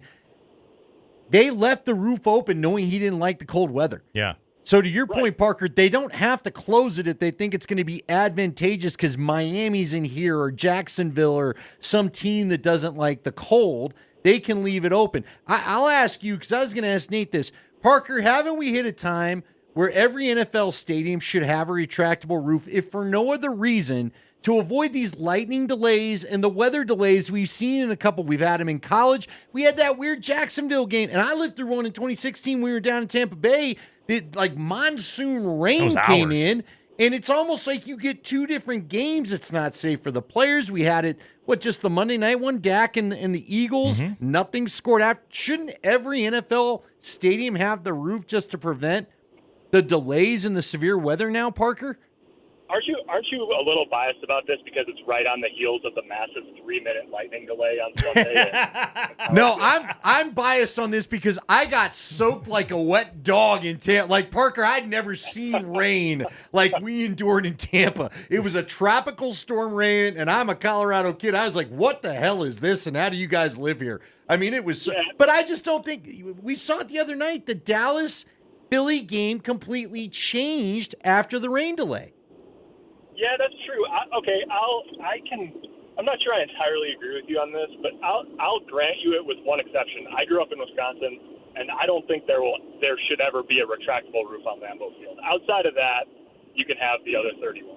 Well, also, I mean, that stadium was built in the 1700s or whatever. I'm not sure it has the capability to be able to support a retractable roof. Parker, I'm always here for Tom Coughlin looking like one of the elves out of the Rudolph claymation episode because it's so cold in Green Bay. But I'm just saying there's too much TV and big business in this, and I'm surprised it doesn't become a mandate just to try to keep the TV show going. Well, yeah, I think so. I mean, I think slightly different argument, but I think you could easily make the same argument about natural grass, which doesn't exactly go hand in hand with the retractable roof thing. I'm interested. I don't know ultimately where they land on the design, but I do know one of the things, Greg Penner told me this morning was, in addition to, touring around, which we've reported and they talked about publicly, touring around and seeing, stadiums and entertainment districts and all this sort of thing, in the U.S., they also saw some of the soccer stadiums in Europe, and there's some pretty cool modern, they have sort of the overhangs and all of that, and so, I'm interested to see ultimately where the design on the retractable roof ends up because, whatever these guys do, I think you can pretty safely say that it's going to be state-of-the-art and probably will even try to push the boundaries of what we think of as state-of-the-art in terms of these stadiums. Talking to Parker Gabriel of the Denver Post right now. Parker clearly is multitasking right now here this afternoon. We all have. I've done this interview. Yeah, been there many a time. Parker, the Broncos emphasized the privately funded point of this over and over and over again, which no new taxes, that's awesome. But also, as you and Luca have reported in the Denver Post, whether it's urban renewal tax incentives, TIF tax increment financing, there is still going to be a substantial portion of this that is paid for by the public. It's just not going to come in the terms of a brand new sales tax. It's going to be over time, and people tend to be more amenable to that. Yeah, I think that's right. Obviously, the city and the state have both been open about the fact that they're going to do, sort of like area improvements. A lot of that's infrastructure, right? Like roads, bridges. I mean, there's already the conveniently timed, bond issue about sort of taking out the 8th Avenue Bridge and all of that. But a lot of it will be, Loma, Lincoln Park, and then just literally all of that land that the Broncos, have bought up over the last year, especially north of Burnham Yard, sort of like 2 blocks north of Burnham Yard and Denver Water. There's a road actually that runs right now sort of like between Burnham Yard and Denver Water. That's obviously all going to get changed to some degree or another. They're going to work on the rail crossings that I think are just to the west of there. So that's all public money. And one of the things, I mean, you can take them for their word or not. I mean, one of the things that I think is true in this that both Mike Johnson and Jared Polis, obviously the governor, told me this morning is just that, this area, Burnham Yard was going to get developed at some point. Mm-hmm. And these are the type of improvements that the state and the city were going to do in this area whenever there was a developmental project. It's not just because it's the Broncos, right? Here's an area that we've put already a lot into trying to figure out how to attract a developer. And when a developer shows up and wants to do a project, of course, we're going to be there trying to help them through and doing some of these infrastructure things. And so in that sense, I think it's mostly stuff that would have happened anyways when eventually this site is developed. But yeah, I mean, that obviously is still substantial work that the city and the state are going to end up doing to sort of the surrounding area and the infrastructure. One more note on the stadium, Parker. Would Broncos fans and Broncos season ticket holders, would they be wise to Google the term personal seat license? Yeah, for sure. I mean, there hasn't been a stadium built in North America, I don't think, in sports that, especially privately financed, that hasn't had PSLs involved. I mean, that wasn't on the list of things they wanted to talk about this morning, but it's coming. And they left that out? In all of the survey work and all of that, I mean, they spent a lot of time, soliciting opinions from fans and all of this. And it's sort of all we heard for a year and a half or something, right, was while we're gathering opinions and talking to fans and all of that. And I think a lot of season ticket holders, especially, sort of expect it. They don't have to love it, but I think people kind of know it's coming. And it's not like I've been told categorically, but yeah, I mean, I would just fully expect. I'm sure different costs and all of that depending on where you are in the stadium if you have season tickets, but almost certainly that's part of the equation here. And people keep asking if you've not heard of it, and it's been around a long, long time. Basically, a PSL is you pay for the right to buy a ticket. Yeah, it's a one-time fee to buy those tickets. I think Carolina did it first in the 90s. Yeah. And I'm telling you, it was talked about here, but I don't think they knew who the money would go to because the city still owned the building. Yeah. So once you own the building, there's no question. Cha-ching. Parker, let's take it on the field real quick before we let you go. I mean, it was kind of quiet. It happened towards the end of the game. But are you a little worried about this Evan Ingram injury? Are you going to be eyeing that injury report, wondering what his status will be? Are you going to be asking Sean Payton specifically about that injury tomorrow? We are going to ask Sean Payton about the injury tomorrow. I don't think it'll probably be real fruitful, but we'll ask. I mean, anytime I'm interested to see, I thought originally, I mean, it looked bad. I also thought, I don't know this, he sort of stomped his leg a couple times, and sometimes that's about a cramp. I don't know that's what it was. But, the thing about calves and muscle injuries, I mean, we're seeing it right now with Malcolm Roach, put him on IR on Saturday. If it's any kind of strain and it's anything more than a really minor strain, they can just be really finicky and take a long time to heal.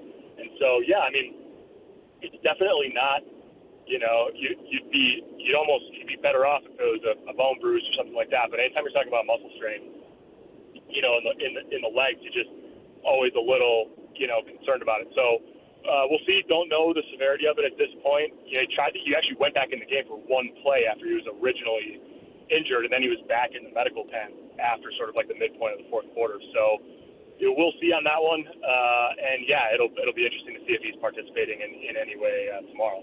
Man, Parker Gabriel, the byline all over the place today in the Post, both writing about the preferred site at Burnham Yard and, how Sean Payton says he wants to run the ball more. We shall see. Parker Gabriel, everybody. Read his stuff in the Denver Post, denverpost.com. Excellent work, Parker. As always, thanks for joining us, pal. Yeah, thanks for having me, guys. All right, Wisconsin's own Parker Gabriel stopping by on the show today.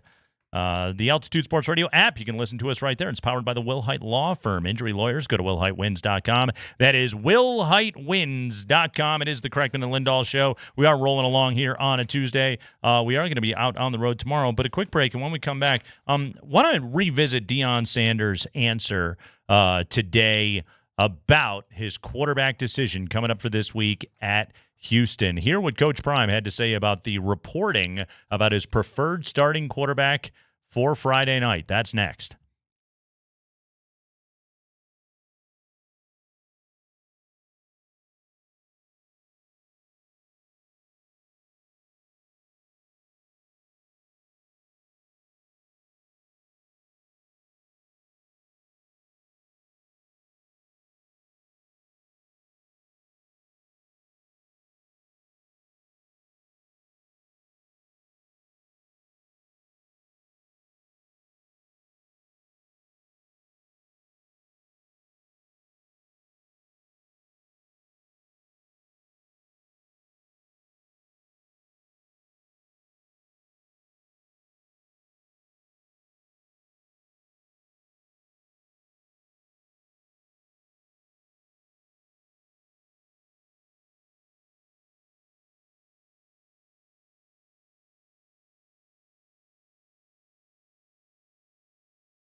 K&L Altitude Sports Radio 92.5. We're going to be out on the road tomorrow, and we look forward to seeing you then. We are heading to Aurora tomorrow, 3 to 6, live at Sport Clips on East Smoky Hill Road. Don't miss the fun. And yes, just for showing up, you get a free haircut. That's right, a free varsity haircut right there at Sport Clips, for real. See you tomorrow at Sport Clips. They're the pros in men's hair. Report from ESPN's Pete Thamel earlier today that Deion Sanders is leaning towards Ryan Staub, initially the third stringer, played quite well, 7 of 10 passing for over $150 last week against Delaware. And Pete Thamel reported earlier today that sources are telling him that Staub's going to start this week on the road at Houston. Deion Sanders was asked about it at his weekly press conference, and he doesn't care for that report. There was a report by Pete Thamel that Ryan Staub is the expected starter against Houston. Are you able to confirm that? I'm not confirming nothing to y'all. Y'all know that. We ain't like that. We good. We have capable guys. Staub has been doing a phenomenal job doing and getting the majority. Well, that's all you need to know. In today's media, we don't care about being correct anymore. We just want to be first. And there's no subjection to you when you're wrong. Nobody says nothing. You just go with it. I'm not saying that's the case, but that's where we are in media. Nobody gives a darn about being correct and being right. Everybody just want to be first. That don't make no sense to me. I would love the integrity that we once had with media. I would love that. Again, after that lecture, he needs to run Wildcat on the opening snap at the game. Yeah, just to make sure. Yeah. Because, and again, like he says, like nobody cares about the truth. She asked you about it right away. It was the first question, like, hey, you're the guy that makes this decision. Can you confirm it? And he gives the big lecture, and it's like, well, no, this is the process working exactly the way that it's supposed to work, Deion. Like sources told Pete Thamel, he reported his story based upon the sourcing that he had. You were then asked about it, and you were in a position to be able to say yay or nay to whatever is being reported, and apparently you choose nay. He chose nay. All right. We'll see. Although he didn't actually tell us who he's starting at quarterback this week. No, he said he's good, and he knows. Yeah. Look, I'm not positive. If you go off the results last week, Staub is the logical choice. And I don't think anybody would be surprised. Yeah. But I do feel like they still, you have to ask the question, what happens with Caden Salter if that happens? And it already was a tough situation because, he's still just a kid out there. But Salter was the one getting the boos the other day from the crowd. Sure was. Especially after they took Staub out, put Salter back in. And I want to add, and especially in the Georgia Tech game, did he miss throws? Yes. Was he the problem? God, no. No, well, the defense has got to continue to tackle. They do, and Pat Shurmur's play calling needs to be more consistent. And it's again, you got beef up front, you got to lean further into that run game. But they were out of sorts in that opening game. They're still trying to find themselves. The NFL and college are no different from each other. Man. Nobody goes full contact practices anymore because just like in the NFL, college has got guys they're paying, and you can't afford for one of your expensive guys to go down because you don't have a replacement. So they don't go full tackle all the time. And so everybody's finding themselves these first 2 or 3 weeks. Yep. And it's depth is hard to come by in college football right now. It's just, again, like with NIL resources, the talent is spread more out, which means teams are thinner. That's another thing that you have to deal with. So you need your number ones, the guys that you went out and found in the portal and found money for. You need those guys to stay healthy and play. Exactly to your point right there. So this will make the portal interesting. Sure will. I think Caden Salter could, if he were not named starter, he could back out and go hit the portal if he wanted to save the year, right? And then like 3 or 4 games that you have to. That's what Sluka did last year at UNLV, if you remember. Yeah. So I'm just saying. I'm not saying he will. Right. Who knows? But it's something you think about. And at least with Julian Lewis, that one, it's like, okay, Salter had already been named the starter. He's a true freshman. As young as he is, I think it was given to him that this is a developmental process. I don't think starting Staub over Salter necessarily impacts his standing within the program. You'd like to believe so. I would. I think we all would. Right. Because in an older system, and I get we're not there anymore, Lewis would have been redshirted. You wouldn't have touched him this year. You'd have taught him the college game. You'd have let him get a taste of the speed at this level. Yeah. And then you'd have played him. But that's not where college sports is anymore. So who knows what this has? This could be the equivalent of Gary Kubiak putting Peyton Manning back in the game against the Chargers and Brock Osweiler apparently deciding he would not play here anymore. Andy, going back to the retractable roof conversation. Yeah, I'd like to talk about that. Do you know on average the Broncos get a snow game a year? I get that. And I don't mind a little snow game either. Basically like one snow game a year. Also, and this is one of those, whether it's anecdotal or quantifiable, but you've always heard, hey, when the Broncos play a snow game, ski hills get a bunch of new business. Oh, yeah. Yeah, all of a sudden, trips get booked and things like that. I don't think the Broncos are going to go closing the roof because of snow. No, I don't either. See, when I talk about a retractable roof, it's more for what I talked about, when you have lightning in the area and it's got to shut the game down. Which is a pain in the ass. And since you guys are billionaires throwing the money around anyway, get us a situation where you can close that thing. You don't have to live off the ordinance, so we have to stop everything for 30 minutes for every lightning strike that hits or whatever it is. Right. And you can go about the game. Because, again, we're starting to see it. Do you feel, Nate, I'm just trying to remember, were we just... I don't remember rain and lightning stopping games when I was younger. You know what I mean? I feel like this is a last decade, last 15 years kind of thing. Like, I just felt like they always played through everything. It's been wild. And I sat through one of these in, 2013? Remember when it was the Baltimore opener when Manning threw the 7 touchdowns or whatever? Yep. Was that 2014? No, it was 2013. 12. Or no, 13. You're right. Because Game you're right, one, because he was 13. Manning was upset about Flacco being on the building, but we'd had lightning that night, and that delayed. You're delayed 30, 45 minutes. You don't know when a game's going to start. Now, at least that delayed the start. Man, these games, like, again, that Cowboy Eagles game was great theater that was just paused and never quite was the same when they restarted. Let me tell you the biggest reason why we can't have lightning delays. Because then the networks have to scramble, and then they have to go down to Jason Garrett and let him vamp. Sure. And he's not used to it. The nightmare that occurs when Jason Garrett and Rodney Harrison and whichever McCourty is out there then have to go off script. And it's just like they're finding every last, let's go find Jack Collinsworth really quick. And we got to get to him out here. And they're just scrambling. Let's get whatever that Sims guy is out here. Chris Sims, former Broncos backup. And it's they're cycling between all of these dudes, and it is disastrous television, and people change the channel, and the NFL can't be having that. No, not for that. It's the biggest reason to get away from lightning delays. You can't have your $1 billion TV contract if you've got bad TV and the ratings crash.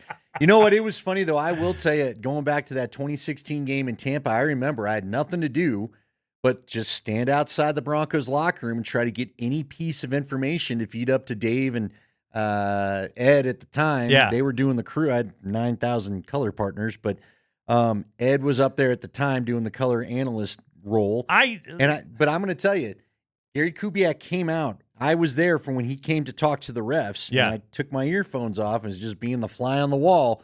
And he let him know at one point, he goes, "You guys figure this out, because after 30 minutes, I'm not sending any more my players out there to get hurt. I'm not losing players because of this game. We either call it good because the Broncos were healthfully ahead, if you remember, right, or get us back out there to play." But he let it be pretty clear, the longer we wait, the colder they get and the bigger the health concerns of the muscle pulls and whatnot. It's again, look at what happened with Philly and Dallas. They go into the delay, they come out, nobody can score. I mean, the thing was just that game was drunk with points. Nobody was punting at the start of that game, and then it turned into a disaster, and it was boring as hell. Like, again, that's what the NFL has to get away from.